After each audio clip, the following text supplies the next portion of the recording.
From Fox News, far-left University of Chicago professor charged with violent felonies during anti-ICE riots in Broadview. University of Chicago Associate Professor Eamon Abdullahi was arrested Friday during protests outside an ICE facility in Broadview, Illinois. She's charged with 2 felony counts of aggravated battery to government employees and 2 misdemeanors for resisting peace officers amid ongoing riots that have led to multiple arrests. Abdullahi posted from the scene, accusing authorities of enforcing Trump's agenda, and has spoken out against ICE on podcasts, calling it community terror. Earlier this year, she criticized her university at a socialism conference, but said it's a platform to build power. Her X feed often shares pro-Palestine views. From CNN, the White House claims a left-wing judicial insurrection, but many GOP and Trump nominees are rebuking the president too. The White House accuses left-wing judges of an insurrection, but many Republicans and Trump-appointed judges are ruling against the administration's actions.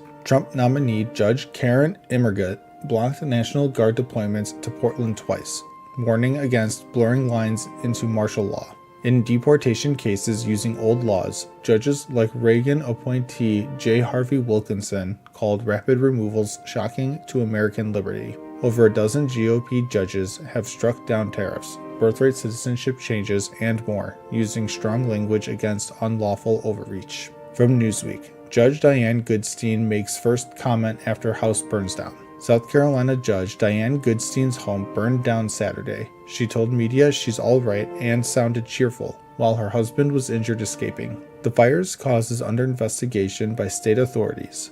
No evidence of arson yet, but it follows her ruling blocking voter data sharing with the Trump admin. Neighbors say Goodstein was walking dogs when it started. Her husband jumped into a marsh and was rescued with a canoe and rope. Amid Trump's allies' criticism of judges, some link rhetoric to threats, though Republicans deny connections, investigation ongoing. From MSNBC, Kilmar Abrego Garcia ruling shows how Trump's vindictive prosecutions can backfire. A Tennessee judge allowed Kilmar Abrego Garcia to pursue claims that his criminal charges are vindictive retaliation by the Trump administration. Abrego, illegally deported, then returned via lawsuit, faces charges for transporting undocumented immigrants from a 2022 traffic stop, delayed unusually long. Judge Waverly Crenshaw cited DOJ official Todd Blanche's comments linking charges to Abrego's civil suit as evidence of possible retaliation. This preliminary win opens discovery. Similar claims from others like Rep. McIver show risks for politically motivated cases. From Inquisitor, Marine veteran mocks Pete Hegseth as laughingstock inside Pentagon. Marine vet Senator Ruben Gallego mocked Defense Secretary Pete Hegseth as a laughingstock in the Pentagon after his controversial military summit. At Quantico, Hegseth railed against fat generals, diversity programs, and pushed stricter fitness standards, seen by critics as an insecure power play. Gallego told CNN it broadcasts weakness, not leadership. Anonymous officials called it wasteful theater close to a loyalty test. Backlash from veterans warns of morale hits to troops. Amid White House domestic military pushes, patience in ranks is thinning. From CBS News, CBS News on board as China intercepts Canadian Air Force mission. CBS News joined a Canadian Air Force mission over the East China Sea monitoring North Korean sanctions violations via illicit trade. During the flight, Chinese jets intercepted twice, one armed with missiles, flying dangerously close in international airspace. Operation Neon gathers intel on suspicious vessels to enforce UN sanctions, as China and Russia support North Korea's economy and nukes. Crews stayed professional despite risks. Trump seeks talks with Kama, but denuclearization remains stalled after past summits. And as always, thank you for the like, comment, and subscription. From CNN, massive immigration raid at Hyundai mega plant in Georgia leads to 475 arrests. The majority are Korean. Federal agents raided Hyundai's massive EV plant in Georgia, arresting 475 people in the largest single-site operation ever. Most arrestees are Korean nationals, here illegally through border crossings, visa violations, or overstays. Some fled into a sewage pond but were caught. None were direct Hyundai employees, likely contractors. Construction halted at the battery plant, a joint venture with LG. This follows other raids, like one in New York amid Trump's immigration crackdown. Georgia's governor has promoted the plant for job creation. From Fox News, Florida opens Deportation Depot, migrant detention facility inside former prison. Florida has launched a second migrant detention center, Deportation Depot, in a repurposed former prison in northern Sanderson. It started accepting detainees on September 2nd, now holding 117 with room for up to 1,500, supplementing the Alligator Alcatraz site. This follows an appeals court blocking a judge's shutdown order for Alligator Alcatraz over environmental concerns from lawsuits. Officials aim to fill it quickly for deportation efforts, with no anticipated legal challenges as part of broader immigration enforcement. From Alternet, busted. Susan Collins advanced Trump bill after receiving $2 million from billionaire. Senator Susan Collins faces criticism for advancing Trump's bill cutting Medicaid for tax cuts amid a tough 2026 re-election. A report reveals she voted to proceed just after billionaire Steven Schwartzman donated $2 million to her super PAC. The bill benefits private equity like Schwartzman's firm. Collins has received over $715,000 from the industry previously. Challenger Graham Plattner calls her a sellout to oligarchs. Collins denies influence, noting the vote wasn't decisive. From Politico, Federal Appeals Court blocks judge's order shutting down Alligator Alcatraz. A federal appeals court blocked a judge's order to shut down Florida's Alligator Alcatraz Immigrant Detention Center. The 2-1 decision cites irreparable harm and cost to the state, questioning the injunction's validity. Environmental groups sued, arguing it harms the Everglades and wildlife without proper impact studies. Governor DeSantis hailed the ruling, vowing to continue operations. Groups plan further appeals. From the Wall Street Journal, did a boat strike in Caribbean exceed Trump's authority to use military force? President Trump ordered a military strike, destroying a boat in the Caribbean, killing 11 alleged drug smugglers. Officials call it an imminent threat, designating cartels as terrorists and justifying lethal force. Experts dispute the authority, saying it exceeds limits without direct U.S. threat or congressional approval. This marks a shift from interdictions to airstrikes, raising concerns over international law and precedents. From the Rolling Stone, Trump has successfully tanked the American labor market. The latest jobs report shows only 22,000 jobs added in August, with unemployment rising to 4.3%. Revisions indicate negative growth in June. Critics blame Trump's tariffs and immigration policies for uncertainty.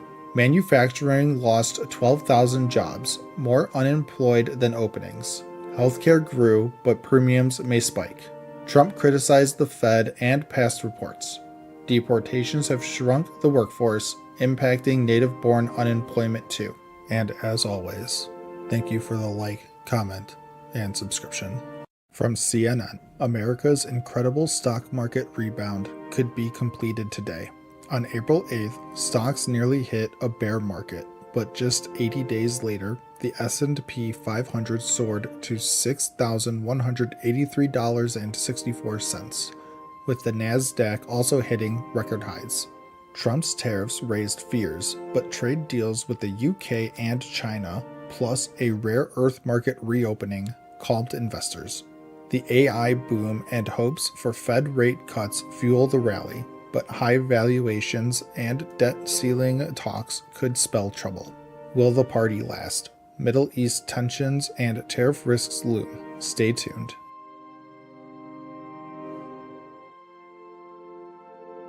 From Fox News, human smugglers sentenced in horrific Texas truck deaths of 53 migrants.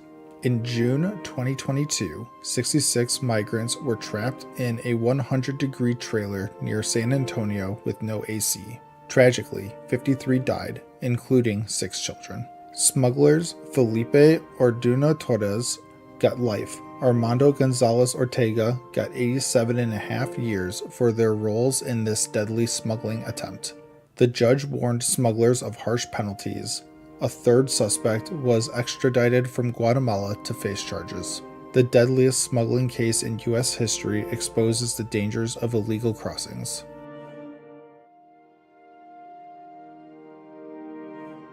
From NBC News, Republican senators propose slashing size of Intel office led by Tulsi Gabbard. Senator Tom Cotton's bill aims to cut the Office of National Intelligence, led by Tulsi Gabbard, from 1,600 to 650 staff. Gabbard already reduced staff by 20%, but Cotton wants ODNI to focus on coordinating spy agencies, not duplicating their work. The plan shifts counterterrorism to the FBI and cuts centers like climate security to streamline operations. Will Trump's team back it? The bill's fate is unclear, but reform is brewing.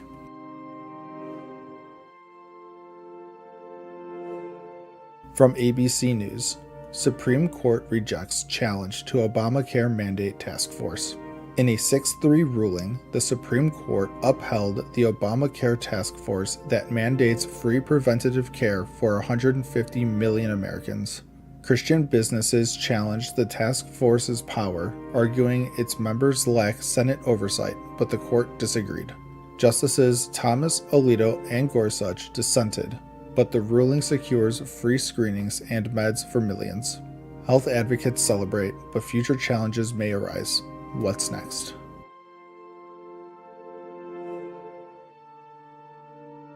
From CBS News, Trump praises Supreme Court ruling on nationwide injunctions.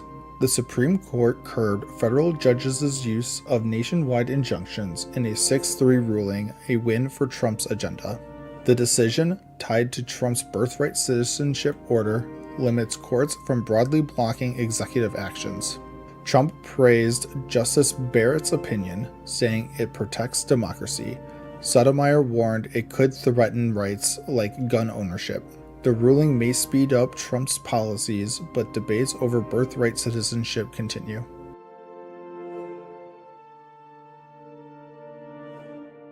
From the Washington Post, Supreme Court sides with religious parents seeking to opt out of LGBTQ storybooks.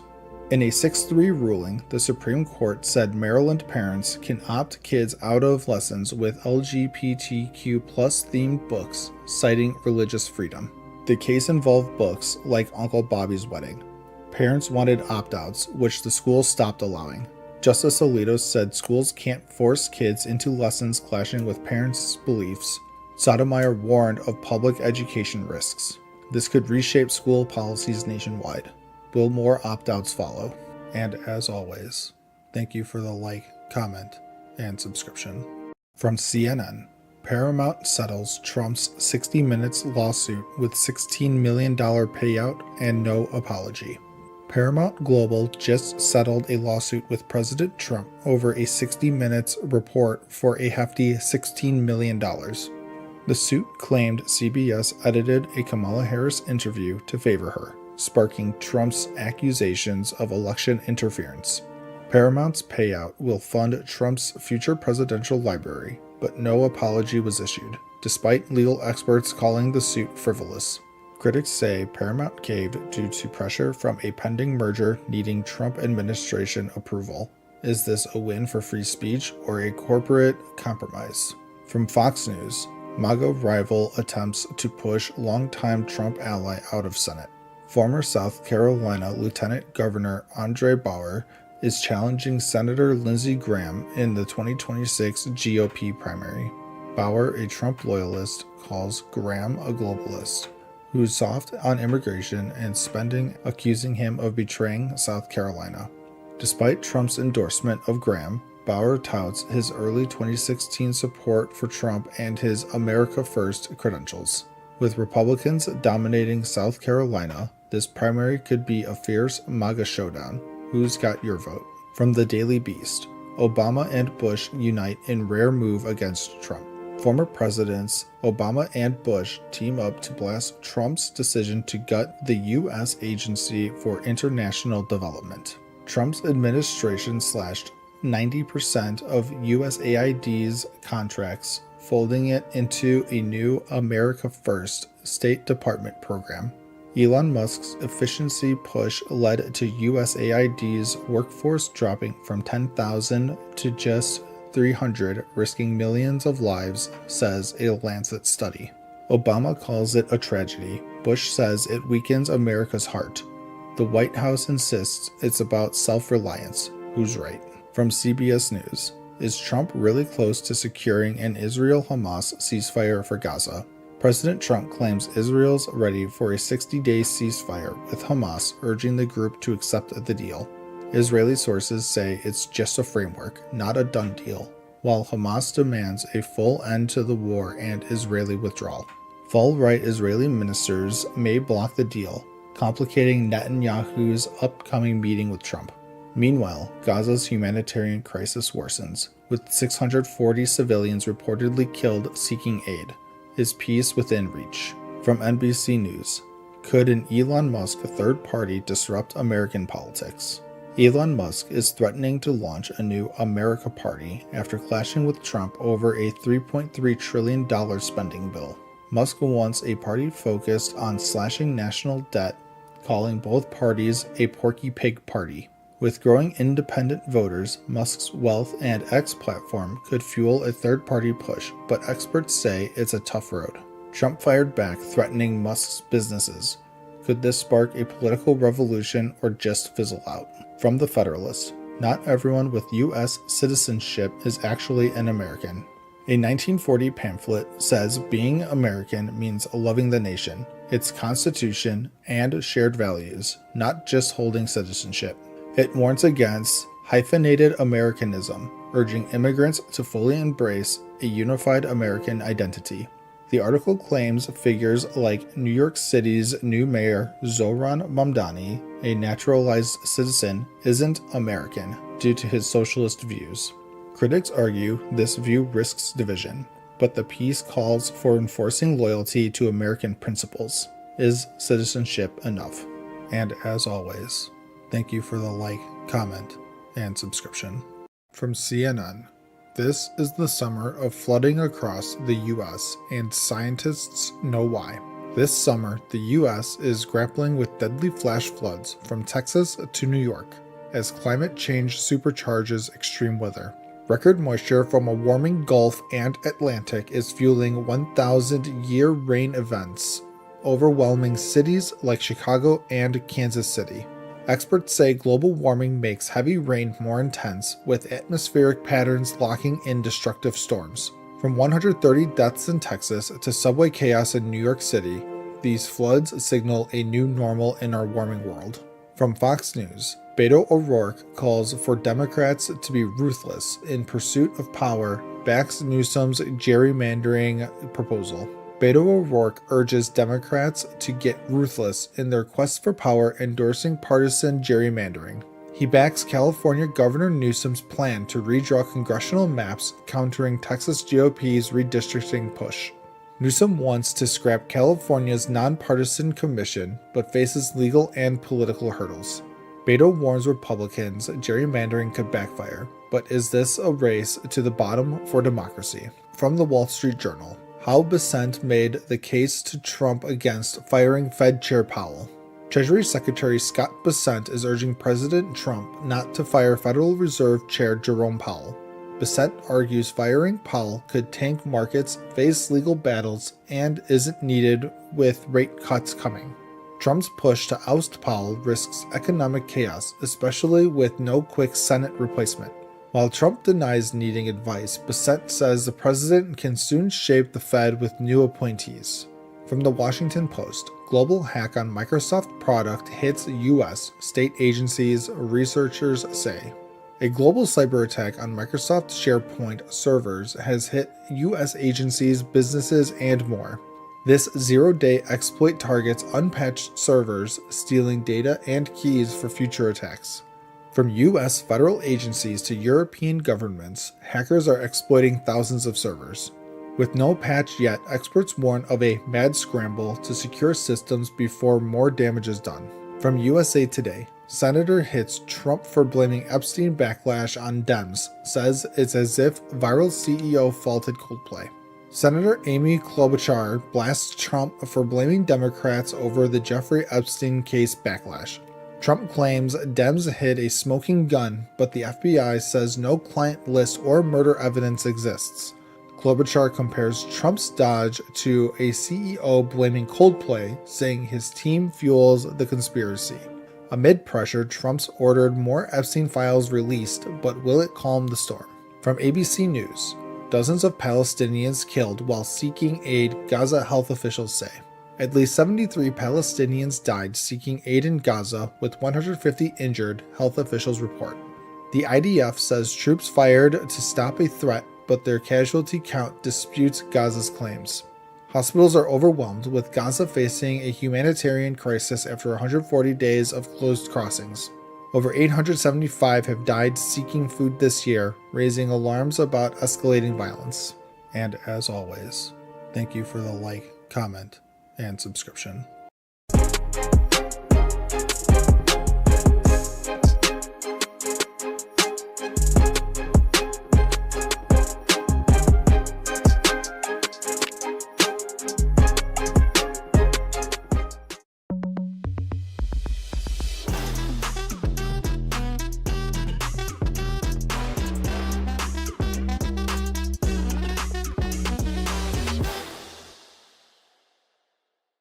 From CNN, he wears a red beret everywhere and once had 17 cats. Now, he's the wild card of the New York City mayoral race. Curtis Sliwa, founder of the Guardian Angels, is shaking up New York's mayoral race as the Republican nominee. Known for his red beret and subway chats, he's connecting with voters one high school story at a time. Once housing 17 cats during the pandemic, now down to 6. Sliwa's animal welfare passion even drew a jab from Trump. But he's focused on crime, affordability, and no-nonsense policies. In a splintered field, polls put him at 15%, outpacing Mayor Adams. Supporters see his street smarts as a path to victory, while critics call him an entertainer. Sliwa bets on everyday New Yorkers for a surprise win in this unpredictable election. From Fox News, Harvard law professor spreads debunked rumor about Charlie Kirk assassination suspect. Harvard law professor Lawrence Tribe faced backlash after sharing a post claiming Charlie Kirk's assassin suspect, Tyler Robinson, was ultra-MAGA and blaming Republicans for misinformation. Kirk was killed at a Utah event. Officials revealed Robinson was in a relationship with a transgender partner and had become more political per family reports. Critics like Jeremy Carl called it disinformation from a fake news site. Tribe, a former advisor to presidents, hasn't responded. Etchings on casings included anti-fascist references, but the Post tried linking them to conservatives and video games. From the Associated Press, families in crisis after massive immigration raid at Hyundai plant in Georgia. A massive raid at a Hyundai plant in Georgia detained 475 workers, the largest in 2 decades, leaving families in panic and nonprofits overwhelmed with calls. Many detained were Korean and have returned home, but non-Korean immigrants from Latin America remain in limbo, some with legal work status like DACA. Lawyers say some had valid authorizations, yet were arrested. Families lost breadwinners, facing shortages of food and transportation. Compounded by local job losses, groups like Grow Initiative are providing resources, highlighting confusion over arrests. From Raw Story. Then comes the tell. Ex-Trump insider says president just sent a signal to adversary. Ex-Trump associate Lev Paranas claims Trump's letter to NATO is a signal to Putin, treating the Ukraine war like a business deal. Trump opposes sanctions on Russia if NATO stops buying their oil and tariffs on China until the war ends, calling it Biden and Zelensky's war. Parnas, convicted of campaign finance violations, sees it as blackmail, echoing Kremlin narratives and prioritizing personal leverage. He warns Trump isn't serious about stopping Putin, using the conflict for power plays against allies. From the Washington Post, teens armed with rifles killed congressional intern, police say. 3 teens in a stolen car allegedly fired 79 bullets in D.C., killing congressional intern Eric Tarpinian-Jakim in a random gang-related attack. The 21-year-old UMass student interning for Rep. Ron Estes was hit from 200 feet away while bystanders scattered. Investigators used surveillance video to track the suspects, Kelvin Thomas, Jalen Lucas, and Naquan Lucas, charging them with first-degree murder. Defenses question video IDs and suggest self-defense, but a judge denied release. The case links to prior crimes. From Daily Caller. Dem Rep keeps up post calling alleged Charlie Kirk assassin MAGA after authorities said he was leftist. California Rep Dave Min hasn't deleted a post claiming Charlie Kirk's alleged assassin Tyler Robinson was MAGA, despite reports suggesting leftist leanings. Robinson viewed Kirk as spreading hate per family. Ammo etchings included anti-fascist phrases like Bella Ciao. Critics slammed Min for lies and exploiting tragedy. The NRCC called him reckless, referencing his past DUI. Utah Gov Cox labeled it a political assassination. Min hasn't addressed the criticism. And as always, thank you for the like, comment, and subscription. Uplift desk can handle up to 355 pounds of weight, so if I really wanted to, I can totally sit on this thing and use the motor and it will hold my weight. In fact, I ordered an optional hammock from Uplift and I've used it several times if I need a quick little cat nap. The 70-inch desk is just wide enough to fit the hammock underneath. You just climb in, you hit that motor to raise it off the ground, and then you can chill out. My cat loved it too.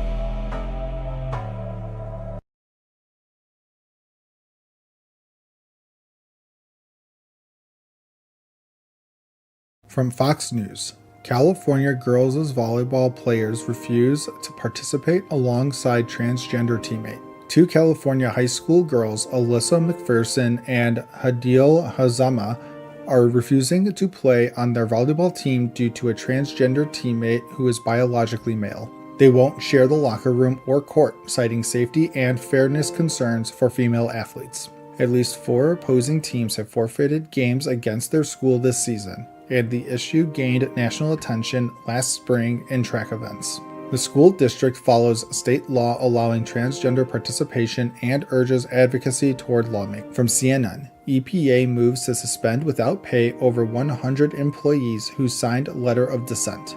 The EPA is suspending over 130 employees without pay for signing a letter criticizing the Trump administration's policies on climate and public health. The letter accused the agency of straying from its mission. Employees face 14-day suspensions for conduct unbecoming.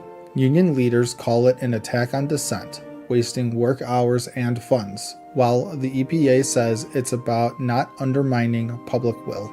This follows administrative leaves in July and some firings, amid an ongoing investigation. From The Motley Fool, your 2026 Social Security raise is set for a Trump bump. Here's how much extra you can expect. Social Security beneficiaries might see a 2.7% cost of living adjustment in 2026, influenced by Trump's tariff policies pushing prices higher. This Trump bump could add about $54 monthly for average retirees based on CPIW calculations from July to September. However, flaws in the inflation measure and a projected 11.5% Medicare Part B premium hike could offset much of the gain. Despite recent above-average COLAs, retirees have lost 20% purchasing power since 2010. From the Daily Caller, Abrego Garcia being deported to country you probably never heard of. Alleged MS-13 member Kilmar Abrego Garcia faces deportation to Eswatini, Africa, after claiming fear of persecution in over 20 countries. A judge halted his initial Uganda deportation. He was previously deported to El Salvador but returned to face smuggling charges. The Trump administration offered a plea deal for Costa Rica deportation, but plans shifted due to his fears. This follows political rallies for his return and ongoing legal battles. From the Latin Times, U.S. could set up a military base in a South American country that has a tense relationship with Venezuela. The U.S. may establish a military base in Ecuador if approved by referendum as discussed by Secretary Rubio and President Noboa. This amid tensions with Venezuela. Noboa calls Maduro a cartel leader and declared the Cartel de los Soles terrorists. The U.S. had a base in Ecuador until 2009. Now, Ecuador agrees to receive limited U.S. deportees under a safe third country deal. Similar agreements exist with Honduras and Paraguay to speed deportations. From Reason, MAGA economics is losing. Trump's tariffs and immigration policies aim to boost blue-collar jobs, but recent data shows manufacturing lost 12,000 jobs in August. Over 3 months, manufacturing, construction, and mining sectors are down, contrary to promises, as tariffs raise costs for businesses. Labor force participation dipped to 62.4%, with no surge in native-born employment despite deportations. Critics say unintended consequences are emerging with unimpressive results after 6 months. And as always, thank you for the like, comment, and subscription. From the Wall Street Journal, aboard Marine One, a phone call and the decision to strike Iran. On Marine One, President Trump gets a call from Defense Secretary Pete Hegseth deciding whether to strike Iran's nuclear sites or abort. Hours later, B-2 bombers hit Iran's nuclear facilities, aiming to halt Tehran's nuclear ambitions after failed diplomacy. The strikes risk escalating Middle East tensions, dividing Trump's MAGA coalition, with hawks like Lindsey Graham cheering and critics like Marjorie Taylor Greene warning of war. Trump calls it a great victory, but Democrats slam the move as unlawful, questioning the strike's timing and evidence. From Fox News, Democratic Senator Fetterman shuts down AOC's call for Trump's impeachment after Iran strikes. Pennsylvania's Senator John Fetterman slams Rep. AOC's call to impeach President Trump over airstrikes on Iran's nuclear sites. AOC calls the strikes a constitutional violation, demanding impeachment after Trump's Operation Midnight Hammer hit Fordo, Natanz, and Isfahan. Fetterman says impeachment talk is pointless, noting Trump's already survived 2 impeachments and it won't help the debate. Trump hails the mission as a success, but the left and some Republicans question its legality. From CNN, buy now, pay later loans will factor into Americans' credit scores. FICO's new credit scores will soon include buy now, pay later loan data, revealing how well Americans manage these popular installment loans. BNPL helps young consumers with flexible payments, but overspending risks phantom debt, especially for daily purchases like groceries. Responsible use could boost credit for young borrowers, but frequent loans might hurt scores due to their unique repayment patterns. Launching this fall, FICO's new scores aim to give lenders a clearer view of consumer credit, though adoption may be slow.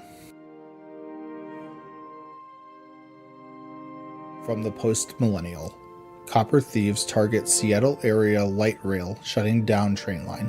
Copper thieves strike Seattle's 2 line at 2 a.m., cutting fences and stealing wire, halting service and costing thousands. Sound Transit and King County Sheriff's deputies investigate as copper thefts surge, with 30 cases in Seattle this year alone. Driven by drug addiction, thieves target critical infrastructure, disrupting transit traffic and even hospital networks. Service resumed by afternoon, but officials scramble to secure the system against this growing regional crime wave. From the Washington Post, Truth Social parent company announces $400 million stock buyback. Trump Media, parent of Truth Social, announces a $400 million stock buyback to boost its share value after a volatile year. Shares rose 3%, but later dipped down 48% year to date, despite the company holding $3 billion in cash. Trump actively posts on the platform, outpacing his first-term tweets, though it lags behind X and Threads in users. CEO Devin Nunes says the buyback supports shareholders, but the company still faces losses over $400 million in 2024. From USA Today, What is Iran's next move? Israel steps up attacks after U.S. bombing. Israel intensifies airstrikes on Tehran, targeting Evin prison and Revolutionary Guard sites after U.S. bombs hit Iran's nuclear facilities. Iran launches missiles hitting an Israeli electrical facility as fears grow of a wider Mid-East conflict. Global leaders urge restraint, while the UN nuclear watchdog expects significant damage at Iran's Fordow site. Trump hints at regime change, but his team insists the goal is to stop Iran's nuclear program, not start a war. And as always, thank you for the like, comment, and subscription. From CNN, feds rack up arrests in Memphis as part of Trump admin's latest crime crackdown operation. Federal agents are storming Memphis as part of Trump's crime crackdown in Democratic-led cities. Over 50 arrests and 20 guns seized in just days by the new task force. Attorney General Pam Bondi and Secretary Hegseth visited, calling it a liberation for local law enforcement. National Guard spotted, but Memphis sees crime drops already this year. Locals are divided. Some welcome the help for understaffed police. Others demand funds for education and prevention instead. Meanwhile, in Portland, state leaders sued Trump, calling the Guard deployment unlawful amid mostly peaceful protests. From Fox News, meet the 3 senators who broke with Democrats to support a bill to keep government open. 3 senators, Dems, Cortez Masto, and Fetterman, plus independent King, sided with Republicans to back a GOP spending bill and avoid a government shutdown. They fear a shutdown would hurt families and empower Trump for more cuts. Cortez Masto calls for bipartisan fixes on healthcare costs. Fetterman voted for the country over party, while King sees shutdown as handing power to extremists. But Dems, like Rep. Goldman, criticize them for caving. Republicans say it shows Schumer's weakening grip. They need more crossovers to pass the bill amid Obamacare subsidy debates. From Reuters, U.S. Supreme Court expands its emergency docket and Trump's power too. The Supreme Court's conservative majority is fast-tracking Trump's policies via its emergency docket, siding with him in 21 of 23 cases since his return. Liberal Justice Kagan dissents, warning of rushed decisions without full process, like allowing $4 billion foreign aid withhold and mass firings. Paths include spotting judge errors, pausing rulings, and signaling precedent shifts, letting actions like transgender military bans proceed. Critics say it expands presidential power unchecked, making effects hard to reverse. Conservatives defend it as balancing judicial overreach. From USA Today, you are making war. Chicago suburb tells ICE they want them out. In Broadview, Illinois, Mayor Katrina Thompson blasts ICE for sieging her community during Trump's immigration crackdown, Operation Midway Blitz. Tensions rise with tear gas and arrests. 34 protesters detained, some with guns. Residents complain of fumes affecting neighborhoods and parking chaos. Local police probe ICE for hit and runs and assaults. Thompson trusts her chief over DHS denials, calling it a disinformation campaign. DHS says protesters are rioting and obstructing justice, vowing no change until activities stop. Illinois leaders see it as a federal power grab. From the Associated Press, newly elected Arizona lawmaker has yet to be sworn into office as House Democrats welcome her. Adelita Grijalva, newly elected to Arizona's 7th District, waits to be sworn in after winning big, replacing her late father Rep. Raul Grijalva. With House out of session, she's without an office or staff, leaving constituents unrepresented amid shutdown talks. Speaker Johnson calls it standard practice, planning next week, but past Republicans were sworn in faster, sparking accusations of delay tactics. Dems say it's to block a vote on Epstein files release. Grijalva's signature could force it. Even some GOP urge quick swearing in. From Newsweek, weak jobs report sparks backlash from Donald Trump critics. What to know? ADP reports 32,000 private sector jobs lost in September, hitting leisure and business services hardest, revised August to a loss too. Economists caution ADP may not match official BLS data, delayed by shutdown. Possible factors: tariffs, immigration crackdown, hiring caution. Trump critics like Governor Newsom mock it as killing jobs, while others warn of recession signals if trends continue. White House highlights trillions in investments from tariffs, promising growth via tax cuts and deregulation. BLS report timeline unclear. And as always, thank you for the like, comment, and subscription. From Fox News, Democratic senator calls internet an accelerant driving extremism after Kirk killing. Following the brutal assassination of conservative activist Charlie Kirk at Utah Valley University, Democratic Senator Chris Coons appeared on CBS's Face the Nation. Coons blamed the internet as an accelerant fueling extremism, saying it drives Americans apart left and right, despite the importance of free speech under the First Amendment. Kirk, 31, was shot during a debate on his American Comeback Tour after a question about transgender issues. Suspect Tyler Robinson was arrested days later. Republican Senator James Lankford agreed, noting social media algorithms push anger and crazy content, sidelining civil dialogue. From CNN, Elon Musk buys $1 billion worth of Tesla shares, a sign that he's sticking around. In a rare move, Elon Musk bought $1 billion in Tesla shares using his own money, as revealed in a Monday regulatory filing.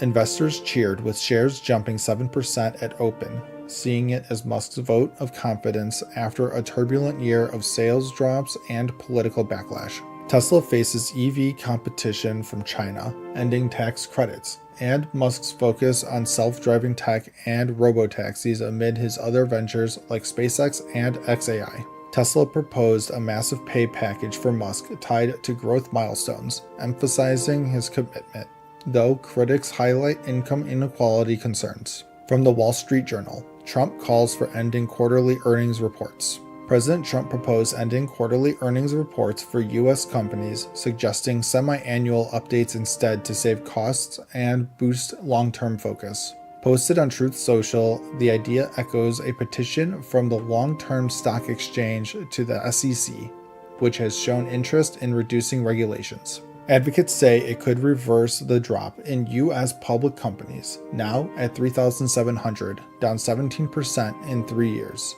by easing clerical burdens that keep firms private. Europe and the UK ended quarterly mandates years ago, though many still report. Trump explored this in his first term, but it stalled. Will it gain traction now? From USA Today, federal judge hands press groups wins in lawsuits against LAPD DHS. A federal judge issued preliminary injunctions protecting journalists covering Los Angeles immigration raid protests from LAPD arrests and DHS interference. Judge Hernan Vera ruled LAPD's heavy-handed tactics violated laws, barring arrests for failing to disperse or blocking media coverage. For DHS under Secretary Kristi Noem, the order prohibits dispersing, threatening, or assaulting journalists without unrelated crimes, citing indiscriminate force. Vera condemned violence by some, but said it doesn't justify endangering peaceful protesters and media, demanding better under the First Amendment. From Prime Timer, don't want you to track my music. Forrest Frank reacts to 30,000 people unfollowing him on Instagram over Charlie Kirk post. Christian singer Forrest Frank lost 30,000 Instagram followers after posting a video of Charlie Kirk praising his music's impact on youth. Kirk, the Turning Point USA founder, assassinated recently, featured in the clip. Frank responded with a bold video prioritizing faith over fame. Frank said he doesn't want fans tracking his music or shows unless they follow Jesus, repenting for past lukewarm content and urging spiritual focus. Emphasizing everyone is welcome, he aims to make heaven crowded, gaining support from faith leaders amid 1.8 million likes on the original post. From Newsweek, Donald Trump responds to Texas beheading, evil person. President Trump called the accused in Dallas motel beheading an evil illegal immigrant from Cuba who should never have been in the U.S. Yordanos Cobos Martinez, 37, faces first-degree murder charges for machete killing motel manager Chandra Nagamalaya in front of his family over a washing machine dispute. DHS noted Cobos Martinez had prior crimes like child sex abuse and was released when Cuba refused him. Trump's admin pushes deportations to third countries. Trump vowed full prosecution, highlighting his hardline immigration policy ending leniency, while Rep. Ro Khanna called the murder horrific and the suspect's freedom unacceptable. And as always, thank you for the like, comment, and subscription. From Fox News, Trump slams Europe over immigration, says horrible invasion is killing the continent. President Trump landed in Scotland and immediately called out European leaders, saying mass immigration is a horrible invasion killing the continent. He pointed to the UK, where 22,500 migrants crossed the channel this year, up 57% from last year, while praising countries like Hungary for their tough stance. Trump boasted about securing the US border, claiming zero entries last month, and urged Europe to follow suit or risk losing its identity. On his UK trip, Trump also discussed a new trade deal and plans to meet EU leaders, but his immigration warning stole the spotlight. From CNN, how Tulsi Gabbard is trying to rewrite the history of the 2016 election.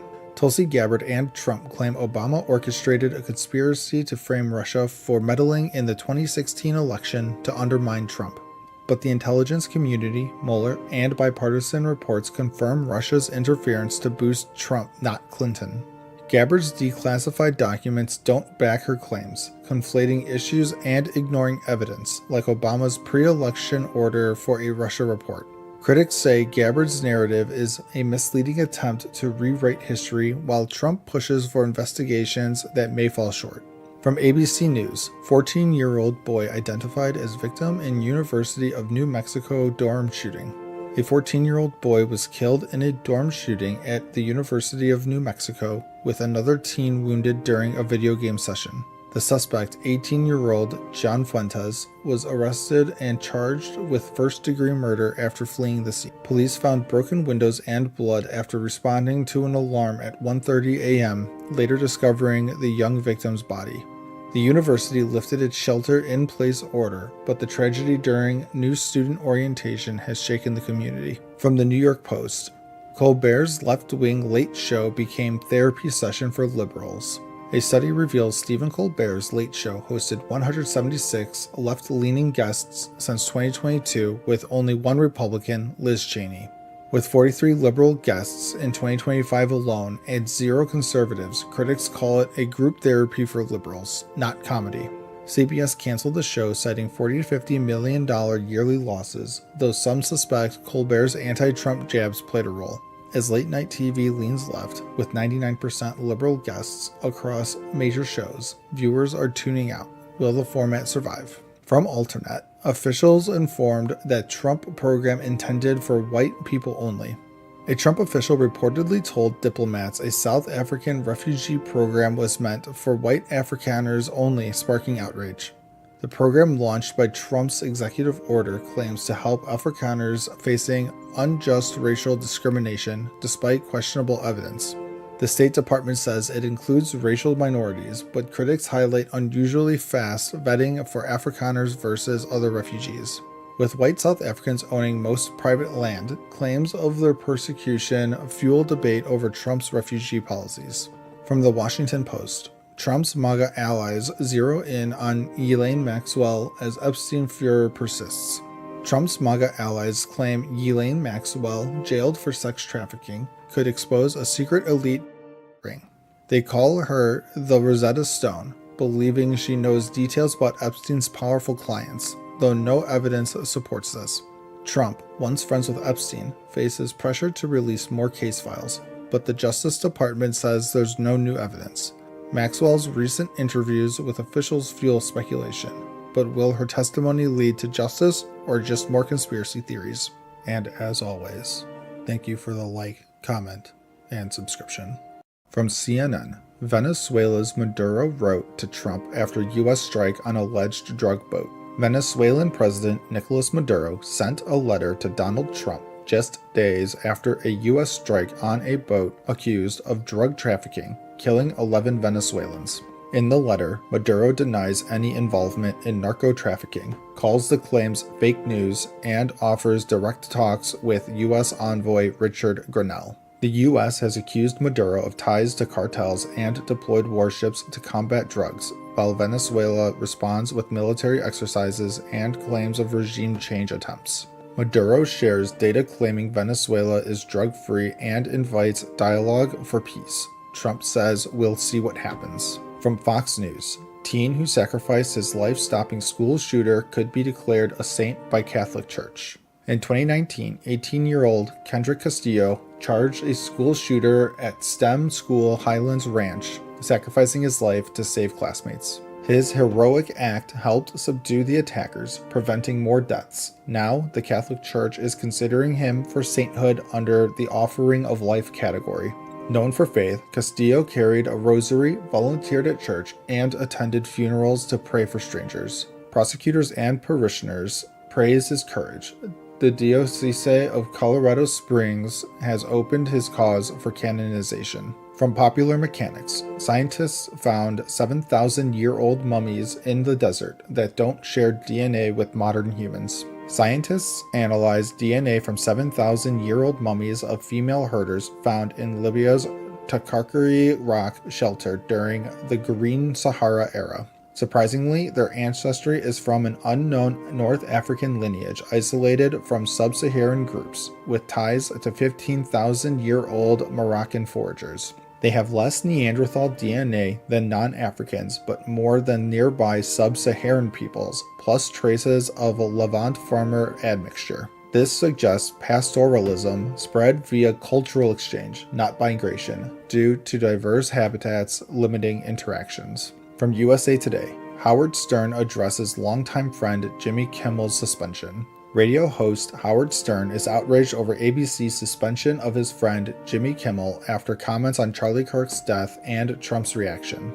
Stern calls it government pressure via the FCC, violating free speech, and plans to cancel his Disney Plus subscription and boycott. Kimmel mocked attempts to mischaracterize the suspect. FCC Chair Brendan Carr threatened action, leading to the suspension. Late-night hosts, stars, and even Senator Ted Cruz criticized the move, warning of dangers to democracy. From the Wall Street Journal, some Republicans warn of government overreach on free speech. Following Charlie Kirk's shooting, Trump's administration pressures media, suspending Jimmy Kimmel and targeting critics, sparking conservative concerns. Senator Ted Cruz warns government threats to ban media could backfire on conservatives, calling FCC Chair Carr's comments mafia-like.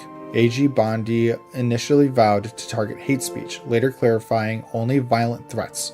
Conservatives like Rand Paul and Ben Shapiro call it overreach. Trump designates Antifa a terrorist group. Figures like Megyn Kelly and Thomas Massie criticize as antithetical to the First Amendment. From MSNBC, Maddow blog. After forcing out disobedient prosecutor, Trump's new nominee makes matters worse. Trump pressured U.S. Attorney Eric Siebert to prosecute foes like Letitia James and James Comey without evidence, then fired him for refusing. Siebert, a Trump nominee with bipartisan support, resigned after the president demanded his ouster, calling him a woke rhino. Trump's replacement nominee is Lindsey Halligan, his former lawyer in the document case, with no prosecutorial experience. Background in insurance law. This escalates the abuse scandal. Halligan also leads anti-Smithsonian efforts, facing Senate confirmation amid calls for impeachment-level scrutiny. And as always, thank you for the like, comment, and subscription. Hello everybody, and welcome to another episode of Just Some News, where we go over news articles and give an unbiased summary. Let's hop into it. From CNN, Trump's tariff and Fed chair U-turn boosts markets. President Trump's tariff threats on China and talk of firing Fed Chair Jerome Powell had markets on edge. After warnings of empty shelves, Trump met with retail CEOs and backed off firing Powell while signaling trade talks with China. The Dow jumped 678 points, S&P 500 rose 2.3%, and Nasdaq climbed 3.3%, but rebalancing trade could take years. From Fox News, outrage over California's early release of immigrant convicted in teens' deaths. California's plan to release an undocumented immigrant who killed 2 teens in a 2021 drunk driving crash has sparked outrage. Trump supporter czar Tom Homan vows ICE will deport Oscar Ortega Anguiano, a repeat offender with prior convictions. Victims' families demand he stay locked up, but California's sanctuary policies may block ICE's detainer. From NBC, Trump blames Zelensky for stalling Ukraine-Russia peace talks. President Trump slammed Ukraine's Zelensky for rejecting Russia's control of Crimea, saying it's stalling peace talks. London talks collapsed after U.S. officials Rubio and Witkoff pulled out, with both sides rejecting a land for peace deal.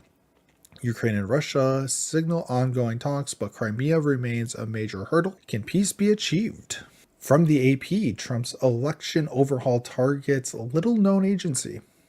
President Trump's executive order to overhaul elections targets the U.S. Election Assistance Commission. Trump wants proof of citizenship on voter registration forms, but lawsuits argue the independent agency can't be ordered to act. The agency's board meets Thursday, but changes could take years and face legal battles. From CBS, FBI reports a record $16.6 billion lost to online scams in 2024. The FBI says scammers stole a record $16.6 billion in 2024, up 33% from last year. Seniors over 60 lost $4.8 billion, with investment scams leading to $6.5 billion. Cryptocurrency was the top payment method. Ransomware rose 9%, and the true loss is likely higher as many don't report. From USA Today, poll shows Trump losing trust on economy.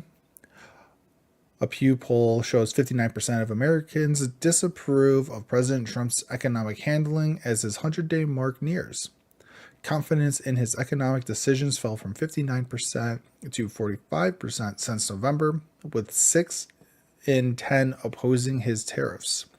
While the core supporters stay loyal, swing voters are slipping, and 67% doubt he can unite the country. And that's all the news stories we have for you today, my friends. Please leave a like, comment, subscribe. It greatly helps the channel. And remember, it's not any news, just some news. Thanks for watching.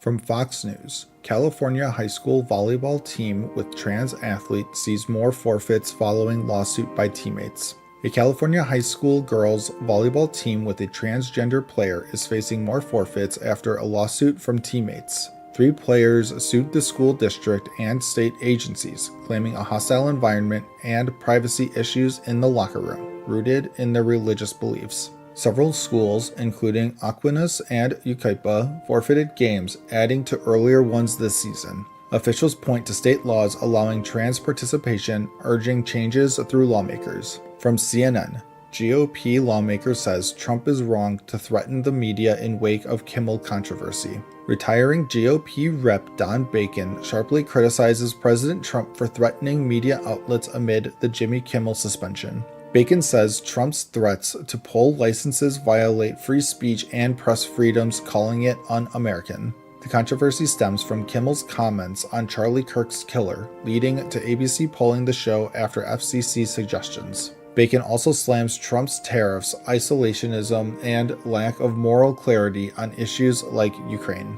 From the Wall Street Journal, in historic shift, UK, Australia, and Canada recognize a Palestinian state. In a historic move, the UK, Australia, and Canada recognize a Palestinian state amid frustration over Israel's Gaza war. Leaders aim to revive the two-state solution, citing ongoing settlements and Gaza's high death toll of over 65,000.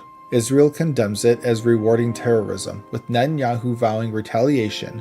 More countries may follow at the UN. This shifts from using recognition as a reward, isolating Israel further while empowering moderate Palestinians. From the Charlotte Observer, church leaders indicted on 10 counts. Kingdom of God Global Church leader David E. Taylor and director Michelle Brannon indicted on 10 counts, including forced labor. Allegations include running call centers with unpaid victims, psychological abuse, and misusing donations for luxuries. Victims reportedly face deprivation of food, sleep, and were pressured to give personal funds to the ministry. DOJ and IRS call it a criminal enterprise disguised as religion, vowing justice against human trafficking. From the LA Times, after ICE raids surged this summer, calls to LAPD plummeted. Following surged ICE raids in LA this summer, calls to LAPD plummeted by 28% in the initial weeks. In a city with a third foreign-born residents, fears of deportation led to unreported crimes, especially domestic violence. Calls for family disputes fell significantly, echoing past drops of high-profile enforcement or incidents. LAPD reaffirms sanctuary status and boosts outreach, but trust issues persist in immigrant communities. From the Associated Press, After cuts to food stamps, Trump administration ends government's annual report on hunger in America.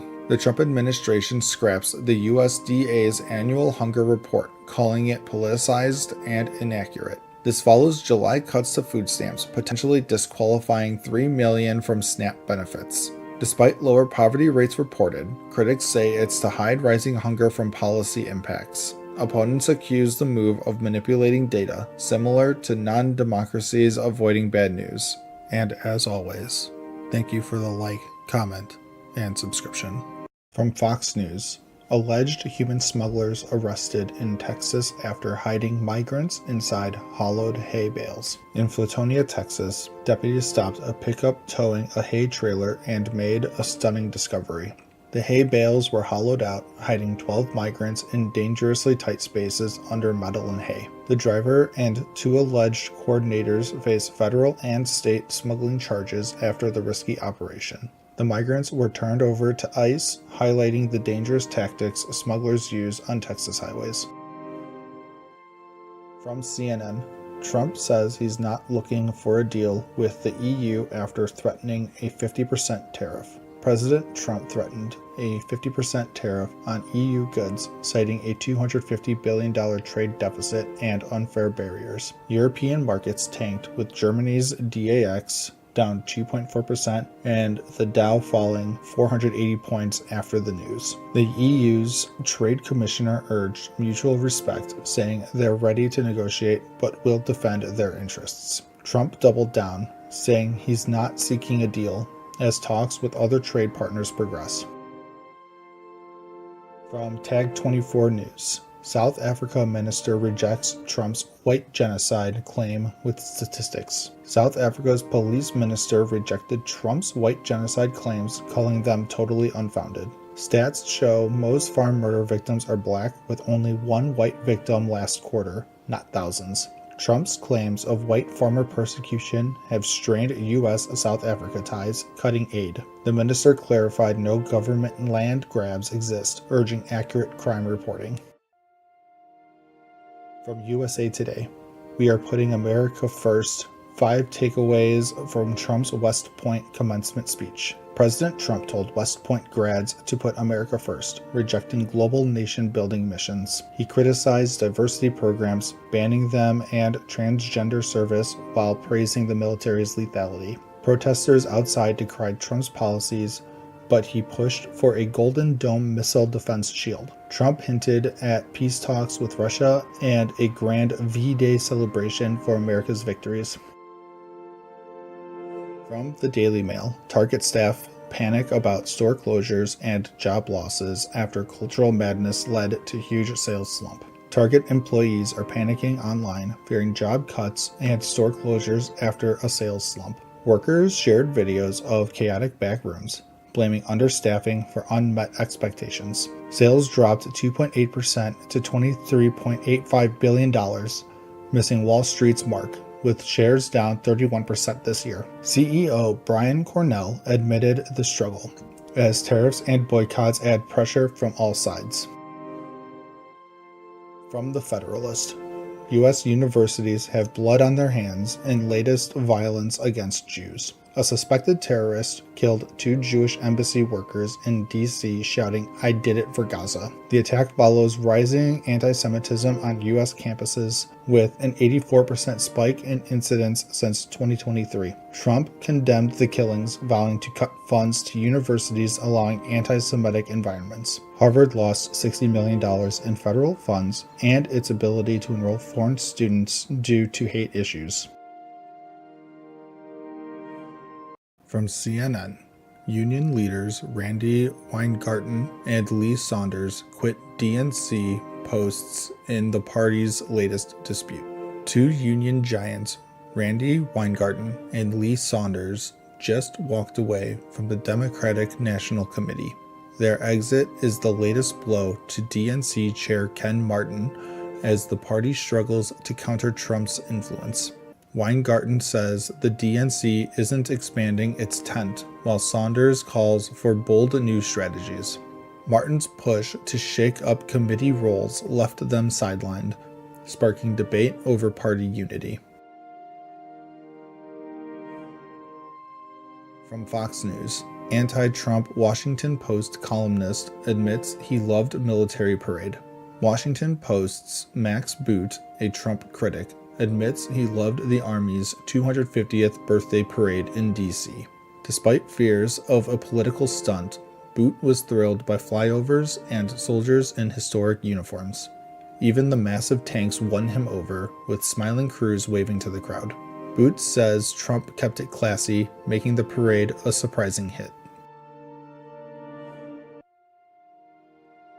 From ABC News, states agree to $7.4 billion settlement with Purdue Pharma in opioid litigation. All 50 states just signed a massive $7.4 billion settlement with Purdue Pharma and the Sackler family. Purdue's aggressive OxyContin marketing-fueled addiction and overdoses lawsuits claim.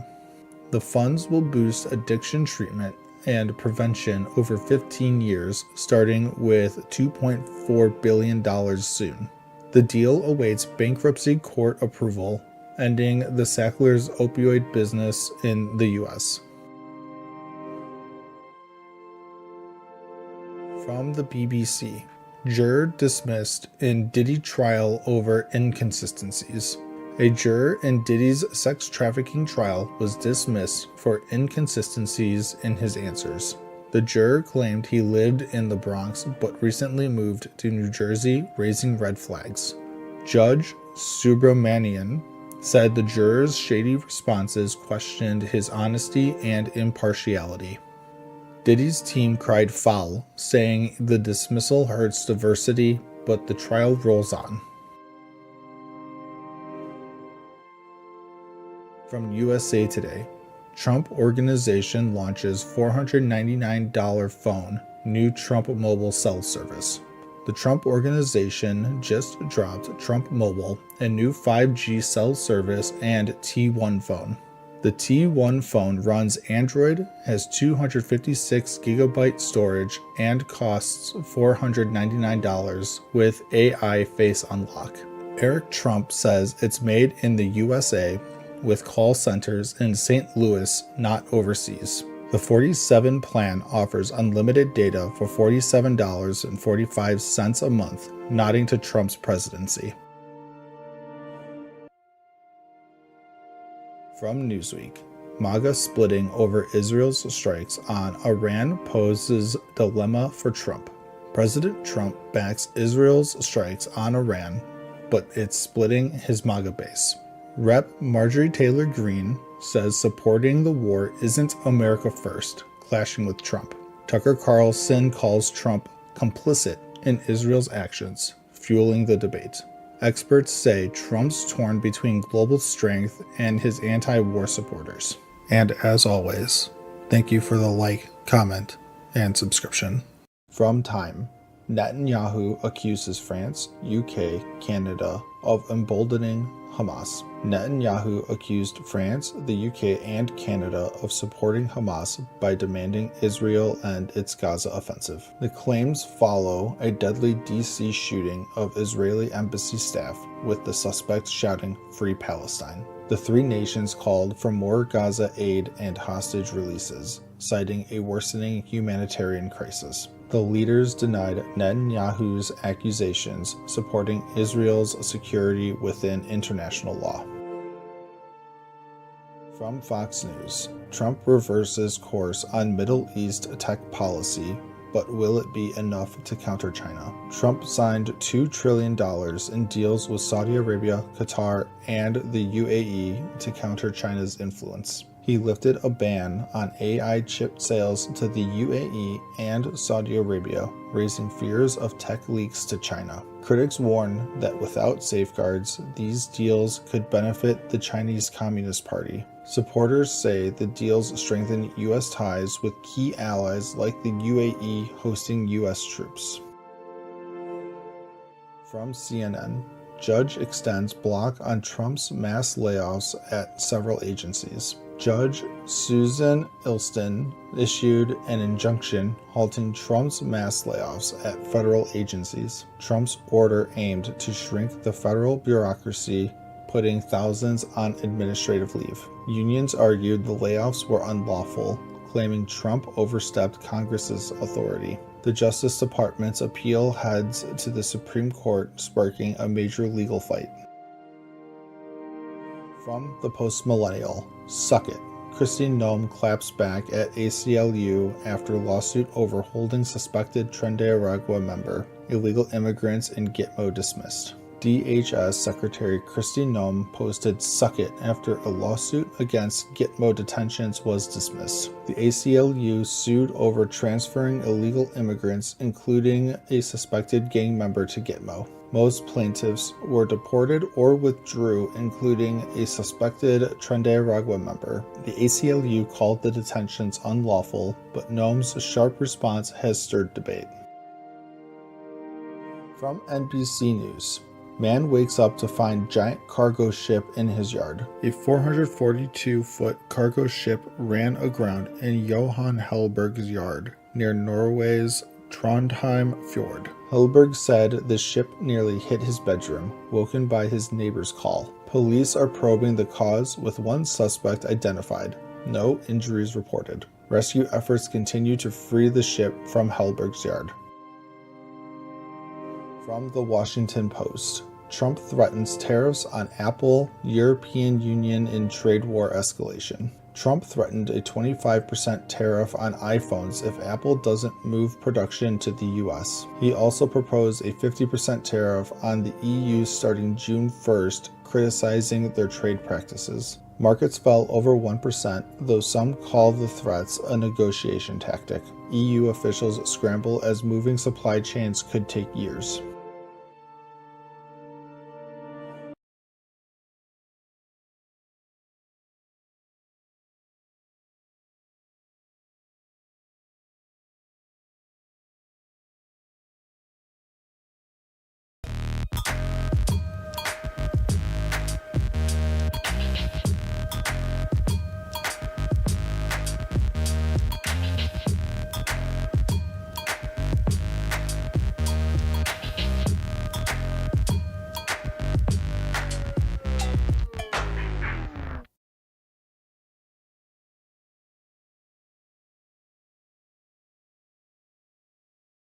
From Fox News, Democratic gubernatorial candidate slammed as the Kamala Harris of New Jersey as election slides into homestretch. In New Jersey's tight gubernatorial race, Democratic candidate Mickey Sherrill is being compared to Kamala Harris by her Republican opponent Jack Ciattarelli's campaign. Critics point to similarities like prosecutorial backgrounds, military service for Sherrill, and alleged gaffes and managed campaigns for both. Sherrill defends her record, focusing on abortion rights and community support, while facing a scandal over her Naval Academy records. With polls narrowing, the race could shape Democratic leadership as New Jersey votes soon. From CNN, judge denies Sean Diddy Combs' bid to vacate his conviction as prosecutors ask for an 11-year prison sentence. A judge denied Sean Diddy Combs' request to vacate his conviction on prostitution-related charges under the Mann Act. Prosecutors are pushing for over 11 years in prison, citing years of alleged abuse and lack of remorse, while his team seeks time served. Victim letters, including from Cassie Ventura, describe manipulation and fear, urging a strong sentence. Combs was acquitted on other charges but faces sentencing Friday, with probation recommending 5 to 7 years. From Newsweek, ICE strikes Florida, 400 people arrested in huge operation.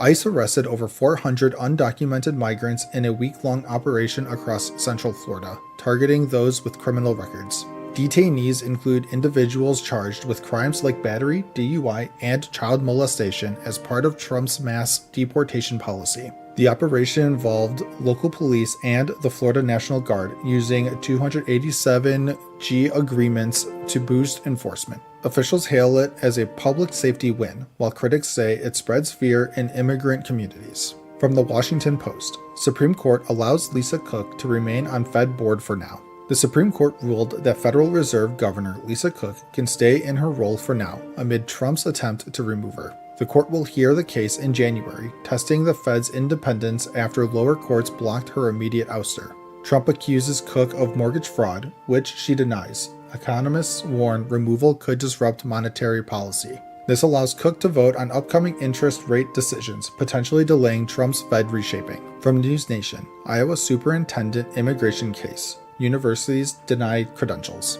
Des Moines School's Superintendent Ian Roberts resigned after his ICE arrest and questions about his immigration and credentials. Roberts, from Guyana, entered on a student visa in 1999 and faced a 2024 removal order. He was found with a gun and cash. Universities like Morgan State deny issuing his claimed degrees, and discrepancies appear in his birth date and awards. His lawyer seeks to reopen the case amid a DOJ probe into district hiring practices. From Raw Story, answer the question. Mike Johnson denies Trump quote in nasty spat with ABC host. House Speaker Mike Johnson sparred with ABC's George Stephanopoulos over Trump's comments on using military in U.S. cities. Trump suggested cities as training grounds for troops against the enemy within, prompting the host's questions. Johnson deflected, accusing the host of taking quotes out of context and focusing on other issues like crime. The exchange highlighted tensions over military use in domestic matters. And as always, thank you for the like, comment, and subscription.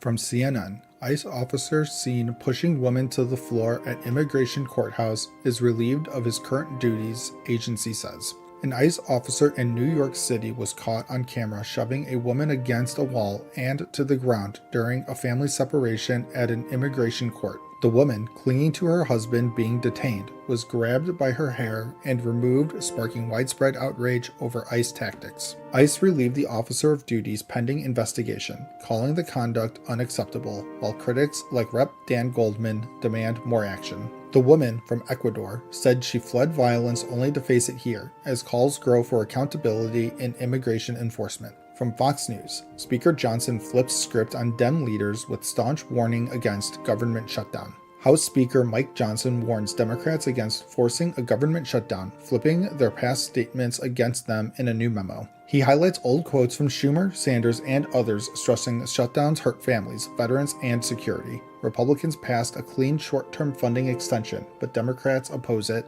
demanding ACA subsidies and other provisions. Both sides accuse the other of recklessness as the October 1st deadline looms, with no deal in sight amid partisan demands. From ABC News, delegates walk out as Netanyahu speaks at the United Nations. Israeli Prime Minister Benjamin Netanyahu faced walkouts as the UN as he defended Israel's Gaza operations, vowing to finish off Hamas remnants. He broadcast his speech to Gaza via loudspeakers, urging Hamas to release hostages and warning of consequences if they don't. Leaders condemned Israel as a rogue state, with Guterres calling Gaza's destruction unprecedented and urging compliance with ICJ measures. Amid ICC warrants and protests, Netanyahu meets Trump to discuss Palestinian state recognition and potential West Bank annexation. From the Associated Press, Hegseth says Wounded Knee soldiers will keep their Medals of Honor.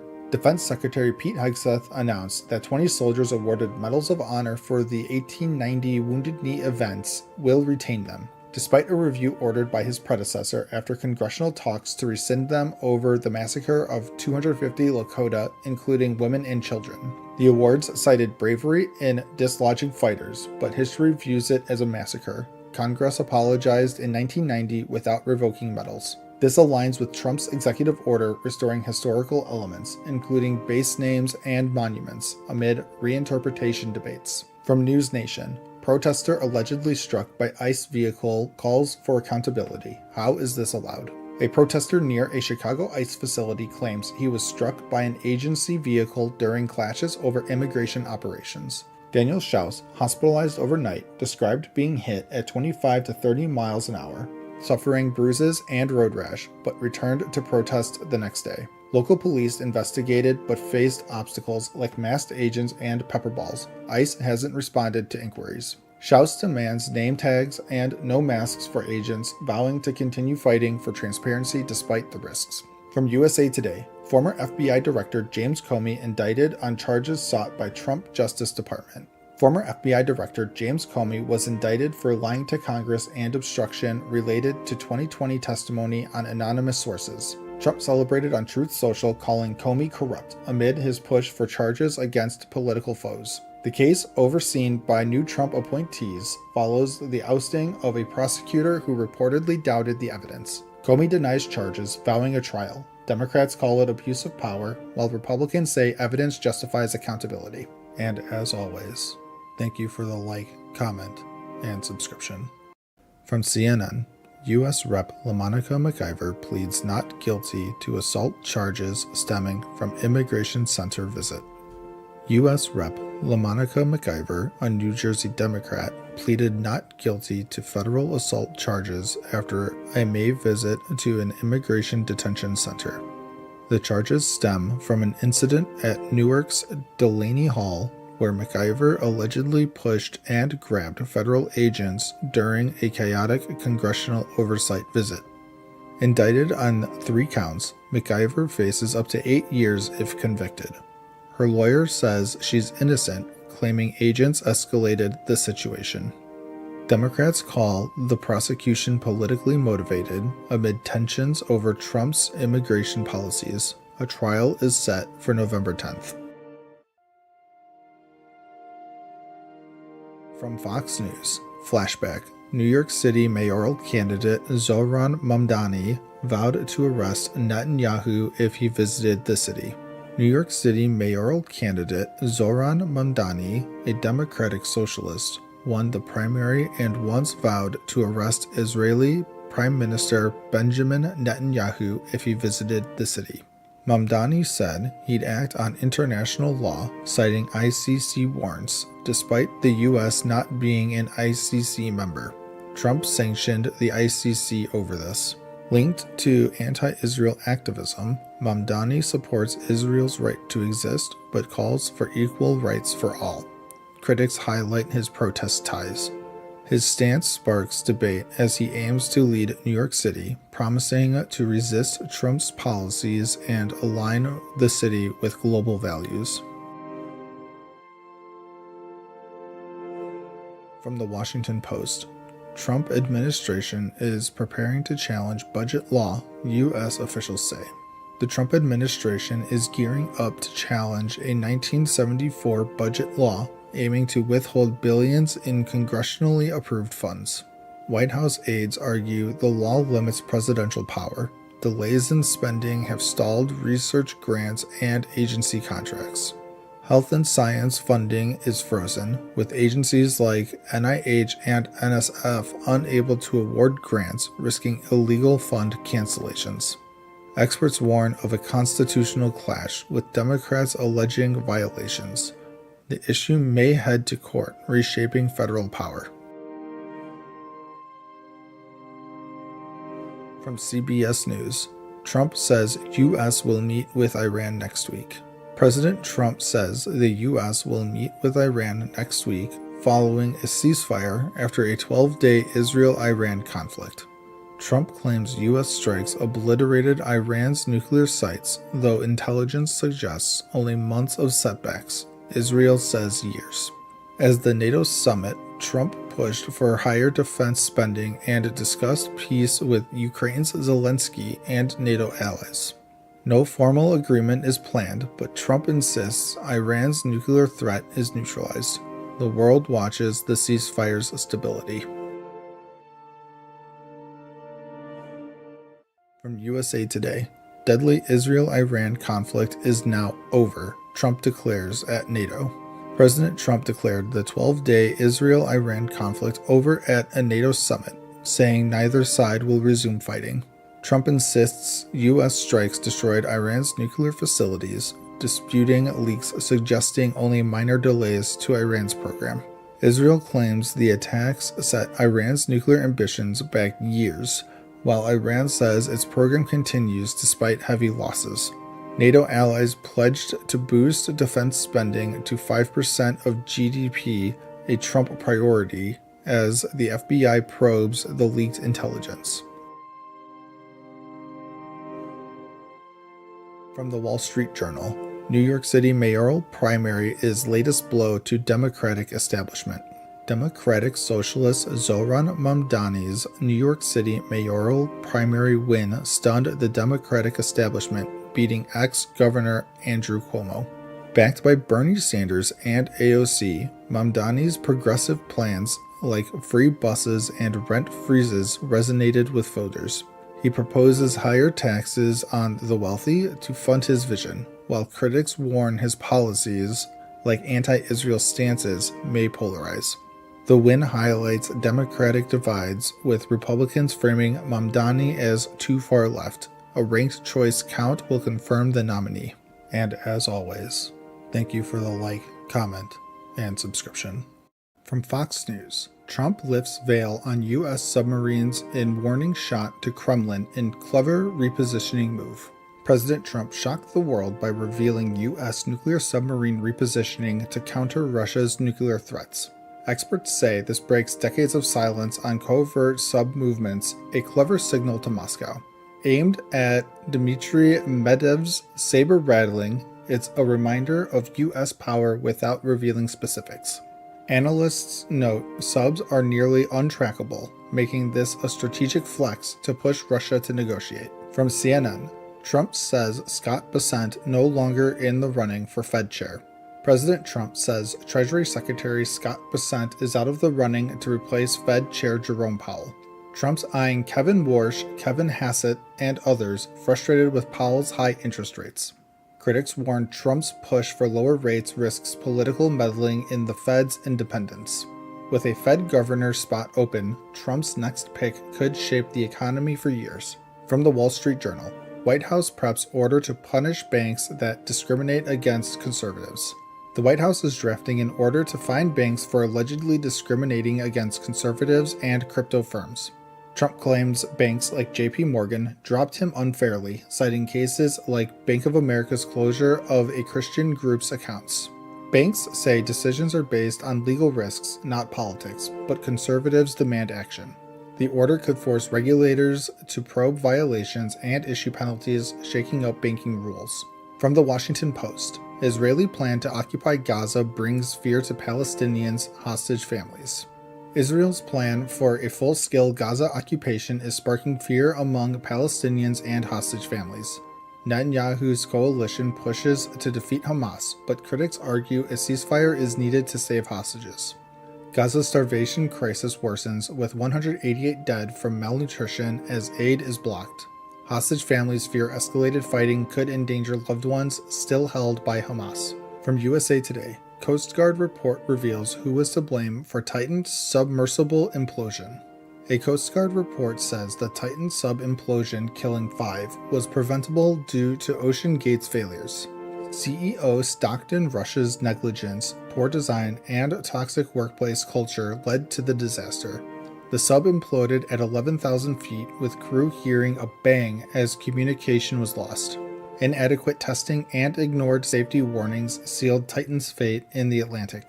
From The Guardian, U.S. citizens jailed in LA ICE raids speak out. They came ready to attack. U.S. citizen Andrea Velez was violently detained by ICE in LA, mistaken for an immigrant during a raid. Charged with assault, her case was dropped, but she says ICE treated her like a criminal. Over 2,000 were detained in June, with citizens like Adrian Martinez also jailed for protesting. Critics slam ICE's aggressive tactics and false charges as an abuse of power. And as always, thank you for the like, comment, and subscription. From USA Today, Supreme Court sides with straight women in reverse discrimination case. The Supreme Court just made a unanimous ruling in favor of Marlene Ames, a straight woman who sued her employer for discrimination. Ames claimed she lost promotions at the Ohio Department of Youth Services to less qualified gay candidates, sparking a reverse discrimination debate. The court struck down a rule requiring majority groups to prove unusual employer bias, saying it conflicts with the Civil Rights Act. Justice Jackson wrote that the law applies equally to all, potentially opening the door to more lawsuits. Ames's case now continues in lower courts. From ABC News, Israel recovers bodies of 2 American-Israeli hostages from Gaza. Israeli forces recovered the bodies of Judy Weinstein Hagi and Gadi Hagi, American-Israeli hostages killed by Hamas on October 7, 2023. The couple, aged 70 and 72, were from Nir Oz near Gaza, taken during Hamas's brutal attack. A special operation in Khan Yunis brought their bodies home as Israel vows to recover all hostages, living or dead. Netanyahu says 56 hostages remain, with 20 believed alive. The mission continues. From CNN, Supreme Court backs Catholic Charities' push to object to state taxes on religious grounds. The Supreme Court unanimously ruled for Catholic Charities in Wisconsin, granting them an exemption from state unemployment taxes. The court found Wisconsin's tax law discriminated against Catholicism by denying exemptions based on theological differences. Justice Sotomayor wrote that the state can't favor one religion over another, a win for religious groups nationwide. The decision could impact tax exemptions for religious organizations in 47 states, raising big questions about church-state lines. From Fox News, blue state Republicans threaten rebellion if Senate changes key provision in Trump's Big Beautiful Bill. House Republicans from blue states like New York and California are warning the Senate not to touch Trump's Big Beautiful Bill. They're fighting to keep a raised $40,000 SALT deduction cap, saying it's vital for high-tax state residents. Rep. Maliotakis says it's about stopping double taxation, but Senate Republicans see it as subsidizing high-tax states. Speaker Johnson is urging the Senate to keep the bill intact as the House's slim majority hangs in the balance. From the Wall Street Journal, Trump says he discussed trade rare earths in call with China's Xi. President Trump had a 90-minute call with China's Xi Jinping, focusing on trade and rare earth minerals critical for U.S. industries. Trump says they resolved issues around rare earth exports, but China's report was less upbeat, urging the U.S. to ease trade restrictions. Both sides agreed to new trade talks soon, with Treasury Secretary Scott Bessent leading the U.S. team. Analysts question if Xi made firm commitments as tensions over tariffs and tech controllers linger. From the Post-Millennial, Trump disappointed over Musk's break with admin over Big Beautiful Bill. Elon said he never got to read it.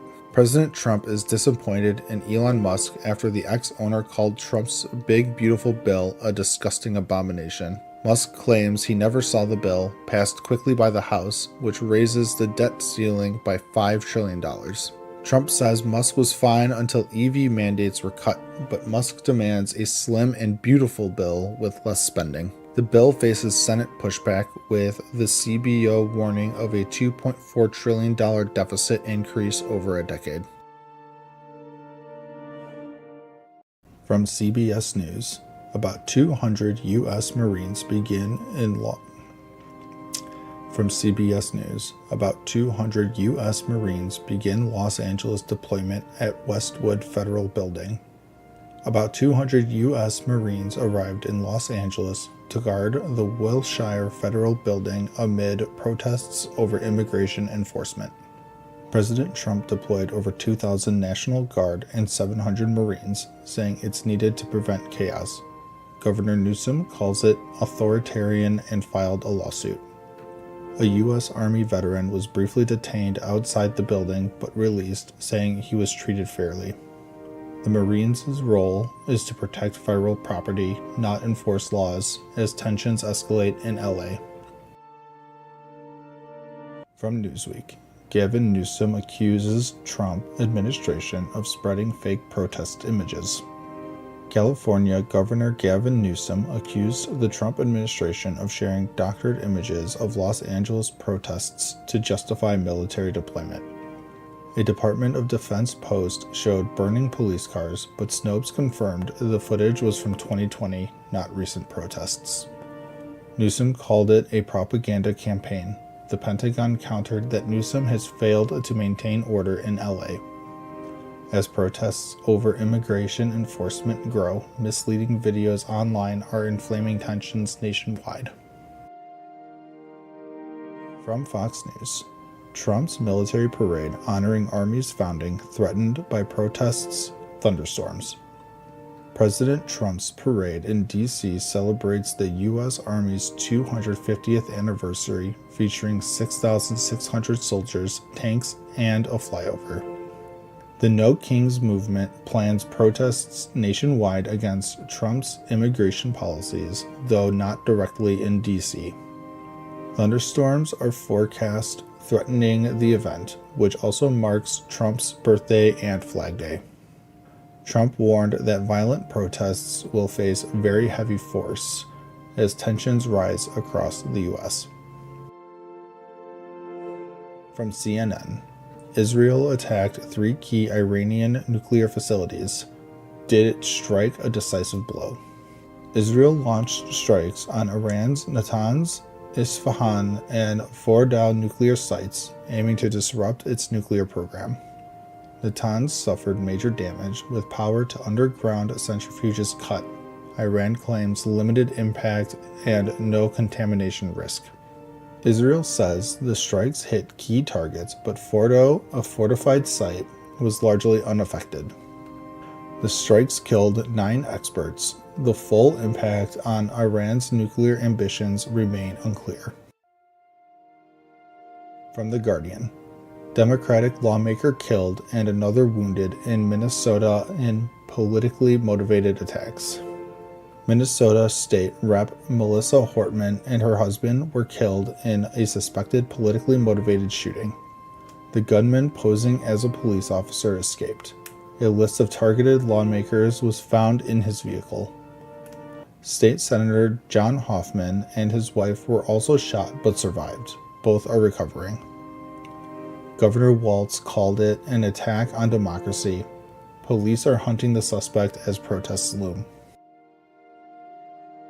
From the Gateway Pundit, Insurrection in Plain Sight. The left's orchestrated No Kings riots are a Marxist revolution, and GOP leadership allows it to happen. Some claim the No Kings protests are a Marxist insurgency timed to disrupt Trump's army parade. Online posts suggest coordinated efforts citing judges and lawmakers echoing No Kings themes. Critics point to Democrats' silence or defiance as evidence of a revolutionary agenda. Supporters urge Trump to act decisively, warning the protests aim to derail his administration. From CNN, 2 bridges collapse in Russian regions bordering Ukraine, killing at least 7. 2 bridges in Russia's Bryansk and Kursk regions near Ukraine collapsed, killing at least 7 and injuring dozens. In Bryansk, a passenger train was crushed by a falling bridge, blamed on an explosion. The train's engineer was among the dead. In Kursk, a freight train derailed after another bridge collapsed, sparking fires. Authorities point to illegal interference. Russia calls these terrorist acts, while Ukraine denies involvement, as peace talks loom. From the Daily Mail, chaos erupts as ICE raids office of top Democrat and detains staff. Federal agents raided Rep. Jerry Nadler's Manhattan office, detaining a staffer in a chaotic scene caught on video. DHS claims they were checking for protesters hiding in the office, but Nadler calls it an illegal overreach. The congressman slammed the intimidating tactics, saying no one is safe if this can happen in his office. DHS insists it was a routine security check. Who's in the right? From Forbes, Elon Musk says he doesn't want responsibility for Trump's actions. Elon Musk, ex-head of Trump's Doge, says he doesn't want to be blamed for the administration's every move. After quitting his role, Musk criticized a Trump-backed bill for raising the deficit, clashing with Doge's goals. Doge claims $175 billion in savings, but critics question the numbers. Trump still praises Musk's work. Musk says he'll advise Trump informally, but will he stay in the spotlight? From Fox News, Kevin Hassett very confident courts will back Trump's tariffs. White House Economic Director Kevin Hassett is very confident courts will uphold Trump's tariff plans. A federal court blocked Trump's tariffs citing overreach, but an appeals court paused the ruling. The tariffs, including a 10% baseline, aim to make trade fair, but face a tough legal battle. Hassett says they have backup plans if courts rule against them. Will Trump's trade agenda win? From the Washington Post.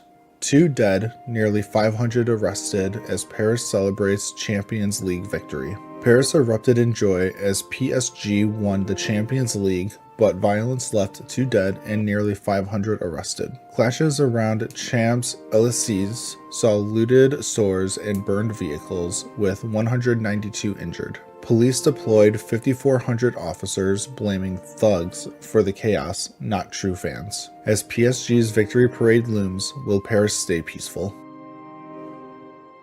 From ABC, drone attacks target bombers at Russian airfields. Ukraine's SBU launched drones at 4 Russian airfields, targeting over 40 bombers, including nuclear-capable ones. Strikes hit Murmansk and Irkutsk with drones launched from trucks disguised as mobile homes. Russia calls it a terrorist attack, while Ukraine denies involvement in separate deadly bridge collapses. As peace talks near, will these strikes change the game?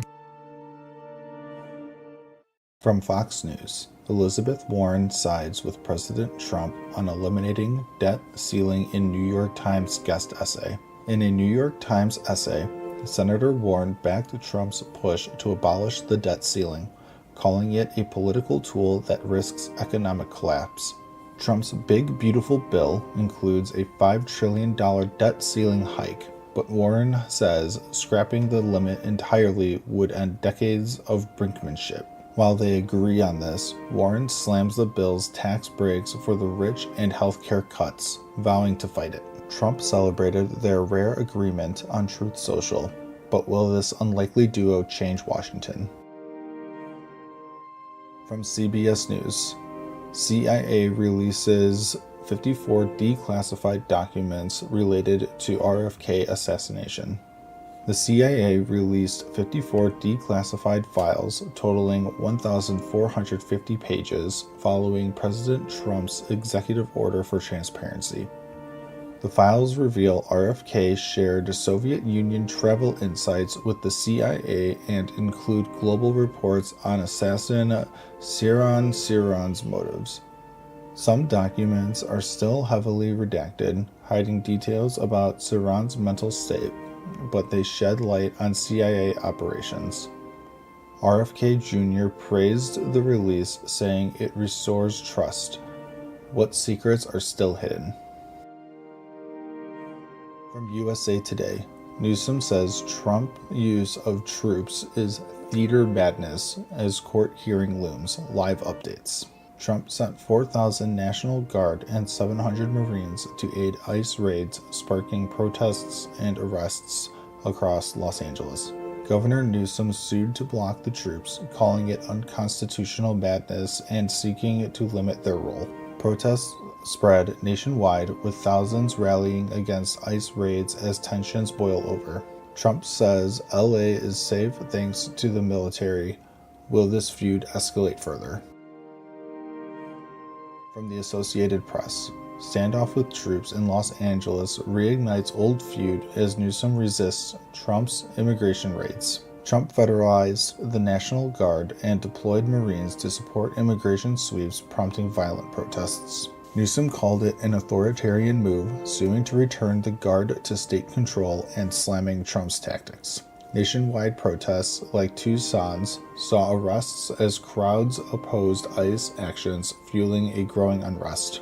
With a court hearing looming, will Newsom's lawsuit stop Trump's military move?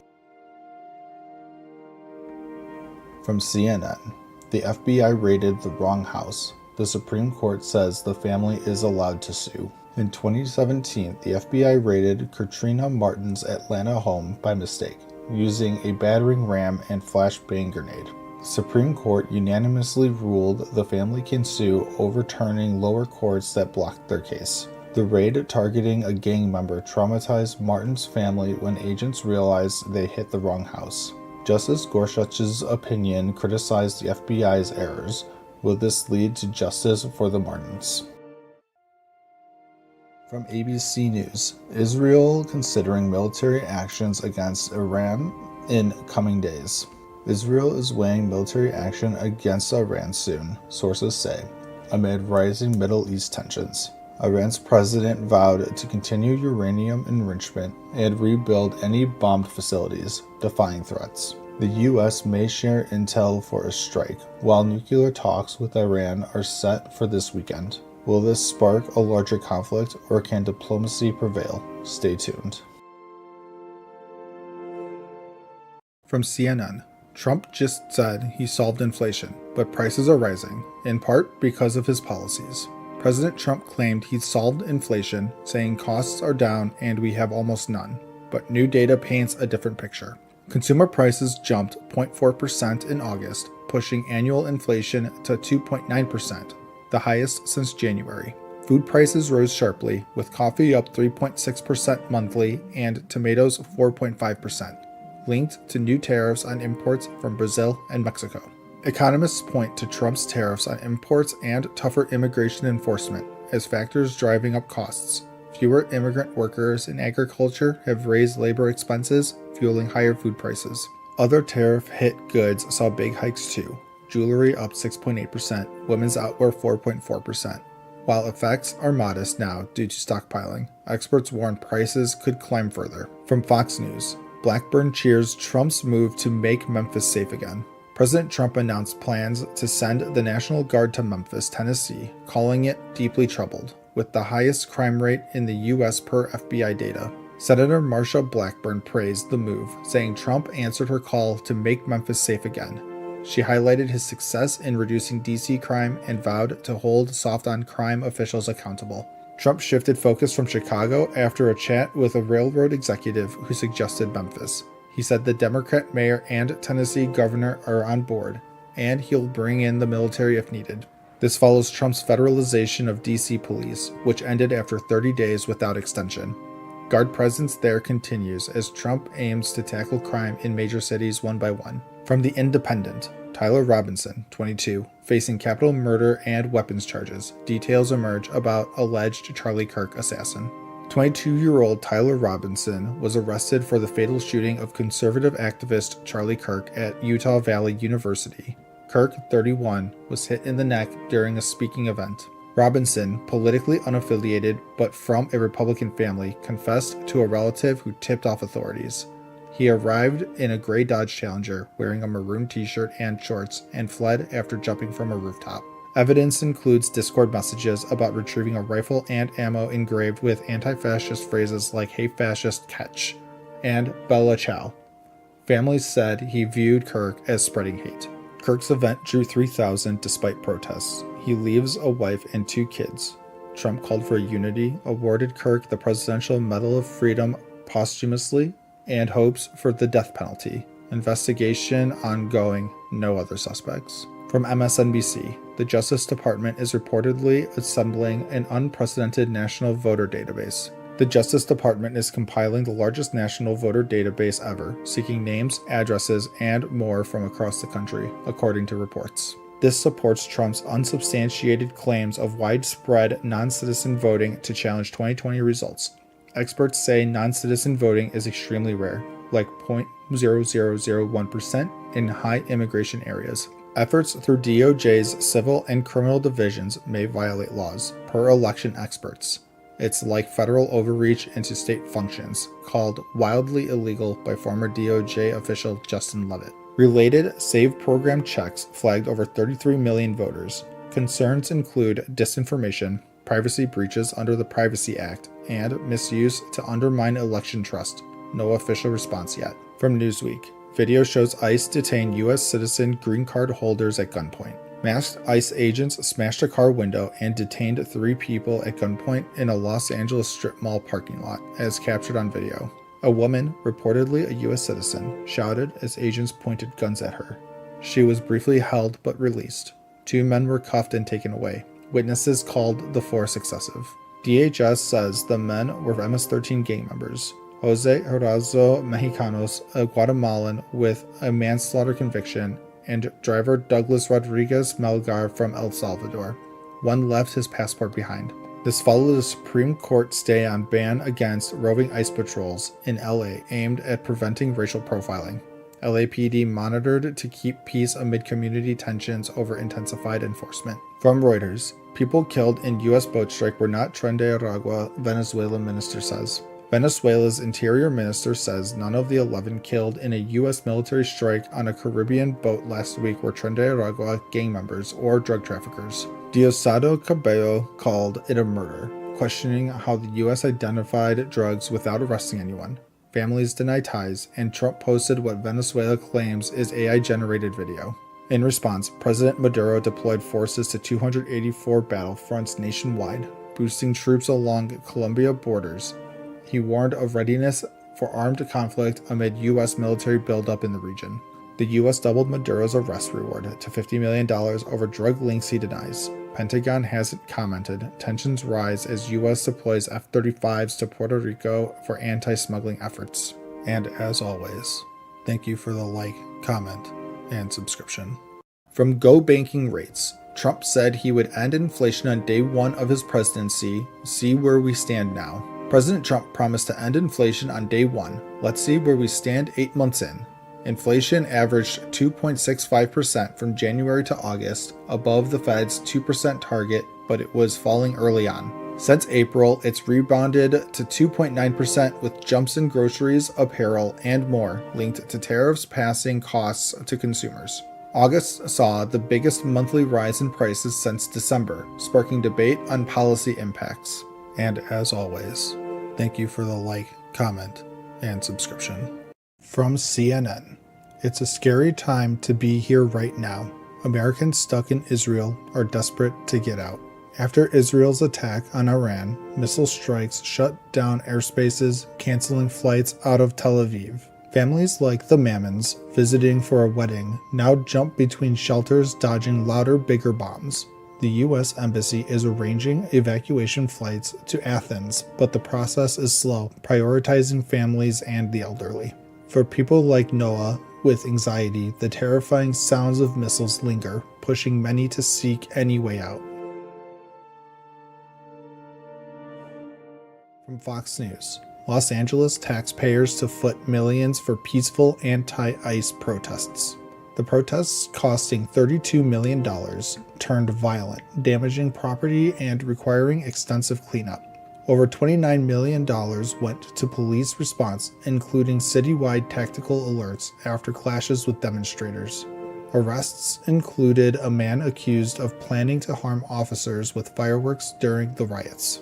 The costs don't include potential lawsuits, leaving taxpayers to cover emergency services and repairs. From the Associated Press, GOP's food stamp plan is found to violate Senate rules. It's the latest setback for Trump's big bill. The Senate parliamentarian ruled that shifting SNAP costs to states violates chamber rules. The proposal aimed to save billions to offset $4.5 trillion in tax cuts, but critics say it would cut aid for millions. The Byrd rule blocks certain policy changes in budget bills, forcing Republicans to rethink their strategy. The broader bill, including tax cuts and spending reductions, faces more hurdles as Senate debates continue. From Newsweek, State Department starts exit flights from Israel as Trump mulls war entry. The U.S. State Department has started assisted departure flights for Americans in Israel amid escalating conflict. Israel's strikes on Iran, followed by retaliatory missile attacks, have heightened tensions in the region.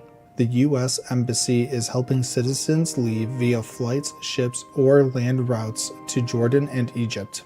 President Trump is meeting with advisors to decide on U.S. involvement as the situation remains volatile. From the Washington Post, U.S. warplanes strike 3 Iranian nuclear sites in sweeping attack.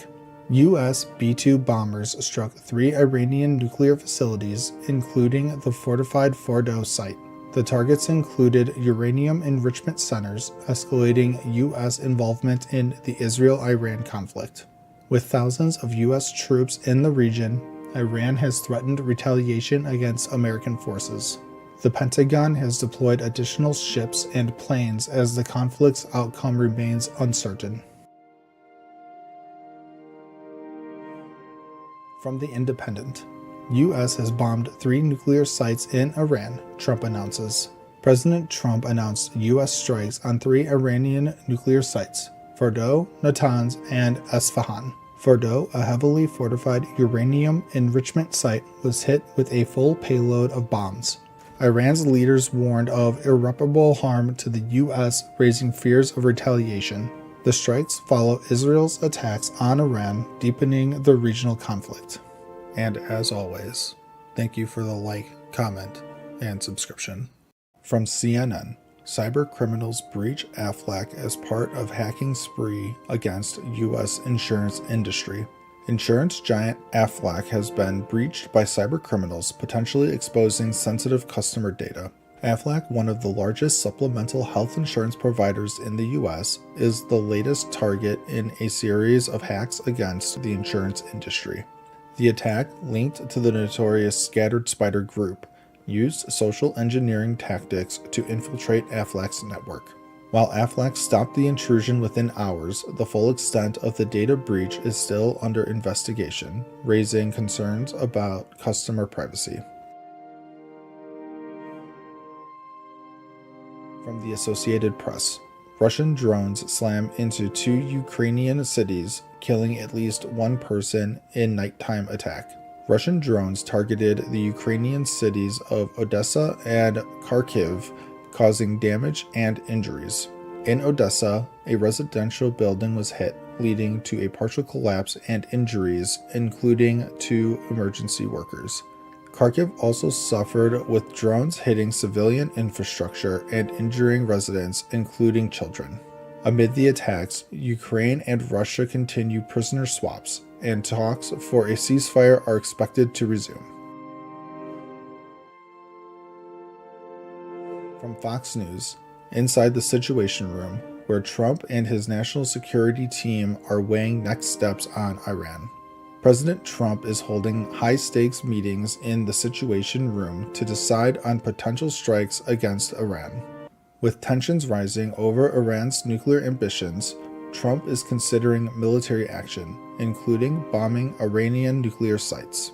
While open to negotiations, Trump has warned Iran of severe consequences if they continue their nuclear pursuits. The decision could reshape the Middle East and impact global security, with Trump expected to announce his choice within 2 weeks. From the Wall Street Journal, Iran's Islamic Revolutionary Guard poised for more power. As Israel strikes Iran, the Islamic Revolutionary Guard Corps, IRGC, may emerge even stronger. The IRGC's influence could grow, potentially leading to a more militant Iranian government. With key commanders killed, the IRGC's role in Iran's future leadership is more critical than ever. This shift could have long-term implications for Iran's internal politics and its relations with the West. From the Washington Post, Europeans make bid for diplomacy as Trump delays decision on bombing Iran. European foreign ministers are meeting with Iran in a last-ditch effort to prevent U.S. military action. As President Trump contemplates bombing Iranian nuclear sites, Europe pushes for diplomacy. The talks aim to secure concessions from Iran on its nuclear program and avert further escalation. With Trump's decision looming, the world waits to see if diplomacy can prevail over military action. From Newsweek, Ted Cruz diverges from other Republicans on Iran. Senator Ted Cruz advocates for regime change in Iran, diverging from many Republicans. While some Republicans urge caution, Cruz pushes for maximum pressure on Iran. Cruz's stance highlights divisions within the GOP on how to handle the Iran crisis. As tensions rise, the debate over U.S. policy toward Iran intensifies. And as always, thank you for the like, comment, and subscription. From CNN, Despite Trump's tough tone now, things were much worse in Washington when the National Guard was rolled out in 1968.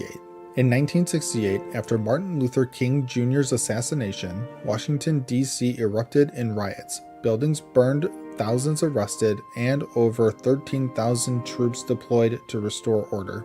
Residents recall chaos like war zones, with flames, looting, and military jeeps everywhere, far worse than today's scene. Now Trump deploys 800 Guard troops, claiming lawlessness, but locals and data show crime dropping after a 2023 spike, with guards mostly standing by landmarks. DC officials dispute Trump's dire portrayal, calling it exaggerated, while suing over federal overreach in the Capitol. From Fox News, Sydney Sweeney rocks blue jeans as she breaks social media silence after American Eagle ad controversy. Sydney Sweeney breaks her social media silence after the American Eagle Good Jeans ad stirs controversy, posting fun night out pics in denim. The campaign featuring Sweeney highlighting her great jeans with puns on jeans drew backlash for alleged racial undertones and eugenic vibes. Some call it tone-deaf and white supremacist coded, while others praise it for rejecting woke ads. American Eagle insists it's just about jeans. Experts say the buzz could boost her career and net worth by millions, comparing it to past provocative campaigns like Calvin Klein's. From Newsweek, videos show Fight the Trump Takeover protests across the country. Thousands protest in over 200 events across 34 states against Republican redistricting plans, especially Texas's map redraw favoring GOP seats. Texas Dems fled to deny quorum on gerrymandering, now returning after protests as Governor Abbott calls another session. In D.C., crowds rally against Trump's National Guard deployment and police takeover, calling crime claims exaggerated amid falling rates. Similar fights in LA earlier. Protesters vow to stop rigged maps and federal overreach targeting communities of color. From the Associated Press, Black mayors of cities Trump decries as lawless tout significant declines in violent crimes. Trump deploys National Guard to D.C., calling it and other cities like Chicago and Baltimore lawless, threatening federal interventions. But data shows violent crime dropping sharply post-2023 peak. Chicago homicides down 30%, LA 14%, Baltimore historic lows. Black mayors credit youth programs, gun buybacks, and community partnerships, rejecting Trump's narrative as false and radically tinged. They warn military presence can undo progress, pushing instead for federal aid in gun trafficking and cybercrimes. From USA Today, Oklahoma will require teachers from New York, California to prove they back America First. Oklahoma requires teachers from New York and California to pass an America First test proving alignment with conservative values to teach there. The test covers U.S. history, biology on male-female differences, and standards including 2020 election theories developed with PragerU. Unions call it a political stunt amid teacher shortages, saying it insults educators and distracts from real issues like pay and morale. Aimed at antithetical lessons like California's LGBTQ inclusive curriculum, few such teachers apply anyway due to value clashes. From the Wall Street Journal, European leaders to back Zelensky in Washington, hoping to counter Putin. Zelensky meets EU leaders before joining them at the White House, with Trump to seek unity against Russia's peace demands. Putin proposes Ukraine cede Donbass for a freeze elsewhere. Zelensky rejects, saying constitution forbids land trades. Focus on security guarantees like NATO's Article 5, but bilateral from US and Europe, to end war quickly per Trump's goal. Europeans aim to counter Putin, stressing territorial integrity. Details to be hashed out, then presented to Moscow. And as always, thank you for the like, comment, and subscription. From CNN, workers detained in Georgia ICE raid to be sent back to South Korea. Trump's border czar says more such raids are coming. In a massive ICE raid at a Hyundai electric vehicle plant in Georgia, 475 workers were detained, including about 300 South Koreans. After negotiations, South Korea arranged a chartered flight to bring their citizens home, emphasizing swift government action. Trump's border czar Tom Homan confirmed more workplace raids are planned as part of the immigration crackdown. Companies like Hyundai and LG are cooperating, suspending U.S. trips and prioritizing employee safety. From Fox News, Ohio donors ditch Tim Ryan, pour nearly $220,000 into Vivek Ramaswamy's governor bid. Republican Vivek Ramaswamy's Ohio governor bid is gaining traction, with nearly $220,000 from former Tim Ryan donors switching sides. Key business leaders like Sam Covelli and Bruce Zoldan, once Ryan backers, now support Ramaswamy for economic growth and reform. Ryan, a Democrat considering a run, faces donor defections amid claims of unfulfilled promises from traditional leadership. Ramaswamy raised $9.7 million early, backed by the GOP, focusing on manufacturing, safety, and tax cuts. From Fortune, godfather of AI, says the technology will create massive unemployment and send profits soaring. That is the capitalist system. Nobel laureate Geoffrey Hinton, the godfather of AI, warns AI will boost profits but cause massive unemployment by replacing workers. He blames capitalism, not AI, and notes entry-level jobs are already shrinking, while healthcare could benefit from efficiency gains. Hinton dismisses universal basic income as insufficient for human dignity and highlights AI risks like bioweapons. He uses ChatGPT for research and left Google to retire, not just to speak on dangers. From The Guardian, Texas Attorney General wants students to pray in school unless they're Muslim. Texas Attorney General Ken Paxton pushes for the Lord's Prayer and Bible in schools under a new law allowing religious time. He endorses Christian elements, calling it foundational, but critics say it violates church-state separation. In 2017, Paxton opposed a Muslim prayer room, sparking accusations of favoritism and Islamophobia.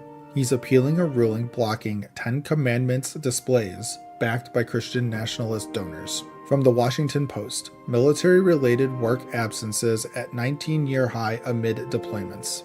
Work absences for military duty hit a 19-year high with 90,000 cases from January to August due to deployments. Trump's administration sent Guard members to cities like LA and DC for crime control, straining the labor market. Amid slow hiring and rising unemployment, economists warn of economic chaos from uncertain deployments.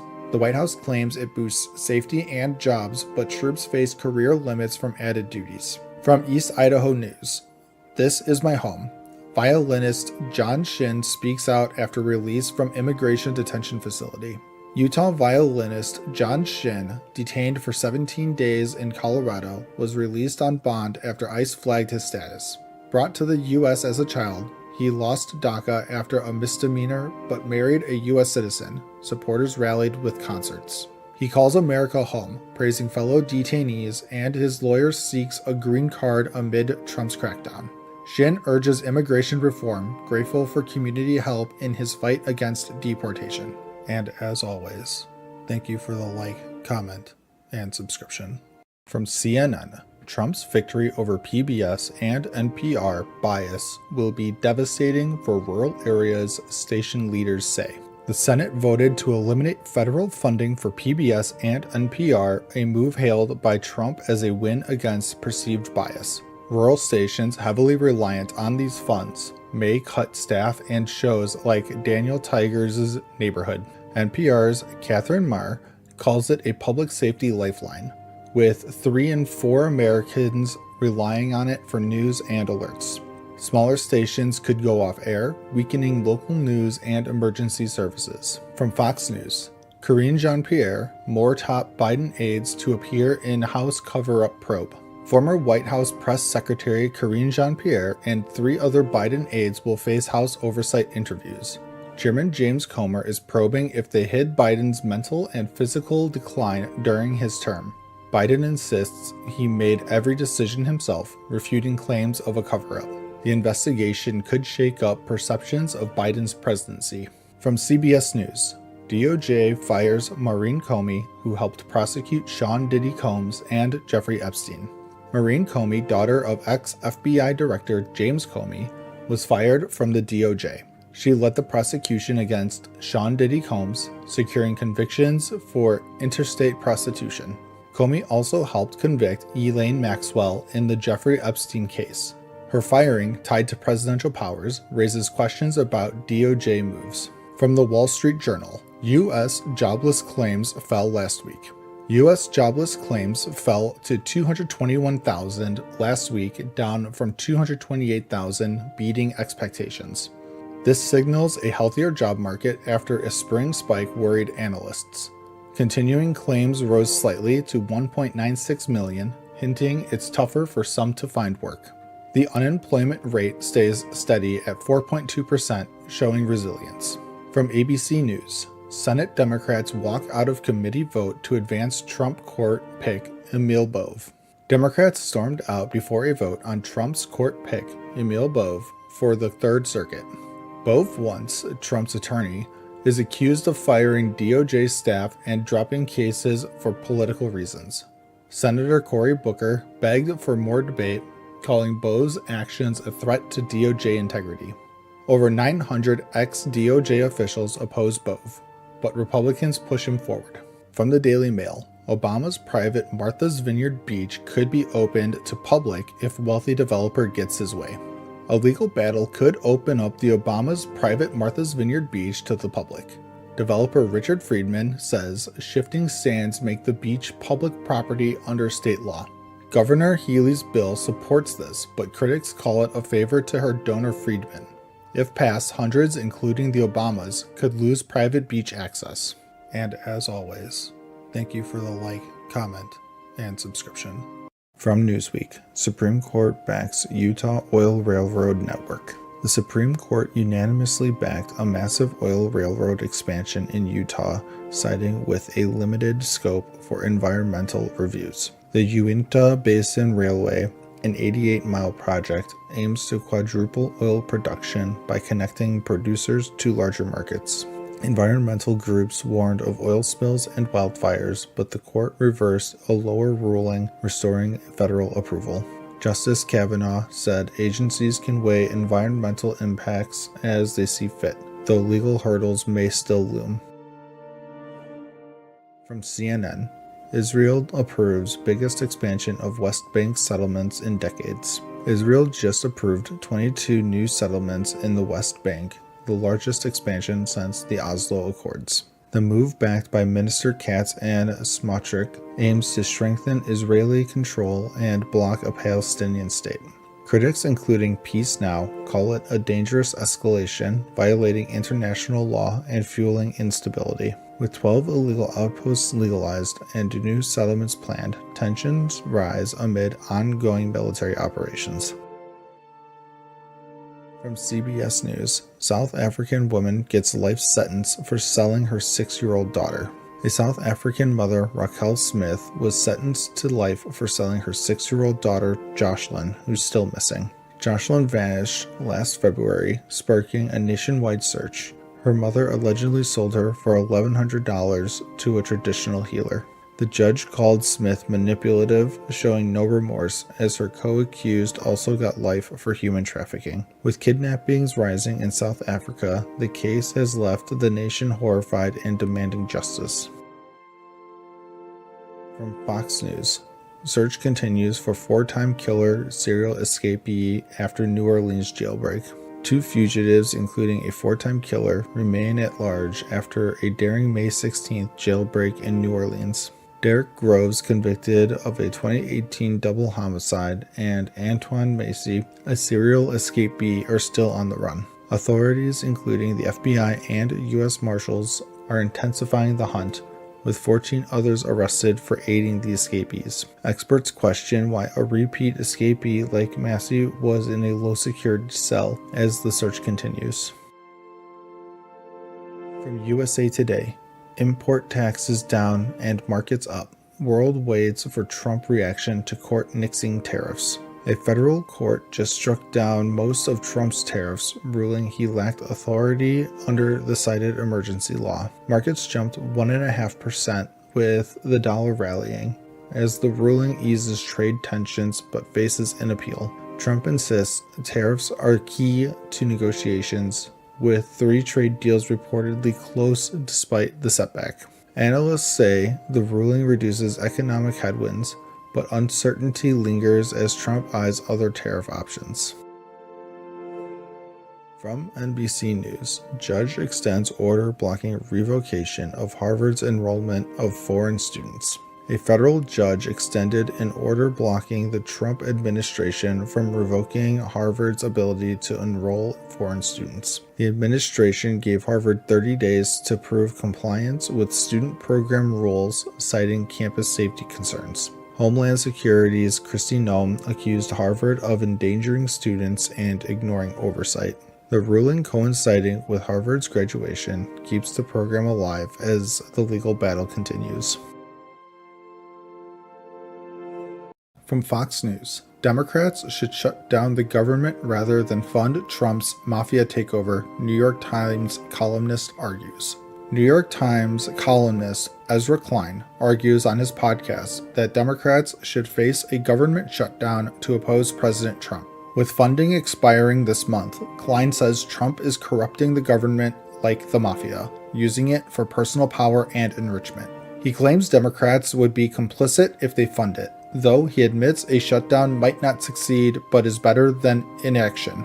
Senate Republicans need Democratic votes to pass funding by October 1st amid ongoing debates. From CNN, Trump's crackdown on homeless residents in the nation's capital has them on the run. President Trump's law enforcement surge in D.C. has cleared over 50 homeless encampments since August, but without promised shelters or services. Residents like Jeff Paget are fleeing to Virginia woods at night to avoid harassment, constantly moving and hiding. Advocates say it's causing exhaustion, fear, and disruption to services, calling it political theater without long-term solutions. The White House claims it's making D.C. safer, while the city added shelter beds, but many homeless avoid them due to past traumas. From the Washington Post, it's not just Trump. Red states are cracking down on their own blue cities.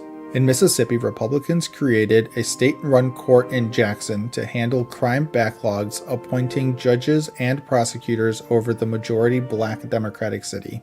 Similar moves in Texas, Louisiana, Missouri, Georgia, and Indiana include deploying state troops and taking over local police or prosecutors. Critics say it's diverting resources from local control despite falling crime, creating unequal systems and reducing accountability. Polls show Republican support for such interventions, while experts warn of long-term impacts on community trust. From USA Today, Amy Coney Barrett says, "I'm nobody's justice." That includes Trump. Supreme Court Justice Amy Coney Barrett declares she's independent, not aligned with Trump, surprising both supporters and critics.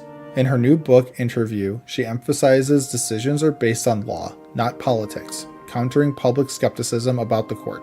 As the only mother of school-age kids on the court, her experiences inform cases on education and tech, boosting compassion.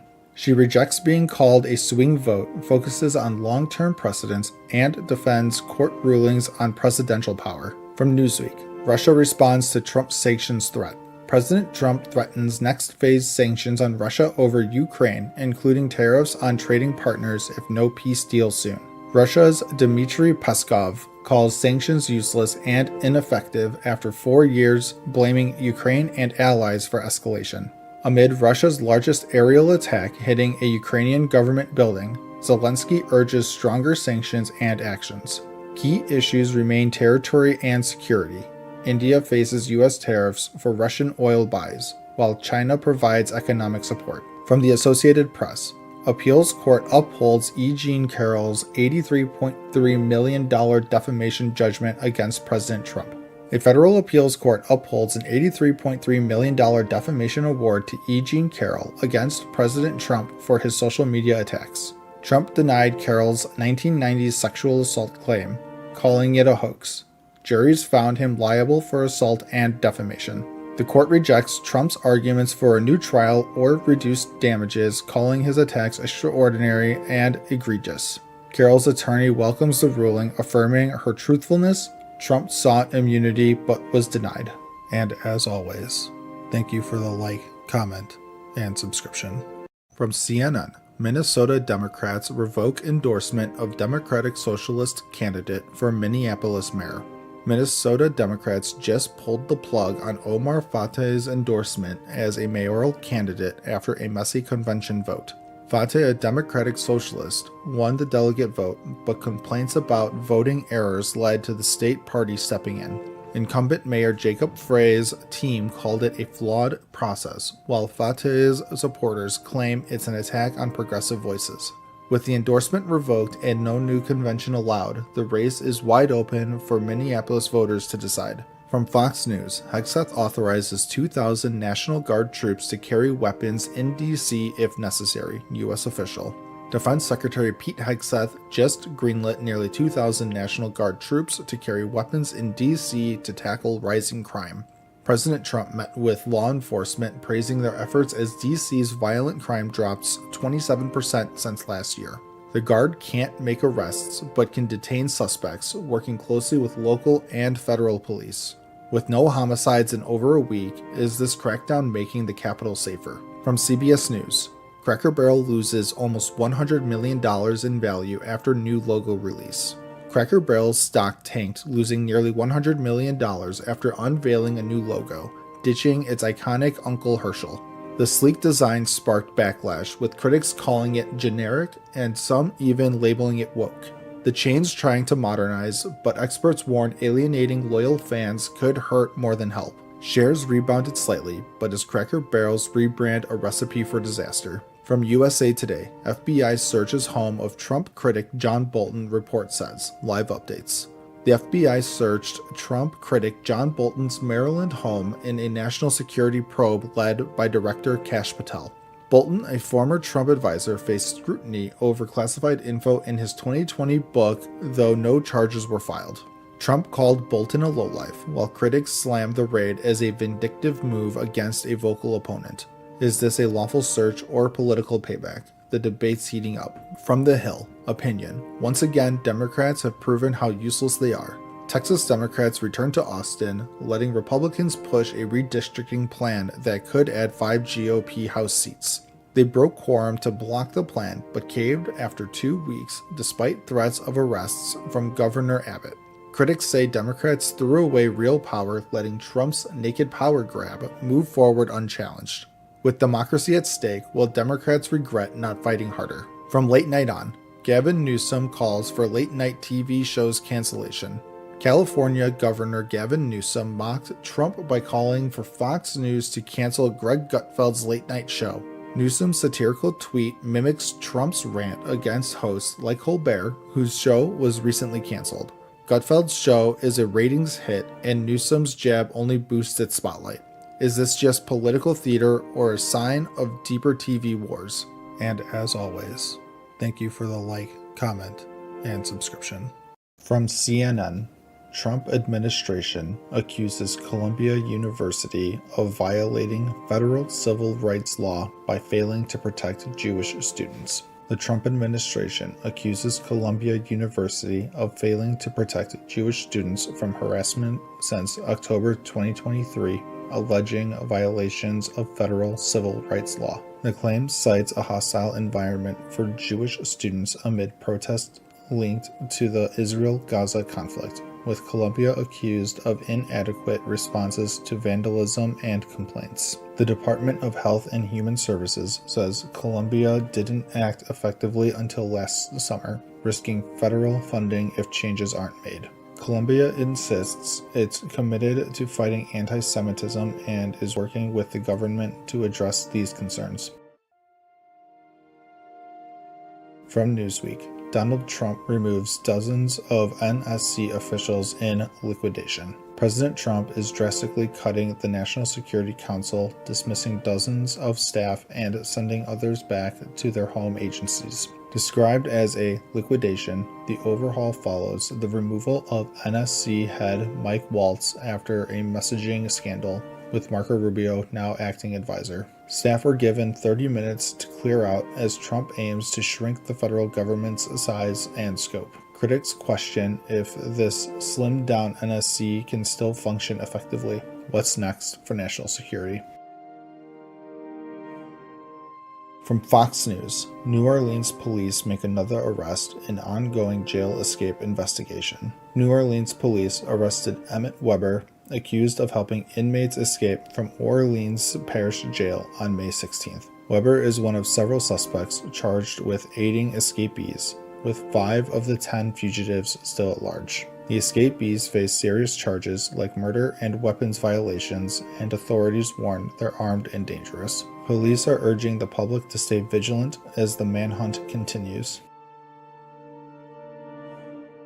From Bloomberg, Trump signs orders to revive U.S. leadership in nuclear power. President Trump signed orders to boost U.S. nuclear power, aiming to build new reactors and revive the industry. The plan targets small, innovative reactors and large-scale projects to meet rising energy demands from AI and data centers. Trump wants 10 new reactors by 2030 and faster approvals, but some worry about regulatory risks and costs. Can the U.S. reclaim its nuclear lead over China and Russia? Stay tuned. From the Associated Press, Defense Secretary Hegseth, bedeviled by leaks, orders more restrictions on press at Pentagon. Defense Secretary Pete Hegseth is tightening press access at the Pentagon after embarrassing leaks citing national security. Reporters now need escorts in key areas and new badges. Moves from the Pentagon Press Association calls an attack on press freedom. Leaks about military plans and a messaging scandal prompted the restrictions, raising tensions with the media. Will these rules protect secrets or limit transparency? The debate heats up. From USA Today, illegal border crossings have plunged. DHS still says it needs billions to build a wall. DHS is requesting $45.6 billion for a border wall, despite illegal crossings dropping to 8,400 in April from 129,000 last year. Secretary Noem claims the border is the most secure ever, but says vulnerable areas need more fencing and tech. Senate Republicans question the high cost, with estimates suggesting far less is needed for the 1,950-mile border. As Congress debates, will the wall get funded or scrapped? Stay tuned. From Fox News, Treasury sanctions brutally violent cartel for timeshare fraud in tourist destination, warns Americans. In Puerto Vallarta, the Cartel de Jalisco Nueva Generación runs timeshare fraud targeting U.S. citizens, especially the elderly. The Treasury sanctioned 4 individuals and 13 companies linked to the cartel who trick victims into paying fake fees for non-existent deals. These scams have cost Americans millions, with some seniors losing their life savings over years-long schemes. Officials urge research before buying timeshares in Mexico and beware of offers that seem too good to be true. From CNN, Trump announces Kennedy Center honorees as he tries to put his stamp on D.C. President Trump announced George Strait, Sylvester Stallone, Gloria Gaynor, and Kiss as Kennedy Center honorees. He's taken over the center's board, vowing to end woke programming and launch a $250 million renovation. Democrats and artists like the Hamilton producer slammed the move, citing politicization of the iconic venue. Trump's pushing new programming like a faith-based film to reshape DC's cultural scene. From Newsweek, Elon Musk suffers legal blow in war with Sam Altman. A judge ruled Elon Musk must face claims of a harassment campaign against OpenAI and co-founder Sam Altman. Musk, who co-founded OpenAI but left in 2019, is accused of targeting Altman with lawsuits and social media attacks. OpenAI says Musk's actions are unfair business practices driven by rivalry as he builds AI with xAI's Grok. Musk calls Altman Scam Altman on X. A federal trial is set for March in California. From CBS News, McDonald's Japan scraps Pokemon card Happy Meals after grown-ups get greedy. McDonald's Japan halted a Pokemon card Happy Meal campaign after resellers bought them out in a day. Grown-ups trashed the food, leaving mounds of waste outside stores to resell the coveted cards for big profits. The cards meant for kids were resold for hundreds online, sparking outrage from parents and fans. McDonald's apologized, vowing to limit purchases and restore the Happy Meals family-friendly. From the Associated Press, Israeli gunfire kills at least 25 in Gaza as Netanyahu says he will allow Palestinians to leave. Israeli gunfire killed at least 25 Palestinians seeking aid in Gaza, witnesses and health officials report. Prime Minister Netanyahu announced plans to allow Palestinians to leave Gaza for a planned military offensive, raising ethnic cleansing fears. Victims were shot near aid sites as Israel targets Hamas but faces criticism for blocking humanitarian deliveries. Ceasefire talks resumed in Cairo, but Israel's not joining as Hamas demands a lasting truce and hostage release. From the Daily Caller, Texas House Democrats relent and head home. Texas House Democrats are returning to Austin after weeks of fleeing to block a GOP redistricting session. They claimed success in delaying maps that could favor Republicans in the U.S. House, drawing national attention. The Senate passed a map shifting Democratic districts to GOP strongholds, but the House lacked a quorum. AG Paxton called for vacating Democrats' seats as focus shifts to flood relief and future sessions. And as always, thank you for the like, comment, and subscription. From Fox News, DHS scoops up criminal illegal immigrant suspected of killing man on lawnmower. Senseless tragedy. In Louisiana, DHS issued an ICE detainer for Roberto Romero Hernandez, a Mexican national suspected of driving drunk and killing 59-year-old Ricky Maddox. Romero Hernandez allegedly struck Maddox, who was mowing on Highway 1 with his Chevrolet Silverado. Maddox later died in the hospital. DHS says the detainer ensures Romero Hernandez, arrested without a license, won't be released pending local proceedings. This follows other recent incidents involving illegal immigrants and DUI fatalities amid rising ICE detainer activity. From CNN, the Fort Stewart shooting is the latest act of violence at a U.S. military base. An Army Sergeant, Cornelius Radford, allegedly shot and wounded 5 soldiers at Fort Stewart, Georgia. Fellow soldiers tackled Radford, stopping the attack. All 5 victims are stable after 3 underwent surgery. The shooting occurred in the 3rd Infantry Division's area, a unit hit by tragedy before including a 2022 killing. This incident joins other violent attacks at U.S. bases like Fort Hood and Pensacola, raising safety concerns. From the Wall Street Journal, U.S. trading partners race to secure exemptions from Trump's tariffs. New U.S. tariffs hit Thursday, with countries like the EU, Japan, and South Korea seeking exemptions. Deals with Brazil and Chile already exempt products like orange juice and copper, covering billions in exports. Trump's 100% tariff on semiconductors spares companies investing in U.S. manufacturing like Apple. Uncertainty lingers as nations push for more carve-outs, fearing impacts on prices and investment. From the Washington Post, live updates. Trump's sweeping tariffs go into effect after delays. President Trump's tariffs, effective Thursday, impose up to 39% taxes on imports from India, Switzerland, and more. Commerce Secretary Lutnick claims tariffs will bring $50 billion monthly, but critics warn of higher consumer prices. Meanwhile, Fort Bliss prepares to detain 1,000 immigrants, part of Trump's deportation plan using military bases. Trump also eyes a Putin meeting and a new census, stirring debates on trade, immigration, and politics. From ABC News, White House pushes back on Kremlin claims Trump and Putin agreed to meeting.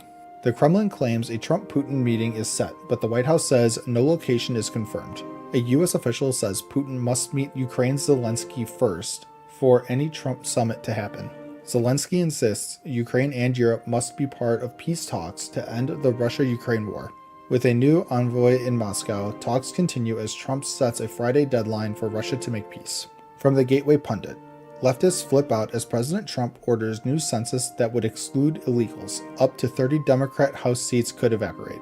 President Trump ordered a new U.S. census to exclude illegal immigrants despite the 2020 census being recent.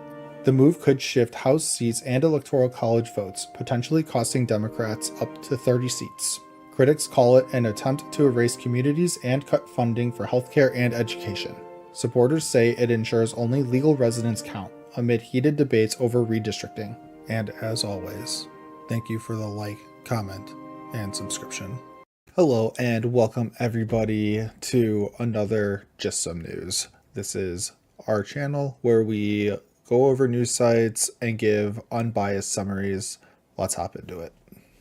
From USA Today, Israel's military finds professional failures in killings of Gaza medics, commander to be dismissed. Israel's military admits professional failures in the killing of 15 Gaza medics, dismissing a commander. On March 23rd, soldiers shot emergency responders near Rafah, mistaking them for Hamas threats in 3 incidents. A review found operational errors and breaches of orders, with a deputy commander fired for an inaccurate report. The military claims some responders were Hamas members, a charge Hamas denies. Criminal charges may follow as investigations continue. From Newsweek, anti-Trump protests update. Organizers say more than 3 million attended. Over 3 million reportedly joined anti-Trump protests across all 50 states this weekend, organizers say. The 5051 movement targeted Trump's policies, from federal cuts and environmental rollbacks to immigration enforcement. Protesters in cities like New York City and Denver rallied against what they call authoritarian overreach. Demonstrators demand due process and democratic integrity, but the turnout figures await independent verification. From NBC News, Trump draft executive order proposes eliminating all non-essential embassies and consulates in sub-Saharan Africa and consolidating regional bureaus. A draft Trump executive order could overhaul the U.S. State Department, cutting embassies and bureaus. The plan would shut non-essential embassies in sub-Saharan Africa, consolidate regional bureaus into 4 corps, and slash offices on climate and human rights. It also revamps diplomat hiring to align with Trump's America First vision. Rubio called it fake news, but the draft sets an October 1st deadline for the changes, offering buyouts for dissenting staff. From the AP, this Midwestern city has long been a federal hub. The pain from Doge's cuts is everywhere. Trump's Doge cuts hit Kansas City hard, impacting federal workers and local communities. Thousands of federal jobs are at risk, like Shea Giorgio's, who was let go after 28 years. Cuts to USDA grants and food aid hurt local programs, while health departments lose funding for labs and vaccines. Protesters target Musk's Tesla showroom, and landlords face losses as federal leases end. The economic fallout is real. From Fox News, Mexican nationals arrested while transporting 180,000 rounds of ammunition from Utah to Colorado. 2 Mexican nationals were arrested in Colorado for transporting 180,000 rounds of ammunition. Cesar Martinez Solis and Humberto Amador Gaviria were stopped in Cannon City on March 26. Detectives found 150 boxes of .308 and 30 boxes of 7.62 ammo, bought in Salt Lake City, possibly headed to Pueblo. Both men on non-immigrant visas face charges for unlawful ammo possession. The case ties to a federal anti-cartel operation. And from CNN, El Salvador's president offers Maduro U.S. deported Venezuelans for prisoner swap. El Salvador's President Bukele offers a prisoner swap with Venezuela's Maduro involving U.S. deported Venezuelans. Bukele wants to exchange 252 Venezuelans in Secot prison, alleged gang members, for 252 political prisoners in Venezuela, including opposition families. Maduro calls the deportations a kidnapping, denying their criminal ties. The proposal includes activists hiding in an embassy and jailed journalists. Bukele's move faces scrutiny amid his tough anti-gang stance. And that's all the news we have for you today, my friends. If you want to like, comment, subscribe, it'd be great. watch all of our shorts. If we don't want to watch this all in one go, we do upload them all separately on YouTube Shorts or on TikTok. And remember, that's not just any news, it's some news. Thanks for watching. From CNN, Bernie Sanders thinks Democrats have turned on their base. Now it's time to fight back. Senator Bernie Sanders calls Texas Republicans' redistricting plan, backed by Trump, an attempt to rig the system by adding 5 GOP House seats. Texas Democrats fled to block the plan, while governors in California and New York consider redrawing their own maps to counter it. On his Fighting Oligarchy tour, Sanders urges Democrats to stand with the working class, saying the party has lost touch with its base. Sanders also warns against escalating the Israel-Gaza conflict and supports a fair Ukraine peace deal as Trump meets Putin. From Fox News, it's not just Democrats. Socialist Mamdani's plans should worry Republicans nationwide. Zoran Mamdani, a socialist New York City mayoral candidate, gains traction with Senator Elizabeth Warren praising his ideas as the Democratic message.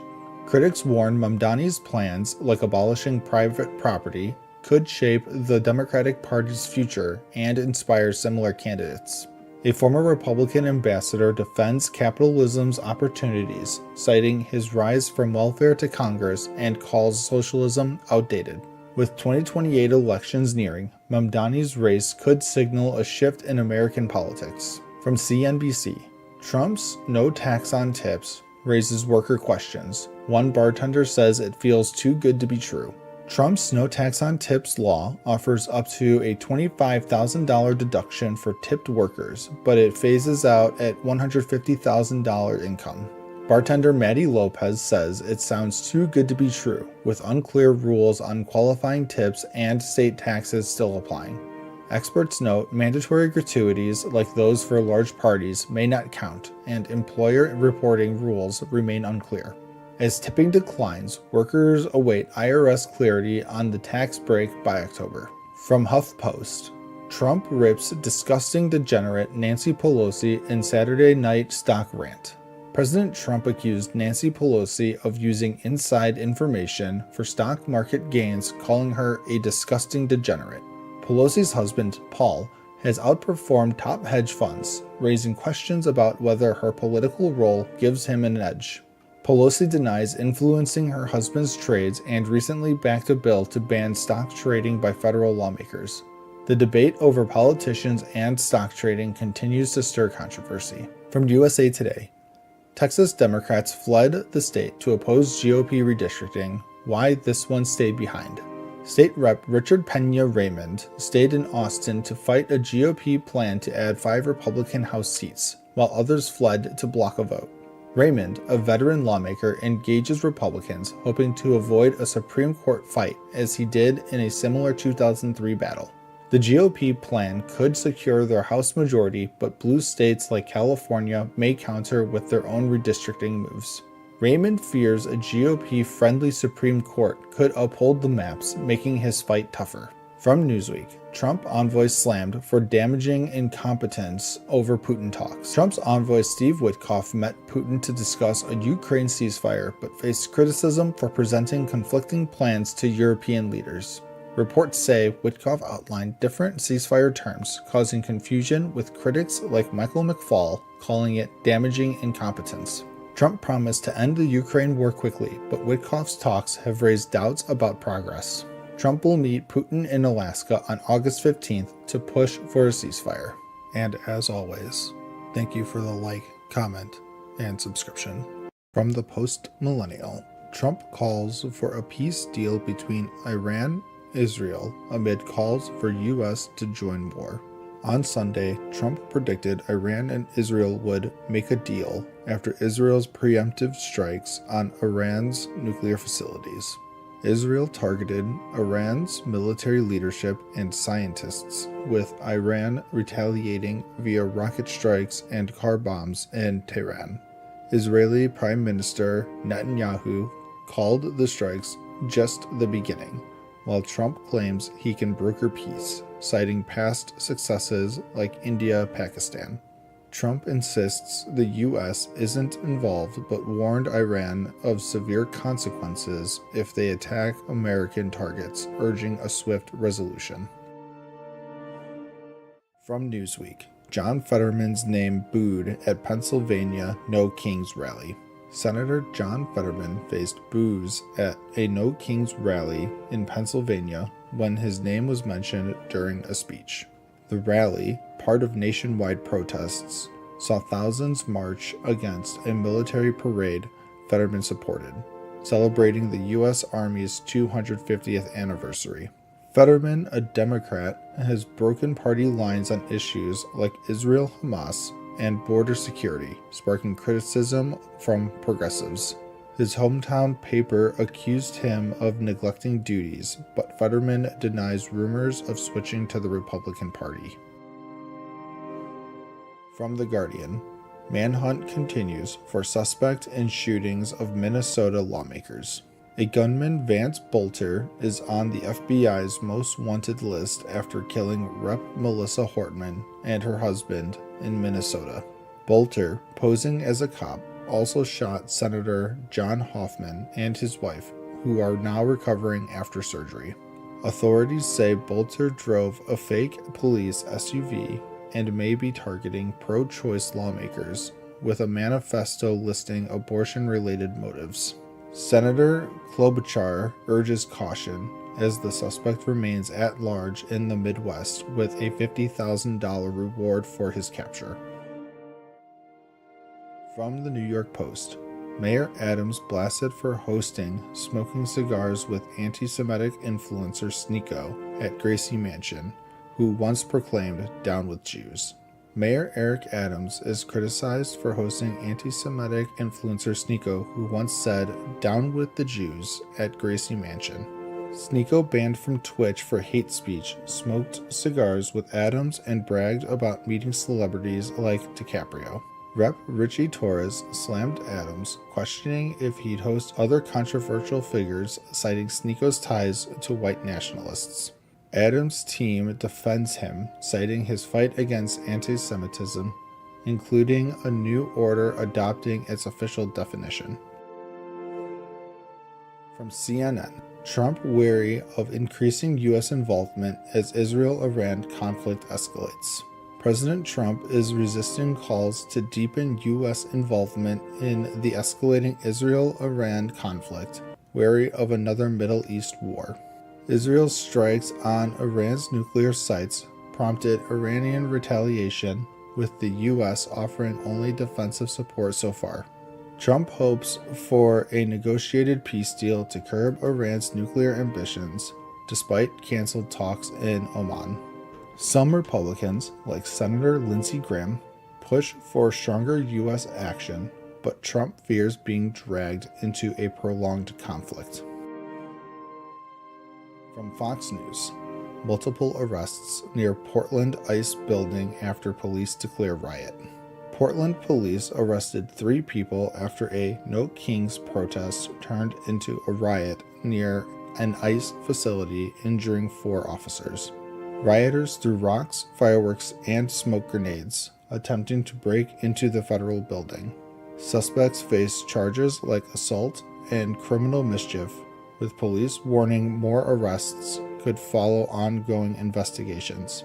The chaos erupted after a large-scale march, with authorities stressing arrests targeted criminal acts, not free speech. From Fox News, Obama swipes at affluent liberals during rare public remarks, says all of us are going to be tested.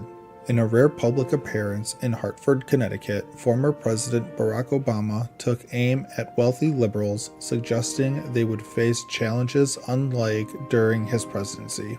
He remarked that while they could previously enjoy their wealth without issue, now they might have to make sacrifices like foregoing kitchen remodels in their Hampton homes. Obama also addressed immigration, defending immigrants, and criticizing their treatment as enemies, referencing his DACA program. While not mentioning Trump by name, Obama urged institutions to counter current policies, though some progressives are frustrated by his relatively mild opposition. From Newsweek, U.S. housing market sees slowdown in new building projects.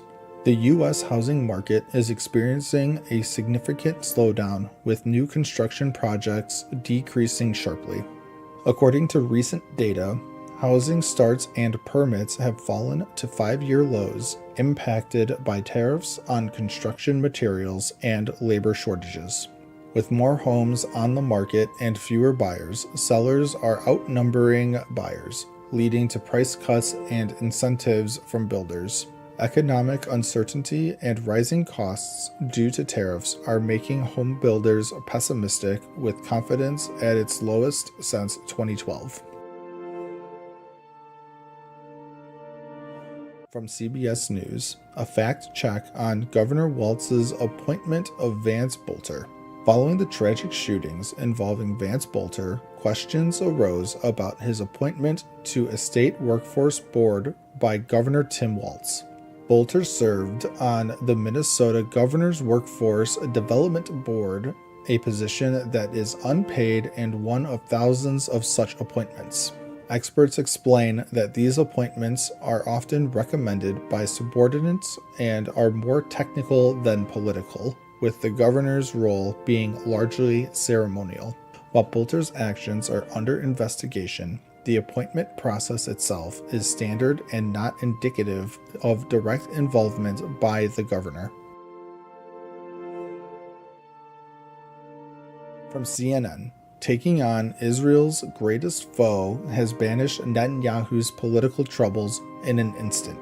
Israeli Prime Minister Benjamin Netanyahu has seen a dramatic shift in his political fortunes following a successful military operation against Iran. Facing confidence votes and protests, Netanyahu's government was under pressure, but the operation has united the country and silenced critics. The campaign, dubbed Operation Rising Lion, has been praised as a Churchill moment for Netanyahu, showcasing his leadership on the international stage. With national security taking precedence, domestic issues have taken a backseat, strengthening Netanyahu's position despite ongoing challenges. From USA Today, Trump teases possible U.S. strike as Iran's supreme leader warns America. President Donald Trump has hinted at a possible U.S. strike on Iran, stating, "I may do it, I may not do it." In response, Iran's supreme leader, Ayatollah Ali Khamenei, warned that Iran will not surrender and will respond to any threats. The situation escalates as Israel and Iran continue airstrikes, with civilians fleeing major cities. World leaders, including Russian President Vladimir Putin, are involved, with Trump rejecting mediation offers and focusing on the conflict. From NBC News, Supreme Court upholds Tennessee ban on transgender youth medical care. In a 6-3 ruling, the Supreme Court has upheld Tennessee's law restricting gender transition care for minors. The decision is seen as a major setback for transgender rights, potentially affecting similar laws in 24 other states. The law bars surgeries, puberty blockers, and hormone therapy for minors, with challengers arguing it constitutes sex discrimination. While the ruling does not resolve all legal issues, it sets a precedent that could influence future cases on transgender healthcare. And as always, thank you for the like, comment, and subscription. From the Wall Street Journal, hiring slowed in May with 139,000 new jobs. The U.S. economy added 139,000 jobs in May, slightly above expectations, but signaling cautious hiring due to tariff uncertainties.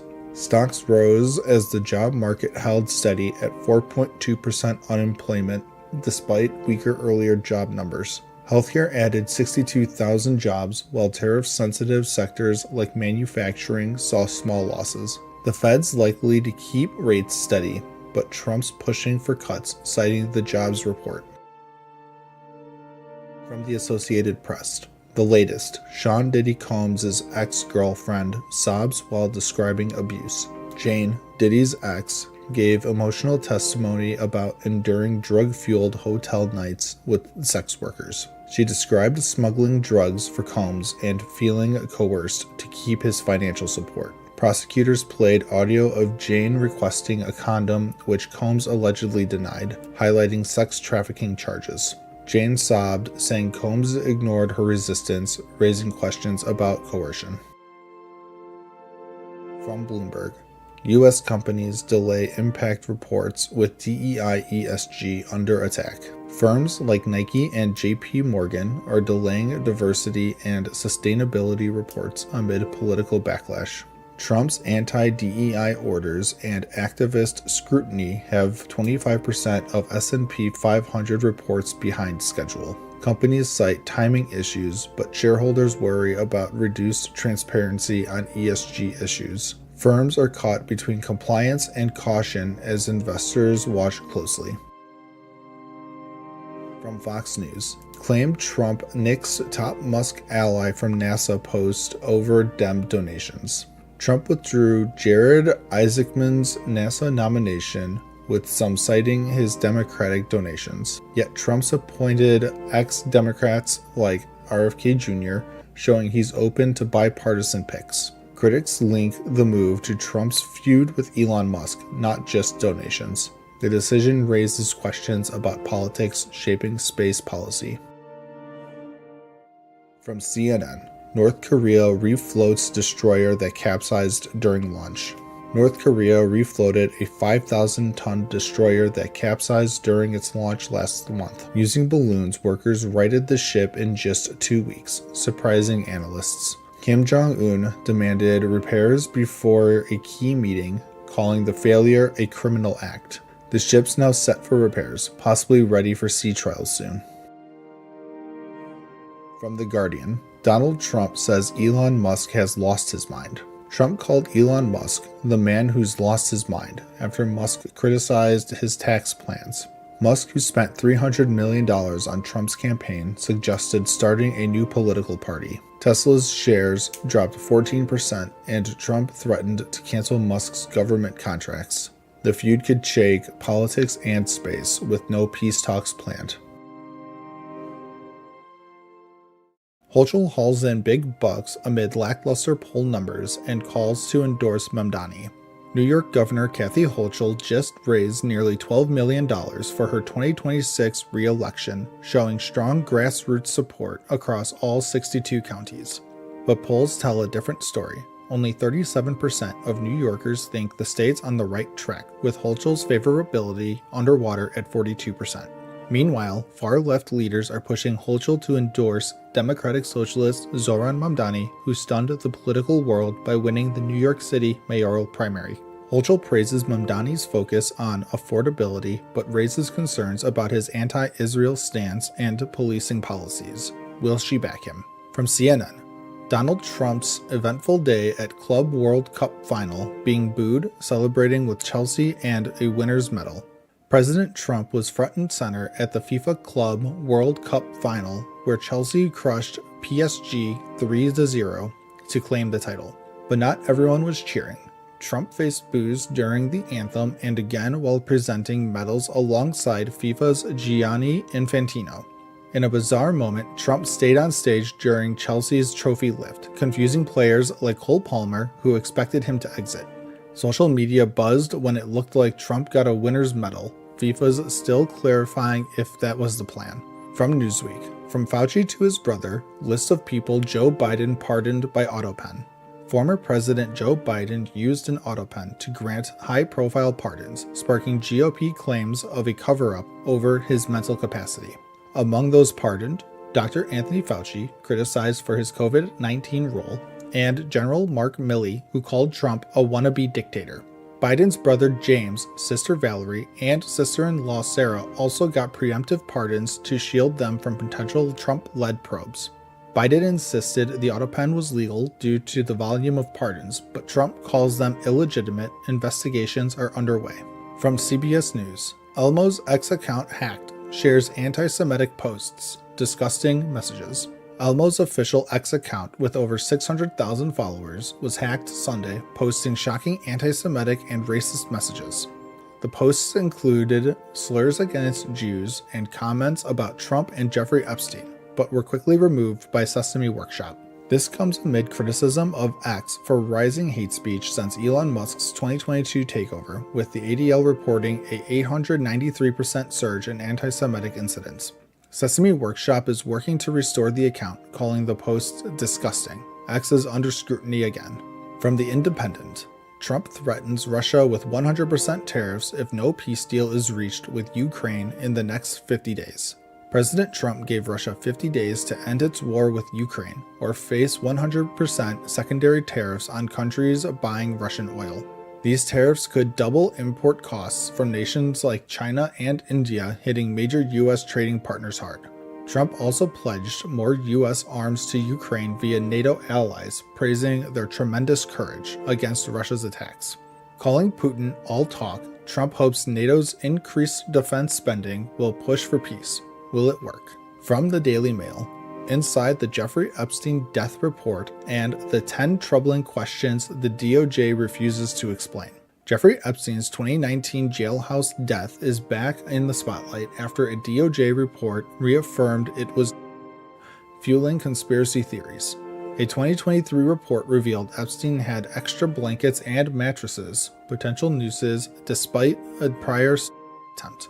A missing minute of surveillance footage and cameras that streamed but didn't record raised questions about a cover-up. Attorney General Pam Bondi faces backlash for the DOJ's handling, with 10 key questions still unanswered about Epstein's death. And as always, thank you for the like, comment, and subscription. From Fox News, multiple fatal crashes linked to illegal immigrants spark arrests across U.S. in recent days. Recent days have seen a string of fatal crashes allegedly caused by illegal immigrants, leading to arrests nationwide. In Louisiana, a 31-year-old Honduran man is charged with vehicular homicide after hitting a 15-year-old boy on a bike while intoxicated. Similar incidents from Nashville, Maine, Florida, and Wisconsin involve drivers from Honduras, Angola, India, and another from Honduras, all facing serious charges and ICE detainers. DHS officials call these preventable tragedies, tying them to broader efforts against migrant crime under President Trump. From CNN, CDC left leaderless after new director Dr. Susan Monarez is ousted and other key officials follow.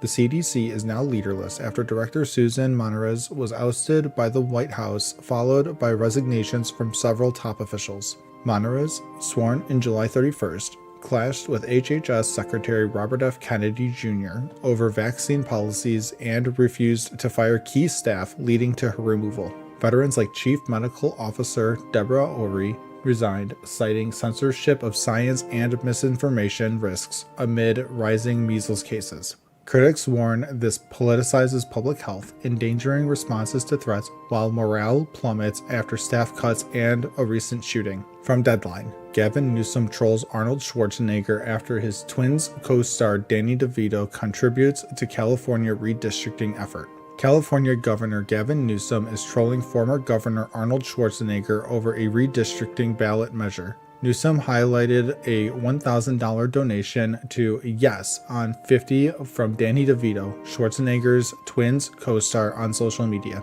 Prop 50 aims to redraw districts to favor Democrats in response to Texas's Republican-favoring changes, bypassing the independent commission Schwarzenegger supports. Schwarzenegger opposes it, while Newsom's bold Trump-mimicking online strategy draws attention and sells satirical merch. From Fortune, it's time to unmask the Trump tariffs for what they really are: a giant national sales tax that will hobble U.S. economic growth. Trump's tariffs are essentially a massive national sales tax hitting Americans' wallets and slowing growth. Unlike Europe's VAT, this will raise $2.7 trillion over a decade, offsetting half of the savings from extending 2017 tax cuts. Consumers pay more for imports, but it won't cause inflation unless money supply grows, nor shrink trade deficits caused by overspending. Experts predict a 0.4% annual drag on GDP, limiting choices and raising costs in America's marketplace. From CBS News,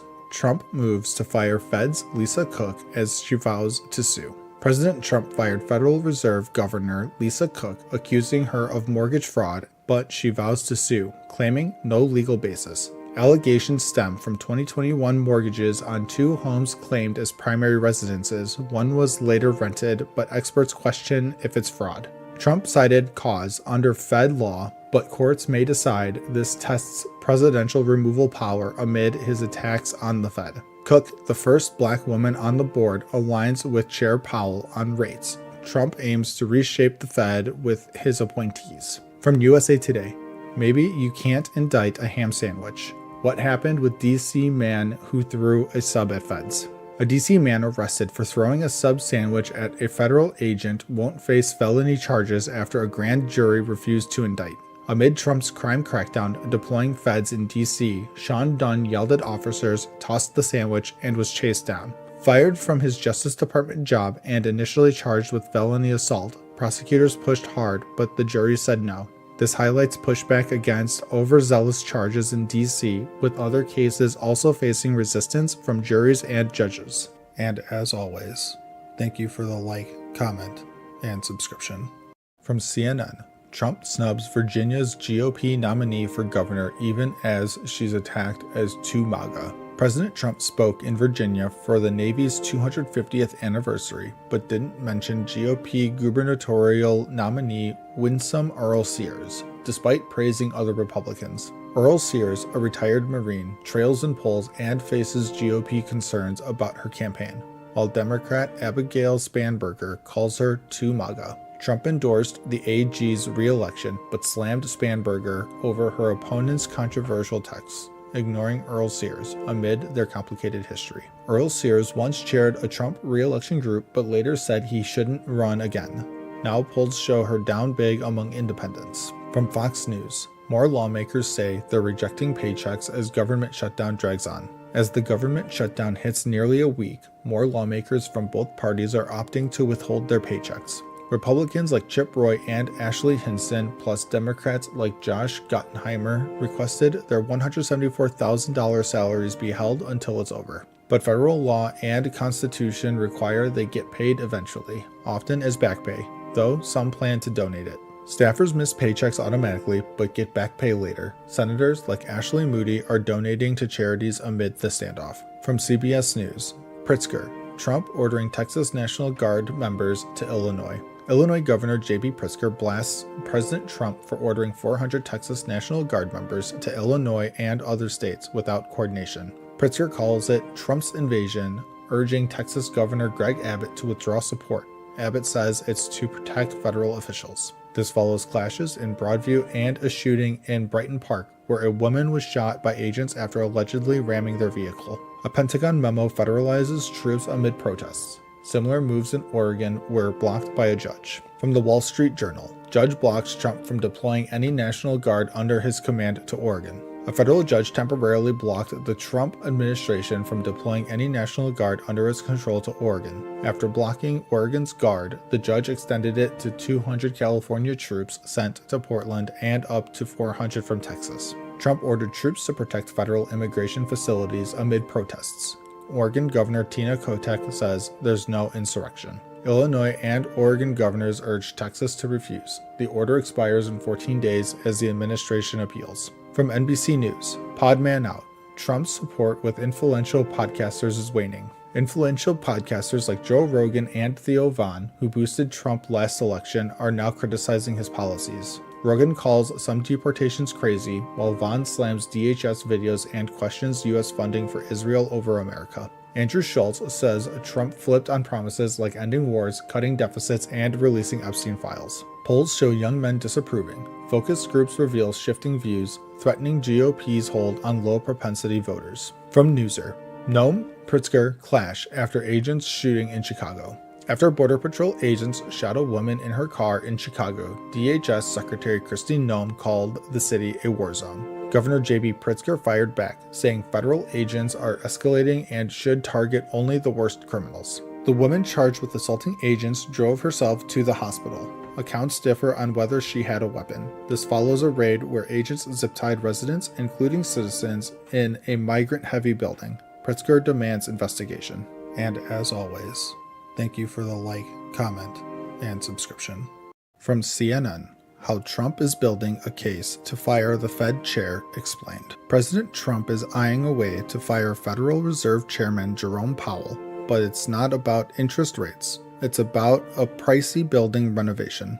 The Fed's headquarters renovation in D.C. ballooned from $1.9 billion to $2.5 billion, sparking criticism from Trump and his allies, like Russell Vought. Critics call it a lavish project, comparing it to Versailles, citing plans for roof terraces and marble upgrades. Powell says these are practical fixes, like reusing original marble. Trump, who nominated Powell in 2017, now uses the cost overruns to question his leadership, despite Powell's call for an inspector general review. From Fox News, meet Annie Tomasini, the longtime Biden loyalist subpoenaed to testify Friday about his mental health. Annie Tomasini, a longtime Biden aide, faces a House Oversight Committee subpoena to testify about the former president's cognitive health and possible misuse of an autopen. Republicans are investigating claims of a cover-up regarding Biden's mental decline, also questioning Tomasini's ties to Hunter Biden from 2010 emails. A book by Jake Tapper describes Tomasini and aide Anthony Burnell as fiercely loyal to the Biden family, even using a teleprompter to prep Biden for interviews. Tomasini's counsel requested the subpoena for her Friday testimony, while another aide, Bernal, recently pleaded the fifth in a similar probe. From The Guardian, House Republicans passed Trump's proposed aid and public broadcasting cuts. House Republicans passed a $9 billion funding cut proposed by Trump targeting foreign aid and public broadcasting like NPR and PBS. The vote split 216 to 213, met a tight Friday deadline to avoid spending on programs like global AIDS prevention and food assistance. The bill hit a snag over the Epstein case, with Democrats pushing to release related files, forcing GOP leaders to delay and address the controversy. While some cuts were softened in the Senate, the bill now heads to Trump's desk, impacting programs like Corporation for Public Broadcasting. From USA Today, Trump bows to Epstein critics clamoring for more records. Will it calm MAGA's fury? President Trump is under pressure to release more Jeffrey Epstein case records, prompting him to ask Attorney General Pam Bondi for grand jury testimony. The Justice Department says no client list exists, but Trump's base and critics like Rep. Thomas Massie demand all files be made public. A bipartisan bill by Massie and Rep. Ro Khanna pushes for full disclosure, but some say grand jury records won't reveal the full story. Trump's move follows backlash from MAGA supporters and a lewd letter he reportedly wrote to Epstein, fueling calls for transparency. From Newsweek, FBI responds to explosion at LA Sheriff training site. A deadly explosion at the LA County Sheriff's Biscayne's training center killed 3 deputies Friday morning around 7:30 a.m. The blast near a bomb squad vehicle may have involved explosive materials, prompting an FBI and LAPD bomb squad investigation. Witnesses reported a massive boom and shattered glass. The site used for specialized training is now evacuated as officials probe the cause. Governor Newsom and Homeland Security's Kristi Noem offered support, with early reports suggesting it may be a tragic accident. From the Gateway Pundit, brutal. Joy Reid melts down after Piers Morgan tortures her for playing the race card over MSNBC firing. Former MSNBC host Joy Reid faced off with Piers Morgan after her show's cancellation, sparking a fiery debate over her firing. Reid suggested her exit was tied to her race, sharing an emotional video about her show's focus on issues like Black Lives Matter and immigration. Morgan challenged her, saying the firing was due to low ratings, not race, leading to a heated exchange where both raised their voices. Reid defended her work, calling it of God, while Morgan accused her of racializing the conversation, dividing opinions online. And as always, thank you for the like, comment, and subscription. From CNN, Manhattan shooting victims honored while investigators continue search for answers. Mourners gathered at Bryant Park to honor 4 lives lost in a tragic shooting at a midtown skyscraper. The shooter, Shane Tamura, used an M4 rifle, killing 4, including an NYPD officer and a Blackstone executive, before dying by unaliving. Governor Hochul and Mayor Adams called for gun reform, highlighting the need for legislative action to prevent such violence. Investigators are probing Tamura's motives, including a possible link to CTE, as the city mourns its deadliest attack since 2013. From Fox News, David Marcus. Democrats' media betray Israel, but look who stands firm. Hamas's 2023 attack aimed to turn the West against Israel, and some Democrats and media are falling for it. Pod Save America hosts called for cutting Israel's aid, while the New York Times was criticized for misleading images of Gaza. President Trump and his GOP allies stand firm, rejecting a Palestinian state that rewards Hamas's violence. Trump's vision through the Abraham Accords pushes for peace, while critics risk prolonging the conflict. From TV Insider, MSNBC, CNN, and Fox News ratings, dramatic drops, and most watched shows. Fox News leads cable news with 2.41 million primetime viewers in July 2025, but it's down 30% from last year. MSNBC's primetime viewership dropped 27%, with Rachel Maddow's show still topping at 2.02 million viewers. CNN saw the biggest dip, down 42% in prime time, though Anderson Cooper 360 remains its top show. Last year's big stories like Trump's assassination attempt boosted numbers. 2025 just couldn't compete. From USA Today, President Trump announces 25% tariff on imports from India. President Trump announced a 25% tariff on Indian imports, citing India's high tariffs and trade with Russia. India, the U.S.'s 10th largest trading partner, faces this tariff starting August 1st, impacting goods like drugs and jewelry. Trump also plans a penalty for India's oil and military purchases from Russia, tied to the Ukraine conflict. The tariffs aim to boost U.S. manufacturing, as Trump holds firm on his August 1st deadline. From NBC News, massive earthquake off Russia's east coast is one of the most powerful ever recorded. An 8.8 magnitude earthquake struck Russia's Kamchatka region, one of the strongest ever recorded. Tsunami warnings went out across the Pacific, with waves reaching up to 13 feet in Russia and 5.7 feet in Hawaii. Surprisingly, no deaths or major damage were reported, thanks to the quake's remote location. Experts credit early warning systems for saving lives, calling the event a remarkable anomaly. From the Post-Millennial, UCLA settles with students for $6.13 million after DOJ determined school violated civil rights during Gaza camp occupation. UCLA will pay $6.13 million to settle a lawsuit after failing to protect Jewish students during anti-Israel protests. Protesters created a Jew exclusion zone, barring Jewish students from campus spaces in 2024. The DOJ found UCLA violated federal civil rights laws by ignoring harassment reports. The settlement awaits final court approval as UCLA vows to combat anti-Semitism on campus. And as always, thank you for the like, comment, and subscription. From CNN, a new TikTok app may be coming. Here's what we know so far. TikTok's US future is uncertain, as a new app could replace it by September 5th. Changing how 170 million Americans use the platform. ByteDance, TikTok's China-based parent, faces a US ban unless it sells, but China may block sharing TikTok's algorithm, forcing a new US-only version. The current app might vanish from US stores, with user profiles and content transfer posing challenges, possibly isolating American users. President Trump claims a buyer is ready, but will a deal meet legal requirements? The clock's ticking for TikTok's future. From Fox News, federal judge deems former Chicago alderman accused of bribery unfit for trial. A federal judge ruled 76-year-old former Chicago alderman Carrie Austin unfit for trial due to severe health issues.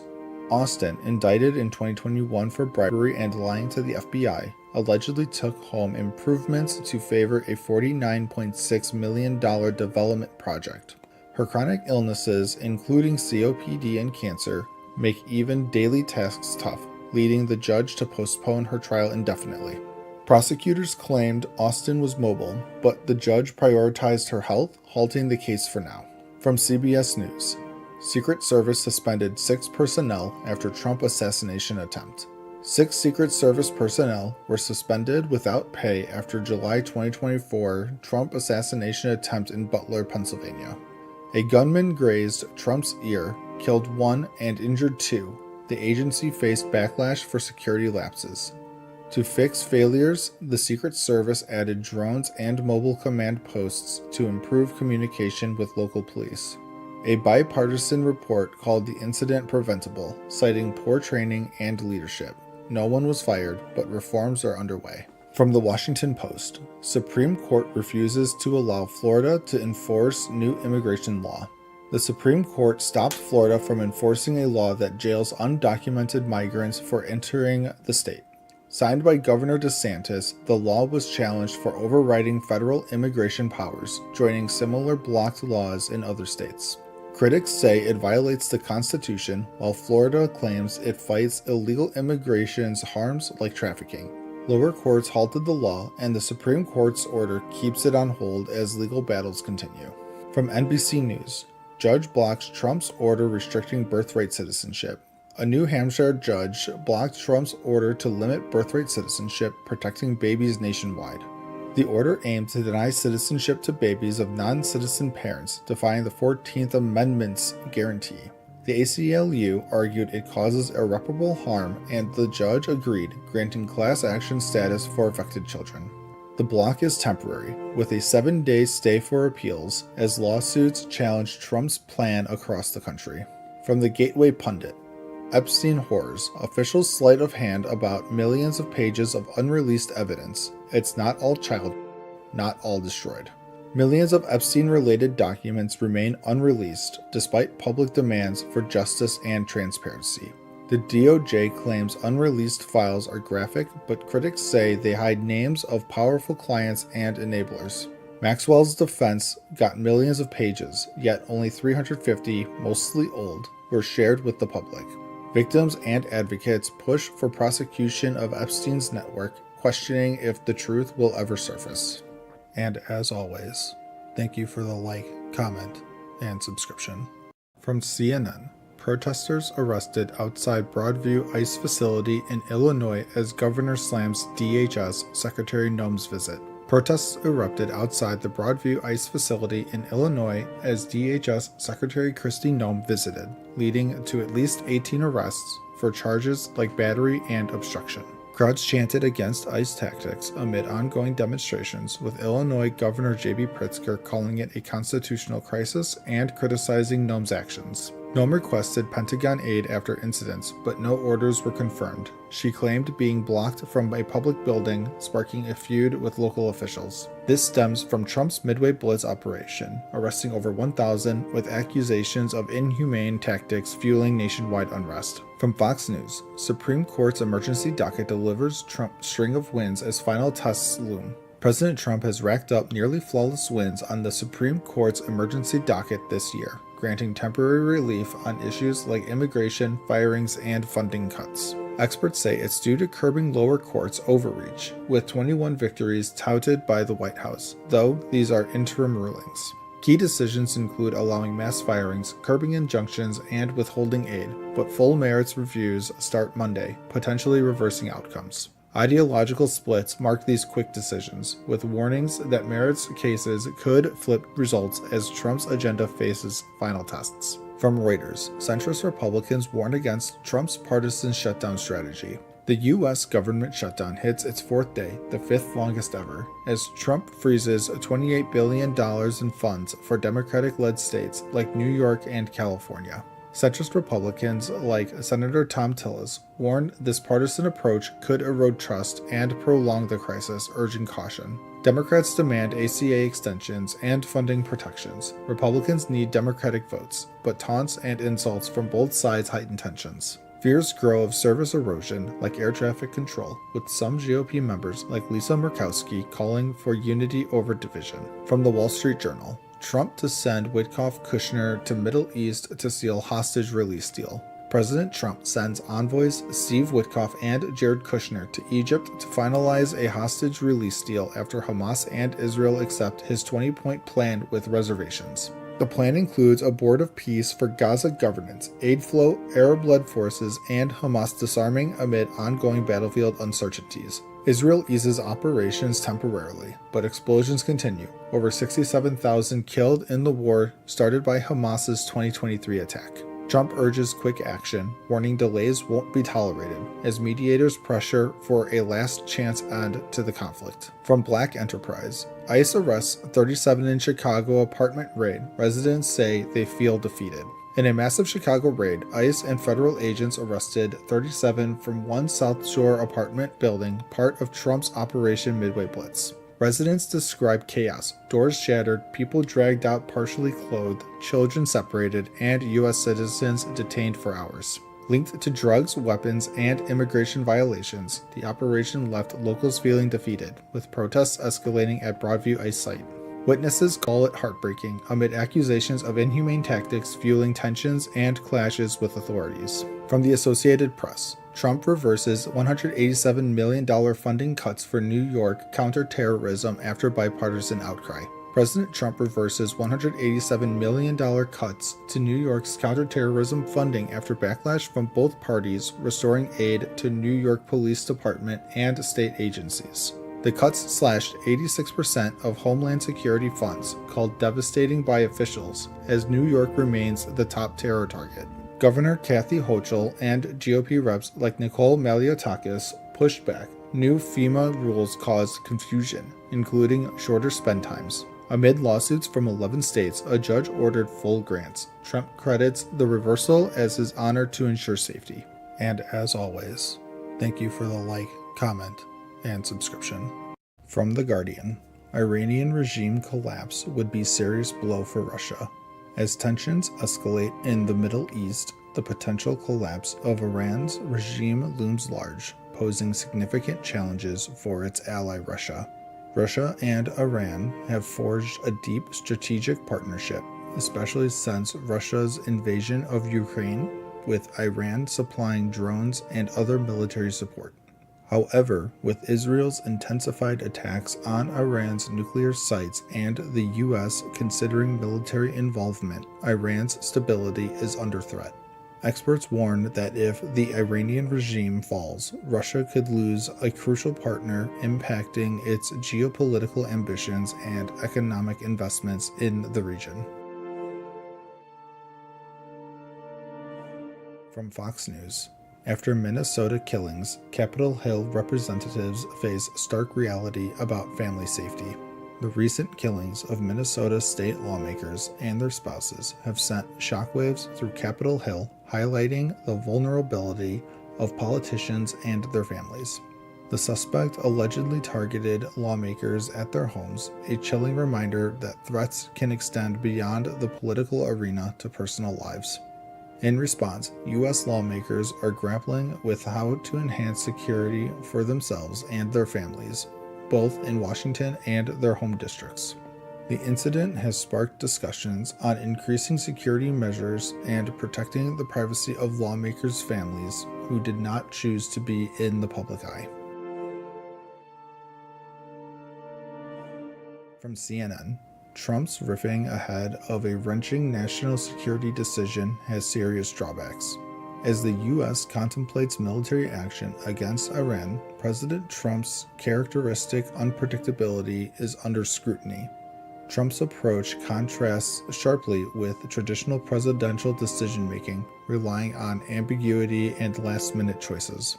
While some see this as a strategic advantage, critics argue it lacks the careful planning needed for such high-stakes decisions. The potential consequences of a strike on Iran are vast, including regional instability and possible retaliation against U.S. interests. From the Associated Press, Fact Focus: Israeli strikes on Iran nuclear sites pose limited radiation risks. With Israel targeting Iran's nuclear sites, concerns about radiation risks have surfaced, but experts say the danger is minimal. At facilities like Natanz and Fordo, the uranium being enriched is not highly radioactive, and any release would be contained. The International Atomic Energy Agency reports no elevated radiation levels outside the struck facilities. While there may be chemical hazards on site, the broader public health risk from radiation is low. From NBC News: Trump extends TikTok ban deadline by another 90 days. President Trump has once again extended the deadline for ByteDance to sell TikTok, giving the popular app more time to find a U.S. buyer. This marks the third extension, with the new deadline set for September 17, 2025. TikTok, with 170 million U.S. users, faces scrutiny over national security concerns, but continues to operate as negotiations proceed. Several entities have shown interest in acquiring TikTok, but no deal has been finalized yet.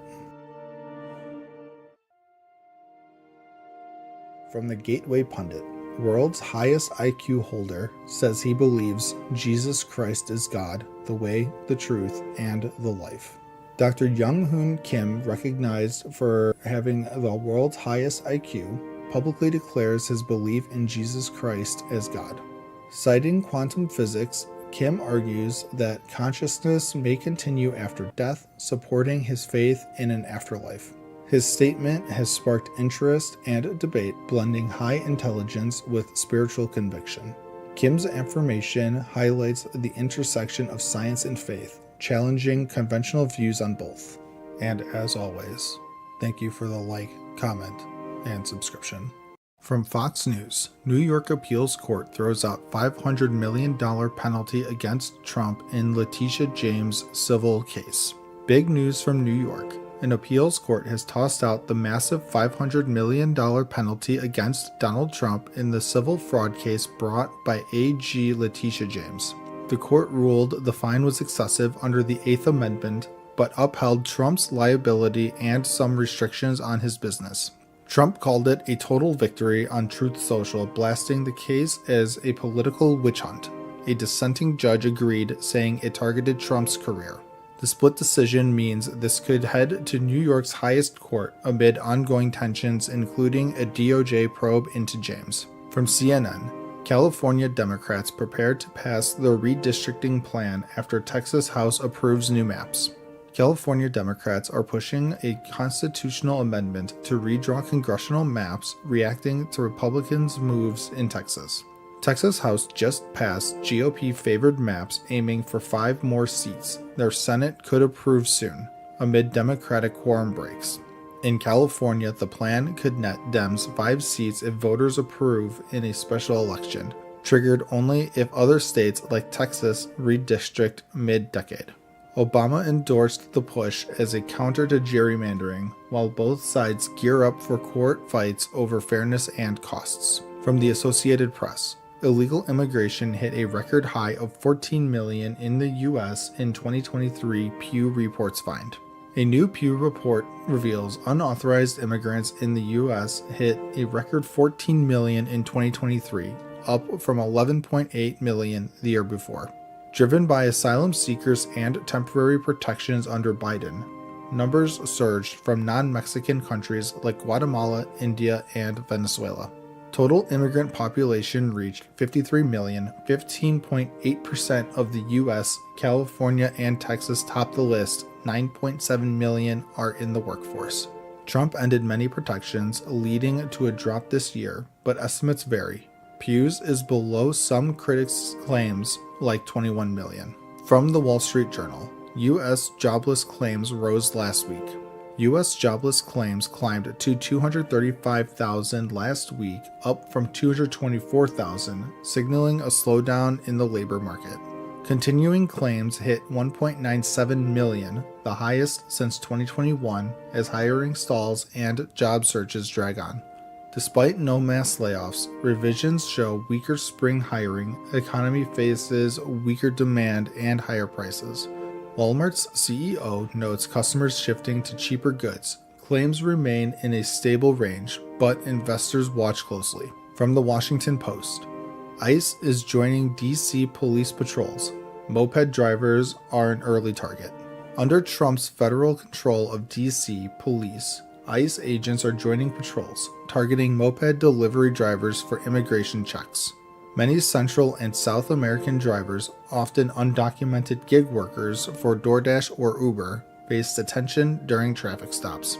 Videos show ICE at stops. Drivers flee to suburbs or quit, chilling the industry despite falling crime rates. Advocacy groups call it ramped up enforcement. City sues over cooperation orders as families search for detained loved ones. From Reuters, Trump's civil fraud penalty is thrown out by New York Appeals Court. In a key ruling, a New York appeals court has thrown out the nearly $500 million penalty imposed on President Trump for fraudulently inflating his assets. The court found the penalty too high, dealing a blow to AG Letitia James's lawsuit, though it kept other restrictions like a business monitor in place. Trial Judge Engron had ordered the fine after finding Trump duped lenders, but appeals judges showed skepticism during arguments. Trump denies wrongdoing. His lawyers argued overreach. The case stemmed from pre-2017 business practices. And as always, thank you for the like, comment, and subscription. From The Guardian, my stomach just dropped. Foreign students in panicked limbo as Trump cancels visa interviews. The Trump administration has paused student visa interviews worldwide to implement new social media screening, leaving international students in limbo.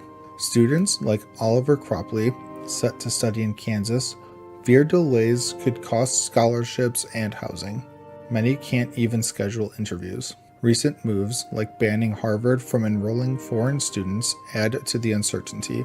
A federal judge blocked that, but the future's unclear. With 1.1 million international students in the U.S., many are now reconsidering their academic plans amid growing anxiety.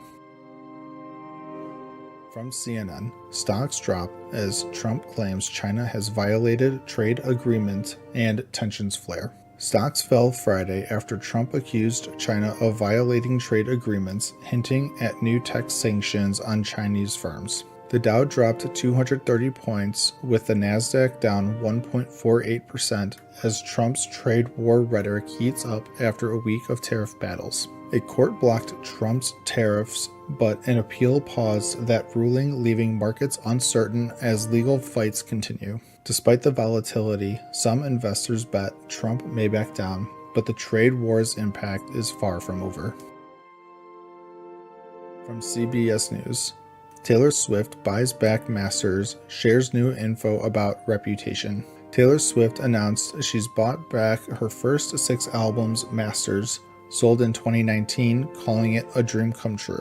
She's paused re-recording Reputation, saying it's too unique to redo, but teased unreleased vault tracks that are fire. Her debut album's re-recording is done, and she's excited to share it when the time's right, thanks to fan support. Swift praised fans for backing her re-recordings and hopes her fight inspires artists to own their work. From Fox News, Harvard vs. Trump. All the president wants is for the university to obey the law. President Trump is clashing with Harvard, demanding reforms like merit-based hiring and auditing for viewpoint diversity. Harvard's president rejected the demands, prompting Trump to freeze $2.2 billion in grants and ban foreign student enrollment. Critics call Harvard's stance hubris, while others say Trump's targeting universities to fight woke culture. With 27% of Harvard students international, the financial and academic stakes are high in this ongoing feud. From the Associated Press, Supreme Court lets Trump strip legal protections from 500,000 people, exposing more to deportation. The Supreme Court allowed Trump to end legal protections for over 500,000 migrants from Cuba, Haiti, Nicaragua, and Venezuela. This follows a similar ruling affecting 350,000 Venezuelans, exposing nearly 1 million to potential deportation. Critics like Justice Jackson warn of chaos for families and communities, while the administration calls the protections temporary. The case returns to a lower court, but for now, these migrants face an uncertain future in the U.S. From the Federalist. By appeasing rogue judges, Trump legitimizes the leftist judicial coup. Critics say Trump's compliance with lower court judges' injunctions is undermining his presidency and the Constitution. At a briefing, Press Secretary Leavitt dodged questions on fighting rogue judges, blocking Trump's policies, promising legal battles. Some argue these judges overstepped their power, halting Trump's agenda backed by 77 million voters. Without a broader strategy, critics warn Trump risks legitimizing a judicial coup that could delay his policies for years. From Fox News, Cincinnati felon with 22 prior arrests indicted for allegedly snatching victim's chain during viral beatdown. A brutal brawl in Cincinnati's downtown shocked the nation after going viral. Now, a seventh suspect, Gregory Wright, is indicted. Wright, with 22 prior arrests, faces charges of aggravated riot and robbery for allegedly stealing a necklace during the attack. Court records show Wright's history includes drug trafficking and gun charges, often escaping with plea deals or probation. 6 co-defendants also face serious charges with bonds up to $500,000 as the city grapples with this violent incident. From CNN, federal court hearing about legal conditions of Alligator Alcatraz detainees ends without immediate ruling. A federal judge heard arguments over conditions at Alligator Alcatraz, a controversial Florida detention camp. The ACLU claims detainees lack access to lawyers and clear immigration courts, calling conditions extorting. The government says legal access is improving, with private meeting rooms added, but venue disputes linger.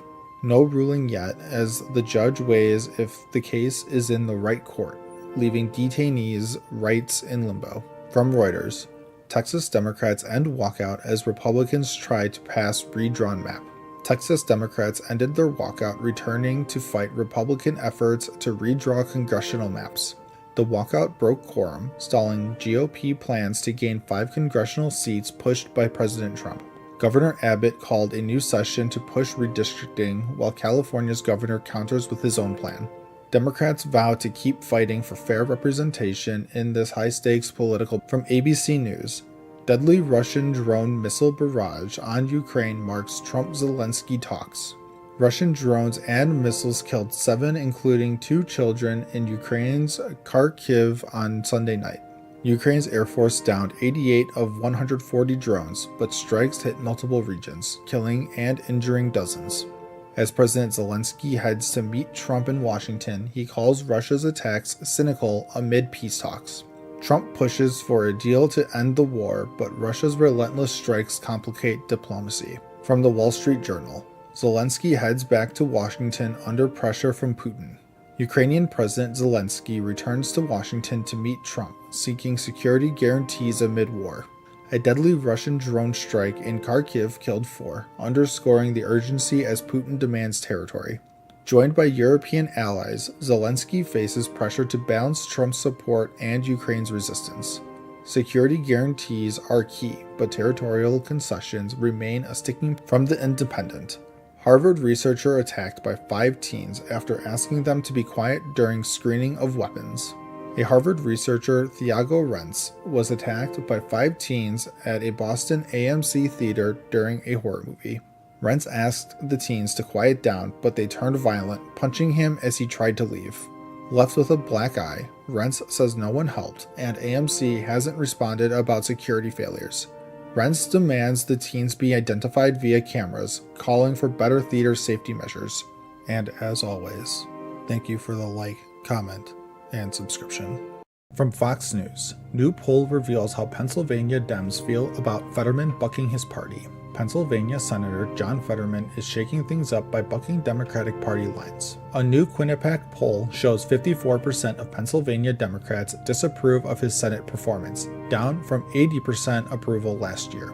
Meanwhile, 62% of Republicans now approve, a big jump from just 16% last year, as he sides with GOP on issues like funding bills. Fetterman criticizes Dem leadership and refuses to call Trump supporters Nazis, but insists he's not switching parties. From CNN, woman appointed Archbishop of Canterbury in a historic first for the Church of England. Sarah Mullally becomes the first woman Archbishop of Canterbury, leading 5 million Anglicans worldwide. The 63-year-old former nurse and Bishop of London steps into a 1400-year role amid reforms allowing women bishops. She faces challenges like bridging conservative-liberal divides, declining attendance, and rebuilding trust after abuse scandals. Mullally pledges to listen to survivors, promote safety, and modernize, including blessings for gay couples. From CBS News, immigration judge denies Kilmar Abrego Garcia's bid to reopen immigration case.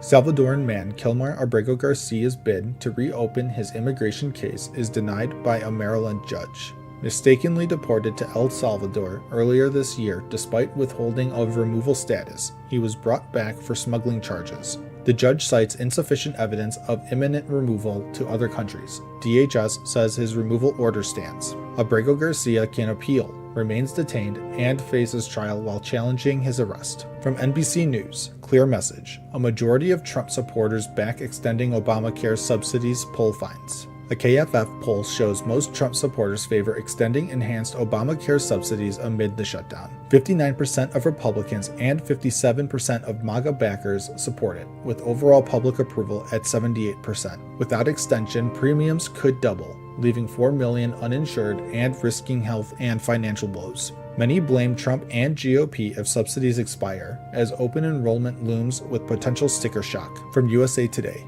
Trump freezes $2 billion in Chicago funds as shutdown battle enters day 3.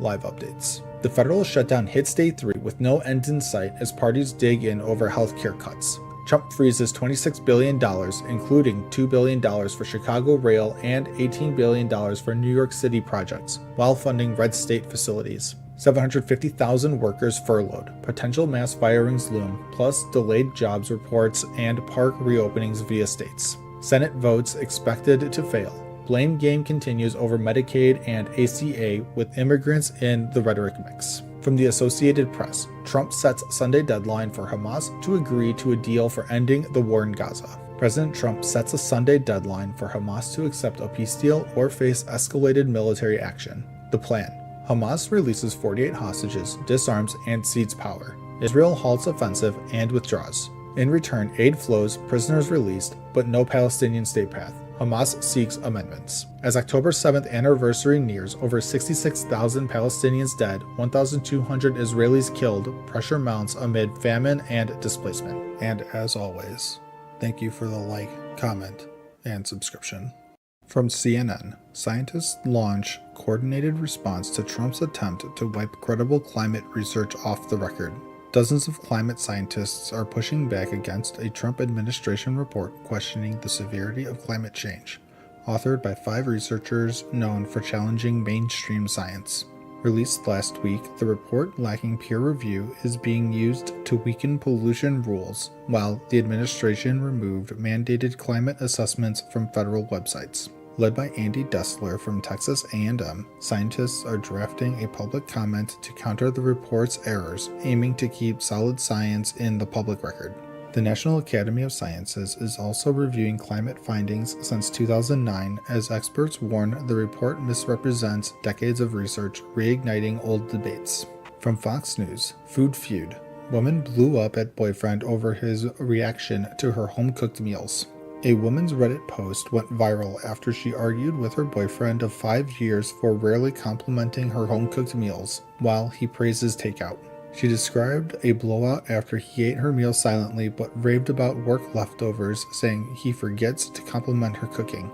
Online, many supported her, calling cooking a labor of love, though some felt she overreacted, saying compliments shouldn't be forced.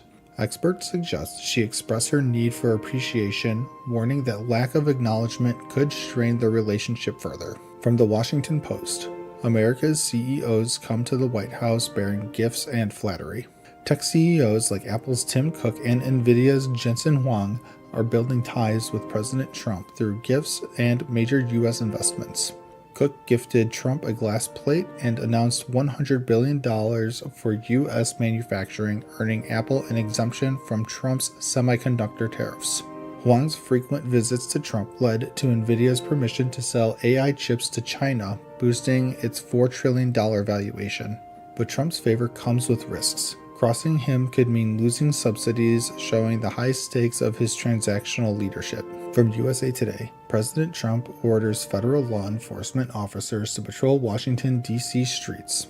President Trump ordered federal agents to patrol Washington, D.C. for a week, citing crime after an attack on a staffer, Edward Korstein.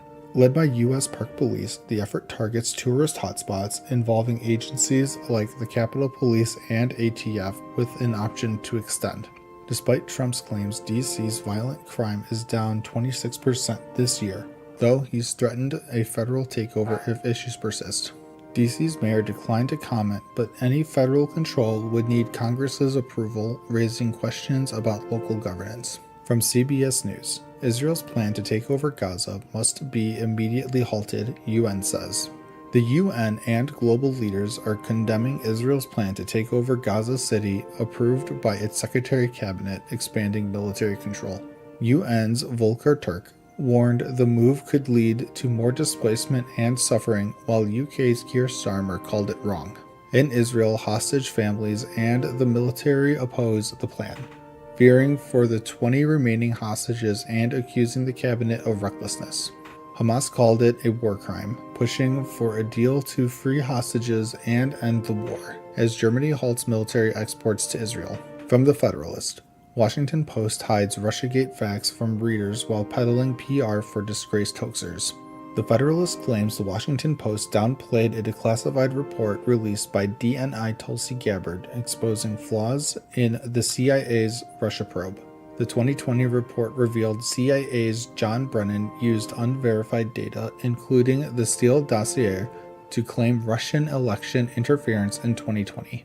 Reporter Warren Straubel's piece allegedly frames Gabbard as the villain, omitting key findings and relying on anonymous sources. Critics argue the Post's Pulitzer-winning Russiagate coverage was misleading, urging transparency over defending discredited claims. And as always, thank you for the like, comment, and subscription. Hello and welcome everyone to another episode of Just Some News, where we summarize news articles in the most unbiased way possible. Let's hop into it. From CBS, Pete Hegseth shared details of Yemen's strike in another Signal chat, including his wife and brother, sources say. Defense Secretary Pete Hegseth shared Yemen airstrike details in a private Signal chat, raising concerns. Hegseth sent FA-18 flight schedules to a group with his wife, brother, and attorney, none needing the info. This follows a leak to a journalist in another chat, fueling worries about handling sensitive military data. Hegseth denies sharing classified info, blaming disgruntled ex-employees. Democrats call for his resignation, but he stands firm. From ABC News, Supreme Court divided over Obamacare mandate for no-cost preventative health benefits. The Supreme Court is split over an Obamacare mandate for no-cost preventative health benefits. A Christian business group challenges the U.S. Preventative Service Task Force, saying it's unconstitutionally structured. The task force sets coverage for services like cancer screenings and HIV prevention drugs.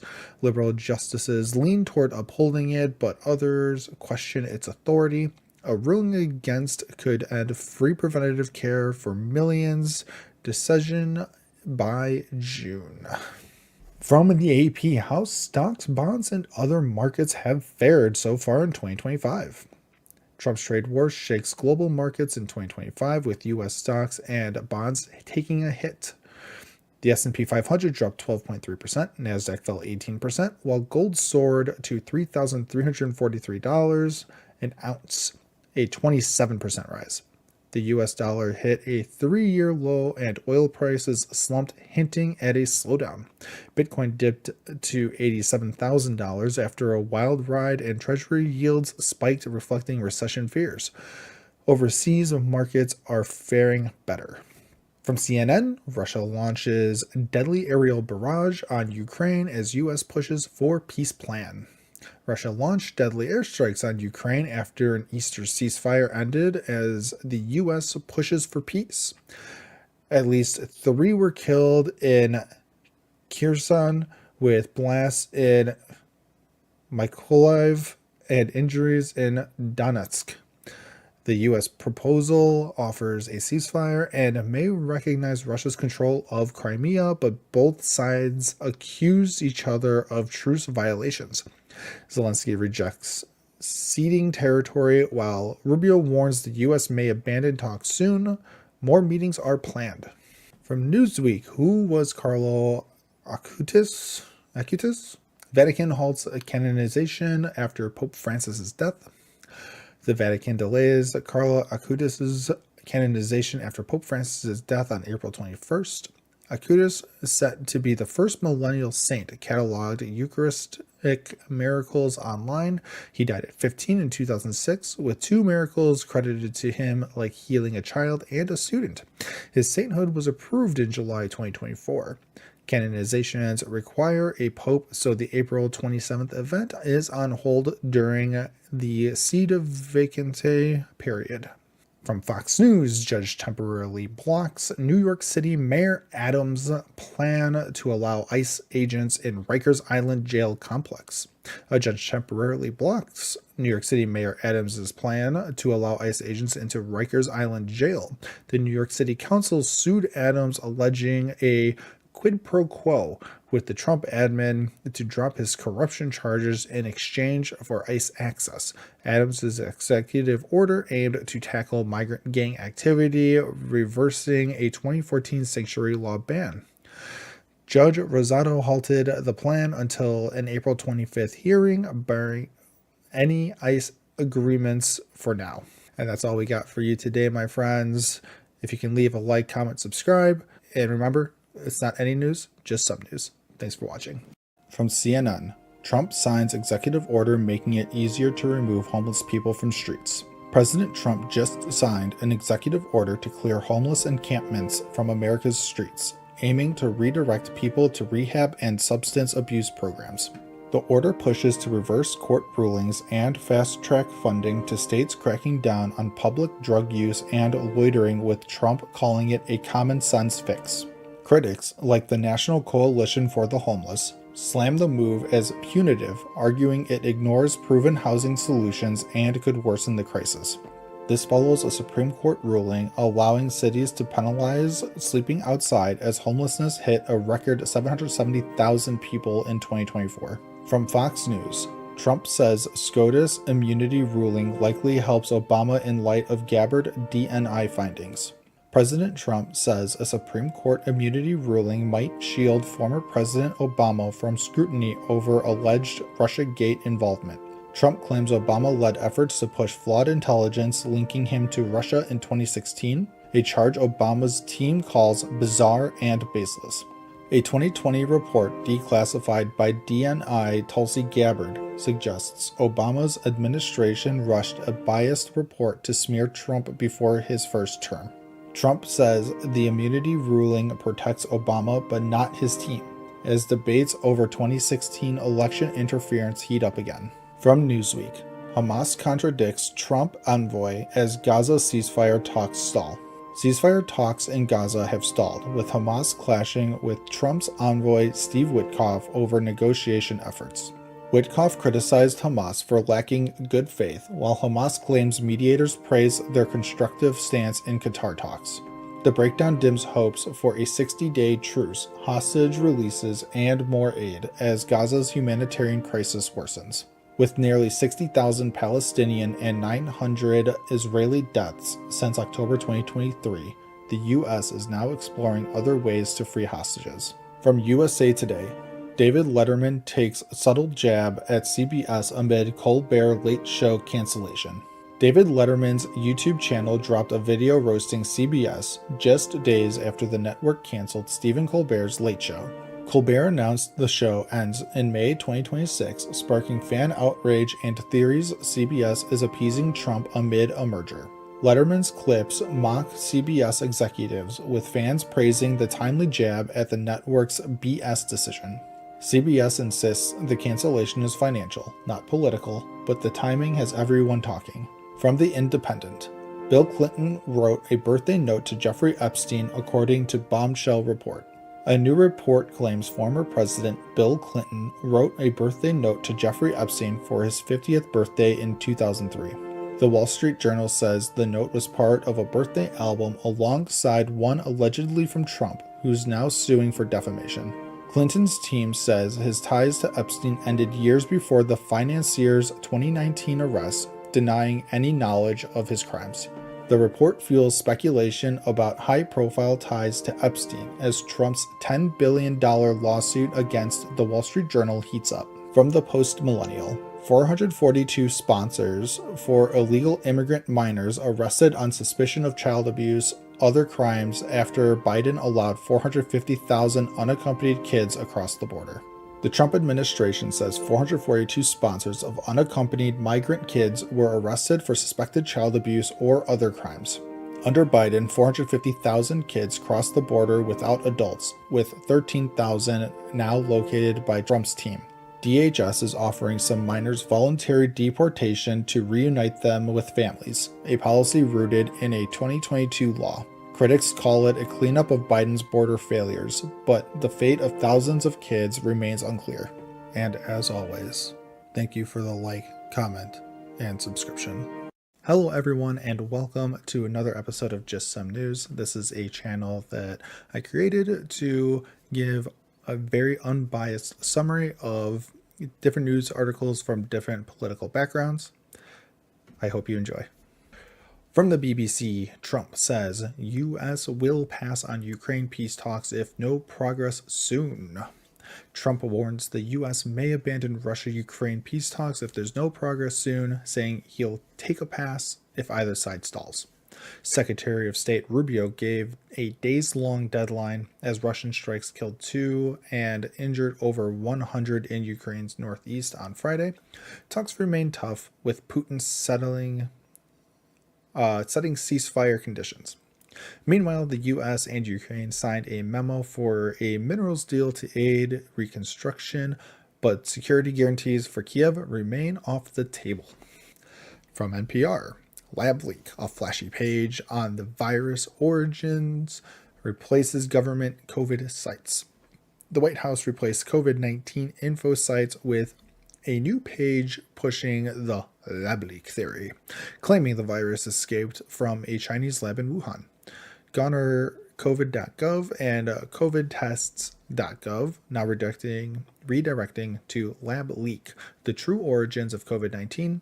It criticizes Biden's pandemic response and Fauci, but scientists like Angela Rasmussen call it propaganda, saying it misleads on evidence. Many experts still favor natural spillover from animals, warning this shift could hurt public health efforts. From Pew Research Center, negative views of China have softened slightly among Americans. Fewer now consider China an enemy or say it's the country posing the greatest threat to the U.S. A new Pew survey shows Americans' negative views of China are softening slightly, with unfavorable opinions dropping from 81% to 77%. Fewer Americans now see China as an enemy, down to 33%, and only 42% name it the top U.S. threat amid rising tariffs.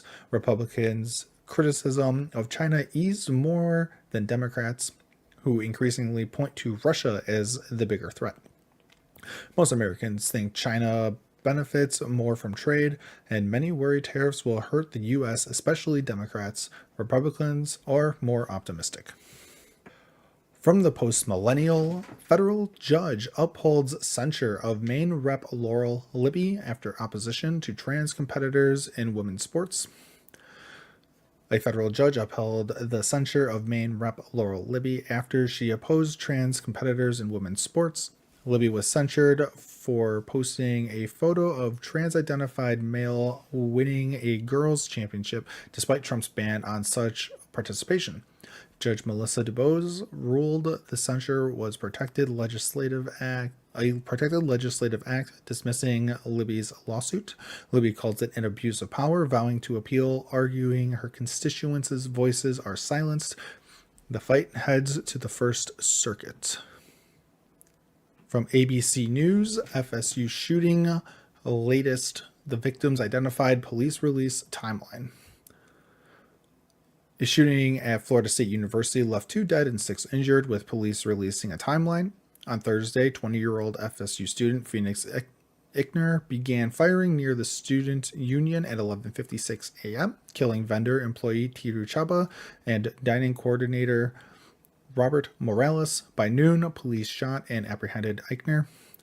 All 6 injured are stable. 2 may be released today. Ickner, whose stepmother is a deputy, used her gun. FSU canceled classes, holding a vigil at 5 p.m. From Timcast News, X lawsuit claims Media Matters defamed platform intended to harm a revenue stream. X has filed a lawsuit against Media Matters, accusing the group of defamation and trying to harm its revenue. X claims Media Matters manipulated its algorithm to show ads from major companies like Apple next to pro-Nazi content, aiming to scare advertisers away. The suit says this was a deliberate, manufactured effort to mislead. After the report, companies like IBM pulled ads, but personalities like Andrew Tate pledged to buy ads on X in support. X calls it a thermonuclear fight. And that's all the news we have for you for today. We will be taking tomorrow off, but we will be back on Monday. Thanks for watching. And remember, that's not any news, just some news. From CNN, the U.S. economy added a stronger than expected 147,000 jobs in June, and the unemployment rate fell to 4.1%. The U.S. economy added a stronger than expected 147,000 jobs in June, beating forecasts of 117,500, with the unemployment rate dropping to 4.1%. Most gains came from healthcare, leisure, and government sectors, but private sector growth was the weakest since October 2024. Concerns linger as Black unemployment spiked to 6.8%, and wage growth slowed to 3.7% annually. Economists warn Trump's tariffs and a shrinking labor force could complicate the Federal Reserve's next moves. From Fox News, former Clinton advisor sounds 911 alarm for Democrats after socialists' New York City mayoral victory. Zohran Mamdani, a 33-year-old Democratic socialist, won New York City's Democratic mayoral primary, defeating Andrew Cuomo. His platform pushes free transit, housing, and ending ICE operations, but former Clinton advisor Mark Penn calls it a 911 moment for Democrats. Penn criticized Mamdani's refusal to denounce controversial slogans and warned his policies could alienate voters. Mamdani faces Curtis Sliwa, Eric Adams, and Cuomo in November's election. Will his progressive wave hold? From ABC News, immoral. Democrat Hakeem Jeffries blasts Trump mega bill in marathon speech. House Democratic leader Hakeem Jeffries spoke for over 7 hours to delay a vote on Trump's tax and spending bill. Using the magic minute rule, he criticized the bill's Medicaid cuts, which could leave 11.8 million uninsured by 2034. Jeffries called the bill immoral, saying it hurts children, seniors, and the disabled while favoring billionaires.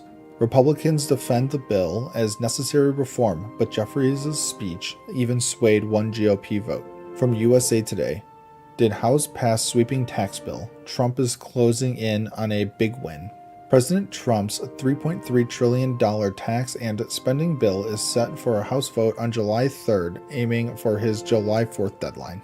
Despite conservative pushback, Speaker Mike Johnson says he has the votes to pass tax cuts and Medicaid reforms. The bill cuts Medicaid by $1 trillion, potentially impacting 12 to 20 million people, and adds work requirements by 2027. Trump may sign the bill on July 4th, kicking off America's 250th anniversary celebrations. From the Washington Post, Supreme Court takes up legality of bans on transgender athletes in women's sports. The Supreme Court will review bans on transgender athletes in women's sports in Idaho and West Virginia next term. 27 states have similar bans, with supporters citing fairness and opponents calling them discriminatory. Trans student Lindsay Hecox and Becky Pepper Jackson challenged the laws, arguing they violate equal protection and Title IX. Polls show most Americans oppose trans girls in women's sports, but trans athletes remain rare. From the Daily Mail, Wall Street CEOs finally say the quiet part out loud as they admit apocalyptic reality for American workers, literally half. Ford CEO Jim Farley warned AI could replace half of U.S. white-collar workers, a stark admission from corporate leaders. Amazon CEO announced job cuts as AI makes roles like data entry and customer service redundant. Entry-level jobs are hit hardest, with college grads facing higher unemployment than blue-collar workers. CEOs at Microsoft, JP Morgan, and others are slashing jobs to invest in AI, sparking recession fears. And as always, thank you for the like, comment, and subscription. From CNN, Judge gives ex-officer nearly 3 years in Breonna Taylor raid, rebuffs DOJ call for no prison time. A federal judge sentenced former officer Brett Hankison to nearly 3 years in prison for excessive force in the 2020 Breonna Taylor raid, rejecting the DOJ's no prison recommendation. Hankison fired 10 shots during the botched drug raid, none hitting anyone, but his bullets went through Taylor's apartment, sparking nationwide protests. Civil rights attorney Ben Crump, representing Taylor's family, called the DOJ's stance an insult, while the judge said no prison time would undermine the jury's verdict. Hankinson faces 33 months in prison and 3 years of probation. Taylor's mother expressed disappointment, saying the prosecution didn't fight for them. From Fox News, Zohran Mamdani fires back at White House mispronouncing his name, Mamdani. Zohran Mamdani, New York City mayoral candidate, clapped back after the White House mispronounced his name as Zamdani in a viral TikTok set to Hollaback Girl. White House Press Secretary Caroline Leavitt called Mamdani a known communist who supports defunding police, warning his election would be a disaster. The 33-year-old Democratic Socialist, backed by AOC and Bernie Sanders, could be New York City's first Muslim and millennial mayor if elected. Trump criticized Mamdani on Truth Social, while Mamdani's team jabbed at rival Andrew Cuomo for Trump's apparent support. From USA Today, Native Americans rail against Trump's call to change Commander's name back. President Trump demanded the Washington Commanders revert to their former name, a term many Native Americans call offensive, threatening to block a new stadium deal. Native American groups, like the Native American Rights Fund, say the old name mocks their culture and dehumanizes them. Trump claimed Native Americans want the name back, but activists like Savannah Romero call it a slur and a tactic of dehumanization. The push comes amid broader efforts to ban Native American mascots, with advocates urging D.C. officials to resist Trump's pressure. From MSNBC, why the Supreme Court could take up Ghislaine Maxwell's appeal over Epstein agreement. Ghislaine Maxwell's appeal could reach the Supreme Court, not over her Epstein-related charges, but a legal question about federal agreements. Maxwell argues a Florida non-prosecution deal with Epstein should have blocked her New York charges, but lower courts disagreed. Her team says a split among federal circuits on whether one district's deal binds others could push the justices to take the case. The DOJ opposes review, and even if taken, the case may not help Maxwell, who's serving a sentence until 2037. From The Independent, Washington Post exodus grows as MSNBC host and Pulitzer Prize winner Jonathan Capehart takes Bezos' buyout. Pulitzer Prize-winning columnist Jonathan Capehart is leaving the Washington Post, taking a buyout amid a staff exodus over the paper's new direction. Owner Jeff Bezos mandated the opinion section focus on personal liberties and free markets, leading to resignations from veteran journalists. Capehart, who will stay on MSNBC, follows columnists like Eugene Robinson, who cited the paper's shift as their reason for leaving. CEO Will Lewis urged staff not aligned with the changes to leave, as the Post loses subscribers and morale plummets. From the Post Millennial, Trump admin releases FBI records on Martin Luther King Jr. The Trump administration released over 200,000 pages of FBI records on Martin Luther King Jr., unsealed early from a 1977 court order. The files detail FBI surveillance and J. Edgar Hoover's campaign to discredit King and the civil rights movement. King's children urged empathy, noting the files reflect a personal loss and a disturbing government effort to undermine their father. The release fulfills Trump's campaign promise to declassify records on King, JFK, and RFK, sparking debate over historical context. And as always, thank you for the like, comment, and subscription. From Fox News, Blue City murder victim's brother rips ex-mayor calling crime crisis manufactured as families beg for help. Former Chicago Mayor Lori Lightfoot called the city's crime crisis manufactured by Trump to justify federal intervention like sending the National Guard. But Gianno Caldwell, whose 18-year-old brother Christian was killed in a 2022 shooting, slammed her comments, saying families are begging for real help amid rising violence. Caldwell argues the crisis is real, especially in Black communities, and Democrats have normalized it by failing to implement protective policies. He urges leaders to address the fear and pain Chicago residents face daily, beyond political rhetoric. From CNN, Tuesday's special election in Arizona set to deliver a decisive U.S. House vote for Epstein files release. A special election in Arizona's 7th district today could provide the 218th signature needed for a House vote to release Jeffrey Epstein's case files. Democrat Adelita Grijalva, daughter of the late Rep. Raul Grijalva, is favored over Republican Daniel Gutierrez. Both pledged to sign the petition if elected. The bipartisan discharge petition, led by Reps. Thomas Massie and Ro Khanna, aims to force a vote despite GOP leaders' efforts to avoid it. If successful, a vote could happen mid-October, though it faces Senate hurdles and historical challenges for such petitions. From the Wall Street Journal, Sinclair Nexstar won't air Jimmy Kimmel's late night return. Jimmy Kimmel's late night show resumes on ABC after a suspension over controversial remarks about Charlie Kirk's killing. But affiliates owned by Sinclair and Nexstar, covering 22% of U.S. households, plan to air news instead, citing a need for respectful dialogue.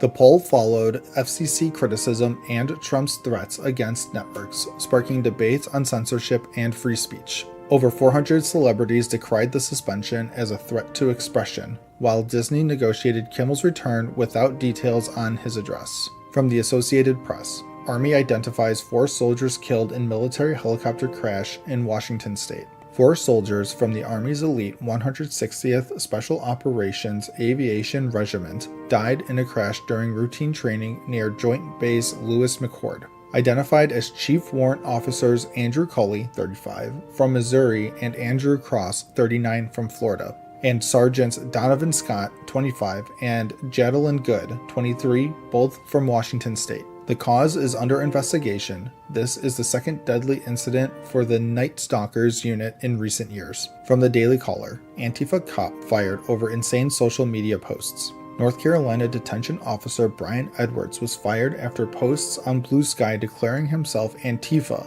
and calling for war crimes trials against traitors. Edwards suggested executing right-wing figures and referenced guillotines violating his office's conduct policies. Sheriff Charles Blackwood emphasized maintaining public trust and treating everyone with dignity. This follows Trump's declaration of Antifa as a terrorist group amid ongoing debates on political extremism. From Reuters, Trump signs order targeting Antifa as a terrorist organization. President Trump signed an executive order designating Antifa a terrorist organization following Charlie Kirk's assassination. It directs agencies to investigate and disrupt Antifa's operations, focusing on funding, including potential foreign ties.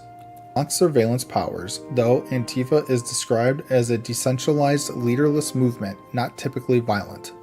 Warn of free speech risks and legal challenges, noting past failed attempts and far-right extremism as a bigger threat. And as always, thank you for the like, comment, and subscription. From CNN, someone using AI to impersonate Marco Rubio contacted at least 5 people, including foreign ministers, cable says. A U.S. diplomatic cable reveals someone used AI to impersonate Secretary of State Marco Rubio, targeting foreign ministers, a governor, and a Congress member.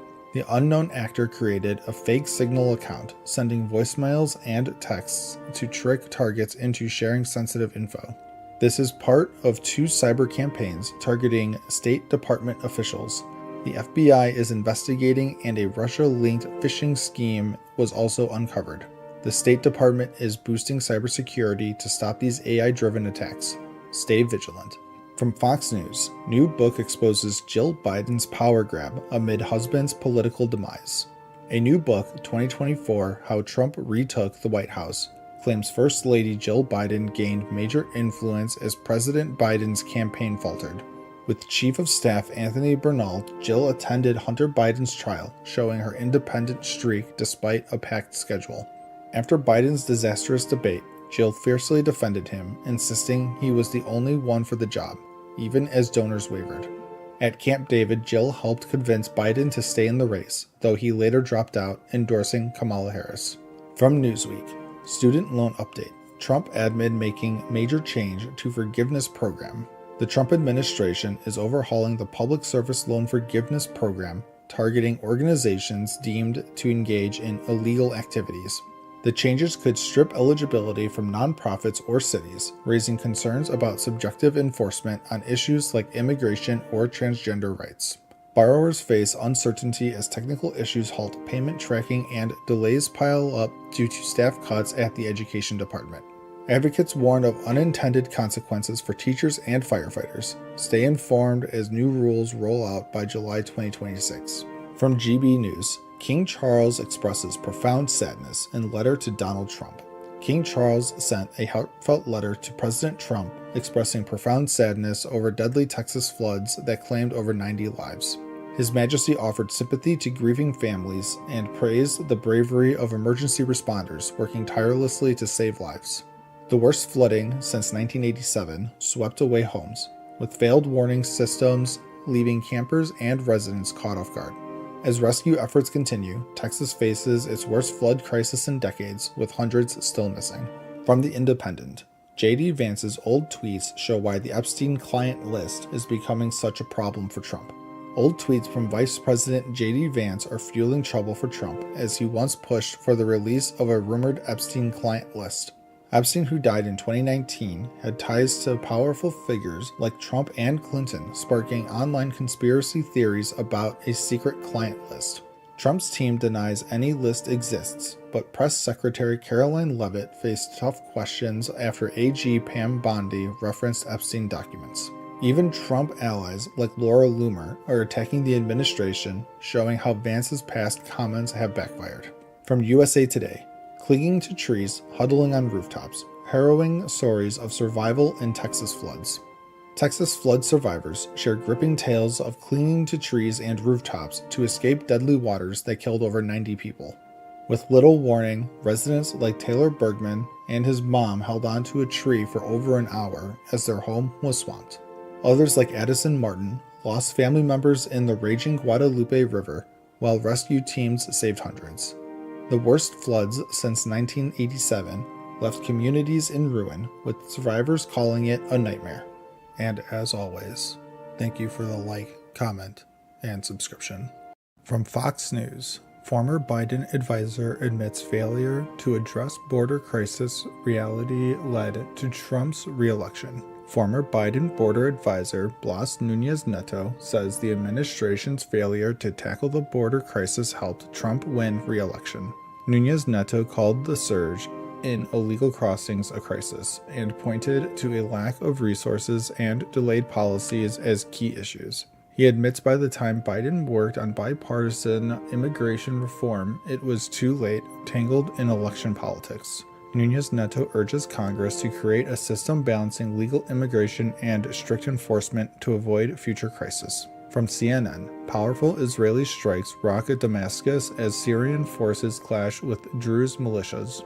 Israel launched heavy strikes on Damascus, targeting Syrian government sites as clashes between Syrian forces and Druze militias intensify.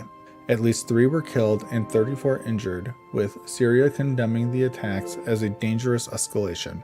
Israel says it's protecting the Druze minority, but tensions rise as a ceasefire with the Druze remains uncertain. Netanyahu warns Israeli Druze not to cross into Syria as the U.S. expresses concerns over the strikes. From Newsweek, Donald Trump disapproval rating hits record high. A new poll shows President Trump's disapproval rating at a record 55%, with only 41% approving his performance. Backlash over the Epstein case, where no client list was found, fuels public distrust, with 79% wanting full disclosure. Support among Democrats and independents has dropped sharply, while Republicans remain steady. This could impact Trump and the GOP as the 2026 midterms approach. From USA Today, President Trump says he doesn't understand fascination with pretty boring Epstein case. President Trump calls the Jeffrey Epstein case boring and questions the public's fascination with it. Despite his stance, top Republicans and MAGA voices demand the Justice Department release all Epstein files. House Speaker Mike Johnson joins calls for transparency, breaking from Trump's dismissive tone. The DOJ says no client list exists, and Epstein's death was ruled a but public skepticism persists. From WIVB Buffalo, Trump tells GOP lawmakers he will likely fire Powell soon. President Trump told GOP lawmakers he may soon fire Federal Reserve Chair Jerome Powell, sparking market concerns. The S&P 500 fell after reports of Trump's plans, fueled by his frustration over Powell's refusal to cut interest rates. Trump later called firing Powell unlikely unless fraud is proven, but tensions remain high. Legal challenges could arise if Trump moves to oust Powell before his term ends in May. From the Post-Millennial, former Spokane City Council president federally indicted for riot against ICE facility in Washington. Former Spokane City Council President Ben Stuckert faces federal charges for a riot at an ICE facility in June. Stuckert allegedly rallied others to block an ICE bus, with co-defendants accused of slashing tires and assaulting officers. 9 were indicted, with Stuckert released under strict conditions, while 2 others remain in custody. The riot, part of a wave of anti-ICE protests, trapped federal agents and detainees for hours. And as always, thank you for the like, comment, and subscription. From Fox News, Trump signs executive order to eliminate no-cash bail for suspects in D.C. and nationwide. President Trump just signed orders to end no-cash bail in Washington, D.C. and nationwide, threatening to cut federal funding for jurisdictions that keep the policy. Trump claims his D.C. safety plan has led to 0 murders in 11 days and over 1,000 arrests, including illegal immigrants and gun seizures. Critics like New York City Mayor Eric Adams say no-cash bail fuels recidivism, while data shows mixed results. Higher reoffending for felonies, lower for misdemeanors. Trump's also eyeing National Guard deployment to Chicago, but Mayor Johnson defends the city's crime drop, calling federal action uncalled for. From CNN, Gorsuch and Kavanaugh warn lower court judges in Trump cases. Justices Gorsuch and Kavanaugh are calling out lower court judges for defying Supreme Court rulings in cases tied to Trump's policies. Gorsuch warned judges can't ignore precedent as the court repeatedly backs Trump on immigration, spending, and agency leadership. Liberal Justice Jackson dissented, calling it Calvin Ball jurisprudence, arguing the court rewards Trump's lawlessness. Critics say Trump's attacks on judges fuel tension, while supporters cheer the court for reining in rogue lower courts. From Newsweek, Supreme Court to decide if ICE can arrest based on apparent ethnicity. The Trump administration wants the Supreme Court to overturn a judge's order stopping ICE from detaining people based on apparent ethnicity or speaking Spanish. A California judge ruled such stops likely violate the Fourth Amendment, issuing a temporary ban in the Los Angeles area. The case stems from arrests at the Pasadena bus stop, sparking a lawsuit against federal officials like Homeland Security's Kristi Noem. The court's decision could set a major precedent for how immigration agents use reasonable suspicion in enforcement. From the Daily Express, Fox News halts show for breaking Epstein alert, and it looks like a big win for Trump. Fox News paused its broadcast to discuss whether Trump should release Jeffrey Epstein's files as Congress prepares to receive them soon. Rep. Tim Burchett says Trump wants transparency, claiming the Biden admin sat on the files for years, potentially hiding evidence. Ghislaine Maxwell, Epstein's associate, told investigators she never saw Trump act inappropriately, backing his denial of wrongdoing. Trump banned Epstein from Mar-a-Lago years ago, but questions linger. Will the files reveal more about their connection? From Alternate, MAGA is panicking as Trump finally meets his match. Opinion. California's Gavin Newsom is taking on Trump with memes and mockery, shaking up the cultural battlefield in politics. Newsom's tactics expose how Republicans use cultural framing, like law and order or freedom, to dominate narratives.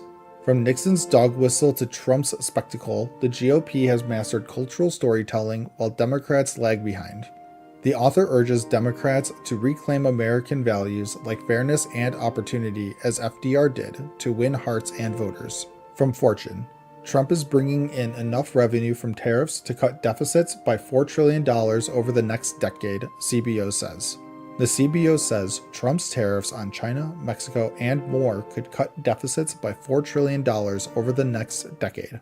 Higher tariffs mean less federal borrowing, saving $3.3 trillion in deficits and $700 billion in interest by 2035. Critics warn tariffs act like a sales tax, raising prices for Americans, while Trump says they protect U.S. jobs. But with new spending bills like OBBBA adding $3.4 trillion to deficits, legal challenges could derail the plan. And as always, thank you for the like, comment, and subscription. From Fox News, Black fatherlessness is turning D.C. into a war zone.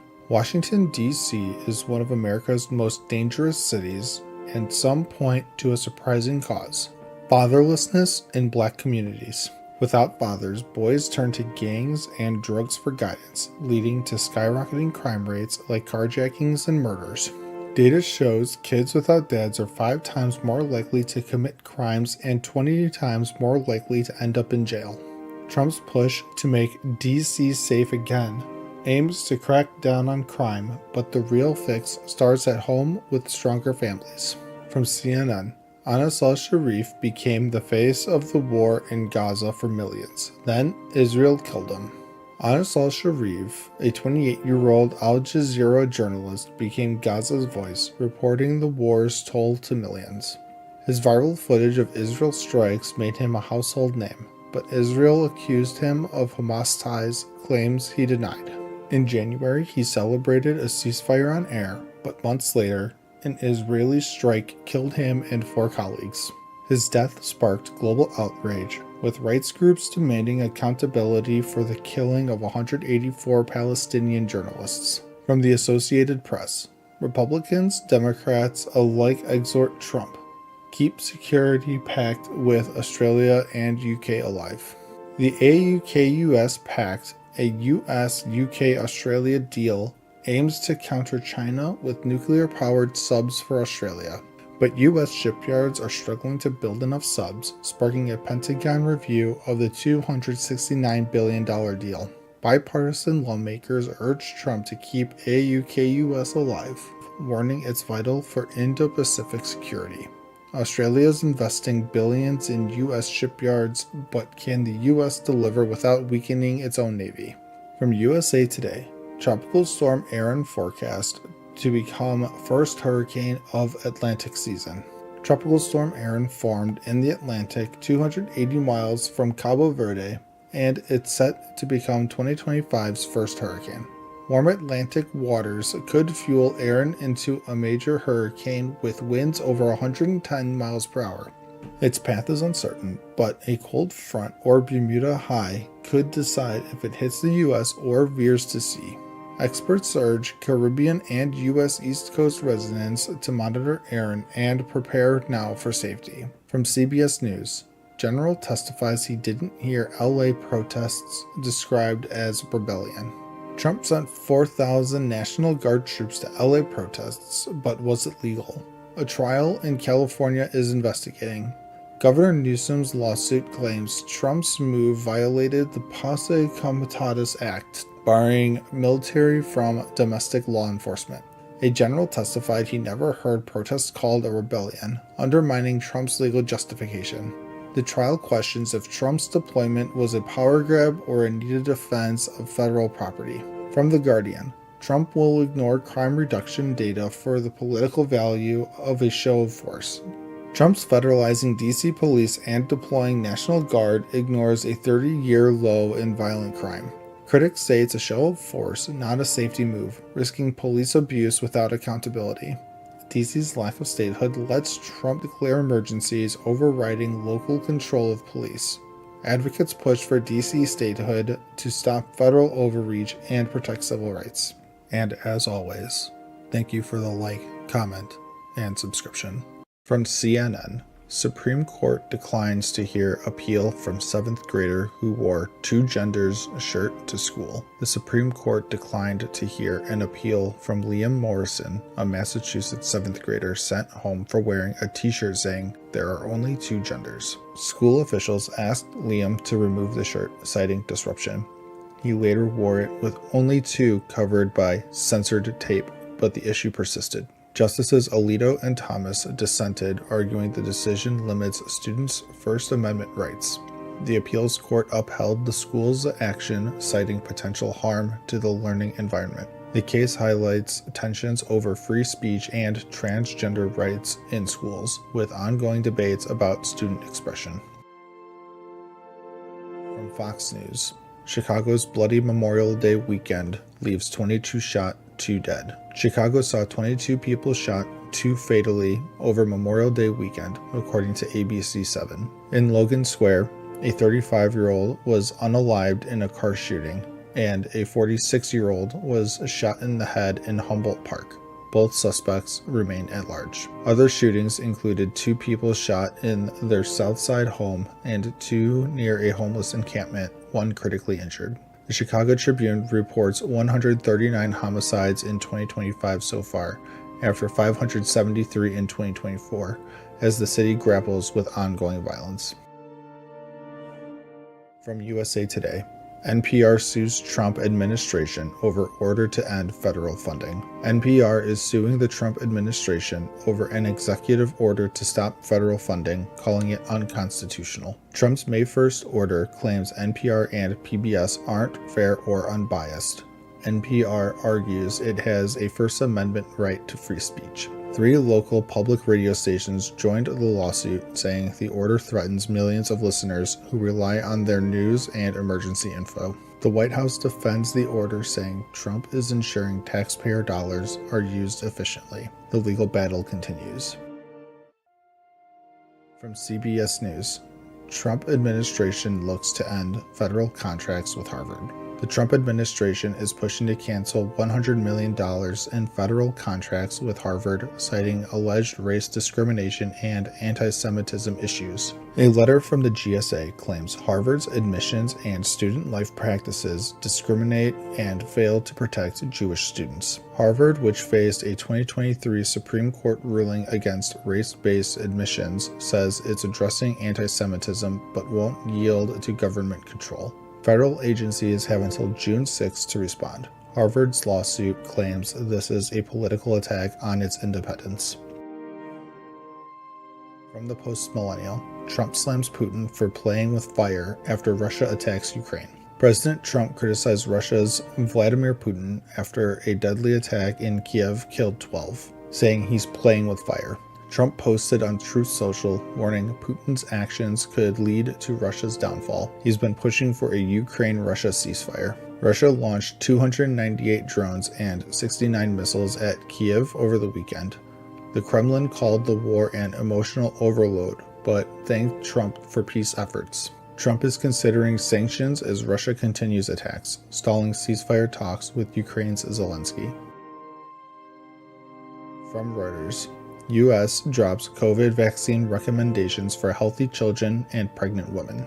The CDC no longer recommends routine COVID-19 vaccines for healthy kids and pregnant women, per Health Secretary RFK Jr. RFK Jr., a vaccine skeptic, says this aligns with Trump's goal to shrink government. The FDA's Marty Makary claims healthy kids don't need routine shots.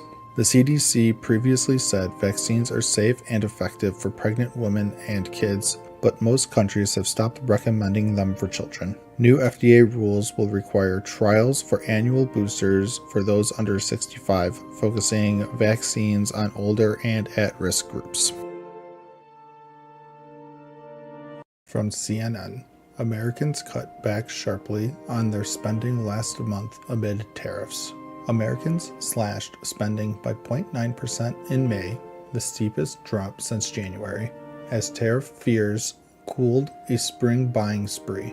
Car sales tanked 3.5%, while gas stations and home improvement stores also saw sharp declines. Even dining out took a hit, with bar and restaurant spending down 0.9%, the first drop since February 2023. Economists warn this could signal a broader economic slowdown if consumer caution persists. From Fox News, Fetterman calls out fellow Democrats for crazy rhetoric criticism of D.C. military parade. Senator John Fetterman blasts progressive Democrats for booing him and criticizing a D.C. military parade celebrating 250 years of the U.S. Army. He called their Nazi comparisons crazy and defended the parade as a tribute to American soldiers, not an extreme act. Fetterman also stood firm on supporting Israel against Iran and deporting criminal illegal immigrants. Breaking ranks, he says he's unapologetically pro-Israel and pro-law enforcement. From ABC News, Appeals Court set to hold hearing over Trump National Guard deployment in California. A federal appeals court is reviewing Trump's deployment of California's National Guard to handle LA immigration protests. Governor Newsom won a temporary court order calling Trump's move illegal, but the Ninth Circuit paused it. The court, with 2 Trump-appointed judges, will decide if the president overstepped his authority. California claims Trump inflamed protests by sending 4,000 guardsmen and 700 Marines to LA. From USA Today, R. Kelly hospitalized after prison overdose, alleged murder plot, lawyers say. R. Kelly's lawyers claim he overdosed on medication given by prison staff, landing him in a hospital. After being placed in solitary, Kelly allegedly received an overdose of anxiety meds, causing him to collapse. He was rushed to Duke University Hospital, but removed against medical advice for untreated blood clots. His team alleges a murder plot by prison officials and is pleading for a Trump pardon. From the Wall Street Journal, where Israel struck Iran's nuclear program, a visual breakdown. Israel struck Iran's key nuclear sites in Natanz and Isfahan, targeting underground enrichment facilities. 4 buildings, including a uranium conversion plant, were hit, potentially disrupting Iran's nuclear ambitions. The UN says Natanz's centrifuges may be destroyed, but Iran's Fordow site shows little damage. The fate of Iran's enriched uranium stockpile remains unclear, raising fears of a covert nuclear program. From the Federalists, riot-ravaged LA paid out $1.1 billion in overtime hours last year. Los Angeles paid $1.1 billion in overtime last year as riots and protests over immigration enforcement rocked the city. The LAPD alone spent $265.5 million on overtime, with $17 million tied to recent anti-ICE protests. Wildfires and staffing shortages worsened the crisis, leaving taxpayers with a massive bill. 5 city employees earned more in overtime than the U.S. president's salary, sparking outrage. And as always, thank you for the like, comment, and subscription. From Fox News, ICE rips Pritzker for siding with criminal illegal alien after officer dragged, suspect shot dead. Tensions rise in Illinois after an ICE officer was dragged by a suspect's car during an arrest attempt outside Chicago. Governor J.B. Pritzker demands more transparency from ICE, saying they've provided little info on the incident. ICE's Madison Shehan fires back, accusing Democrats like Pritzker of siding with criminal migrants over law enforcement and endangering communities. This clash happens amid ICE's expanded operation targeting criminals despite resistance from Pritzker and Mayor Brandon Johnson. From CNN, why the terror-related murder charges against Luigi Mangione fell apart. A New York judge dismisses terrorism murder charges against Luigi Mangione, accused of killing United Healthcare CEO Brian Thompson. Judge Caro rules there's no evidence of intent to terrorize the public or link to broader violence, calling it different from true terrorism cases. Supporters erupt in cheers. Mangione still faces second-degree murder, plus federal death penalty charges. The case simplifies to proving premeditated murder amid debates on evidence from his arrest and writings. From Newsweek, Democrats underperform in first election since Charlie Kirk's death. In Minnesota's special House election, Democrat XP Lee wins with 60.82% of the vote, beating Republican Ruth Bittner. This fills the seat of assassinated Democratic leader Melissa Hortman, but Lee's share is down 3% from her last win. Turnout dips slightly in the first vote since conservative Charlie Kirk's assassination amid rising political violence concerns. The win restores a tied House and power-sharing deal. More specials ahead for Senate seats. From CNBC, NVIDIA CEO says he's disappointed after report China has banned its AI chips. NVIDIA's Jensen Huang expresses disappointment over reports that China banned its AI chips like the RTX Pro 6000D. Despite a U.S. deal allowing exports for 15% of sales to the government, China urges firms like ByteDance to avoid them. Huang calls China vital, but says NVIDIA's out if unwanted, amid U.S. export curbs and an anti-monopoly probe. Still, NVIDIA invests billions in UK AI. Huang supports both governments navigating geopolitics. From the Daily Mail, Fatima Payman declares that Charlie Kirk was an awful person after he was assassinated.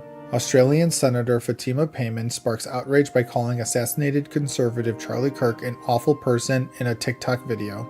She says he doesn't deserve the recognition and jokes about RIP meaning whatever, wishing he'd stayed a footnote without violence. One Nation's Pauline Hanson condemns it as vile, exposing leftist contempt and lack of compassion. The comments come after Kirk's shooting at a Utah rally, highlighting divides in reactions to political violence. The Fed's interest rate decision and what it means for you. Live updates.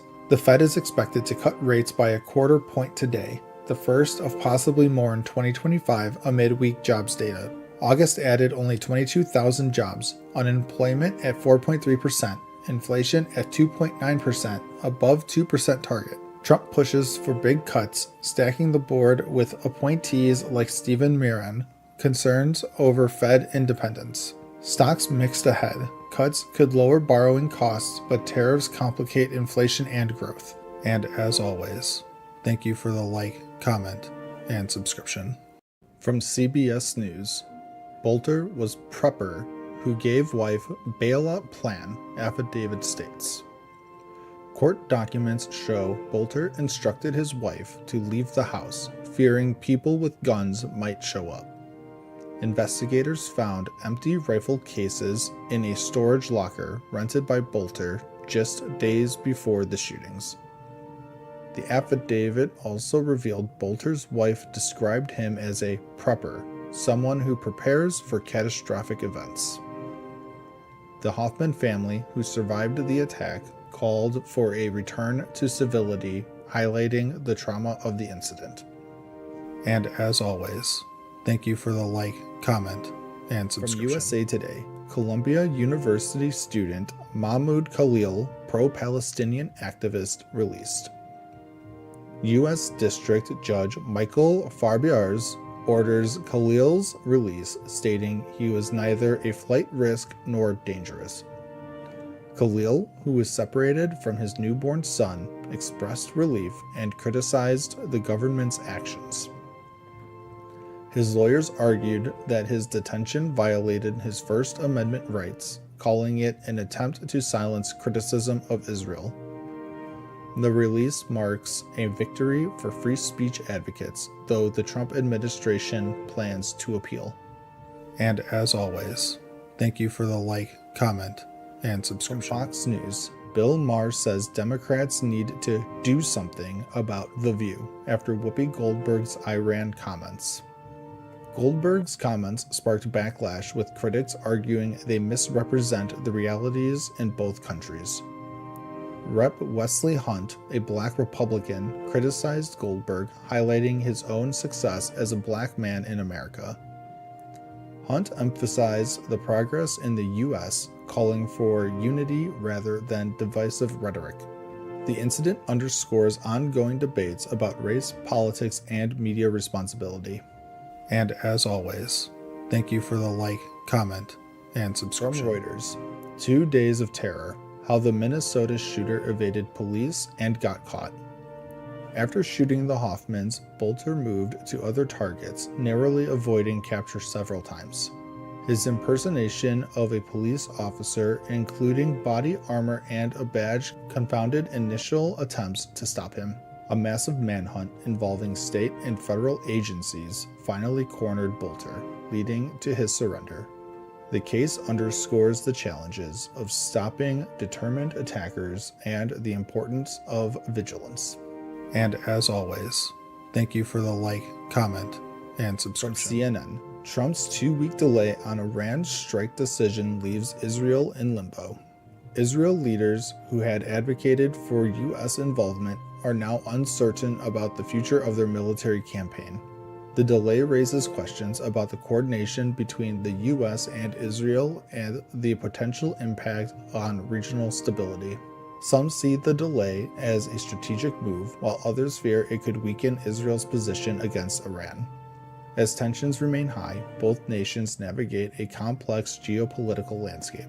And as always, thank you for the like, comment, and subscription. The BBC, targeting of Quds Force shows growing breach in Iranian intelligence. Israel's Mossad is suspected of orchestrating these operations, including the theft of sensitive nuclear documents. Iran has arrested numerous individuals accused of spying, highlighting the extent of the infiltration. The assassinations of key figures like Saeed Izzadi and Behnam Shayari underscore the covert conflict between Iran and Israel. These events reveal a growing breach in Iran's intelligence with implications for regional security. And as always, thank you for the like, comment, and from CNN. Russia launches second biggest air assault of Ukraine war, killing 19 and damaging EU building. Russia unleashed its second largest air assault on Ukraine since the invasion began, bombarding Kiev overnight with 598 drones and 31 missiles.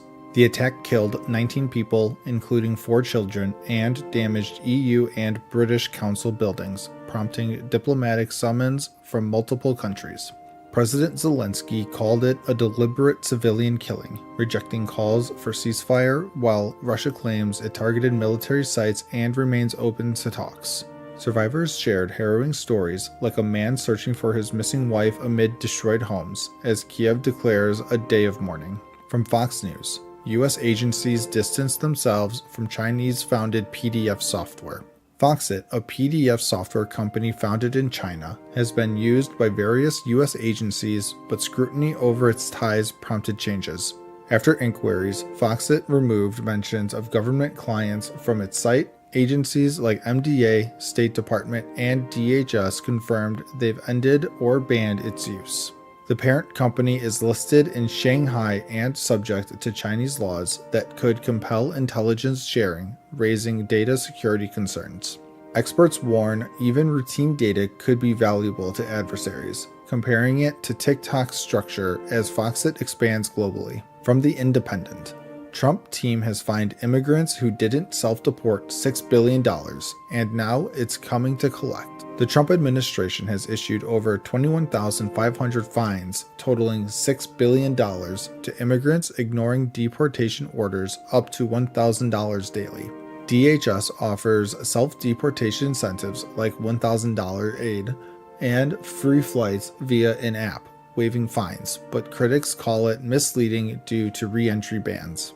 Now collecting via lawsuits, debt agencies, and IRS reporting, treating unpaid fines as taxable income, affecting low-wage workers. Stories include a Honduran mother facing $2 million in fines. The policy revokes statuses for millions, expanding deportation targets. From the Daily Beast, hot mic catches Republicans saying Trump is in the Epstein files. At a GOP meeting, Rep. Mike Collins was caught on hot mic saying he believes Trump is in the Epstein files. Collins claims Trump reported Epstein to the FBI and kicked him out of Mar-a-Lago, insisting no wrongdoing but supporting release. His spokesman called it a nothing burger, echoing White House denials of reports that Trump was briefed on his mention in the files. Released files were heavily redacted with no major revelations. Musk once claimed Trump was in them, but Trump dismissed it as old news. From USA Today, Cracker Barrel to return to old-timer logo after Trump customer backlash. Cracker Barrel unveiled a simplified new logo with its fall menu, but faced immediate backlash from customers and politicians. Fans called it too modern, like a Denny's with a gift shop. Stock dropped 7% as complaints poured in. President Trump criticized the change on Truth Social. The company listened and announced a return to the classic old-timer logo. The decision drew praise, with stock rising over 9%. Cracker Barrel thanked guests for their passion and commitment to tradition. From the Western Journal, armed Chicago area mom refuses to become a statistic, takes matters into her own hands during home invasion. In Joliet, Illinois, a mother with her baby hid in a closet after hearing a break-in on August 15th. Armed, she shot the intruder, Shelby Hurd, in the head when he entered the bedroom. He died at the scene. Hurd, 36, was on parole for burglaries, with a history of convictions including felon in possession of a weapon. Despite Illinois' strict gun laws, the mother's actions highlight self-defense. An investigation is ongoing amid Chicago area crime concerns. And as always, thank you for the like, comment, and subscription. From CNN, Trump visits Arlington National Cemetery after lashing out at political opponents in Memorial Day post. President Trump visited Arlington National Cemetery on Memorial Day to honor fallen service members. Hours earlier, he posted on Truth Social, calling political opponents scum and criticizing Biden's immigration policies. The post, which claimed 21 million illegal immigrants entered under Biden, contradicts official data. Trump's history of mixing politics with solemn events, like his West Point speech, drew criticism for breaking tradition. From Newsmax, California Republicans want Kamala Harris to run for governor. Former VP Kamala Harris may run for California governor in 2026, and state Republicans are eager for the challenge. They believe her candidacy could boost GOP fundraising despite California's Democratic dominance. Potential GOP candidates include Richard Grenell and Sheriff Chad Bianco, ready to face a tough race. Harris won 59% of California's vote in 2024, but some counties flipped to Trump, signaling a shifting landscape. From USA Today, FBI to probe Biden White House cocaine incident, leaked Supreme Court abortion opinion. The FBI is investigating cocaine found at Biden's White House in 2023 and the 2022 leaked Supreme Court draft on Roe v. Wade. Deputy Director Dan Bongino announced the probes, citing public interest and potential corruption. The Secret Service closed the cocaine case without a suspect, while the leak's source remains unknown. The FBI also probes 2021 pipe bombs near DNC and RNC headquarters, with weekly updates requested.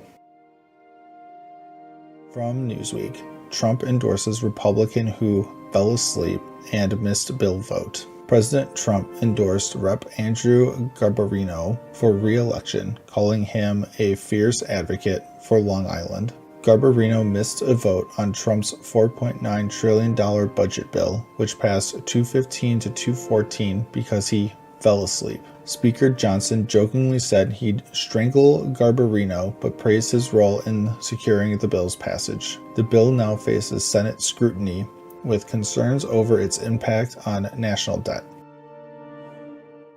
From the Wall Street Journal, Trump threatens to redistribute $3 billion in Harvard grants to trade schools. President Trump proposed redirecting $3 billion in Harvard grants to U.S. trade schools, citing anti-Semitism concerns. The move follows a DHS decision to block Harvard from enrolling international students halted by a judge. Trump and Harris both pushed trade school support in 2024 amid rising college costs. Harvard's lawsuit claims the administration's actions violate its constitutional rights, setting up a legal battle.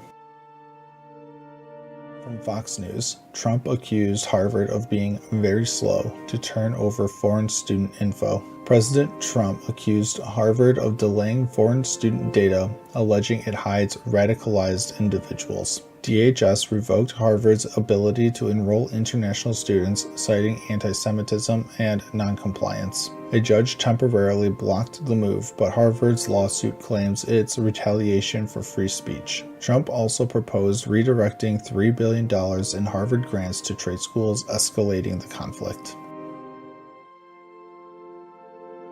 From Fox News, protesters confront officers patrolling D.C. streets after Trump policing takeover. Tensions flare in Washington, D.C. as protesters clash with police and National Guard near Union Station, chanting "Nazis" and accusing officers of betraying the community. President Trump's federal takeover of D.C. police, citing crime, brings National Guard and federal agencies like ICE to patrol, sparking arrests and controversy. Critics, including Rep. Eleanor Holmes Norton, call it an attack on D.C.'s home rule, while the White House insists it's about safety, not overreach. D.C. is now suing with Attorney General Schwab, arguing the takeover is illegal and threatens self-governance. From CNN, Putin gave his final words at Alaska's summit in English, a language he speaks more of than he usually lets on. Russian President Vladimir Putin stunned at the Alaska summit, ending with a rare English quip, "and next time in Moscow," hinting at future talks with Trump. Known for using translators, the former KGB officer is fluent in English and German, often catching nuances before translations, says the Kremlin. From singing Blueberry Hill to chatting in German, Putin's language skills shine outside formal talks, though he dodged tough press questions. Trump called the Moscow invite interesting, leaving open the chance for more talks. What's next for these leaders? From NBC News, tariffs and deportations seen as contributors to rising prices and fewer immigrant workers. Trump's mass deportations and tariffs are blamed for a 38.9% jump in wholesale vegetable prices, the highest since 2022, says the Bureau of Labor Statistics. With fewer immigrant workers, industries like agriculture and construction face labor shortages, slowing growth and raising costs, per the Dallas Federal Reserve.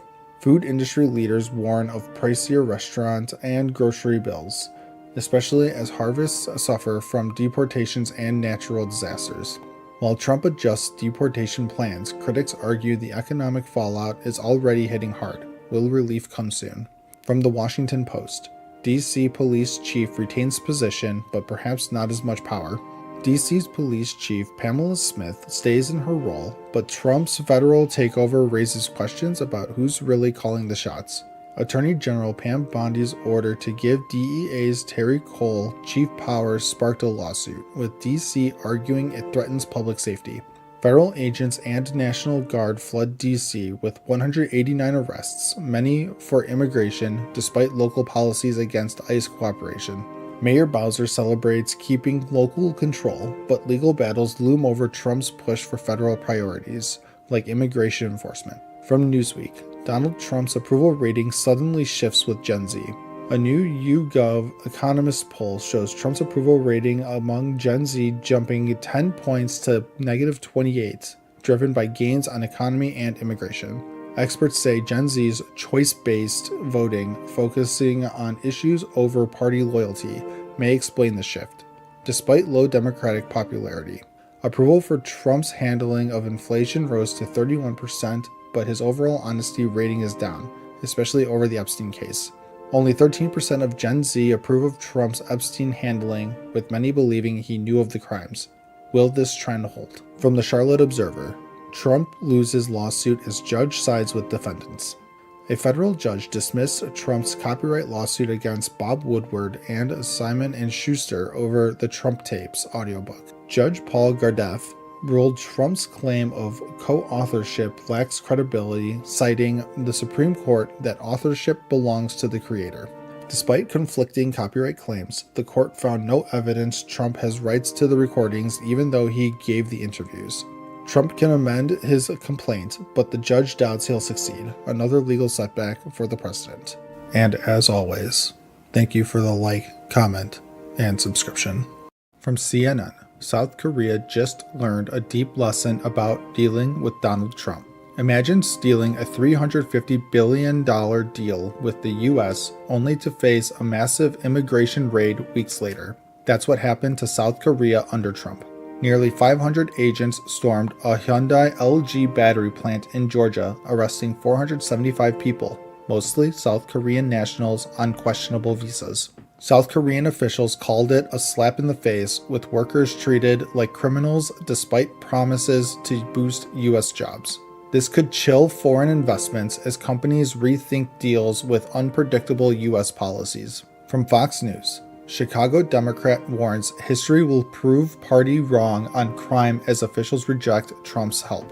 Chicago Alderman Raymond Lopez blasts fellow Democrats for ignoring crime and rejecting Trump's help. He warns that far-left leaders like Governor Pritzker and Mayor Johnson are whitewashing stats even as homicides persist. While crime is down, homicides by 30%, shootings by 40%, Lopez says any violence is too much and urges a centrist shift. Democrats resist federal troops in blue cities, but Lopez predicts history will judge them harshly. From Macon Telegraph, thousands cancel migration to U.S. report. Trump's strict immigration policies are reversing migrant flows, with a 97% drop in northward movement. Over 14,000, mostly Venezuelans, have turned back from Colombia, Panama, and Costa Rica, citing barriers and deportation fears. Aid cuts have scaled back services, leaving migrants vulnerable to exploitation and trafficking. Half plan to return to Venezuela, but UN officials warn of risks without support. From Bloomberg, Trump's Chicago crackdown starts with Midway Blitz by ICE. Trump's immigration enforcement ramps up with Operation Midway Blitz targeting Chicago and Illinois. DHS blames sanctuary policies. Governor Pritzker calls it fear-mongering, not crime-fighting. Thousands protested as agents began arrests, with no prior notice to local leaders. Trump threatens National Guard deployment, highlighting weekend violence to push his agenda. From USA Today, what is Trump's approval rating? Polls show how Americans feel about inflation. Newsom. Trump's approval hovers at minus 6.1 points, lower than most modern presidents in their first year.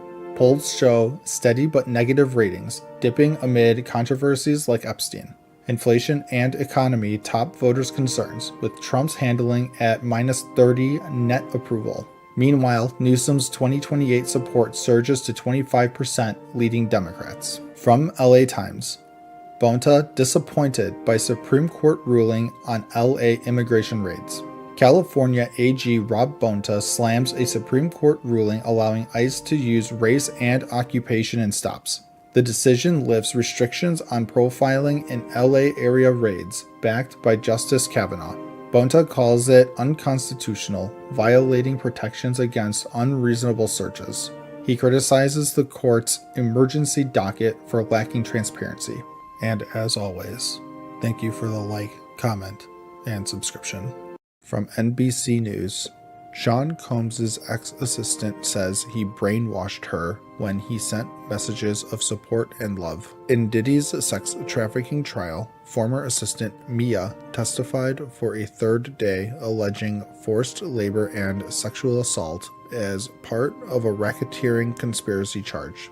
Defense lawyer Brian Steele questioned Mia's credibility, showing 2018 to 2020 texts expressing affection for Diddy. Mia claimed she was brainwashed, delaying her allegations. A juror appeared skeptical, while prosecutors raised concerns after Mia's face was briefly shown in court, violating the judge's order. Testimony also touched on Diddy's alleged hotel damages under aliases, with more witnesses expected soon. From ABC News, Trump's funding bill runs into Senate GOP fiscal hawks. President Trump's One Big Beautiful Bill Act, aiming to cut $1.5 trillion in spending, faces resistance from Senate GOP fiscal hawks like Rand Paul. The bill could add $3.1 trillion to the $37 trillion national debt, prompting demands for deeper cuts and concerns over a $4 trillion debt ceiling hike. Paul calls the cuts wimpy, while Trump warns opponents risk voter backlash. Senate moderates want to protect social programs. With a tight deadline, can the Senate and House agree before July 4th? From CNN, stabbing attack at Oregon homeless shelter sends 11 people to hospital, man in custody. A man armed with an 8-inch knife attacked a Salem homeless shelter, injuring 12 people, including 2 staff members. The suspect, Tony Williams, was arrested nearby after stabbing people inside and outside the Union Gospel Mission on Sunday night. 5 victims remain hospitalized with serious injuries. Police say the attack wasn't specifically targeting the homeless. The shelter is now reviewing safety measures after this shocking violence. From Fox News, suspicious incendiary device found near Blue Ridge Parkway prompts evacuation. National Park Service rangers found a suspicious incendiary device near Asheville, North Carolina on Sunday, prompting an evacuation. The Asheville Police Bomb Squad and FBI safely removed the device near the Folk Art Center, closing part of the parkway. No threats remain, but the NPS is investigating the improvised incendiary device found in the dirt. Authorities are seeking public tips to uncover who's behind this incident. From the BBC, how Ukraine carried out daring spiderweb attack on Russian bombers. Ukraine's spiderweb operation saw 117 drones strike Russian air bases, targeting nuclear-capable bombers in a massive attack. Drones were smuggled in wooden cabins on trucks launched remotely near airfields across 5 Russian regions. Ukraine claims 41 bombers hit, with at least 13 destroyed. Russia confirms damage but says some attacks were repelled. President Zelensky hailed the 18-month planned operation as a historic blow to Russia's Air Force. From The Guardian, suspect charged with federal hate crime and attack on Colorado rally for Israeli hostages. Mohammed Solomon, 45, faces federal hate crime charges for attacking a rally for Israeli hostages in Boulder with a flamethrower and Molotov cocktails. 12 people were injured, including a Holocaust survivor, during the Sunday attack. Solomon allegedly shouted, "Free Palestine." The FBI calls it a targeted act of terrorism. Solomon confessed that he'd do it again, per authorities. Facing life in prison, Solomon's court appearance is set for Monday. From Fox News, Department of Education launches investigation into Duke University over alleged racial preferences. The Department of Education is probing Duke Law Journal's editor selection, where affinity group applicants could earn extra points for discussing race. The Office for Civil Rights says this may violate Title VI, sparking a federal investigation into Duke's practices. Secretary McMahon calls such policies an affront to meritocracy, urging Duke to review and reform all racial preference practices. Duke's faced similar criticism before, with past DEI initiatives labeled as promoting white supremacy culture in its medical school. From CNN, worst-case scenario of famine is unfolding in Gaza, UN-backed Food Security Initiative says. A UN-backed agency warns Gaza faces famine, with over 20,000 children treated for acute malnutrition since April. Conflict and restricted aid have led to hunger-related deaths, with famine thresholds met in parts of Gaza City. President Trump acknowledged Gaza's real starvation, pledging U.S. food centers as Israel faces pressure to allow more aid. Gaza's death toll exceeds 60,000, with ceasefire hopes fading and international calls for humanitarian action growing louder. From CBS News, gunman in New York City office shooting tried to target NFL mayor says. A gunman, Shane Tamura, killed 4 in a Midtown Manhattan office intending to target NFL headquarters but hitting Rudin management instead. Tamura's note blamed the NFL for his believed CTE, a brain injury from his high school football days. Mayor Adams said Tamura took the wrong elevator, leading to the tragic shooting, including the death of an NYPD officer.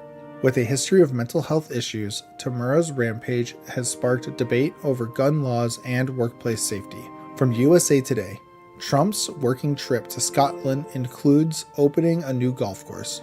President Trump opened a new 18-hole golf course in Aberdeen, Scotland, touting it as a global golf destination. The trip mixed business with diplomacy, hosting UK Prime Minister Keir Starmer to discuss trade and Gaza's humanitarian crisis. Trump's family joined on Air Force One, raising ethical concerns about profiting from his presidency via the Trump Organization. While Trump claims locals now love him, some neighbors still resent his developments, reopening old community tensions.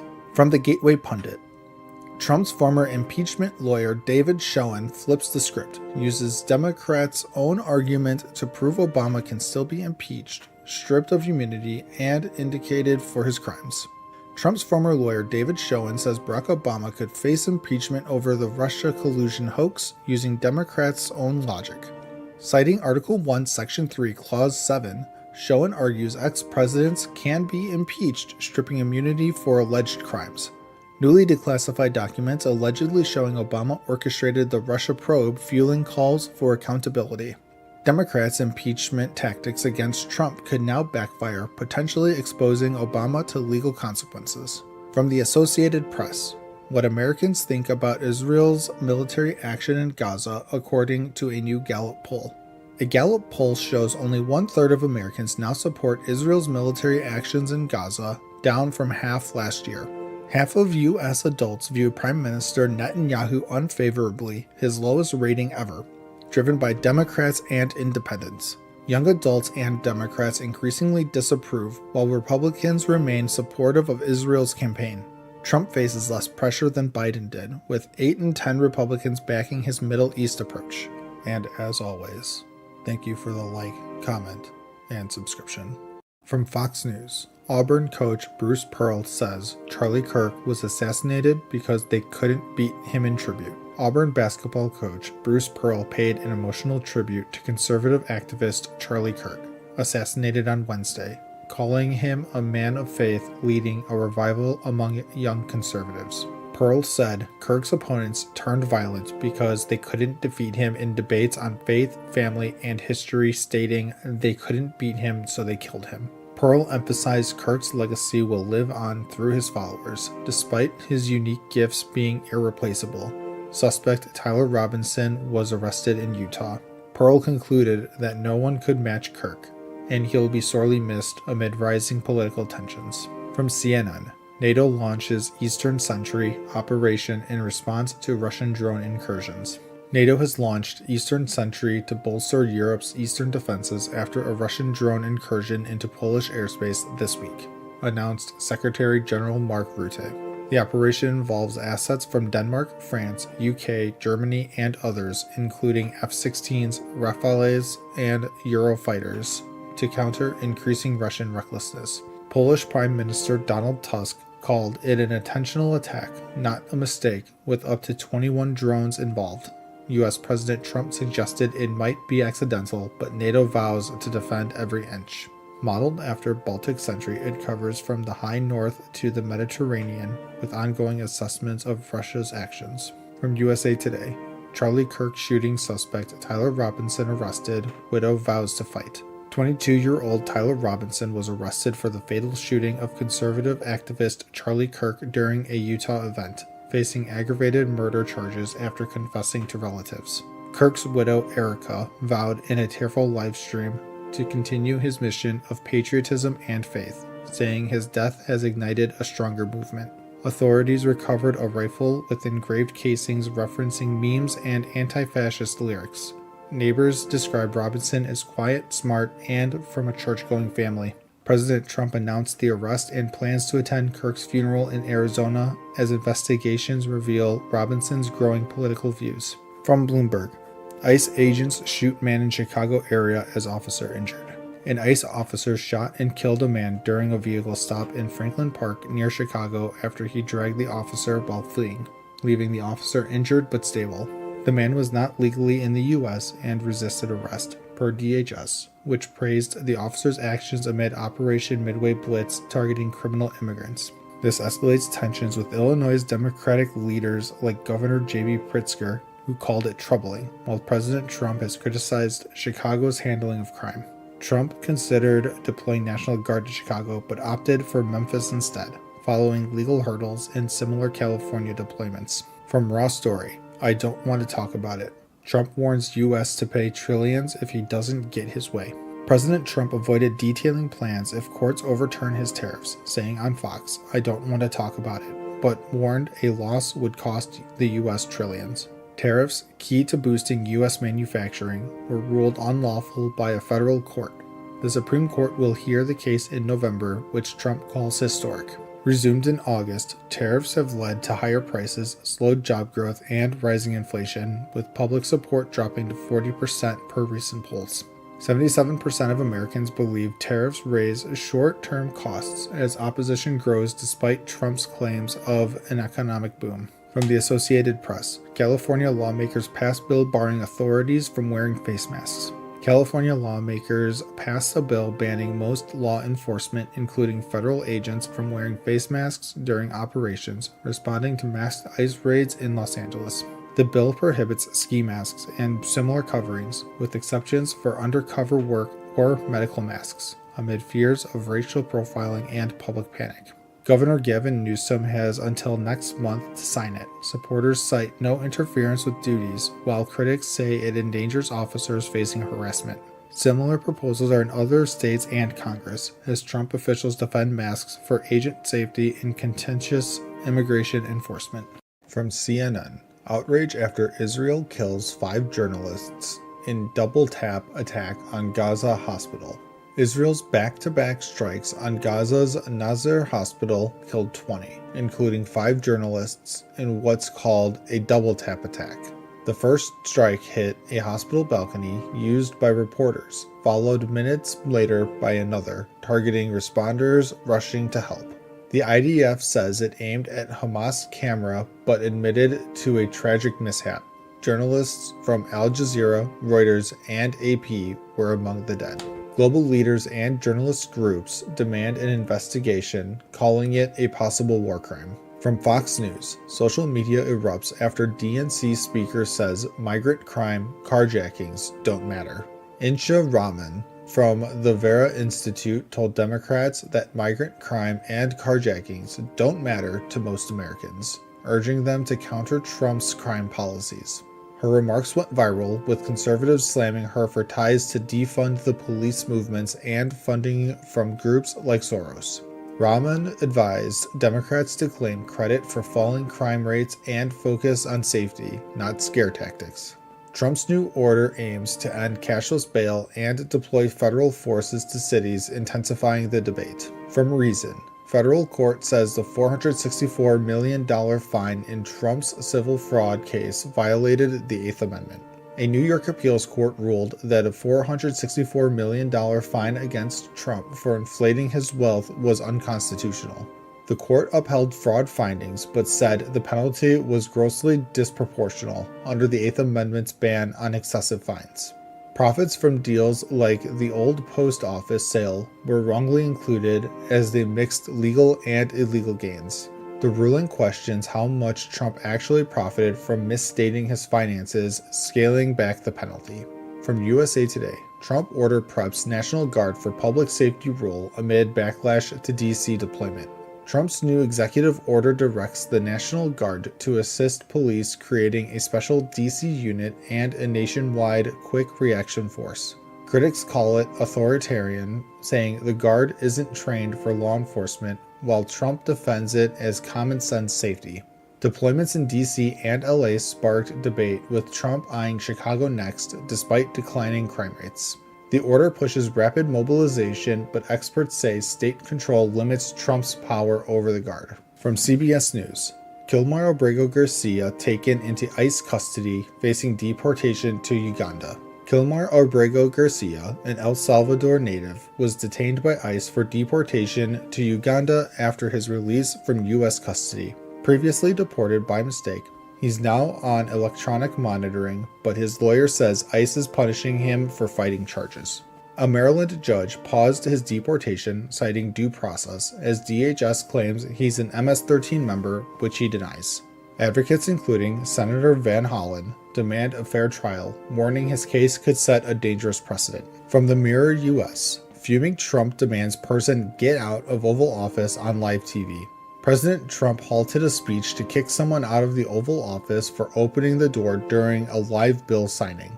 "Who's that? Get out of the room," he snapped before calmly resuming his speech about flag desecration laws. His new directive orders prosecution for flag burning despite Supreme Court rulings protecting it as free speech. The moment sparked laughs online, with some noting an injury on Trump's hand, fueling health rumors. And as always, thank you for the like, comment, and subscription. From Fox News, Diddy received standing ovation from fellow inmates after jury found rapper not guilty on RICO charge. Sean Diddy Combs was acquitted of major charges like racketeering and sex trafficking after a 7-week trial. Back at MDC Brooklyn, fellow inmates gave him a standing ovation, celebrating his win against the government. His lawyer, Mark Agnifilo, says inmates rarely see anyone beat the system, making Diddy's victory a symbol of hope. But Diddy faces up to 20 years for 2 prostitution-related convictions, with sentencing set for October. From CNN, Trump administration moves to terminate a form of humanitarian relief for Nicaraguans and Hondurans in the U.S. The Trump administration is ending temporary protected status for 76,000 Nicaraguans and Hondurans in the U.S. TPS started in 1999 after Hurricane Mitch protects migrants from deportation due to unsafe conditions in their home countries. The move has sparked legal challenges, with critics arguing it ignores ongoing hardships in Honduras and Nicaragua. DHS Secretary Kristi Noem says the program is no longer needed, but lawsuits may delay the decision. From the Washington Post, U.S. measles cases reach a 33-year record high as outbreaks spread. The U.S. hit a 33-year high with 1,277 measles cases across 38 states, driven by vaccine hesitancy. 92% of cases involve unvaccinated people, with outbreaks fueled by misinformation and low vaccination rates. West Texas saw over 750 cases, with 3 deaths, including 2 children, highlighting the disease's danger. Experts warn the U.S. could lose its measles elimination status if outbreaks continue unchecked. From USA Today, U.S. stocks opened down on tariff uncertainty. Deadline moved, but threat remains. Tesla sinks. U.S. stocks fell as Trump tariff deadline shifted from July 9th to August 1st, creating market uncertainty. The Dow, S&P 500, and NASDAQ dropped, with Trump threatening extra tariffs on BRICS nations. Tesla shares sank 8% amid tensions between Elon Musk and Trump over a new political party. Oil prices rose despite OPEC's plan to boost production, signaling a strong market outlook. From BBC News, ex-hostage says Trump can bring home all those still captive in Gaza. Keith Siegel, freed from Hamas captivity, says Trump can secure the release of 50 remaining hostages in Gaza. Kidnapped during the October 2023 attacks, Siegel endured 484 days before a Trump-brokered ceasefire freed him. As Trump meets Netanyahu, hopes rise for a new deal to free hostages and end the Gaza conflict. But Hamas and Israel remain divided, with talks stalling despite urgent calls for peace. From Fortune, Alphabet's Isomorphic Labs has grand ambitions to solve all diseases with AI. Now it's gearing up for its first human trial. Alphabet's Isomorphic Labs is gearing up for human trials of AI-designed drugs to fight diseases like cancer. Built on DeepMind's AlphaFold, the company uses AI to design medicines faster and more accurately. Partnerships with Novartis and Eli Lilly aim to boost drug discovery with $600 million raised in 2025. The goal? A future where AI creates drugs with a single click, revolutionizing healthcare. And as always, thank you for the like, comment, and subscription. From CNN, Israel is pausing operations in some parts of Gaza amid mounting horror over starvation. Will it be enough? Israel's military is pausing operations in 3 Gaza areas for 10 hours daily to allow UN aid delivery amid global outrage over starvation. Over 130 people, mostly children, have died from malnutrition since the conflict escalated, with aid trucks stuck at borders. Thousands of aid trucks are ready, but security issues and limited crossings slow delivery. UN agencies say it's not enough. Israel's airdrops and new water supply are steps forward, but experts call them inefficient. Can this pause turn the tide? From Fox News, Rubio reflects on remarkable political journey from Trump critic to trusted cabinet member. Once a 2016 rival, Senator Marco Rubio now serves as Trump's Secretary of State, comparing politics to an MMA fight. Rubio calls Trump's first term the best years of his Senate career, praising their teamwork and Trump's bold instincts. Rubio's tight with Trump's VP pick J.D. Vance, saying they've been on the same team since the 2016 primaries ended. Appointed after Trump's 2024 win, Rubio says working for Trump is fun and action-packed. What's next for this duo? From USA Today, ICE supported teenagers and children in immigration raids. Here are their stories. Martir Garcia Lara, a 4th grader, was detained with his dad at an immigration hearing and deported to Honduras. A Maryland high schooler was deported to Guatemala, sparking a student walkout and fear in immigrant communities. Detroit teen Michael was arrested on his way to a field trip and deported to Colombia just shy of graduation. Schools are bracing for more raids, handing out Know Your Rights cards as kids live in fear. From the Washington Post, Trump's imaginary numbers from $1.99 gas to 1,500% price cuts. President Trump claims drug prices will drop 1,500% and gas hit $1.99 in 5 states, numbers that don't hold up. AAA says gas is over $3 nationwide and a 1,500% price cut is impossible. Experts call these figures rhetorical. Trump clashed with Fed Chair Powell over a $3.1 billion building cost, corrected as outdated on the spot. Critics say Trump's exaggerated stats, like a 68% tax hike, aim to sell ideas, not facts. Will scrutiny catch up? From ABC News, 11 stabbed at Michigan Walmart in brutal act. A 42-year-old man stabbed 11 people at a Michigan Walmart in a random attack starting at the checkout area.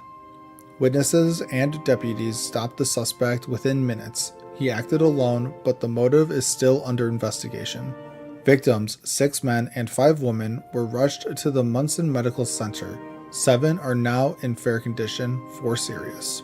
Sheriff Shea praised citizen bravery, saying, 11 is too many, but thank God it wasn't more. From the Post-Millennial, Trump calls for prosecution of Kamala Harris, Beyonce, Oprah, Al Sharpton over alleged paid endorsements. Trump called for prosecuting Kamala Harris, Beyonce, Oprah, and Al Sharpton over alleged illegal paid endorsements. Trump claims Harris's campaign paid millions for celebrity appearances, violating campaign finance laws. Oprah says she took no personal fee, though her production got $1 million. Harris denies paying for endorsements. Records show payments, but Trump's figures differ.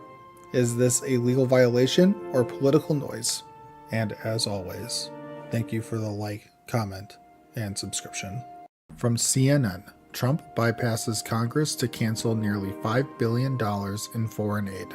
President Trump just pulled a rare move, notifying Congress to cancel $4.9 billion in approved foreign aid using a pocket rescission, the first in nearly 50 years since Jimmy Carter. The cuts target USAID development aid, peacekeeping, and democracy programs, aligning with Trump's America First agenda, as Secretary Rubio called it, woke and weaponized spending. But it's sparking bipartisan backlash. Democrats call it illegal theft of funds, and even Republican Senator Susan Collins says it's a violation of the Impoundment Act per GAO rulings. With a funding deadline looming on September 30th, this could complicate shutdown talks, triggering a 45-day pause that might let the money lapse without Congress acting. From Fox News, who is Kilmar Abrego Garcia and why does he matter? Meet Kilmar Abrego Garcia, a Salvadoran in Maryland turned symbol in the immigration debate. Deported to El Salvador's mega prison despite protections, now back facing smuggling charges.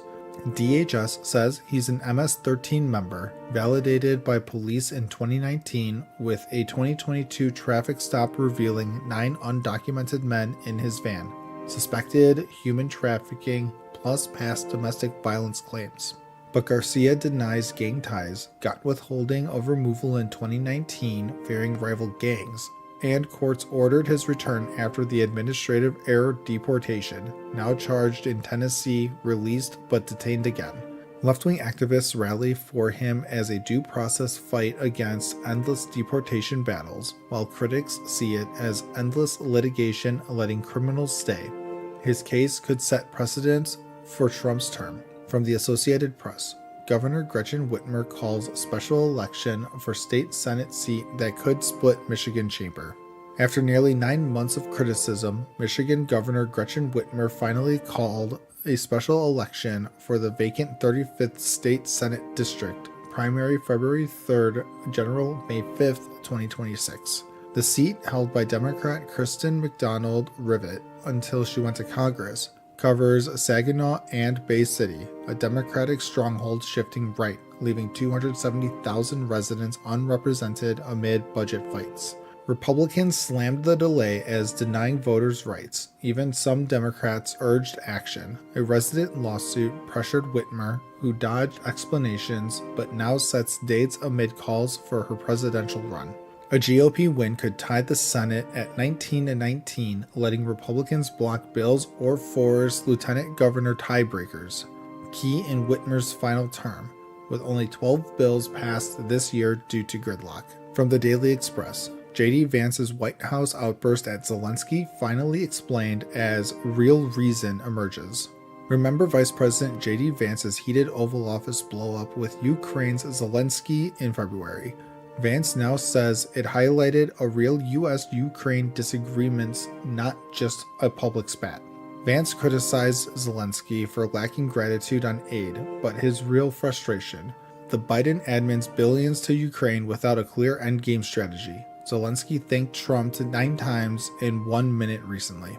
In a USA Today interview, Vance regrets the public drama but says it was useful. He blames Biden for no peace plan, praises ongoing U.S.-Ukraine talks for territorial integrity without full Russian conquest. Trump has slammed U.S. aid levels versus Europe's, once wrongly claiming $300 billion versus $100 billion.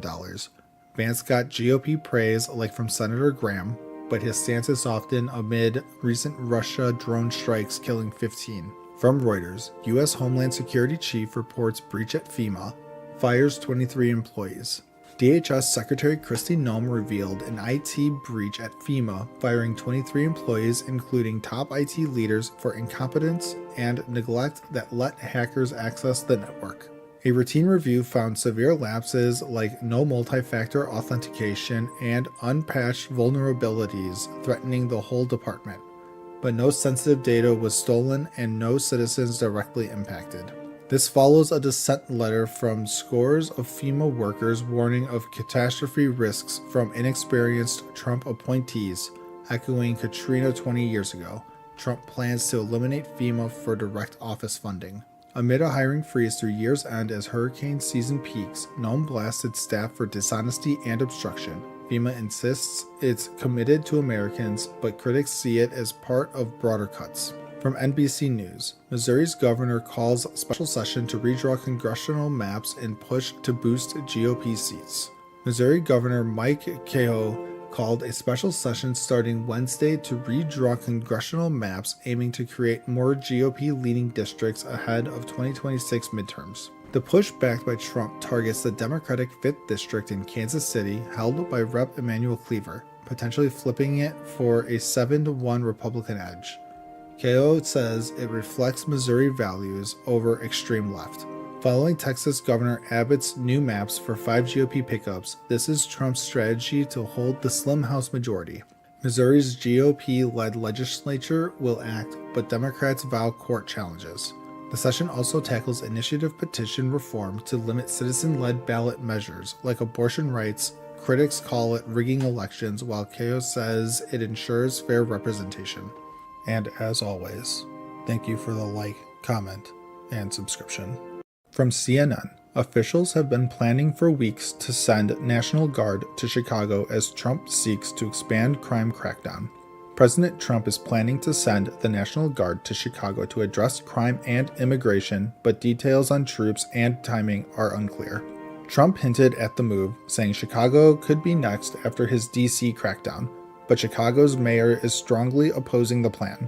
Mayor Brandon Johnson calls it unlawful and vows legal action, arguing Chicago needs community investment, not military presence. Governor J.B. Pritzker says there's no emergency to justify this, as critics call it an unprecedented use of the military for domestic policy. From Fox News, more California girls' high school volleyball teams forfeit to squad with trans athlete. 2 California schools, Rim of the World and Orange Vista, forfeited volleyball matches against Jurupa Valley High due to a trans athlete on the team. Jurupa Valley says it follows California law allowing students to compete based on gender identity, but some parents and teams object. The athlete's mother defends her daughter's right to play, emphasizing her skill, while others protest, citing fairness in sports. A DOJ lawsuit challenges California's policies, and national attention grows as the debate over trans athletes in sports intensifies. From Alternet, even Americans in this ruby red state don't like what Trump is doing. Opinion. In Texas, Trump's push for aggressive redistricting to secure Republican House seats is facing resistance even in this red state. Texas Republicans passed a map adding 5 GOP seats, but Democrats like State Rep. Nicole Collier protest, citing redistricted voting rights. Trump's broader plan includes targeting mail-in ballots and voting machines, raising concerns about fair elections in 2026. Critics say Trump's push to militarize Democratic cities could intimidate voters, while Texans call for preserving their freedoms. From the Mirror US, Trump's tariffs to raise price on 8 supermarket staples as experts warn consumers to feel the pinch.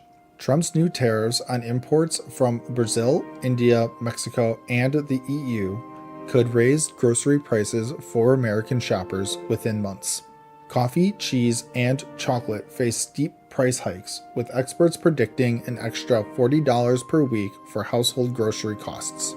Perishable produce like avocados and bananas will be hit hard, as grocers pass on costs from tariffs on foreign goods. Wine, spirits, and spices are also at risk, with trade groups warning of job losses and consumers urged to buy local to save. From the Daily Beast, Ghislaine Maxwell flips the script on Elon Musk. Ghislaine Maxwell claims she met Elon Musk at a Google co-founder's birthday party, contradicting Musk's denial of knowing her. Maxwell says Musk was among guests at a multi-day event in 2010 or 2011 and later saw him at a 2014 Vanity Fair Oscars party. She denies deeper ties between Musk and Jeffrey Epstein, though emails between them surfaced, and Musk's brother was also linked. The claims fueled debate amid Musk's push for Epstein file releases and his public feud with Trump, stirring MAGA tensions. From Reuters, analysis: Trump's redistricting push could bring decades of Republican rule to the U.S. House. Trump is urging Republican states like Texas to redraw House districts to secure GOP control for decades, analysts say. Texas passed a map adding 5 Republican seats, while Democrats in California plan to counter with their own redistricting. Critics warn gerrymandering could lock in Republican House control, with only 36 of 435 districts competitive in 2026. Population growth in minority communities may shift dynamics, but some say redistricting dilutes their voting power. And as always, thank you for the like, comment, and subscription. From NBC New York, protesters trying to stop ICE immigration raids arrested in Lower Manhattan showdown. In New York City, tensions flared as 100 pro-migrant activists tried to block ICE raids at Federal Plaza. Demonstrators stopped a van believed to be carrying detained asylum seekers, sparking a standoff with police. The NYPD arrested 9 protesters, used pepper spray, and clashed with the crowd, injuring several. Activists say they're defending neighbors following the law, while ICE calls them rioters. From the Mirror US, Trump's immigration purge in LA should be a warning to all of America. President Trump sent 2,000 National Guard troops to LA to crush protests against aggressive immigration raids. Demonstrators demanding dignity were met with flashbangs and rubber bullets, escalating tensions. Trump's team calls protests rebellion, sidelining local leaders like Governor Newsom. Critics warn this power grab threatens democracy, not just immigrants. From the Associated Press, National Guard troops arrive in Los Angeles on Trump's orders to quell immigration protests. President Trump sent 300 National Guard troops to LA to stop protests against ICE deportations. After days of clashes, including tear gas and arrests, tensions remain high in Latino-majority areas. Governor Newsom called it an overreaction, but Trump invoked federal powers to deploy the Guard. The city braces for more protests. From CNN, Russia claims to have pushed into central Ukrainian region for first time. Russia claims its forces entered Ukraine's Dnipropetrovsk region, a key central area, for the first time. Ukraine denies the advance, but Russia's move could strain Kiev's stretched defenses. The advance threatens Pokrovsk, a vital Ukrainian hub, amid stalled peace talks. Russia controls nearly 20% of Ukraine, raising fears of further escalation. From Fox News, Trump admin sets the record straight on reports of Musk body-checking Treasury Secretary at White House. Reports claim Elon Musk body-checked Treasury Secretary Scott Bessent over an IRS dispute. Press Secretary Leavitt downplayed it as a disagreement, not a fight, saying it's old news. Musk's upset over Trump's bill and a NASA pick clashing with GOP leaders. The administration focuses on unity, but tensions linger. From the BBC, Colombia presidential hopeful shot twice in head at rally. Colombian president candidate Miguel Uribe was shot 3 times, twice in the head, at a Bogota rally. The 39-year-old Centro Democratico leader is in critical condition after the attack. A suspect was arrested, and Uribe's party condemned the attack as a threat to democracy. The government called it an act of violence against freedom in Colombia. From Fox News, Rep. Nancy Mace demands death penalty for South Carolina murder suspect, urging Attorney General Bondi to step in. Rep. Nancy Mace is pushing for the death penalty in the case of Alexander Dickey, accused of murdering 22-year-old college student Logan Federico during a home invasion in South Carolina. Dickey, a convicted felon with 40 arrests, allegedly shot Federico at point-blank range after a crime spree involving drugs, burglaries, and theft. Logan's father, Stephen Federico, calls Dickey a lunatic on a rampage and supports federal intervention, criticizing state prosecutors for being soft on crime. Mace urges Attorney General Pam Bondi to take over, citing Trump's executive order and potential federal charges under the Hobbs Act. From CNN, judge temporarily blocks Trump's National Guard deployment in Portland. A federal judge in Oregon has issued a temporary restraining order blocking President Trump's deployment of the National Guard to Portland, calling it unconstitutional. The administration cited unrest at an ICE facility, but the judge ruled protests weren't violent enough to justify military intervention,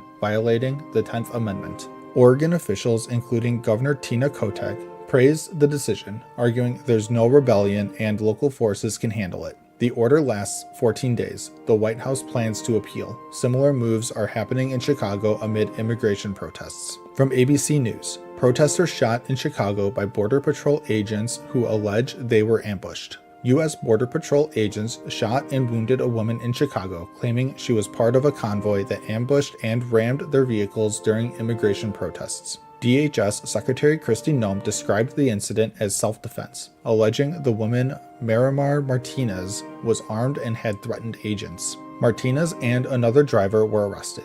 DHS calls protesters domestic terrorists with plans to ambush officers. Amid this, Trump is federalizing 300 Illinois National Guard troops against Governor J.B. Pritzker's wishes to support ICE operations. From USA Today, a university censorship conference gets censored.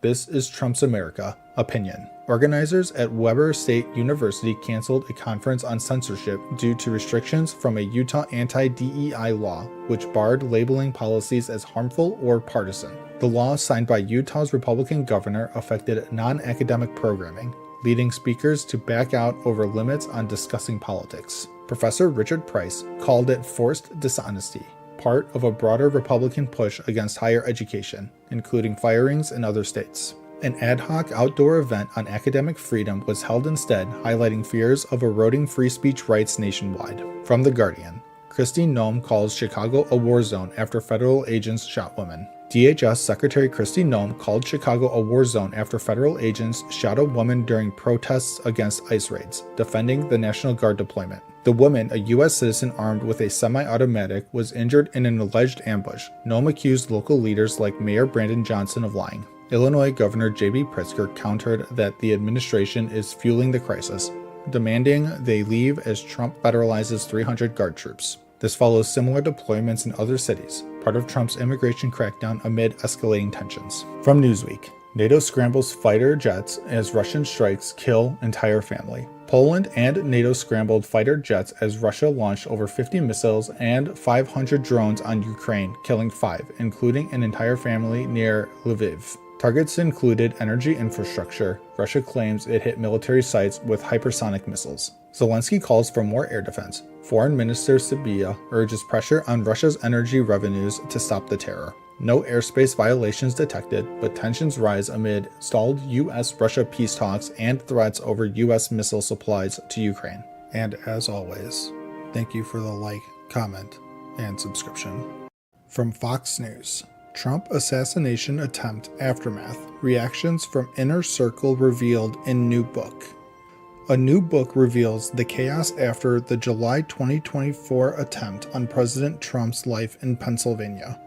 Trump's chief of staff, Susie Wiles, saw the blood and rushed to safety as gunshots rang out. Advisor Dan Scavino grabbed Trump's blood-stained MAGA cap as they fled to the hospital. Trump, refusing a stretcher, joked with aides and got calls from unexpected allies like Zuckerberg and Bezos. From CNN, a plea deal is set to keep Bryan Kohberger locked up for life. The family of one of the Idaho victims is furious. The family of slain Idaho student Kaylee Goncalves is furious over a plea deal for suspect Bryan Kohberger.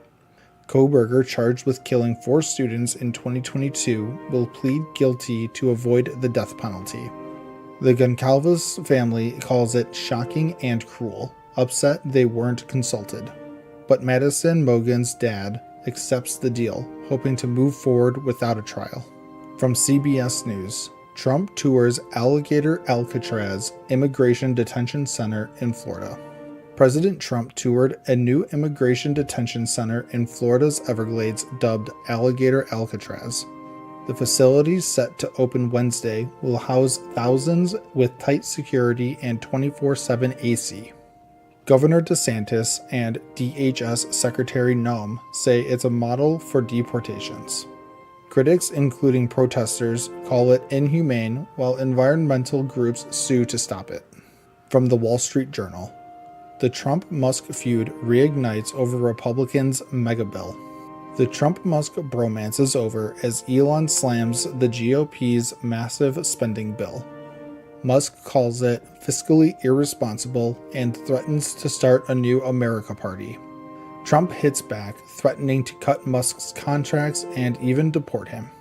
Tesla shares dropped as the feud escalates, with Musk vowing to back anti-bill Republicans. From ABC News, Trump admin live updates. Vance casts tie-breaking vote to pass mega bill in Senate. Vice President J.D. Vance casts the tie-breaking vote to pass Trump's tax and immigration bill. The Senate split 50-50, with 3 Republicans opposing the $1 trillion deficit adding measure. House Speaker Johnson vows to fast-track it for Trump's desk by July 4th. Trump, thrilled at Alligator Alcatraz, calls it a big, beautiful bill with something for everyone. From the Post-Millennial, national pride among Dems tanks, only 36% very proud to be American, Gallup poll. A Gallup poll shows only 58% of U.S. adults are highly proud to be American, down 9% from 2024. Democrats drive the drop, with just 36% feeling very proud compared to 90% of Republicans. Younger Americans, especially Gen Z Democrats, show the least pride amid economic and political divides. The decline, sharpest since 2017, reflects growing national pessimism, says Gallup. And as always, thank you for the like, comment, and subscription. From NBC News, Lee Jae-myung projected to win South Korean presidency, ending months of political turmoil. South Korea has a new president. Liberal Lee Jae-myung is projected to win with 51.7% of the vote, defeating conservative Kim Moon-soo after a chaotic martial law crisis. The snap election, triggered by former President Yoon's impeachment, saw massive turnout as voters rejected the conservative turmoil. Lee, a former human rights lawyer, vows to restore democracy, boost the economy, and navigate U.S. tariffs under Trump. But with ongoing trials and a polarized nation, can Lee unite South Korea? His leadership begins now. From Bloomberg, Penn wins dismissal of anti-Semitism lawsuit by Jewish students. A federal judge dismissed a lawsuit by Jewish students against the University of Pennsylvania, claiming the school failed to show intentional discrimination. The students sued under the Civil Rights Act, alleging a hostile environment after Hamas's 2023 attack on Israel. Judge Goldberg ruled Penn didn't act anti-Semitically, only tolerated differing viewpoints, but students can refile their claims. Meanwhile, Harvard faces harsher penalties, with Trump freezing $2.6 billion in funding over similar anti-Semitism claims. From Fox News, House Dems urge GOP to condemn DHS for handcuffing Rep. Nadler staffer, order Noem to testify. House Democrats demand GOP Chairman Jim Jordan condemn DHS for handcuffing a staffer in Rep. Nadler's office during a security check.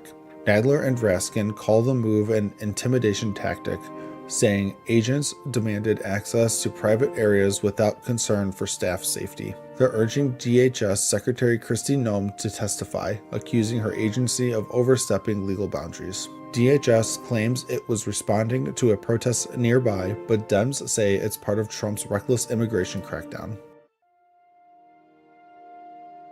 From the Associated Press, Republican push for proof of citizenship to vote proves a tough sell in the states. Republicans led by Trump are pushing for proof of citizenship to vote, but efforts are stalling in states like Texas and Missouri. A Texas bill requiring all 18.6 million voters to prove citizenship failed to pass, with critics citing voter inconvenience. Voting rights groups warn it could disenfranchise millions, especially women with name changes, as seen in New Hampshire. Non-citizen voting is rare, but Trump insists it's needed for election confidence. Will these laws gain traction?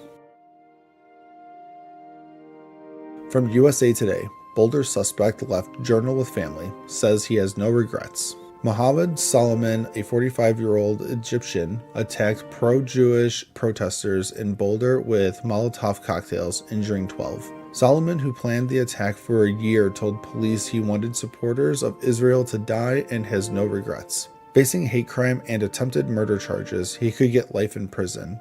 His daughter, a scholarship winner, had no knowledge. Trump and Rubio vowed to deport terrorist sympathizers, citing Solomon's expired visa and asylum claim.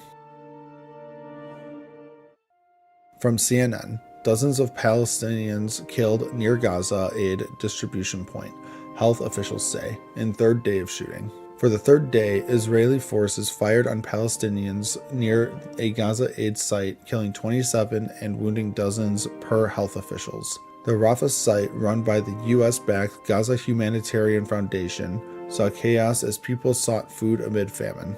Israel claims they fired warning shots at suspects a kilometer away, but the UN calls for an investigation into the attacks. With hospitals overwhelmed, Palestinians like Nawal al-Masri call the aid sites a trap. Will justice follow? From Fox News, Patel and Duffy signal Charlotte train murder under federal investigation with national implications. The brutal killing of Ukrainian refugee Irina Zarutska on Charlotte's metro has FBI Director Kash Patel and Transportation Secretary Sean Duffy launching federal investigations. Patel says the FBI's been on it from day one, hinting at big updates soon, while Duffy slams the transit system's safety failures. Tied to President Trump's zero tolerance on crime, Duffy warns cities like Charlotte risk losing federal funds if they can't curb violence on trains and buses. The administration sees this as a test for accountability, emphasizing no one should fear public transport. Local cops lead, but feds are watching closely. From CNN, NATO shoots down Russian drones in Polish airspace, accusing Moscow of being absolutely reckless. Early Wednesday, NATO jets from Poland, Netherlands, Italy, and Germany shot down multiple Russian drones that violated Polish airspace during an attack on Ukraine. Polish Prime Minister Donald Tusk calls it an unprecedented violation with 19 incursions, mostly from Belarus, invoking NATO's Article 4 for urgent talks. Russia denies intent, claiming no Polish targets, but NATO's Mark Rutte labels it reckless and dangerous. Debris including Jabera drones found across eastern Poland. Allies from the US to EU denounced the escalation, with Trump reacting in surprise. Poland hit, but no injuries. Tensions rise as Russia ramps up assaults. From Bloomberg, a Berkshire heir is spending millions to stop Newsom's redistricting plan. Charles Munger Jr., heir to Berkshire Hathaway's fortune, drops $30 million to block Governor Gavin Newsom's push to revamp California's congressional districts for Democrats. Munger, a physicist and reform advocate, fights mid-decade gerrymandering as a cancer, backing the independent commission he helped create, criticizing both parties. Newsom frames it as saving democracy against Texas GOP maps, aiming for $100 million in support from donors like Moritz and Hastings. Polls show voter skepticism. With allies like Kevin McCarthy opposing, the November 4th vote could sway Congress and 2028 races. Munger vows more family funds for fair elections. From Newsweek, Democrats react as Republican majority shrinks after special election. James Walkinshaw wins the special election for Virginia's 11th district, replacing late Rep. Gerald Connolly, keeping the heavily Democratic seat blue. This flips the House to 219 Republicans and 213 Democrats, narrowing Speaker Mike Johnson's margin and complicating funding votes by September's end. DNC Chair Ken Martin hails it as overperformance against Trump's agenda. Rep. Abigail Spanberger praises Walkinshaw for honoring Connolly's legacy. More specials loom in Arizona, Texas, and Tennessee. Dem-leaning districts could shift power further as midterms approach in 2 months. From NBC News, a black man who was punched in the face by a white Florida officer asks the DOJ to investigate. William McNeil Jr., a 22-year-old black man, was punched in the face by Jacksonville officer D. Bowers during a February daylight traffic stop for alleged no headlights. Video captures McNeil refusing to exit, asking for a supervisor. Officers break the window. He pleaded guilty to resisting and suspended license but claims excessive force. Attorneys Harry Daniels and Ben Crump demand DOJ civil rights investigation, citing low substantiation rates for forced complaints in Jacksonville. Sheriff T.K. Waters defends the stop, saying compliance is required. State cleared officers, but McNeil never filed internally. Case now in litigation. From Fox Business, Auto Workers Union condemns Hyundai working conditions in wake of federal raid on Georgia site. A federal raid detained 475 at Hyundai's Georgia EV battery site, mostly subcontractor immigrants from South Korea. UAW condemns exploitative conditions and safety lapses. Union highlights 3 on-job deaths in 2 years, urging OSHA and NLRB probes. Blames Hyundai for cutting corners, denying unions, and relying on immigrant labor. UAW stands with all workers against militarized crackdowns. Detainees to be released per U.S.-South Korea deal. But union says corporations, not workers, are the issue. Hyundai prioritizes safety across supply chains, vowing better oversight. Raid underscores tensions in auto industry's push for green manufacturing. And as always, thank you for the like, comment, and subscription. From Fox News, Trump's crown jewel Abraham Accords may expand to normalize ties between Israel and other nations. President Trump's Abraham Accords, a landmark deal normalizing ties between Israel and Gulf states, could soon include new nations. Israel's talks with Syria's new government hint at Syria and Lebanon joining the accords, a major shift in Middle East diplomacy. Trump's envoy, Steve Witkoff, teases big announcements, exciting Israeli media and experts. With low barriers for expansion, experts predict Trump could broaden the accords in his second term, reshaping the region. From CNN, by cutting dyes from your diet, you're getting another important built-in benefit. California is banning synthetic food dyes in schools, citing cancer and behavioral risks, but there's more to worry about. A new study shows dyed foods have 141% more sugar, making them a red flag for unhealthy diets. Experts warn ultra-processed foods, even with natural dyes, are linked to diabetes, obesity, and more. To stay healthy, shift to whole foods like fruits and veggies and check those labels. From The Guardian, Mamdani faces barrage of Islamophobic attacks after New York primary success. Zohran Mamdani, set to be New York City's first Muslim mayor, faces a wave of Islamophobic attacks after his primary win. Far-right figures like Laura Loomer and Trump Jr. spread claims of terrorism, sparking death threats. The NYPD's investigating threats, including one tied to explosive devices, as Mamdani ups campaign security. Despite the hate, Mamdani vows to make New York City affordable and inclusive for all.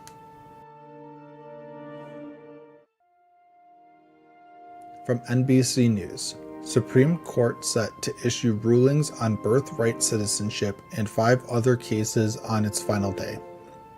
The Supreme Court's wrapping its term with 6 major cases, including Trump's bid to end birthright citizenship.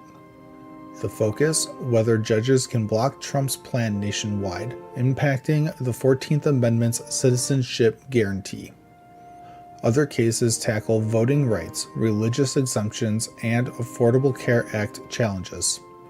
Rulings drop Friday, potentially reshaping law and policy across the U.S. From the Wall Street Journal, uproar over leaked intelligence underlines murky view of Iran strikes. Trump claims U.S. strikes crippled Iran's nuclear program, but a leaked report says it's only delayed. The Pentagon and CIA back Trump, but experts say we need inspectors on the ground to know the real damage. Questions linger. Was Iran's uranium moved? Could they still build a bomb? The FBI is probing the leak as Trump pushes his total obliteration narrative.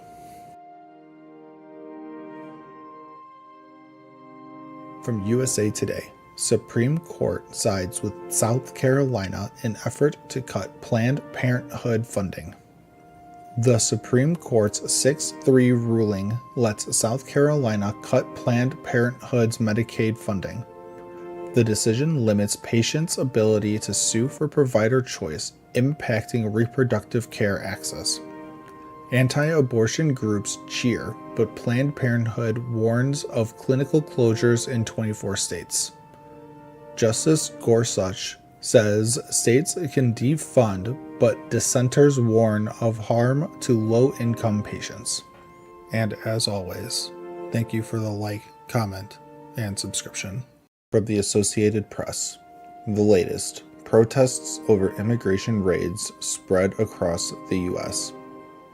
Protests against immigration raids are spreading from Los Angeles to cities like Seattle, Chicago, and New York, with more planned this week. In Houston, Mayor Whitmer says the police are ready for peaceful protests, while Texas Governor Abbott has National Guard troops on standby.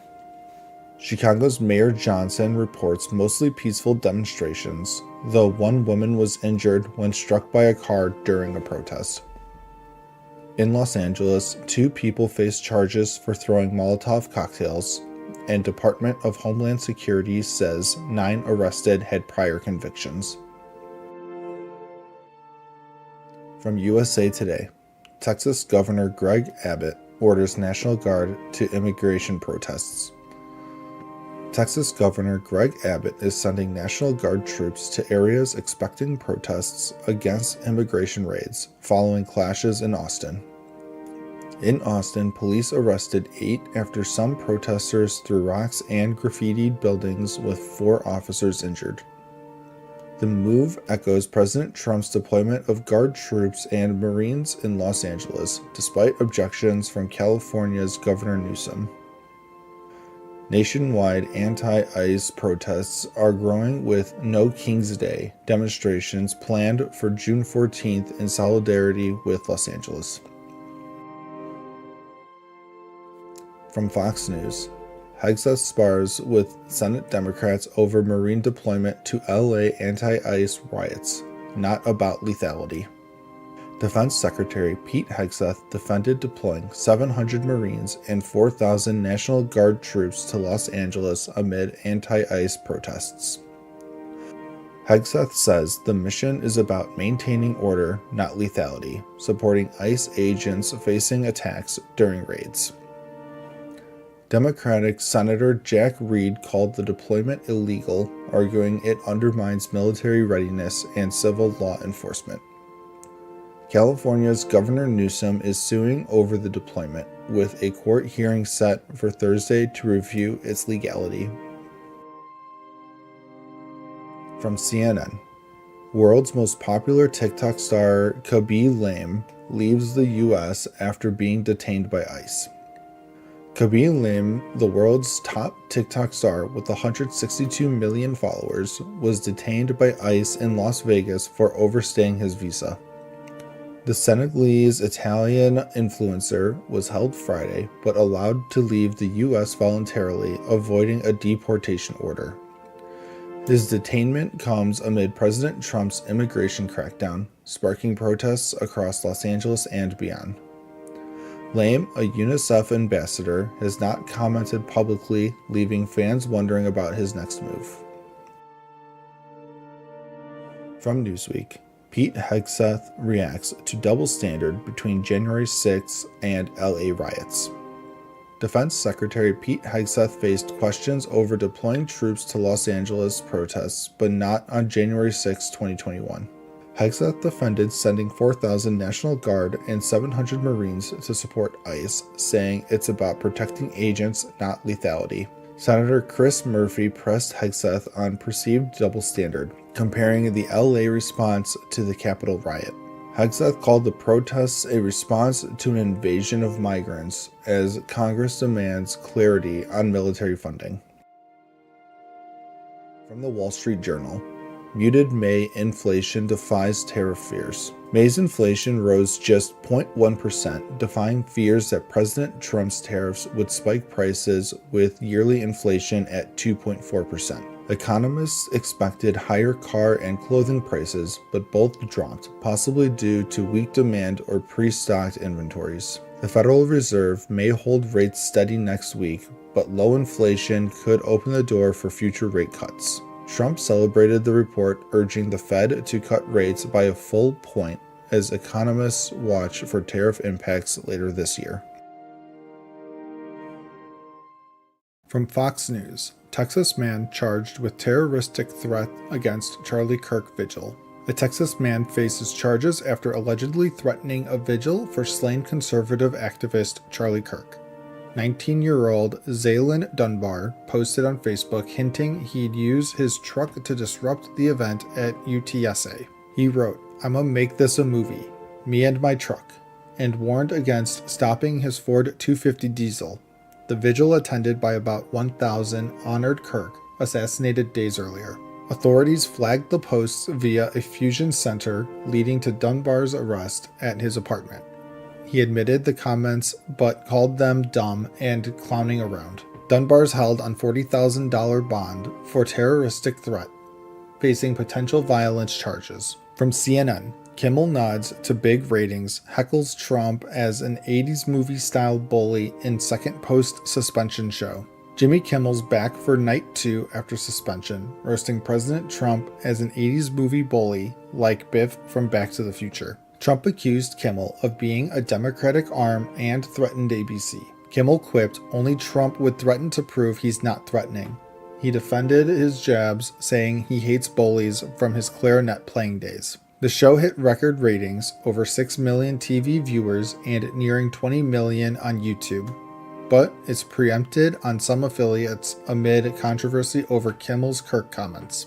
Kimmel championed free speech. "We live in a country that allows this." Critics like J.D. Vance say he didn't apologize enough. From The Guardian, Oklahoma superintendent who put Trump Bibles in classrooms resigns. Oklahoma's school superintendent Ryan Walters, known for pushing conservative views, is resigning to lead a national nonprofit. Since 2022, Walters placed Trump-endorsed Bibles in classrooms, required teaching 2020 election conspiracies, and pushed for Turning Point USA chapters in all high schools after Charlie Kirk's death. He fought woke indoctrination, appointing right-wing figures to committees and rejecting church-state separation. Now, he'll head Teacher Freedom Alliance to destroy teachers' unions nationally. Walters announced on Fox, calling it liberals' worst nightmare. He's made over 400 media appearances promoting Christian nationalism. From the Washington Post, Hegseth orders rare, urgent meeting of hundreds of generals, admirals. Defense Secretary Pete Hegseth has summoned hundreds of U.S. generals and admirals to an urgent meeting at a Virginia base next week, sparking confusion. The order covers all command-level officers 0 to 7 and up worldwide, including from conflict zones. No reason given amid firings and a potential shutdown. Hegseth slashed general ranks by 20%, fired leaders like DIA director, and rebranded DoD as Department of War. Scrutiny on promotions adds to unease. Officials question polling leaders from posts, calling it unusual and risky. Possible topics: new defense strategy prioritizing homeland over China. From the Associated Press, Trump says he was victim of triple sabotage at UN and Secret Service is looking into the matter. President Trump claims he faced triple sabotage at the UN General Assembly, prompting a Secret Service probe. First, an escalator halted with Trump on it, blamed by UN on a US videographer. Trump called it absolute sabotage and wants arrests. Second, his teleprompter went dark, handled by the White House per UN officials. Third, sound issues meant some, like Melania, couldn't hear without interpreters. Trump labeled it not a coincidence and urged saving security tapes. UN cites ongoing escalator issues from budget cuts, partly due to US delays. From USA Today, ICE facility shooting updates. 1 detainee killed, 2 wounded in Dallas attack. A shooter attacked a Dallas ICE facility, killing 1 detainee and wounding 2 from a rooftop, ruled a targeted act of violence. The gunman, reportedly 29-year-old Joshua John, died by unaliving. Evidence like anti-ICE on ammo suggests ideological motive per FBI. Victims include a seriously injured Mexican national. Mexico demands investigation. This follows other ICE attacks amid rising assaults on agents. Officials like Ted Cruz and J.D. Vance blame demonizing rhetoric. Democrats condemn violence. Trump plans order against domestic terrorism networks. ICE boosts security nationwide. And as always, thank you for the like, comment, and subscription. From Fox News, RNC Chair Michael Whatley claims Zohran Mamdani is the face of the new Democratic Party. Democratic Socialist Zohran Mamdani, set to be New York City's first Muslim mayor, proposes free bus fares, tuition-free CUNY, and government-run grocery stores. RNC Chair Michael Whatley calls Mamdani the face of the new Democratic Party, arguing Democrats are shifting left away from mainstream voters. Republicans tie Mamdani to Democrats in competitive races, like Chris Pappas in New Hampshire, to portray them as radicals. Democrats counter that New York City's liberal leanings don't reflect swing states, and Mamdani's policies won't shape their national strategy. From CNN, an investigation is underway after a fire engulfed a Massachusetts assisted living facility, killing 9 people. Here's what we know. A fire at Gabriel House in Fall River, Massachusetts, trapped elderly residents, many in wheelchairs or on oxygen, as smoke filled the halls. Firefighters and police rushed to save 70 residents, some hanging out windows, desperately calling for rescue. 9 residents aged 61 to 86 died. The cause remains unclear, but not suspicious, officials say, as investigations continue. Governor Healy called it a tragedy, noting the challenges of rescuing vulnerable residents with mobility issues. From NBC News, lead investigator into Biden's use of an autopen signed letters with a digital signature. Rep. James Comer's probe into Biden's autopen use claims it shows a lack of control over his administration. But Comer's own letters, including 16 to Biden officials, used digital signatures, not hand-signed ones. Digital signatures are common in Congress, though Comer argues autopens shouldn't be used for legal documents. Biden denies misuse, explaining the autopen handled high volumes of clemency requests legally. From the Associated Press, Trump urged supporters to see conspiracies everywhere. With Epstein, that's coming back to haunt him. The Justice Department says no Epstein client list exists, frustrating Trump's supporters who demand transparency. Trump, who once fueled conspiracy theories, now downplays the issue, urging focus on other priorities. Supporters, including Laura Loomer, demand answers, with some calling for resignations over the Epstein files. Experts warn Trump's past conspiracy rhetoric may now threaten his administration's unity. From the Washington Post, Senate Republicans divided over looming vote to rescind $9 billion in spending. Senate Republicans face a vote to cut $9 billion in foreign aid and public broadcasting, but some GOP senators hesitate. Senator Susan Collins warns cuts to HIV/AIDS relief could harm millions, calling them short-sighted. Cuts to NPR and PBS could shutter rural radio stations that provide critical emergency alerts. With a Friday deadline, the vote tests GOP unity as Democrats warn of future budget conflicts. From the Western Journal, Democratic governor who bragged about hiding illegal alien in home gets more bad news, a subpoena. New Jersey Governor Phil Murphy said he let a possibly undocumented woman stay above his garage, challenging federal authorities. Now the U.S. Attorney's Office is investigating, with FBI agents seeking witness interviews. Murphy's team claims he was misinterpreted and no undocumented person lived at his home. The probe could shake up New Jersey's tight gubernatorial race as Republicans capitalize on the issue. And as always, thank you for the like, comment, and subscription. From Fox News, how Trump's no-shrinking violets DOJ is digging in on Schiff's mortgage dealings as legal peril looms. The U.S. Federal Housing Finance Agency flagged Schiff for allegedly falsifying documents, claiming 2 homes as his primary residence to snag better loan terms.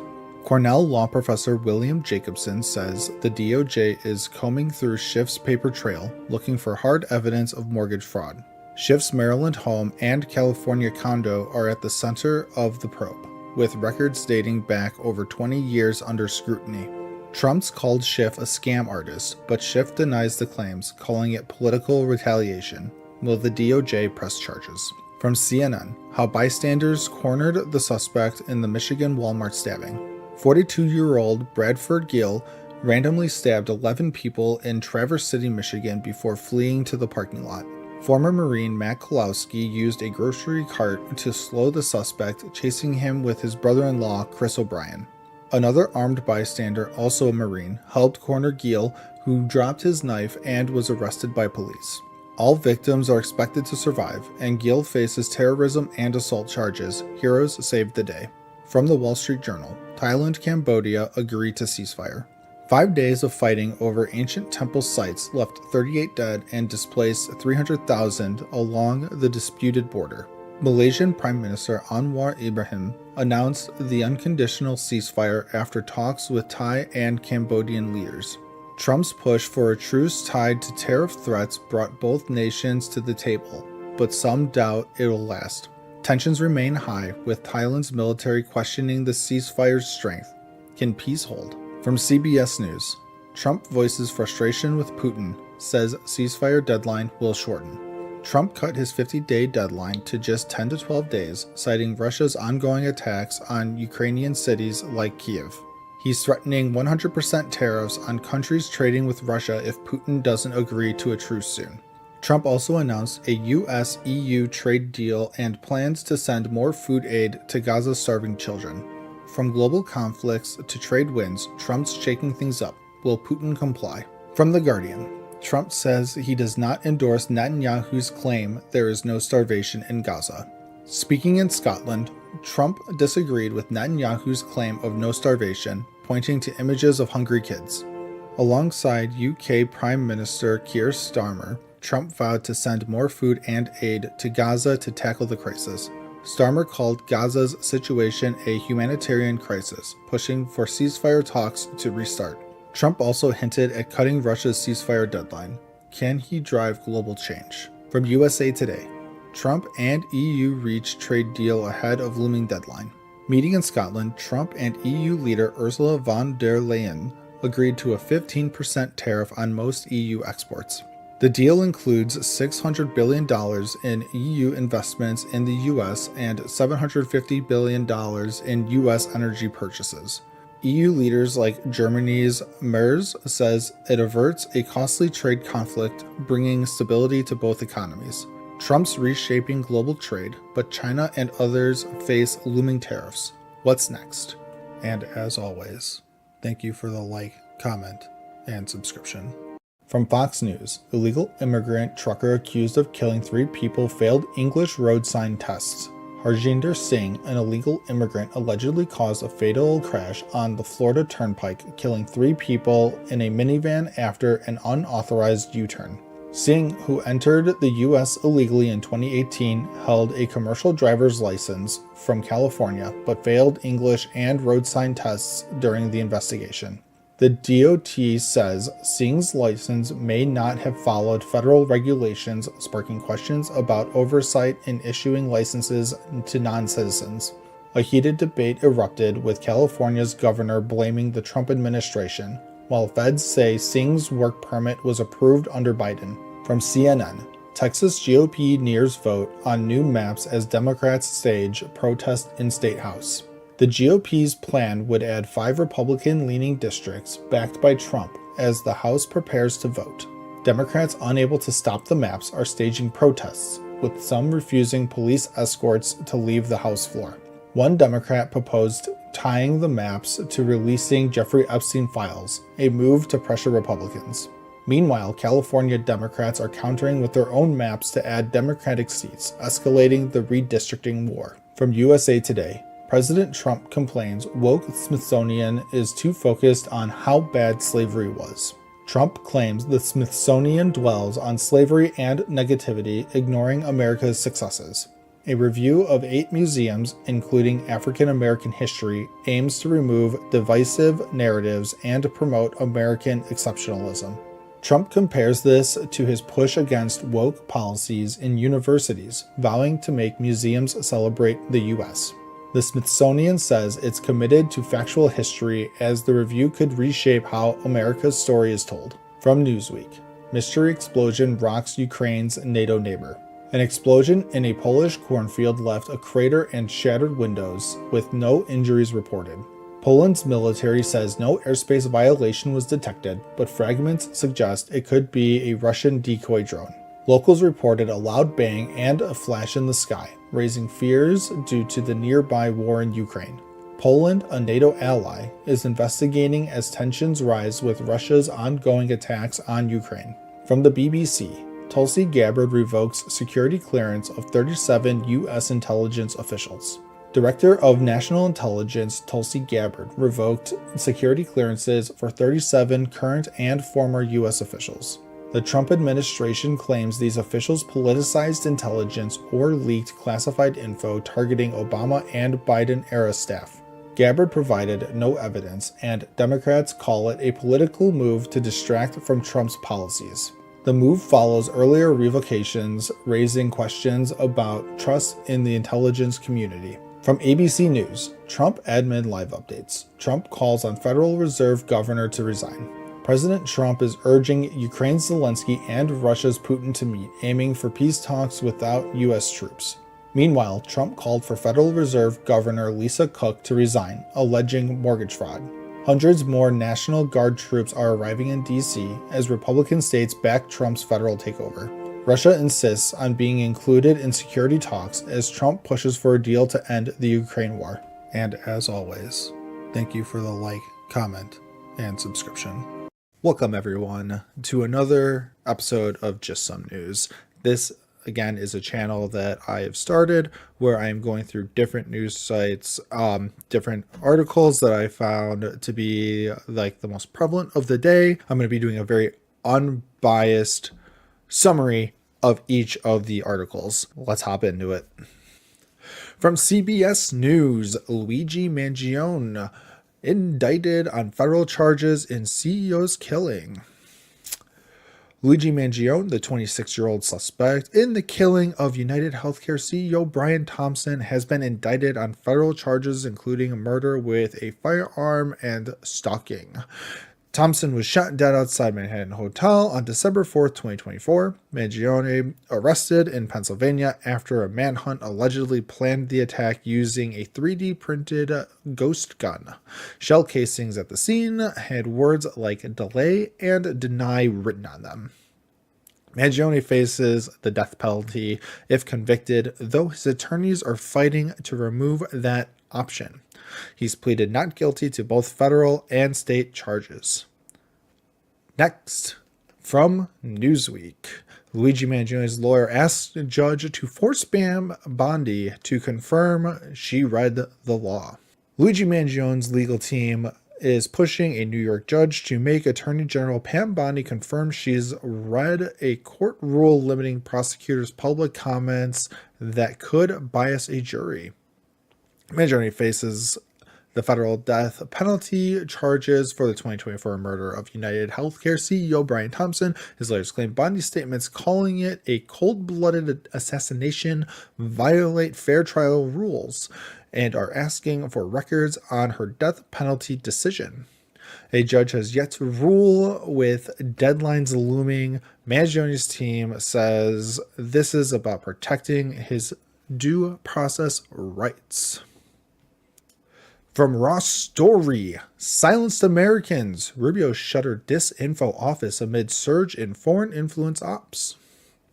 Secretary of State Marco Rubio is shutting down a State Department office meant to combat foreign disinformation, claiming it censored Americans instead. The office, known as R/FIMI, allegedly used taxpayer money to silence voices, especially on social media, over issues like COVID-19 origins. Rubio says it targeted Americans, not just foreign lies, and plans to investigate deplatforming cases.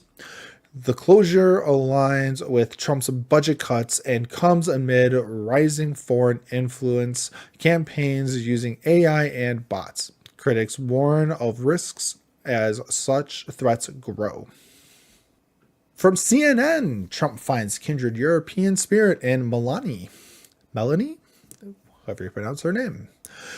Italy's Prime Minister Giorgia Meloni visited President Trump, signaling a strong alliance. She praised their shared fight against woke and DEI ideology and aims to make the West great again.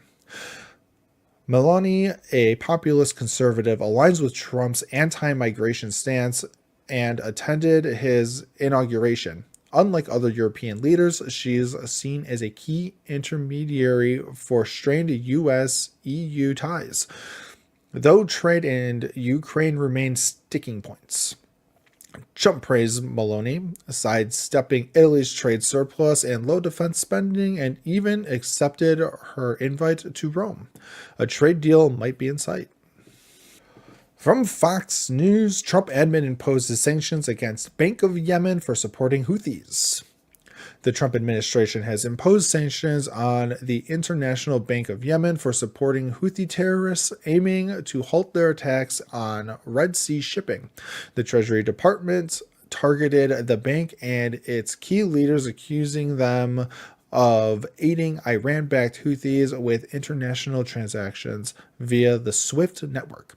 All U.S.-based assets of those sanctioned are now blocked.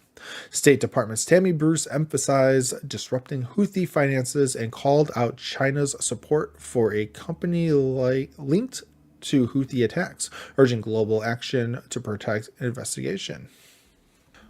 And lastly, from Fox News, Southwest Airlines flight bound for Mexico returns to Houston after engine issues. A Southwest Airlines flight to Los Cabos, Mexico turned back to Houston's Hobby Airport Thursday morning due to an engine issue. Flight 3006, with 134 passengers, landed safely. The crew followed procedures, evacuating everybody onto the tarmac. Southwest is now arranging to get passengers to Cabo San Lucas. The airline praised the crew's professionalism, emphasized safety first. This follows a recent Frontier Airlines incident in Puerto Rico where a hard landing broke a wheel, but no one was hurt. All right, everybody, that's all of our news summaries for today. All of these will be cut up into shorts, so if you ever just want to catch the shorts instead of watching the whole video, they will be up every 2 hours apart. And with that, that's not just any news, it's some news. Thanks for watching.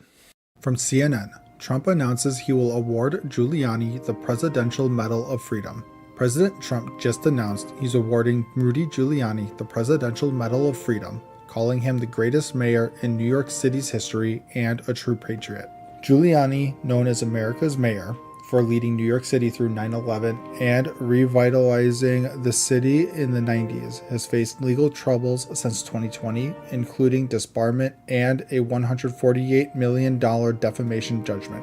The news comes after Giuliani's recent car crash in New Hampshire, where he suffered a fractured vertebrae and other injuries but is in good spirits. Trump's spokesperson praised Giuliani's legacy, from taking down the mafia to comforting the nation post 9/11, with award details to follow. From Fox News, Las Vegas residents sound alarm on crime-ridden encampments as Trump pushes zero-tolerance homelessness plan. Las Vegas is facing a homelessness crisis with a 20% spike in Clark County, leading to crime-ridden encampments, frustrating residents with trash, fires, and confrontations. President Trump signed an order for zero tolerance on encampments, pushing for treatment in institutions and cutting funds for safe consumption policies. Expert Robert Marbut says past gimmicks like free housing failed. It's about political will to address street dwellers cycling through jails and hospitals. With over 26,000 evictions this year, locals demand action as Trump's plan aims to restore order nationwide. From Alternet, Trump just tried to break the law on a holiday weekend. Over Labor Day weekend, the Trump administration planned to deport over 600 unaccompanied Guatemalan kids aged 10 to 17, despite their ongoing immigration cases.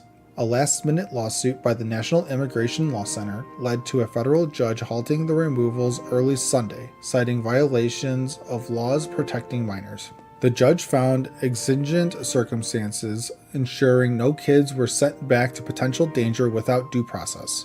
Advocates call it a dark move, but the administration's push was stopped for now, with a hearing to decide permanently. From Reuters, Trump's World Liberty Token falls in first day of trading.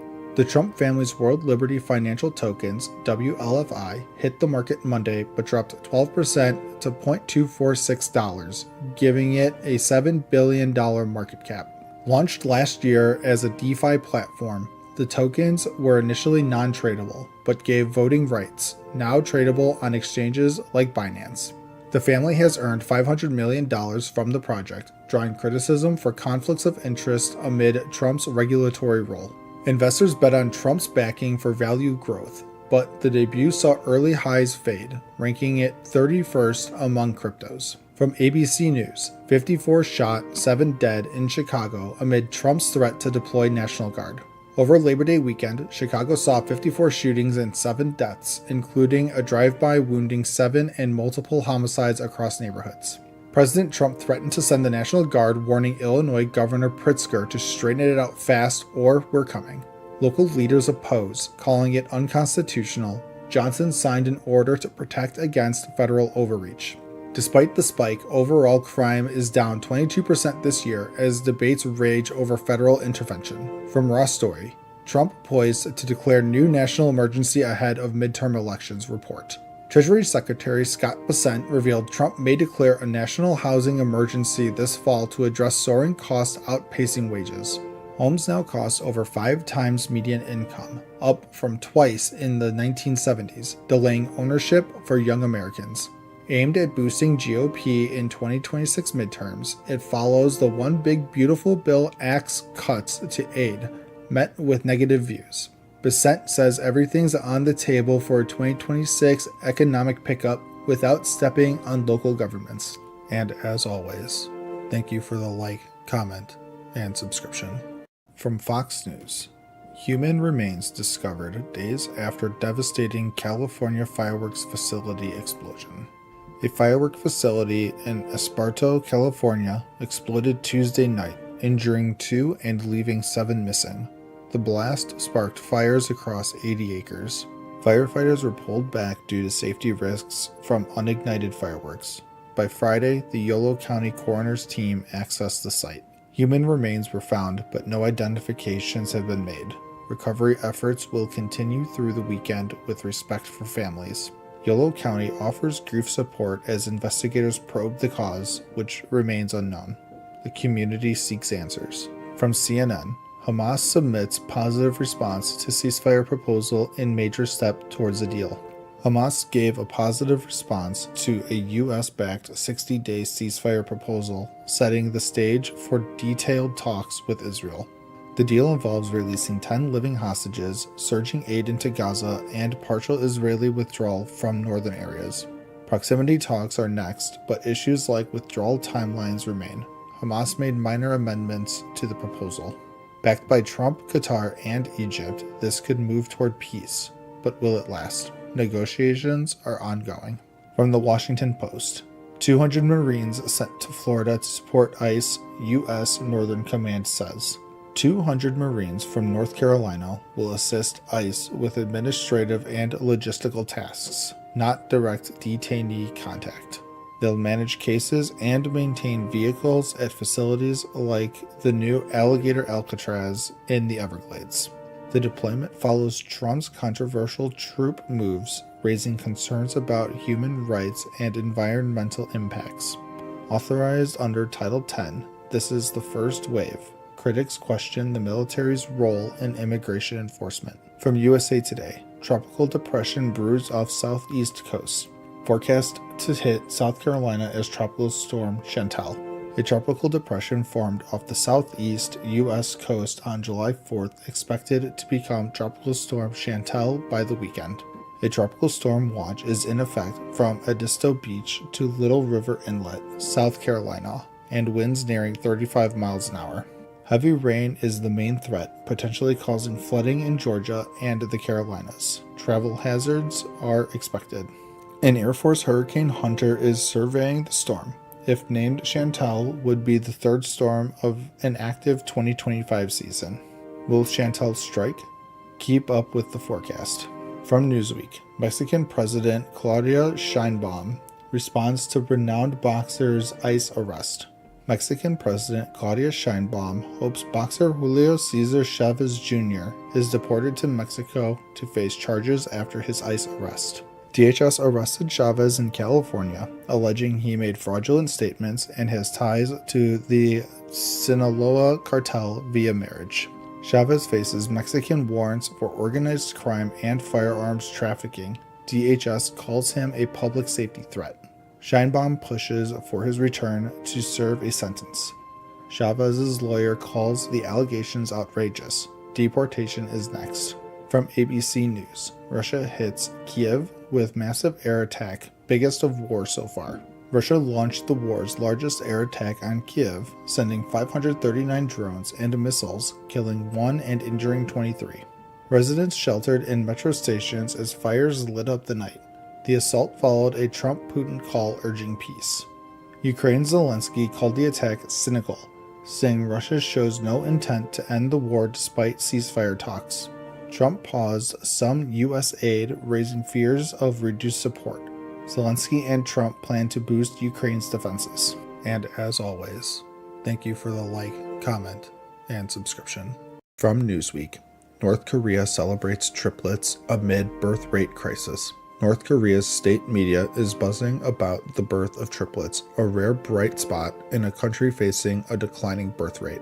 Born to Kim Hyung-mi in Tokchon City, the 3 boys, once critically small, are now healthy after top care at Pyongyang Maternity Hospital. The regime's focus on the triplets highlights its push to boost population amid a fertility rate below sustainability, worsened by sanctions. Experts warn North Korea's aging population could strain its economy and massive military raising stakes for Kim Jong-un. From Fox News, federal judge delivers 1-2 punch to Trump in Abrego Garcia case. A federal judge just unleashed a double blow against the Trump admin in the case of deported Salvadorian migrant Kilmar Abrego Garcia. Judge Paula Zinnes ordered records unsealed for major media like Fox and New York Times, citing public access rights to the case. She also greenlit sanctions motion against Trump's team for possibly defying orders to return Abrego Garcia to the U.S. The case fuels tensions over Trump's use of a 1798 law to deport migrants, with courts demanding answers.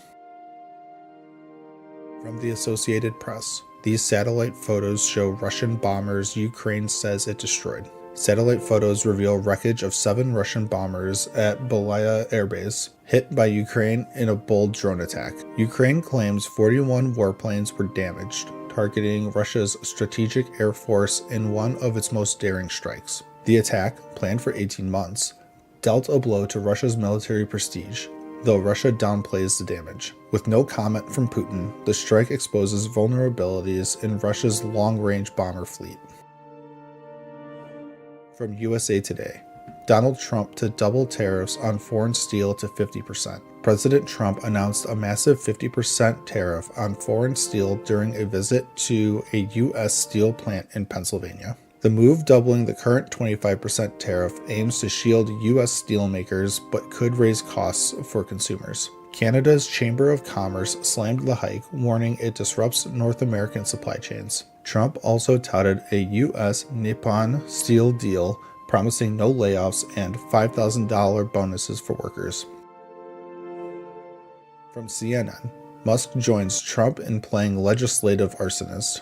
Elon Musk just torched Trump's Big Beautiful Bill, calling it a disgusting abomination that balloons the national debt. The bill, extending Trump's tax cuts, faces heat from fiscal conservatives and Musk, who warns of a $2.5 trillion deficit. House Speaker Mike Johnson hints Musk's outburst may tie to his business interests, like EV mandates. With Musk and Trump at odds, the GOP's unity on this major bill is cracking under pressure. From NBC News, GOP bill for Trump's agenda would add $2.4 trillion to debt. A new CBO report says the GOP bill for Trump's agenda will add $2.4 trillion to the national debt over 10 years. The bill cuts $3.7 trillion in revenue, but only $1.3 trillion in spending, leaving a massive deficit. It's also set to leave 9.1 million more uninsured by 2034, mostly due to Medicaid changes. Elon Musk's fierce criticism of the bill bolsters GOP skeptics, complicating its path in the Senate. From CNN, HHS slashes funding for mRNA vaccine development. HHS announced it's winding down 22 mRNA vaccine projects, redirecting funds to other platforms like whole virus vaccines. Secretary Robert F. Kennedy Jr. claims mRNA vaccines don't effectively protect against respiratory infections, despite evidence showing they prevent severe COVID and flu outcomes. Experts like Dr. Peter Hotez warn this could weaken biosecurity, arguing mRNA's speed and safety were critical during the pandemic. Contracts with Moderna, Emory, and others are being cut, sparking debate over innovation versus safety concerns. From Fox News, Senate Democrats are feverishly recruiting top candidates to win back majority in 2026 midterms. Former North Carolina Governor Roy Cooper is running to replace retiring Senator Tom Tillis, a major coup for Democrats in a key battleground. In Ohio, Democrats are eyeing former Senator Sherrod Brown to challenge Republican John Husted in a state trending red. New Hampshire's Rep. Chris Pappas is set to run for an open Senate seat, clearing the Democratic primary field. In Georgia, Senator John Ossoff faces a tough re-election, but his strong fundraising could give him an edge. From USA Today, why jobs revisions that led Trump to fire statistics head were so huge. President Trump fired the Bureau of Labor Statistics head after a report showed just 73,000 jobs added in July, with May and June revised down by 258,000. Trump claimed the numbers were rigged to hurt Republicans, but economists say the revisions reflect a slowing economy, not manipulation. Trump's tariffs and immigration crackdowns have slowed hiring, with small businesses hit hard, leading to lower survey responses. The revisions align job data with weak GDP growth, showing an economy growing at just 1.2% annually, driven by productivity, not jobs. From the Associated Press, what is chikungunya, the virus now spreading in southern China? Over 7,000 cases of chikungunya, a mosquito-borne virus, have been reported in Foshan, China, marking the country's largest outbreak. Authorities are spraying insecticides and fining residents for leaving water sources where mosquitoes breed, fueled by heavy rains. Symptoms include fever, joint pain, and rashes, with severe cases causing long-term pain, though deaths are rare. Chikungunya is common in Africa, Asia, and the Americas, with climate change and urban growth driving more outbreaks. From NBC News, Trump hikes India tariffs to 50% for buying Russian oil. President Trump doubled tariffs on India to 50% for importing Russian oil, accusing them of fueling Russia's war machine. The new 25% tariff stacks on an existing 25%, effective immediately, targeting India's growing role in U.S. smartphone imports. India produces 44% of U.S. smartphone imports, including iPhones, which Trump once manufactured in the U.S. instead. The move follows Trump's high tariffs on China as he pushes to reshape global supply chains amid trade tensions. From The Independent, Ghislaine Maxwell told Justice Department she never saw Trump do anything concerning with Epstein, report says. Ghislaine Maxwell told the DOJ she never saw Trump do anything concerning with Jeffrey Epstein during hours-long meeting. Trump and Epstein were friends in the 90s, but their relationship ended in 2007 after Epstein allegedly harassed a Mar-a-Lago member's daughter. The Trump admin is considering releasing Maxwell's interview transcripts amid calls for transparency in the Epstein case. Maxwell opposes unsealing grand jury transcripts, citing harm to her case, while victims demand more openness. And as always, thank you for the like, comment, and subscription. From CNN, Chicago area mayor says federal agents tear-gassed him at a protest outside an ICE facility. In suburban Chicago, a small protest outside an ICE facility turned chaotic when federal agents clashed with demonstrators blocking a van.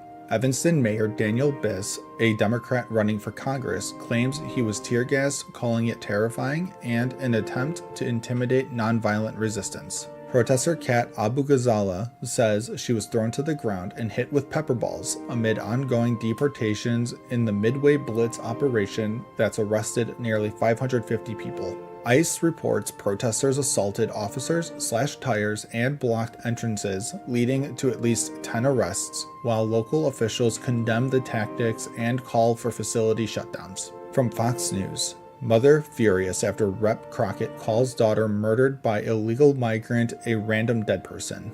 The mother of murdered Maryland woman Kayla Hamilton is outraged after Rep. Jasmine Crockett referred to her daughter as a random dead person during a House debate. Crockett, a Texas Democrat, criticized Republicans for exploiting victims' stories for political gain, mentioning other ignored crimes like those tied to Jeffrey Epstein. Tammy Nobles called the comment nasty and possibly racist, remembering Kayla as happy and energetic, killed by an MS-13 member who entered the U.S. illegally. The bill named after Kayla aims to tighten screenings for unaccompanied migrant children, with supporters saying it could prevent future tragedies for Americans and migrants alike. From the Irish News US, UK to explore reparations loan for Ukraine using frozen Russian assets. The UK is set to explore using frozen Russian assets to fund a reparations loan worth billions for Ukraine's war effort against Russian aggression.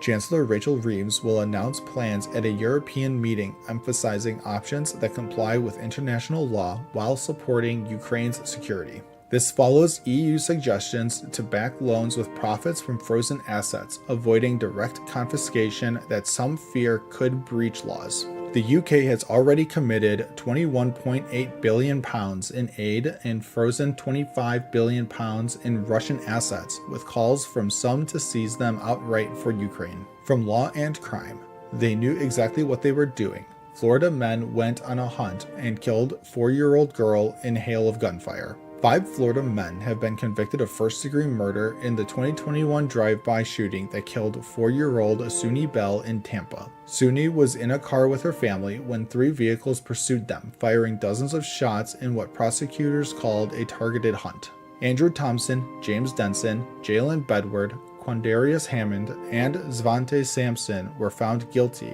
with some firing weapons and others driving. Despite defenses arguing guilty by association, jurors sided with the state, leading to mandatory life sentences without parole for the senseless act. From Variety, Jimmy Kimmel and Disney work to reach compromise to bring his show back. Jimmy Kimmel and Disney are negotiating a compromise to bring Jimmy Kimmel Live back to ABC after it was pulled indefinitely. The show was preempted by major station owners like Nexstar and Sinclair following Kimmel's controversial remarks on Trump and conservative activist Charlie Kirk's death. FCC threats and political backlash from both sides have fueled criticism, with free speech advocates decrying censorship. Discussions consider staff impacts and ad revenue, but no deal is guaranteed, amid Kimmel's long tenure and other Disney projects. From CBS News, ICE threatens lawsuits if Democratic states don't hold migrants. ICE is threatening legal action against California, New York, and Illinois for not honoring immigration detainers and sanctuary policies.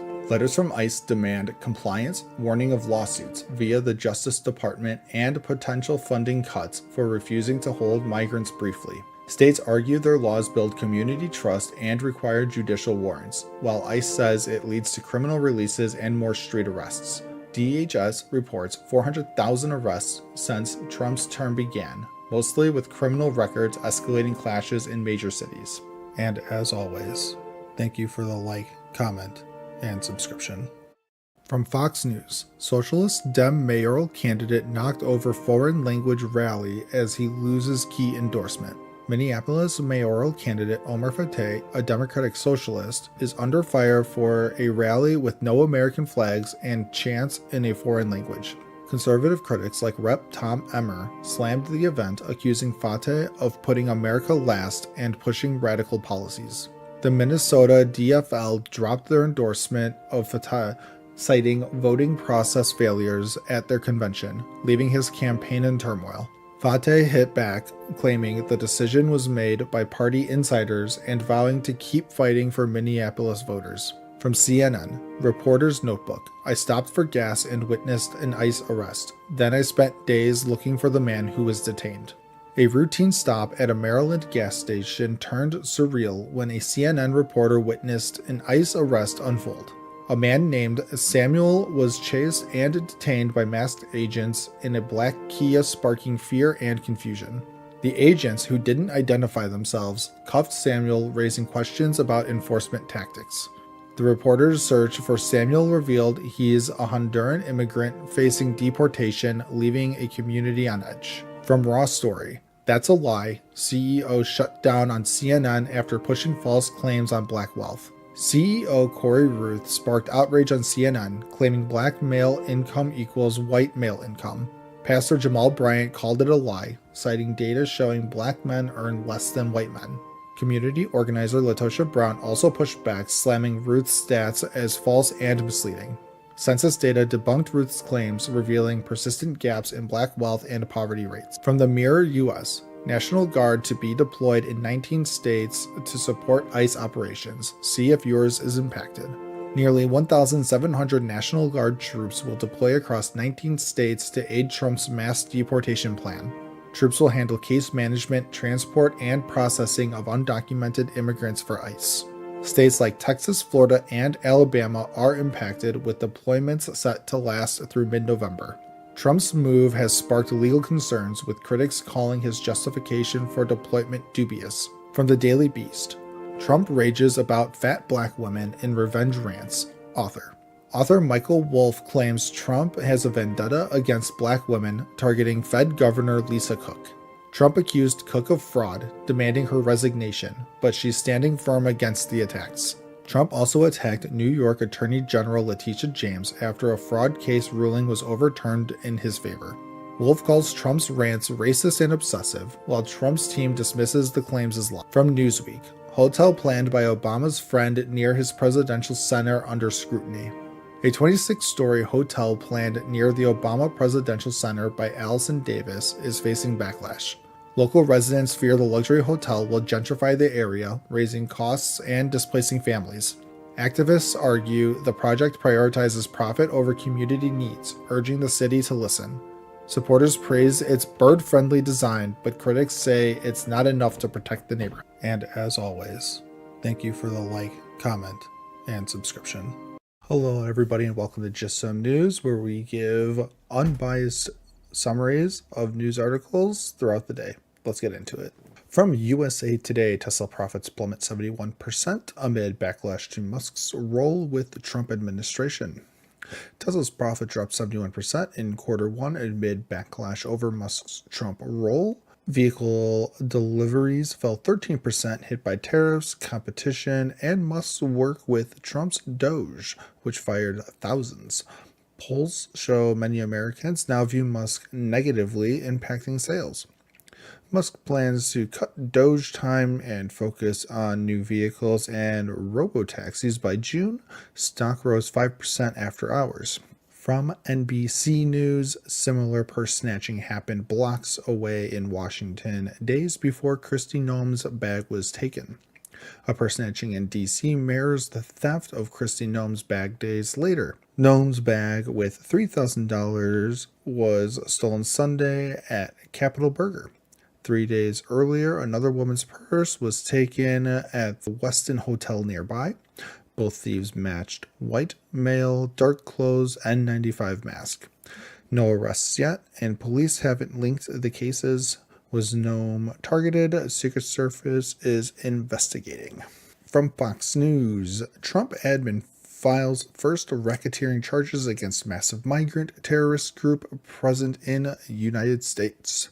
Trump admin files RICO charges against 27 Tren de Aragua members in New York. The migrant gang faces charges of murder, sex trafficking, and drug dealing. They allegedly smuggled women into the U.S., forcing them into sex slavery and sold Tutsi drugs. Part of Operation Take Back America, 21 are in custody. The gangs labeled a terrorist group. From CNN, how Trump's presidency can be a colossal failure and stunning success all at once. Trump's second term, a failure to some, a success to his base despite chaos. Trade wars, tank markets, and errors like a mistaken deportation spark legal fights, but Trump's base cheers his America First moves, like cutting federal jobs and pushing deportations. Critics see disorder, Pentagon leaks, global tensions, but supporters see him dismantling the elite. From the Daily Mail, John Legend sparks backlash as footage surfaces of him making heinous accusations against Trump. John Legend faces backlash after calling Trump a white supremacist at an event. At a Hollywood block party, Legend accused Trump of bigotry, comparing Biden's defense secretary to Hegseth. MAGA fans hit back online, calling Legend divisive and hypocritical. Legend and wife Chrissy Teigen have long feuded with Trump, who once called them out on Twitter. And from the post-millennial Supreme Court, justices' blowholes and attorneys' arguments that teaching kindergartners LGBTQ concepts is not coercive. Supreme Court justices challenge a Maryland school's LGBTQ curriculum for kids. In Mahmoud v. Taylor, parents sue over no opt-outs for LGBTQ storybooks, citing religious rights. Justices like Gorsuch and Kavanaugh question if teaching young kids these concepts is coercive, not just exposure. The school says opt-outs are infeasible due to absenteeism, but justices push back on the policy. And that's all the news articles we've got for you today, my friends. If you can comment, like, subscribe, it is greatly appreciated. And remember, it's not any news, just some news. Thanks for watching. From Fox News, Charlie Kirk died as he lived, bold, unashamed, and anchored in faith. Conservative activist Charlie Kirk passed away at 31 during a speech at Utah Valley University, remembered as a bold fighter for truth and faith. Founder of Turning Point USA, he built a youth movement, influenced elections, and was a devoted father and husband. Always kind and generous. Described as a modern martyr, Kirk lived fearlessly, anchored in his Christian beliefs, drawing parallels to biblical figures like Stephen. His legacy inspires continued boldness in faith and patriotism, as loved ones grieve but celebrate his eternal life in Christ.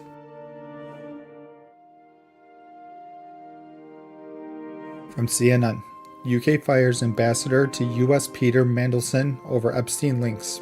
Britain's ambassador to the US, Peter Mandelson, was fired after revelations of his close ties to convicted sex offender Jeffrey Epstein.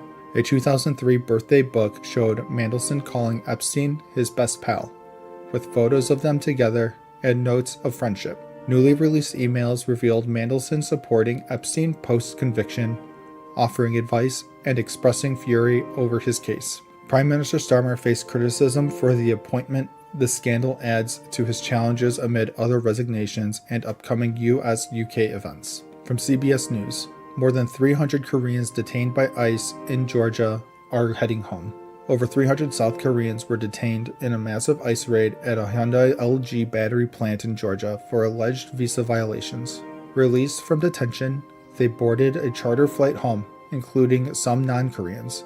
One chose to stay with family in the US. President Lee expressed responsibility and concern, noting the raid strained U.S.-Korea ties amid major investments and trade deals. Officials discuss visa increases. Experts see it as a blip, but call for clear rules to boost alliances and legal worker flows. From ABC News, shooter dead, 2 other students in hospital after Colorado high school shooting sheriff.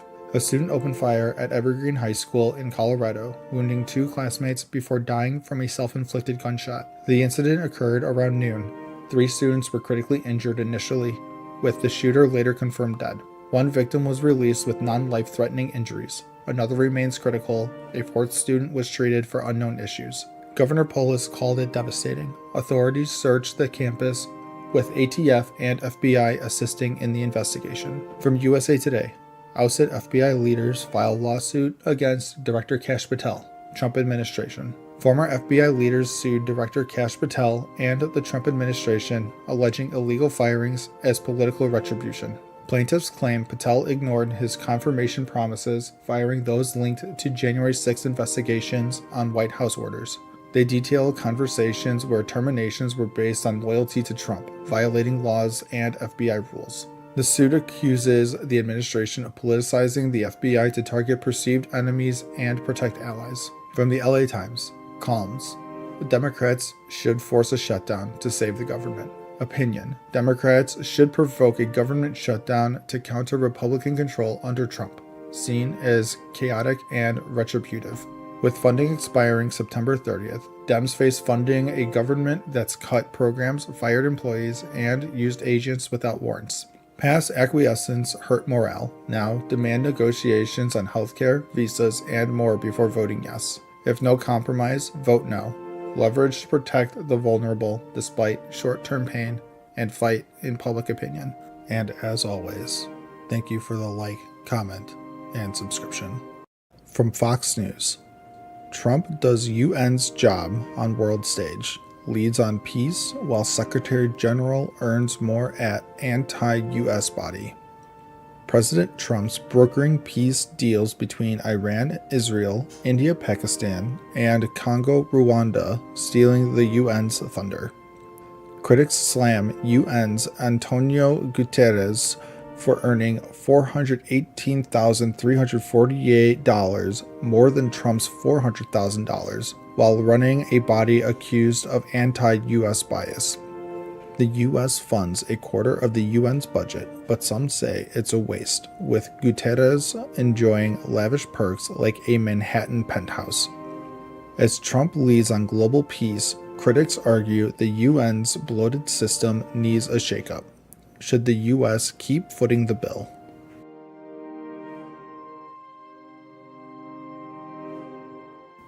From CNN, initially wary of Trump, Roberts and Barrett offer the president his biggest win of the Supreme Court term. Chief Justice Roberts and Justice Barrett, once skeptical of Trump, just handed him a major win, curbing judicial checks on his power. Barrett's opinion blocks lower courts from issuing nationwide injunctions against Trump's policies, like ending birthright citizenship. Justice Sotomayor dissented, warning the ruling gives presidents unchecked power, comparing it to a dangerous shift in democracy. With the conservative majority backing Trump's agenda, from immigration to social policies, is the judiciary reshaping executive power.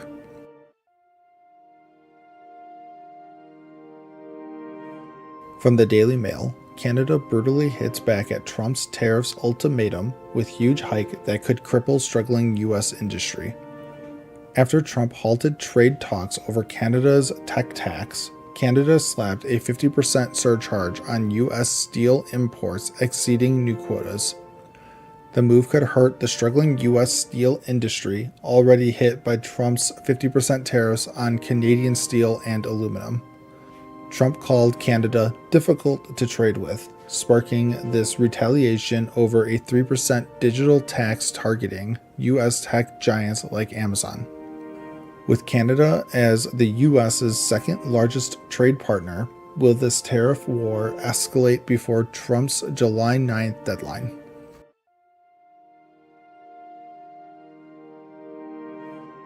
From USA Today, Michelle Obama won't run for office, but her podcast may guide Democrats.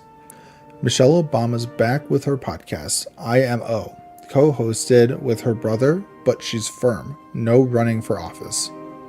The breezy show avoids heavy politics, focusing on personal chats with celebs like Bruce Springsteen, touching on family and life. Democrats hope her relatable platform can counter right-wing media, especially after Kamala Harris's 2024 loss. While she critiques Trump on her terms, Michelle's focus is on young people's futures. Can her voice rally the party?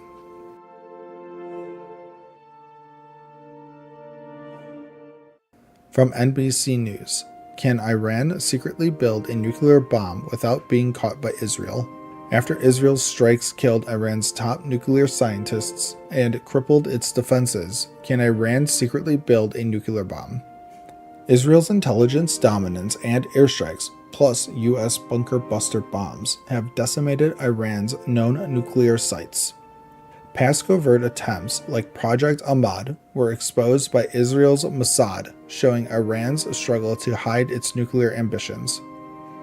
With political pressure mounting, will Iran risk a secret bomb to deter attacks, or is Israel's vigilance too strong?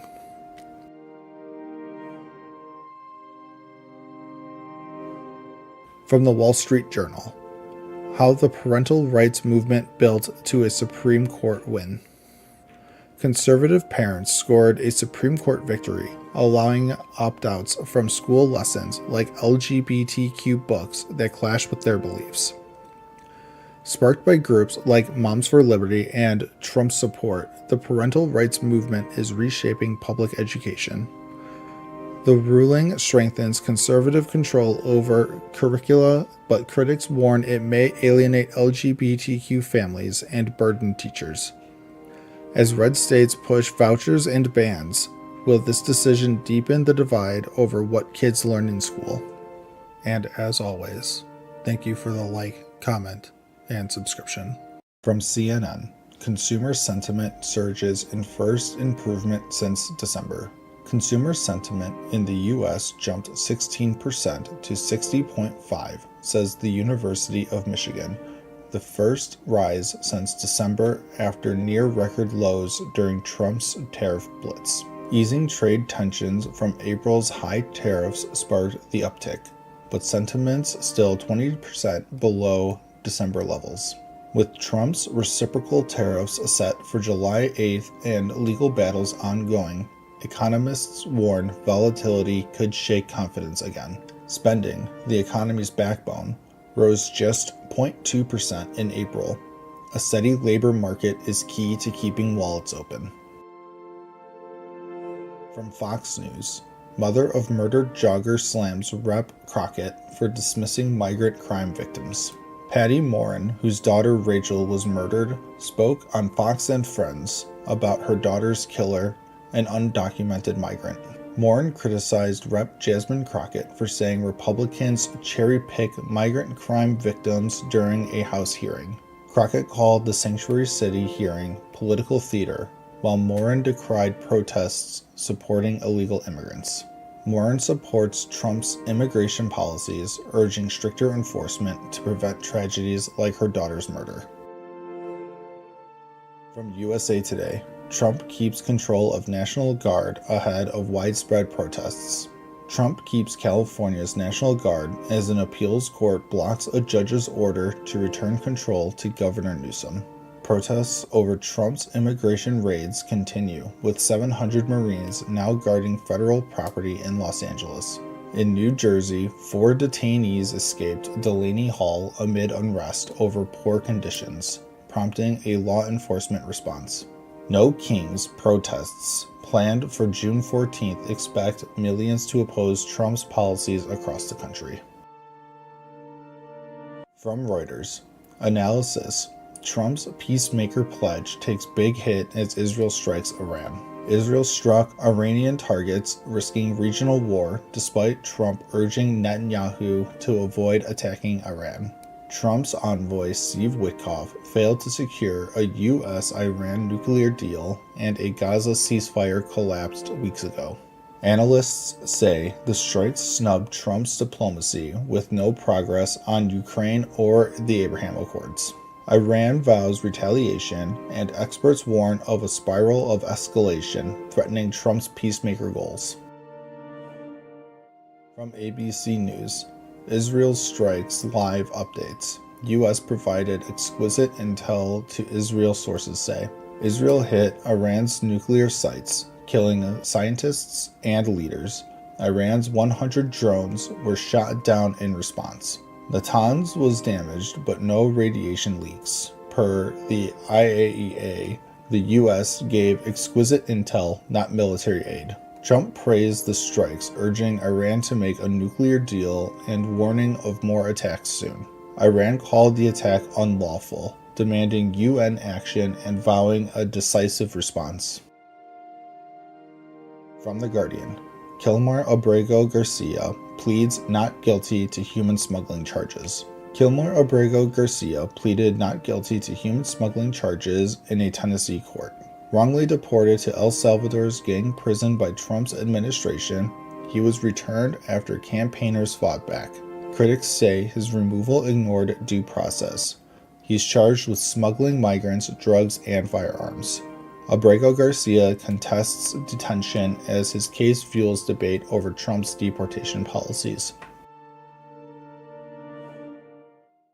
Hello everybody and welcome to Just Some News. This is a channel that I am creating that is supposed to be as unbiased as possible, where I'm going to go through different news sites and we are going to literally just do a quick summary of each article, and we will do about 5 to 6 a day. Doesn't matter left, right source. We're just gonna go at it and we are going to just get a quick summary of the best news story. So what we will be doing is this will be loaded the day after. So at the end of each day, I will record these and I will set them up for the next day. So this is going to be April 16th, uploaded April 17th. I hope you enjoy. First story is Blue State Senator flies to El Salvador to visit deported migrant in prison only to be denied, from Fox News.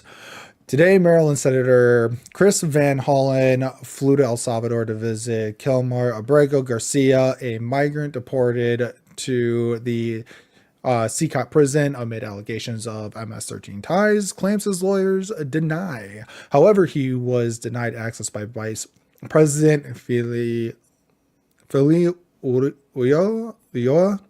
however you pronounce his name, I am sorry. The Supreme Court recently upheld a ruling to facilitate Garcia's return to the U.S. following an admitted administrative error by the Trump administration. Yet Attorney General Pam Bondi says it's up to El Salvador to decide. Van Hollen vows to keep pressing for Garcia's release, calling the situation unjust. Meanwhile, the White House, with Rachel Morin's mother Patty, criticized the trip, linking to broader immigration debates after her daughter's murder by Anthony Salvadoran, another Salvadoran migrant.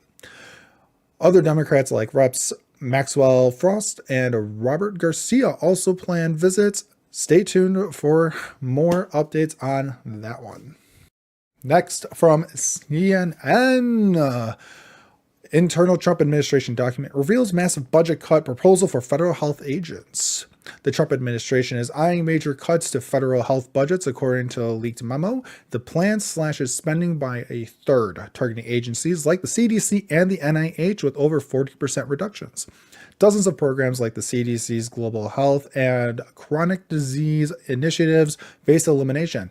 The National Institutes of Health would shrink from 27 to 8 research centers, merging areas like mental health and substance abuse into broader entities. Rural health programs are also on the chopping block, though some will move to a new administration. For a Healthy America, the proposal aligns with Trump and his HHS Secretary Robert F. Kennedy Jr.'s Make America Healthy Again vision. Congress will review the budget soon, and they will continue updates on that as well. We'll have to check back in later. From the Post-Millennial, David Hogg's organization to spend $20 million challenging ineffective Democrat incumbents. We have a culture of seniority politics that has created a litmus test of who deserved to be here. I believe that is a quote from David Hogg himself. David Hogg, the new DNC vice chair, is shaking things up. His group Leaders We Deserve is investing $20 million to challenge ineffective Democratic incumbents in safe blue House seats with younger candidates. Hogg says it's not about age, but fighting spirit targeting seniority politics. The move breaks from DNC tradition, which avoids primary interference, though DNC Chair Ken Martin supports Hogg's passion while staying neutral. All DNC officers but Hogg signed a neutrality pledge. His strategy aims to energize Democrats amid struggles against the surging GOP. Will this reshape the party? From good old Timcast News. Los Angeles dad Vince Ricky used his gun to fend off two masked intruders during a break-in at his $2 million home, protecting his wife, nanny, and 5-month-old daughter. The intense shootout was caught on camera. Ricky, a concealed carry permit holder, says the intruder fired back while fleeing, but after the incident, he claims that the LAPD's investigation was sloppy and his permit was revoked. Not for shooting, but for yelling at officers. Ricky argues this violates his Second Amendment rights, saying his gun saved his family. The debate over gun laws continues. Good luck, sir. And last but not least, from the Daily Mail. The wife of deported Maryland man reveals horrors she experienced at his hands in scathing police reports. New details emerge about Kilmer Abrego Garcia, deported Salvadoran migrant.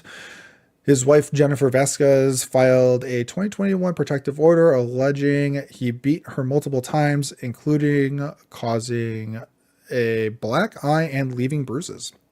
Despite this, Vasquez now supports his release from the El Salvador's Sicat prison, where he's held over alleged MS-13 ties. A 2019 police report and DOJ document confirmed his gang affiliation, contradicting claims of an administrative error by the Trump administration.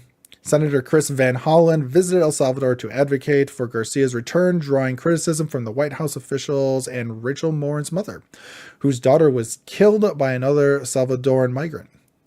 That is our news summary for the day. And remember, that's not any news, it's just some news. Thanks for watching. Peace. From CNN, businesses have been eating Trump's tariffs. That's starting to change. Inflation is heating up. July's producer price index jumped 0.9%, the fastest monthly rise since June 2022, hitting 3.3% annually. Tariffs are driving up costs for producers, and experts warned these hikes could soon hit consumers' wallets. The Dow fell 175 points after the report, and hopes for a Federal Reserve rate cut are fading as core PPI soared to 3.7%. Food prices, especially vegetables, spiked due to tariffs on Mexican imports. Is this a sign of more inflation to come? From Fox News, Trump's federal crime operation brings 100 arrests, 800 National Guard troops to Washington. President Trump's crime operation in D.C. is in full swing, with 100 arrests, including 29 illegal immigrants since Monday. 800 National Guard troops are deploying, with 400 already patrolling. 3 illegal firearms were seized Wednesday. Protests erupted, with one man charged for assaulting an officer. Critics questioned DC's reported 35% drop in violent crime. A juvenile curfew in Navy Yard and a suspended police commander raised questions about crime stats and Trump's takeover. From Newsweek, Texas AG Ken Paxton suffers major blow in bid to round up Democrats. Texas Democrats fled to Illinois to block a redistricting bill denying quorum and stalling GOP plans for 5 new House seats. An Illinois judge rejected Texas AG Ken Paxton's request to arrest the Democrats, citing no jurisdiction over non-residents. Governor Abbott vows to call special sessions until the bill passes, while Democrats refuse to return. The standoff also delays disaster relief after deadly Texas floods. Will this political battle reshape the state? From the Associated Press, a car accident in small-town Tennessee leads to U.S. charges against a major Mexican drug operation. A 2019 Tennessee car crash sparked a major drug bust, leading to charges against 5 United Cartel's leaders in Mexico. Wiretaps and surveillance uncovered 850 kilos of meth hidden in a truck, linked to cartel leader El Abuelo. The U.S. offers $10 million for El Abuelo's arrest, targeting the cartel's meth empire in Michoacán. Mexico handed over 29 cartel figures this year, showing new cooperation in the fight against drug trafficking. From ABC News, Trump admin live updates. Trump promises to make D.C. crime-free. President Trump vows to make Washington, D.C. crime-free with a federal takeover of the city's police force. Over 1,450 law enforcement, including 400 National Guard, made 100 arrests since August 7th, seizing 24 firearms. Trump seeks long-term control of D.C. police, but critics call it overreach. He also announced Kennedy Center honorees. Trump heads to Alaska Friday for a summit with Putin, aiming for a Ukraine peace deal. Will it work? From the Post-Millennial, 5 Indian hotel operators charged with using minors to run drug sex trafficking rings out of Nebraska. 5 Indian hotel operators in Omaha face charges for running labor and sex trafficking rings involving minors. Authorities rescued 10 minors and 17 adults from exploitative conditions at hotels where victims slept on roach-infested floors. Over $565,000 was seized, linked to money laundering and a scheme to fraudulently obtain U visas. The accused allegedly encouraged sex trafficking and dealt drugs, with Narcan kept at one hotel due to overdoses. And as always, thank you for the like, comment, and subscription. From CNN, feds rack up arrests in Memphis as part of Trump admin's latest crime crackdown operation. Federal agents are storming Memphis as part of Trump's crime crackdown in Democratic-led cities. Over 50 arrests and 20 guns seized in just days by the new task force. Attorney General Pam Bondi and Secretary Hegseth visited, calling it a liberation for local law enforcement. National Guard spotted, but Memphis sees crime drops already this year. Locals are divided. Some welcome the help for understaffed police. Others demand funds for education and prevention instead. Meanwhile, in Portland, state leaders sued Trump, calling the Guard deployment unlawful amid mostly peaceful protests. From Fox News, meet the 3 senators who broke with Democrats to support a bill to keep government open. 3 senators, Dems, Cortez Masto, and Fetterman, plus independent King, sided with Republicans to back a GOP spending bill and avoid a government shutdown. They fear a shutdown would hurt families and empower Trump for more cuts. Cortez Masto calls for bipartisan fixes on healthcare costs. Fetterman voted for the country over party, while King sees shutdown as handing power to extremists. But Dems, like Rep. Goldman, criticize them for caving. Republicans say it shows Schumer's weakening grip. They need more crossovers to pass the bill amid Obamacare subsidy debates. From Reuters, U.S. Supreme Court expands its emergency docket and Trump's power too. The Supreme Court's conservative majority is fast-tracking Trump's policies via its emergency docket, siding with him in 21 of 23 cases since his return. Liberal Justice Kagan dissents, warning of rushed decisions without full process, like allowing $4 billion foreign aid withhold and mass firings. Paths include spotting judge errors, pausing rulings, and signaling precedent shifts, letting actions like transgender military bans proceed. Critics say it expands presidential power unchecked, making effects hard to reverse. Conservatives defend it as balancing judicial overreach. From USA Today, you are making war. Chicago suburb tells ICE they want them out. In Broadview, Illinois, Mayor Katrina Thompson blasts ICE for sieging her community during Trump's immigration crackdown, Operation Midway Blitz. Tensions rise with tear gas and arrests. 34 protesters detained, some with guns. Residents complain of fumes affecting neighborhoods and parking chaos. Local police probe ICE for hit-and-runs and assaults. Thompson trusts her chief over DHS denials, calling it a disinformation campaign. DHS says protesters are rioting and obstructing justice, vowing no change until activities stop. Illinois leaders see it as a federal power grab. From the Associated Press, newly elected Arizona lawmaker has yet to be sworn into office as House Democrats welcome her. Adelita Grijalva, newly elected to Arizona's 7th District, waits to be sworn in after winning big, replacing her late father Rep. Raul Grijalva. With House out of session, she's without an office or staff, leaving constituents unrepresented amid shutdown talks. Speaker Johnson calls it standard practice, planning next week, but past Republicans were sworn in faster, sparking accusations of delay tactics. Dems say it's to block a vote on Epstein files release. Grijalva's signature could force it. Even some GOP urge quick swearing in. From Newsweek, weak jobs report sparks backlash from Donald Trump critics. What to know? ADP reports 32,000 private sector jobs lost in September, hitting leisure and business services hardest, revised August to a loss too. Economists caution ADP may not match official BLS data, delayed by shutdown.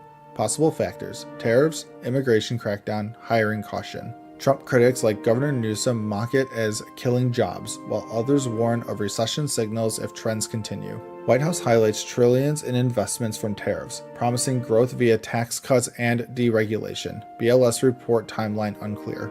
And as always, thank you for the like, comment, and subscription. From CNN, the U.S. economy added a stronger than expected 147,000 jobs in June, and the unemployment rate fell to 4.1%. The U.S. economy added a stronger than expected 147,000 jobs in June, beating forecasts of 117,500, with the unemployment rate dropping to 4.1%. Most gains came from healthcare, leisure, and government sectors, but private sector growth was the weakest since October 2024. Concerns linger as Black unemployment spiked to 6.8%, and wage growth slowed to 3.7% annually. Economists warn Trump's tariffs and a shrinking labor force could complicate the Federal Reserve's next moves. From Fox News, former Clinton advisor sounds 911 alarm for Democrats after Socialists' New York City mayoral victory. Zohran Mamdani, a 33-year-old Democratic socialist, won New York City's Democratic mayoral primary, defeating Andrew Cuomo. His platform pushes free transit, housing, and ending ICE operations, but former Clinton advisor Mark Penn calls it a 911 moment for Democrats. Penn criticized Mamdani's refusal to denounce controversial slogans and warned his policies could alienate voters. Mamdani faces Curtis Sliwa, Eric Adams, and Cuomo in November's election. Will his progressive wave hold? From ABC News, immoral. Democrat Hakeem Jeffries blasts Trump mega bill in marathon speech. House Democratic leader Hakeem Jeffries spoke for over 7 hours to delay a vote on Trump's tax and spending bill. Using the magic minute rule, he criticized the bill's Medicaid cuts, which could leave 11.8 million uninsured by 2034. Jeffries called the bill immoral, saying it hurts children, seniors, and the disabled while favoring billionaires. Republicans defend the bill as necessary reform, but Jeffries' speech even swayed one GOP vote. From USA Today, did House pass sweeping tax bill? Trump is closing in on a big win. President Trump's $3.3 trillion tax and spending bill is set for a House vote on July 3rd, aiming for his July 4th deadline. Despite conservative pushback, Speaker Mike Johnson says he has the votes to pass tax cuts and Medicaid reforms. The bill cuts Medicaid by $1 trillion, potentially impacting 12 to 20 million people, and adds work requirements by 2027. Trump may sign the bill on July 4th, kicking off America's 250th anniversary celebrations. From the Washington Post, Supreme Court takes up legality of bans on transgender athletes in women's sports. The Supreme Court will review bans on transgender athletes in women's sports in Idaho and West Virginia next term. 27 states have similar bans, with supporters citing fairness and opponents calling them discriminatory. Trans student Lindsay Hecox and Becky Pepper Jackson challenged the laws, arguing they violate equal protection and Title IX. Polls show most Americans oppose trans girls in women's sports, but trans athletes remain rare. From the Daily Mail, Wall Street CEOs finally say the quiet part out loud as they admit apocalyptic reality for American workers, literally half. Ford CEO Jim Farley warned AI could replace half of U.S. white-collar workers, a stark admission from corporate leaders. Amazon CEO announced job cuts as AI makes roles like data entry and customer service redundant.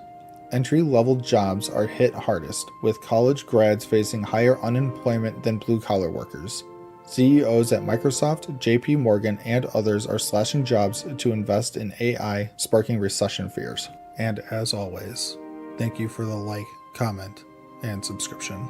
From Fox News, how Trump's no shrinking violets DOJ is digging in on Schiff's mortgage dealings as legal peril looms.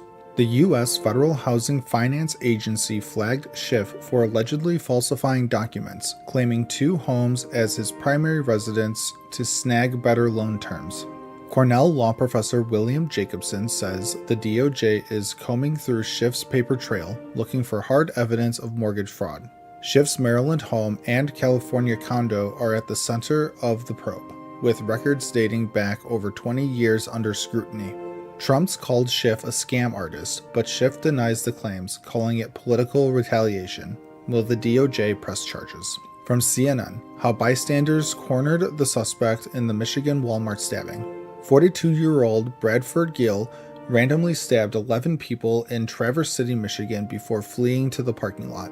Former Marine Matt Kolowski used a grocery cart to slow the suspect, chasing him with his brother-in-law, Chris O'Brien. Another armed bystander, also a Marine, helped corner Gill, who dropped his knife and was arrested by police. All victims are expected to survive, and Gill faces terrorism and assault charges. Heroes saved the day. From the Wall Street Journal, Thailand, Cambodia agree to ceasefire. 5 days of fighting over ancient temple sites left 38 dead and displaced 300,000 along the disputed border. Malaysian Prime Minister Anwar Ibrahim announced the unconditional ceasefire after talks with Thai and Cambodian leaders. Trump's push for a truce tied to tariff threats brought both nations to the table, but some doubt it'll last. Tensions remain high, with Thailand's military questioning the ceasefire's strength. Can peace hold? From CBS News, Trump voices frustration with Putin, says ceasefire deadline will shorten. Trump cut his 50-day deadline to just 10 to 12 days, citing Russia's ongoing attacks on Ukrainian cities like Kyiv. He's threatening 100% tariffs on countries trading with Russia if Putin doesn't agree to a truce soon. Trump also announced a US-EU trade deal and plans to send more food aid to Gaza's starving children. From global conflicts to trade wins, Trump's shaking things up. Will Putin comply? From The Guardian, Trump says he does not endorse Netanyahu's claim there is no starvation in Gaza. Speaking in Scotland, Trump disagreed with Netanyahu's claim of no starvation, pointing to images of hungry kids. Alongside UK Prime Minister Keir Starmer, Trump vowed to send more food and aid to Gaza to tackle the crisis. Starmer called Gaza's situation a humanitarian crisis, pushing for ceasefire talks to restart. Trump also hinted at cutting Russia's ceasefire deadline. Can he drive global change? From USA Today, Trump and EU reach trade deal ahead of looming deadline. Meeting in Scotland, Trump and EU leader Ursula von der Leyen agreed to a 15% tariff on most EU exports. The deal includes $600 billion in EU investments in the US and $750 billion in US energy purchases. EU leaders like Germany's Merz says it averts a costly trade conflict, bringing stability to both economies. Trump's reshaping global trade, but China and others face looming tariffs. What's next? And as always, thank you for the like, comment, and subscription. From CNN, Trump confirms a letter or a deal by July 9th. Besant says tariffs will boomerang to April levels if no deals by August 1st.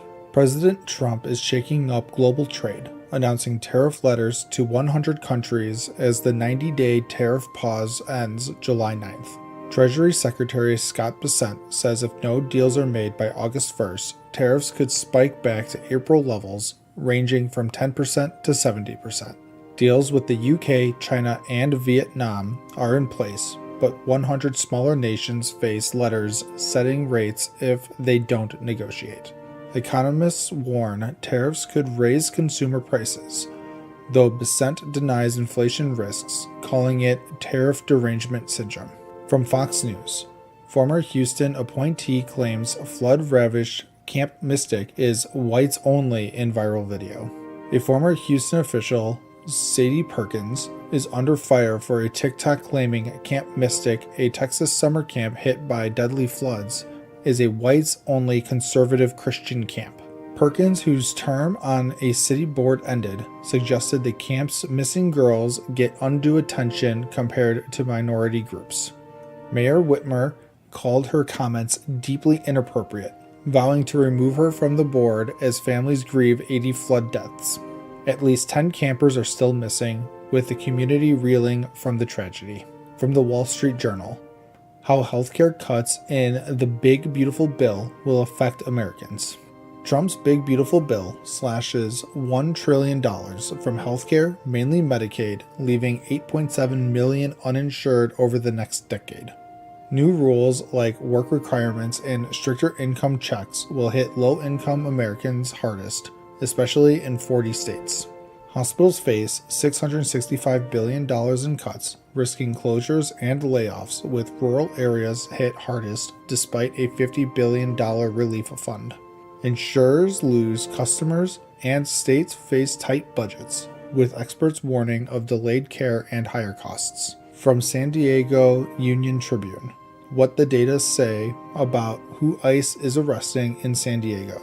ICE arrests in San Diego have doubled this year, with 1,042 people detained, mostly Mexican nationals, in just 6 months. Over half of those arrested, 53%, had no criminal charges or convictions, a shift from last year's focus on criminal aliens. Recent arrests include people leaving immigration hearings, sparking outrage among advocates who call it a quota-driven crackdown. Local GOP lawmakers urge Trump to focus on violent criminals as community fear grows. From Reuters, death toll from Texas floods reaches 59, including 21 children. Catastrophic floods in Texas have killed 59, including 21 children, with 11 girls and a counselor still missing from Camp Mystic. The Guadalupe River overflowed after 15 inches of rain, leaving the century-old Christian camp in ruins. Over 850 people were rescued, but more rain threatens as National Weather Service issues new flood warnings. Critics blame Trump's cuts to Weather Service staff for poor flood predictions, while officials vow to upgrade the system. From Bloomberg, Trump set to start notifying countries of tariffs up to 70%. President Trump plans to notify countries of new tariffs starting Friday, ranging from 10% to a whopping 70% by August 1st. About 10 to 12 letters go out first, with all countries covered by July 9th. Targeting nations like Indonesia and the EU. Markets dropped as tariffs could raise consumer prices, with the Fed wary of inflation risks despite Trump's pressure. Deals with the UK, Vietnam, and China are done, but Trump prefers simple tariffs over complex talks. And as always, thank you for the like, comment, and subscription. From CNN, South Korea just learned a deep lesson about dealing with Donald Trump. Imagine stealing a $350 billion deal with the US only to face a massive immigration raid weeks later. That's what happened to South Korea under Trump. Nearly 500 agents stormed a Hyundai LG battery plant in Georgia, arresting 475 people, mostly South Korean nationals on questionable visas. South Korean officials called it a slap in the face, with workers treated like criminals despite promises to boost US jobs. This could chill foreign investments as companies rethink deals with unpredictable U.S. policies. From Fox News, Chicago Democrat warns history will prove party wrong on crime as officials reject Trump's help. Chicago Alderman Raymond Lopez blasts fellow Democrats for ignoring crime and rejecting Trump's help. He warns that far-left leaders like Governor Pritzker and Mayor Johnson are whitewashing stats, even as homicides persist. While crime is down, homicides by 30%, shootings by 40%, Lopez says any violence is too much and urges a centrist shift. Democrats resist federal troops in blue cities, but Lopez predicts history will judge them harshly. From Macon Telegraph, thousands cancel migration to U.S. report. Trump's strict immigration policies are reversing migrant flows, with a 97% drop in northward movement. Over 14,000, mostly Venezuelans, have turned back from Colombia, Panama, and Costa Rica, citing barriers and deportation fears. Aid cuts have scaled back services, leaving migrants vulnerable to exploitation and trafficking. Half plan to return to Venezuela, but UN officials warn of risks without support. From Bloomberg, Trump's Chicago crackdown starts with Midway Blitz by ICE. Trump's immigration enforcement ramps up with Operation Midway Blitz targeting Chicago and Illinois. DHS blames sanctuary policies. Governor Pritzker calls it fear-mongering, not crime-fighting. Thousands protested as agents began arrests, with no prior notice to local leaders. Trump threatens National Guard deployment, highlighting weekend violence to push his agenda. From USA Today, what is Trump's approval rating? Polls show how Americans feel about inflation. Newsom. Trump's approval hovers at minus 6.1 points, lower than most modern presidents in their first year. Polls show steady but negative ratings, dipping amid controversies like Epstein. Inflation and economy top voters' concerns, with Trump's handling at minus 30 net approval. Meanwhile, Newsom's 2028 support surges to 25%, leading Democrats. From LA Times, Bonta disappointed by Supreme Court ruling on LA immigration raids. California AG Rob Bonta slams a Supreme Court ruling allowing ICE to use race and occupation in stops. The decision lifts restrictions on profiling in LA area raids, backed by Justice Kavanaugh. Bonta calls it unconstitutional, violating protections against unreasonable searches. He criticizes the court's emergency docket for lacking transparency. And as always, thank you for the like, comment, and subscription. Welcome everyone to another episode of Just Some News. This again is a channel that I have started where I am going through different news sites, different articles that I found to be like the most prevalent of the day. I'm going to be doing a very unbiased summary of each of the articles. Let's hop into it.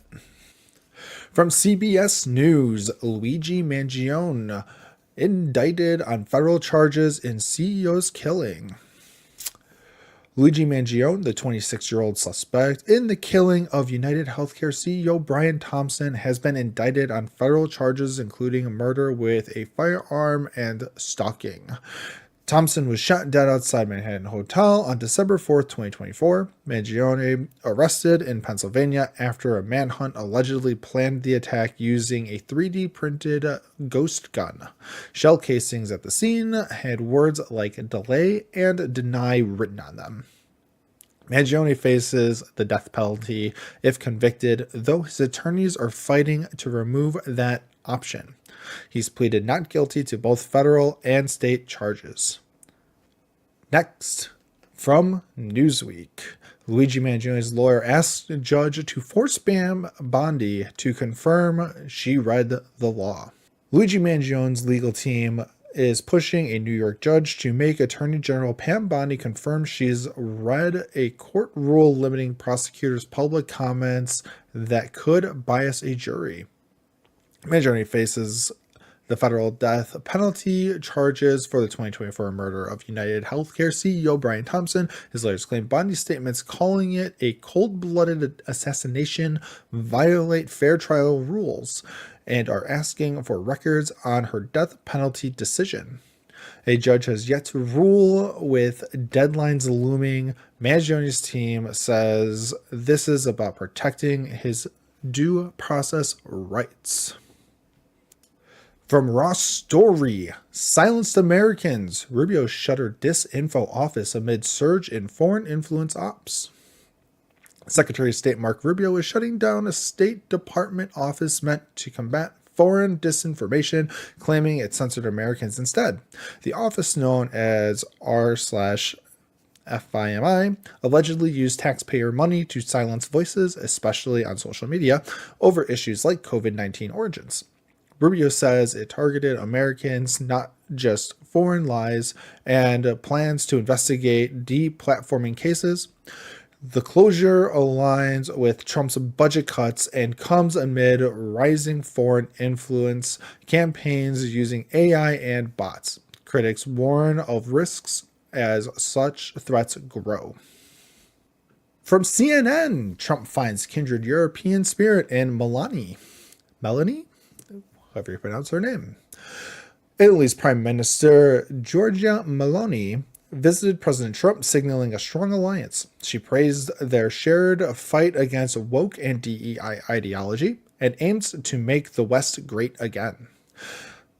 Meloni, a populist conservative, aligns with Trump's anti-migration stance and attended his inauguration. Unlike other European leaders, she is seen as a key intermediary for strained US-EU ties, though trade and Ukraine remain sticking points. Trump praised Meloni, sidestepping Italy's trade surplus and low defense spending, and even accepted her invite to Rome. A trade deal might be in sight. From Fox News, Trump admin imposes sanctions against Bank of Yemen for supporting Houthis.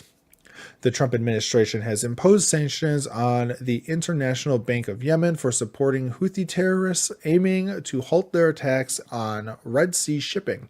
The Treasury Department targeted the bank and its key leaders, accusing them of aiding Iran-backed Houthis with international transactions via the SWIFT network. All U.S.-based assets of those sanctioned are now blocked.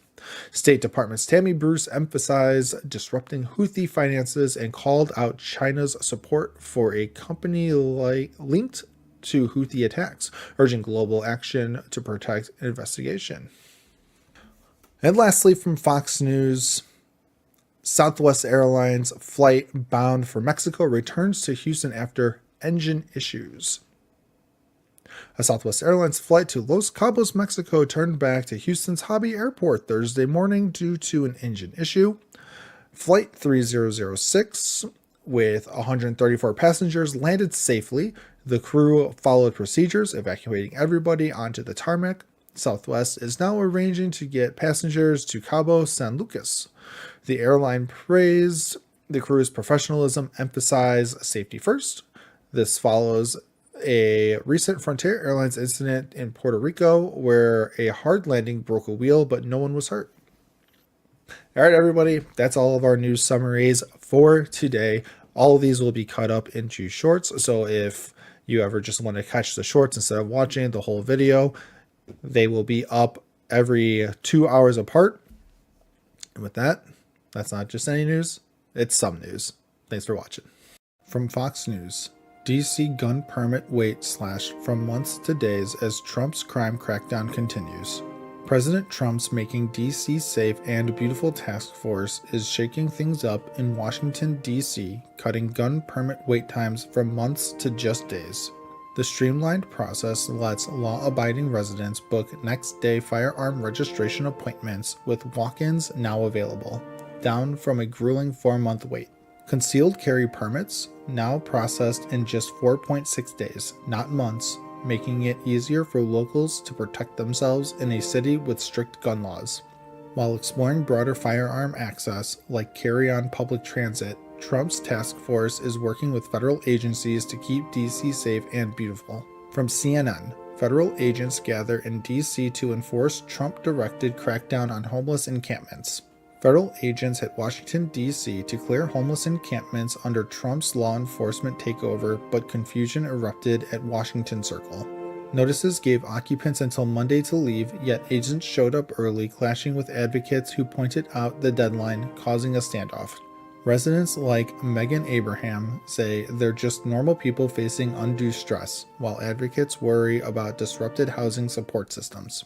Trump's push to move the homeless far from the Capitol has advocates bracing for more sweeps with no clear federal plan shared.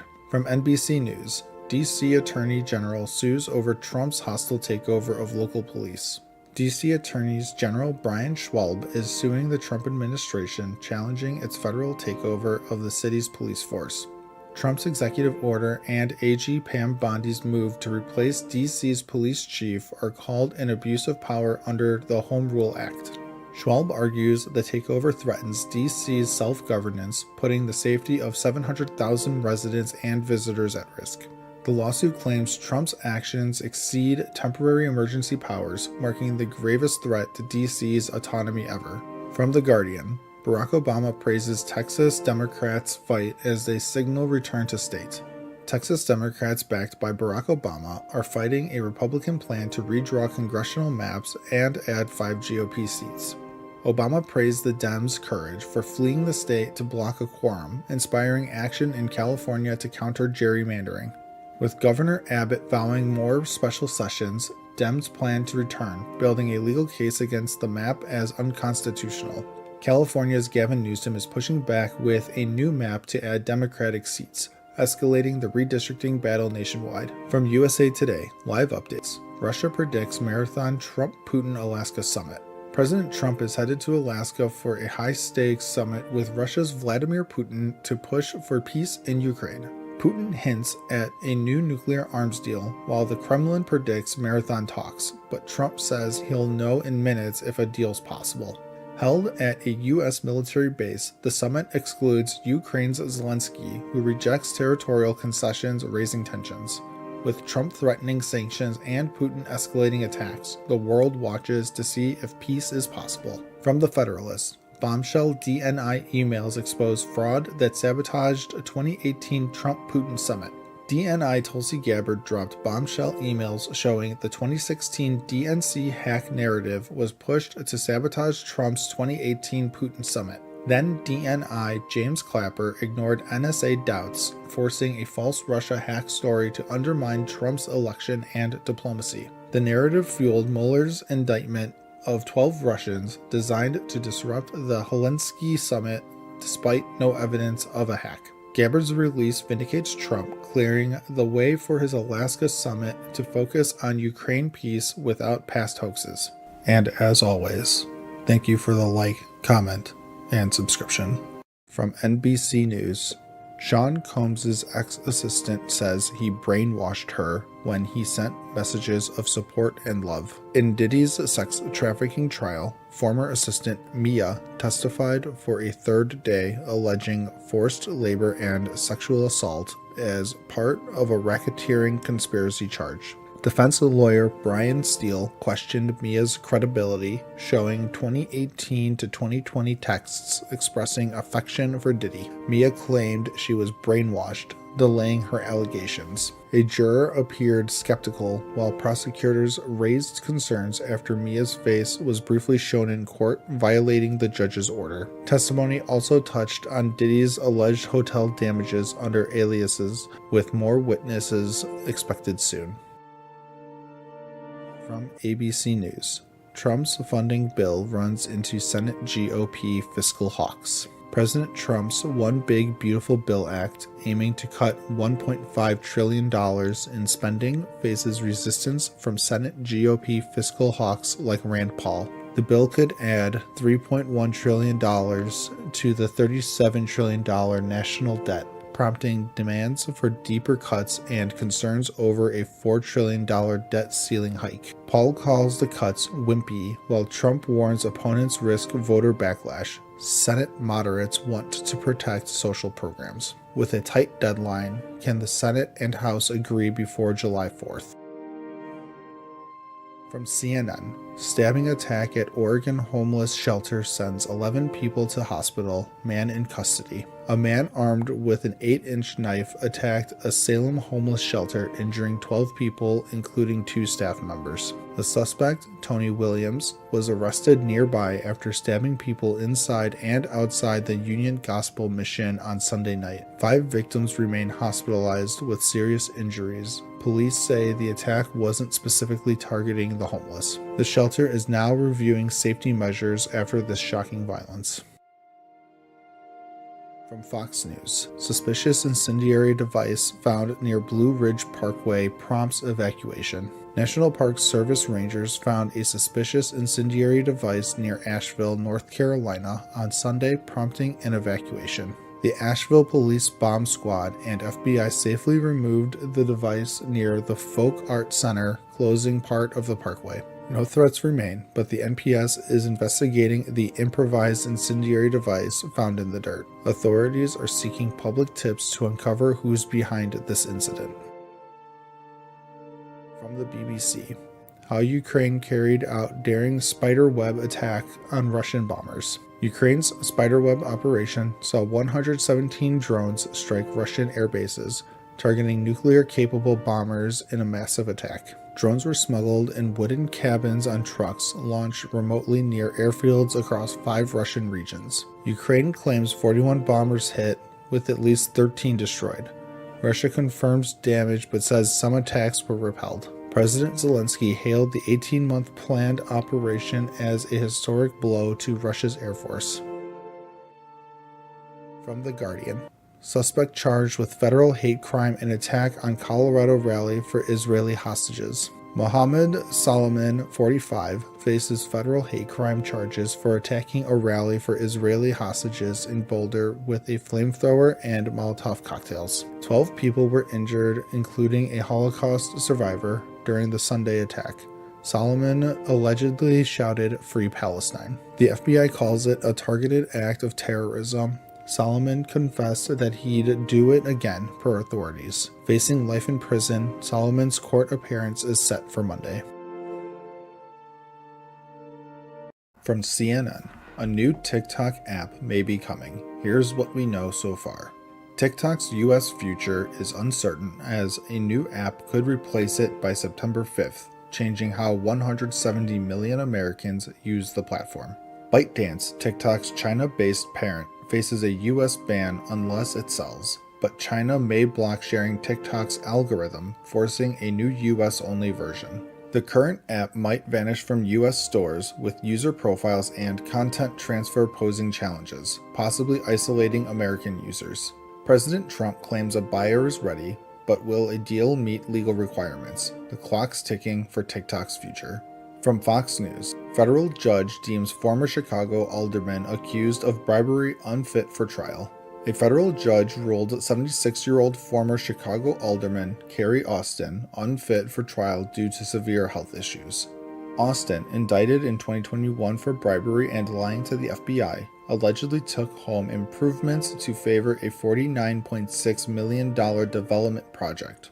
Her chronic illnesses, including COPD and cancer, make even daily tasks tough, leading the judge to postpone her trial indefinitely. Prosecutors claimed Austin was mobile, but the judge prioritized her health, halting the case for now. From CBS News, Secret Service suspended 6 personnel after Trump assassination attempt. 6 Secret Service personnel were suspended without pay after July 2024 Trump assassination attempt in Butler, Pennsylvania. A gunman grazed Trump's ear, killed 1 and injured 2. The agency faced backlash for security lapses. To fix failures, the Secret Service added drones and mobile command posts to improve communication with local police.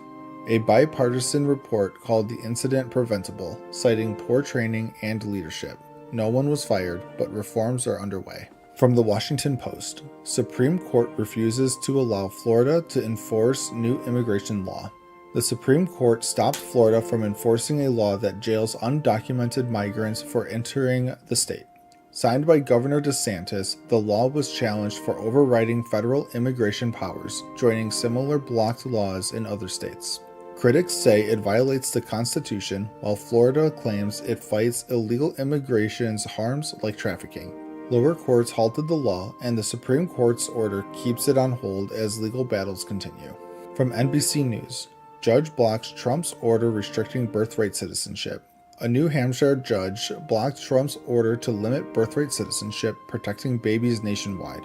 The order aimed to deny citizenship to babies of non-citizen parents, defying the 14th Amendment's guarantee. The ACLU argued it causes irreparable harm, and the judge agreed, granting class action status for affected children. The block is temporary, with a 7-day stay for appeals, as lawsuits challenge Trump's plan across the country. From the Gateway Pundit, Epstein horrors, official sleight of hand about millions of pages of unreleased evidence. It's not all child, not all destroyed. Millions of Epstein-related documents remain unreleased, despite public demands for justice and transparency. The DOJ claims unreleased files are graphic, but critics say they hide names of powerful clients and enablers. Maxwell's defense got millions of pages, yet only 350, mostly old, were shared with the public. Victims and advocates push for prosecution of Epstein's network, questioning if the truth will ever surface. And as always, thank you for the like, comment, and subscription. From CNN, Chicago area mayor says federal agents tear-gassed him at a protest outside an ICE facility. In suburban Chicago, a small protest outside an ICE facility turned chaotic when federal agents clashed with demonstrators blocking a van. Evanston Mayor Daniel Biss, a Democrat running for Congress, claims he was tear-gassed, calling it terrifying and an attempt to intimidate nonviolent resistance. Protester Kat Abu Ghazala says she was thrown to the ground and hit with pepper balls amid ongoing deportations in the Midway Blitz operation that's arrested nearly 550 people. ICE reports protesters assaulted officers, slashed tires, and blocked entrances, leading to at least 10 arrests, while local officials condemned the tactics and called for facility shutdowns. From Fox News, mother furious after Rep. Crockett calls daughter murdered by illegal migrant a random dead person. The mother of murdered Maryland woman Kayla Hamilton is outraged after Rep. Jasmine Crockett referred to her daughter as a random dead person during a House debate. Crockett, a Texas Democrat, criticized Republicans for exploiting victims' stories for political gain, mentioning other ignored crimes like those tied to Jeffrey Epstein. Tammy Nobles called the comment nasty and possibly racist, remembering Kayla as happy and energetic, killed by an MS-13 member who entered the U.S. illegally. The bill named after Kayla aims to tighten screenings for unaccompanied migrant children, with supporters saying it could prevent future tragedies for Americans and migrants alike. From the Irish News US, UK to explore reparations loan for Ukraine using frozen Russian assets. The UK is set to explore using frozen Russian assets to fund a reparations loan worth billions for Ukraine's war effort against Russian aggression.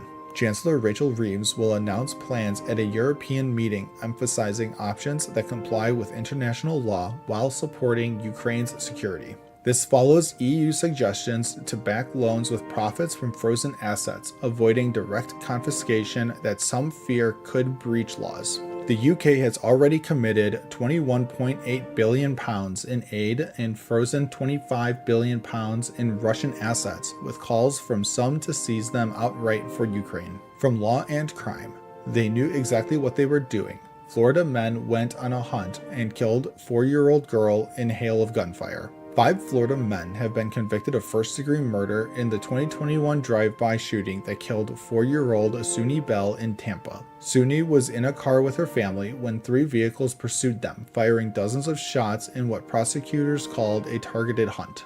Andrew Thompson, James Denson, Jalen Bedward, Quandarius Hammond, and Zvante Sampson were found guilty, with some firing weapons and others driving. Despite defenses arguing guilty by association, jurors sided with the state, leading to mandatory life sentences without parole for the senseless act. From Variety, Jimmy Kimmel and Disney work to reach compromise to bring his show back. Jimmy Kimmel and Disney are negotiating a compromise to bring Jimmy Kimmel Live back to ABC after it was pulled indefinitely. The show was preempted by major station owners like Nexstar and Sinclair following Kimmel's controversial remarks on Trump and conservative activist Charlie Kirk's death. FCC threats and political backlash from both sides have fueled criticism, with free speech advocates decrying censorship. Discussions consider staff impacts and ad revenue, but no deal is guaranteed, amid Kimmel's long tenure and other Disney projects. From CBS News, ICE threatens lawsuits if Democratic states don't hold migrants. ICE is threatening legal action against California, New York, and Illinois for not honoring immigration detainers and sanctuary policies. Letters from ICE demand compliance, warning of lawsuits via the Justice Department, and potential funding cuts for refusing to hold migrants briefly. States argue their laws build community trust and require judicial warrants, while ICE says it leads to criminal releases and more street arrests. DHS reports 400,000 arrests since Trump's term began, mostly with criminal records escalating clashes in major cities. And as always, thank you for the like, comment, and subscription. From CBS News, about 200 U.S. Marines begin in law. From CBS News, about 200 U.S. Marines begin Los Angeles deployment at Westwood Federal Building. About 200 U.S. Marines arrived in Los Angeles to guard the Wilshire Federal Building amid protests over immigration enforcement. President Trump deployed over 2,000 National Guard and 700 Marines, saying it's needed to prevent chaos. Governor Newsom calls it authoritarian and filed a lawsuit. A U.S. Army veteran was briefly detained outside the building but released, saying he was treated fairly. The Marines' role is to protect federal property, not enforce laws, as tensions escalate in LA. From Newsweek, Gavin Newsom accuses Trump administration of spreading fake protest images. California Governor Gavin Newsom accused the Trump administration of sharing doctored images of Los Angeles protests to justify military deployment. A Department of Defense post showed burning police cars, but Snopes confirmed the footage was from 2020, not recent protests. Newsom called it a propaganda campaign.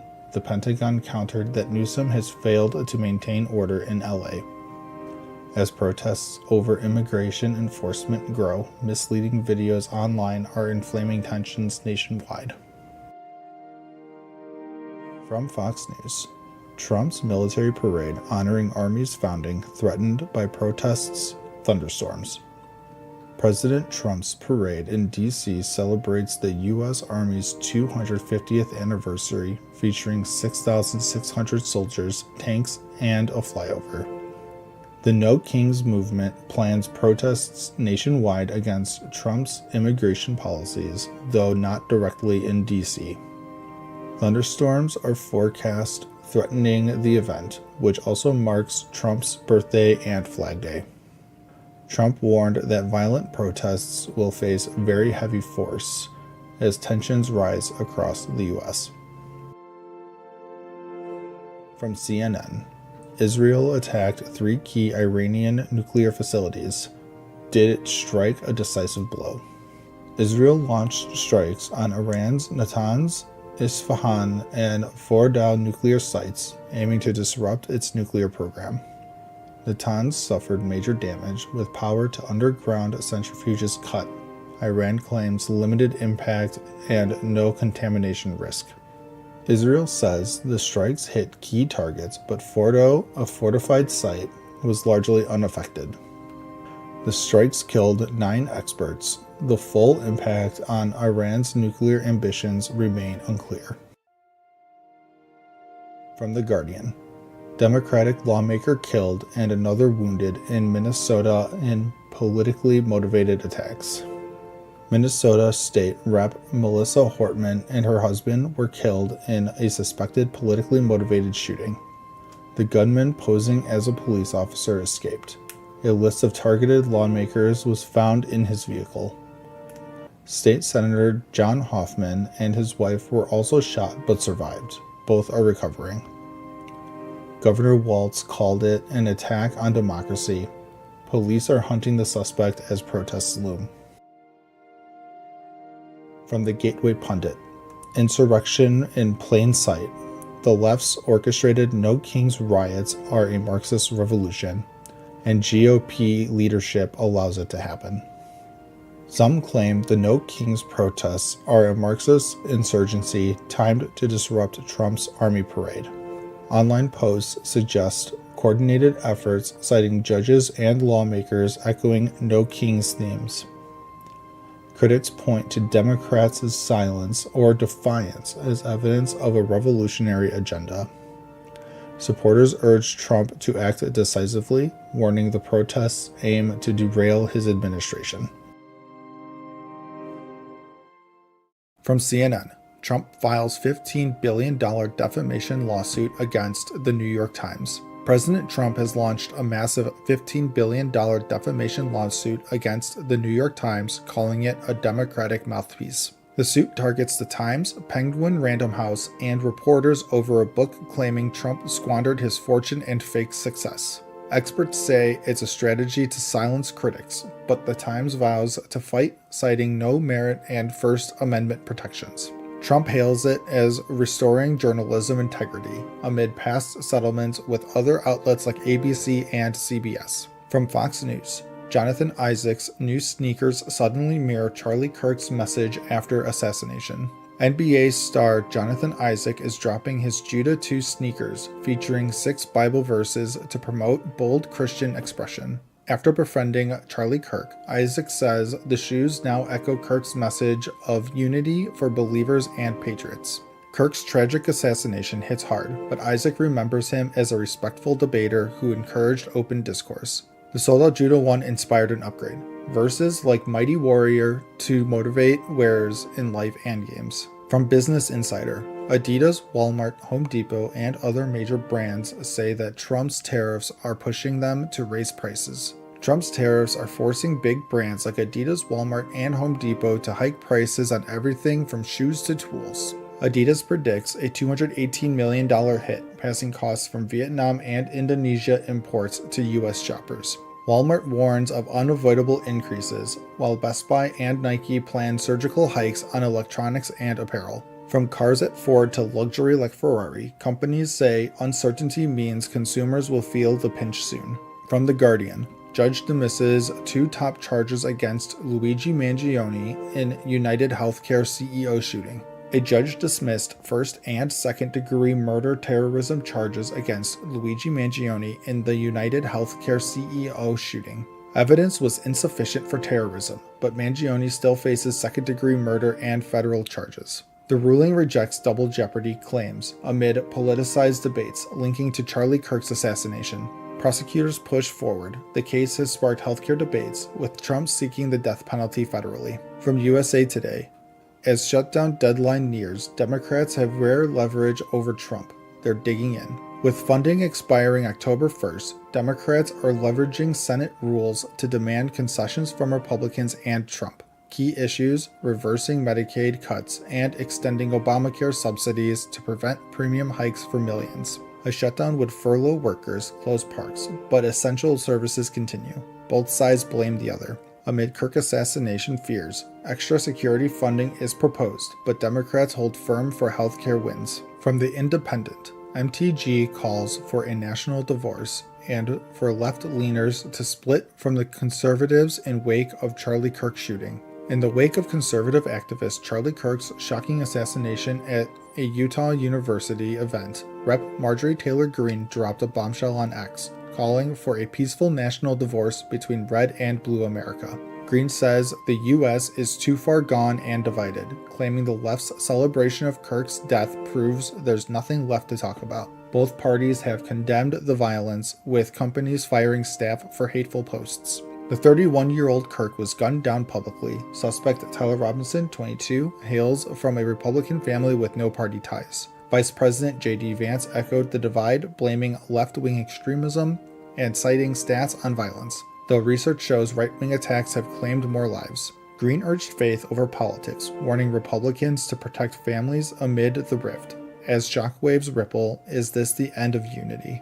And as always, thank you for the like, comment, and subscription.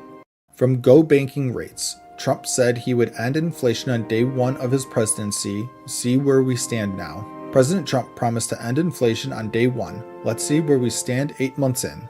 Inflation averaged 2.65% from January to August, above the Fed's 2% target, but it was falling early on. Since April, it's rebounded to 2.9%, with jumps in groceries, apparel, and more linked to tariffs passing costs to consumers.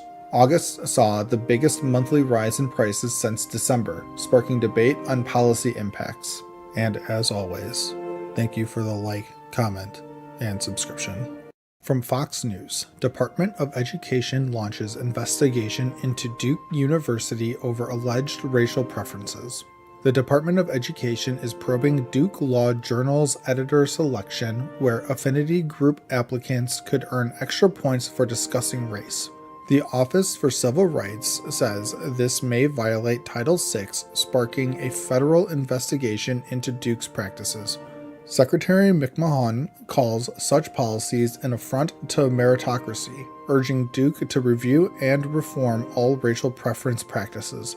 Duke's faced similar criticism before, with past DEI initiatives labeled as promoting white supremacy culture in its medical school. From CNN, worst case scenario of famine is unfolding in Gaza, UN-backed Food Security Initiative says. A UN-backed agency warns Gaza faces famine, with over 20,000 children treated for acute malnutrition since April.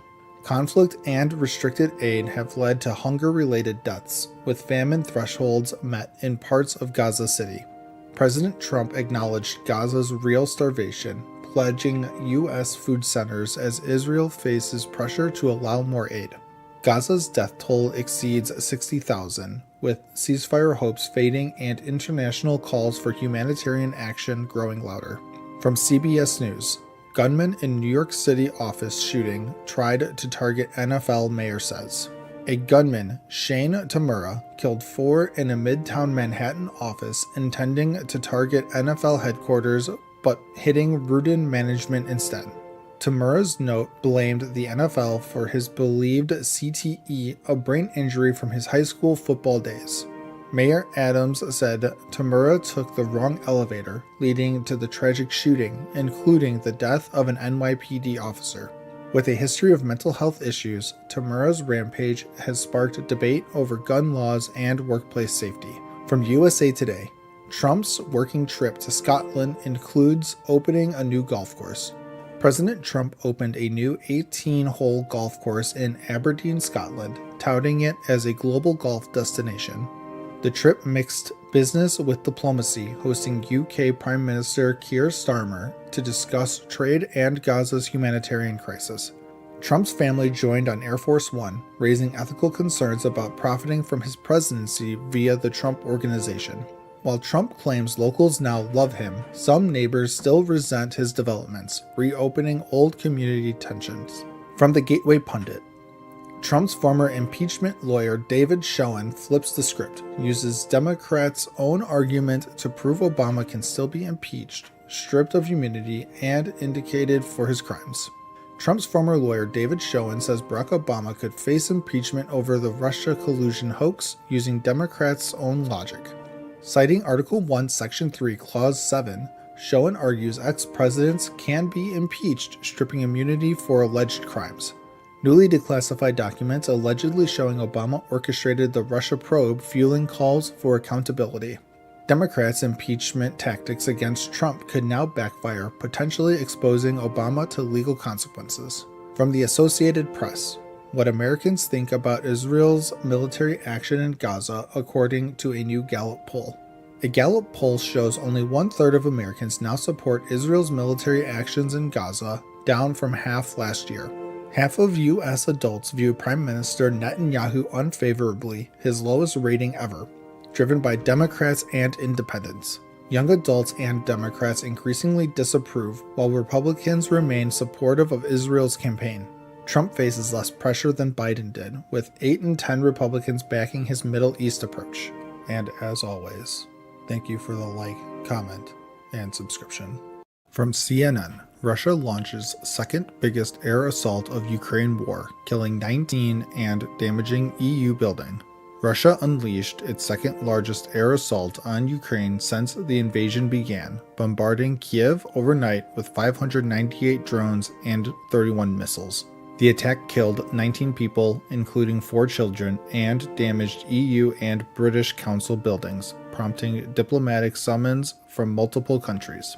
President Zelensky called it a deliberate civilian killing, rejecting calls for ceasefire, while Russia claims it targeted military sites and remains open to talks.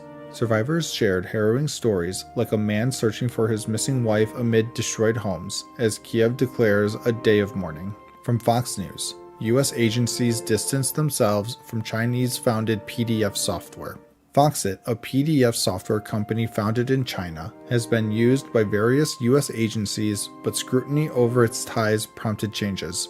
After inquiries, Foxit removed mentions of government clients from its site. Agencies like MDA, State Department, and DHS confirmed they've ended or banned its use. The parent company is listed in Shanghai and subject to Chinese laws that could compel intelligence sharing, raising data security concerns.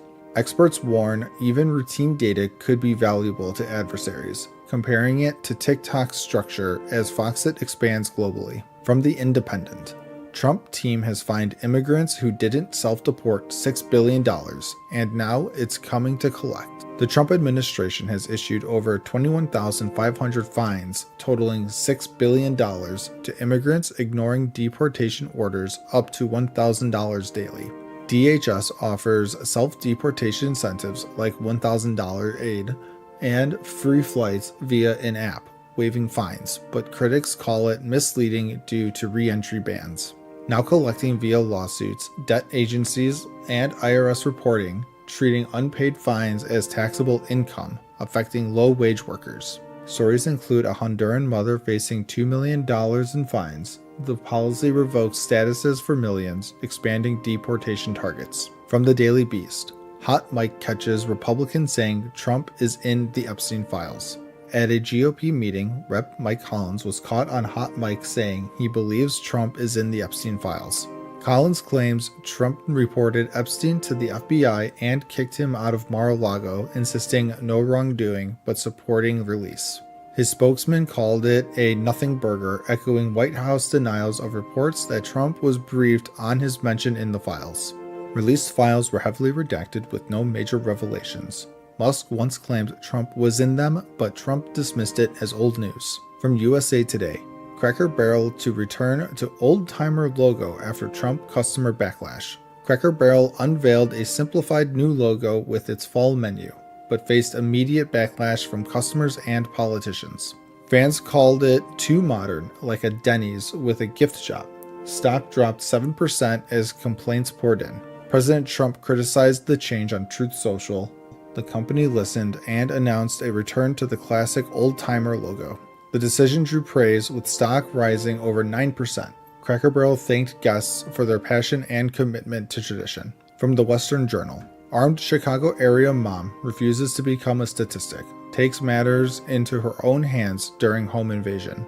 In Joliet, Illinois, a mother with her baby hid in a closet after hearing a break-in on August 15th. Armed, she shot the intruder, Shelby Hurd, in the head when he entered the bedroom. He died at the scene.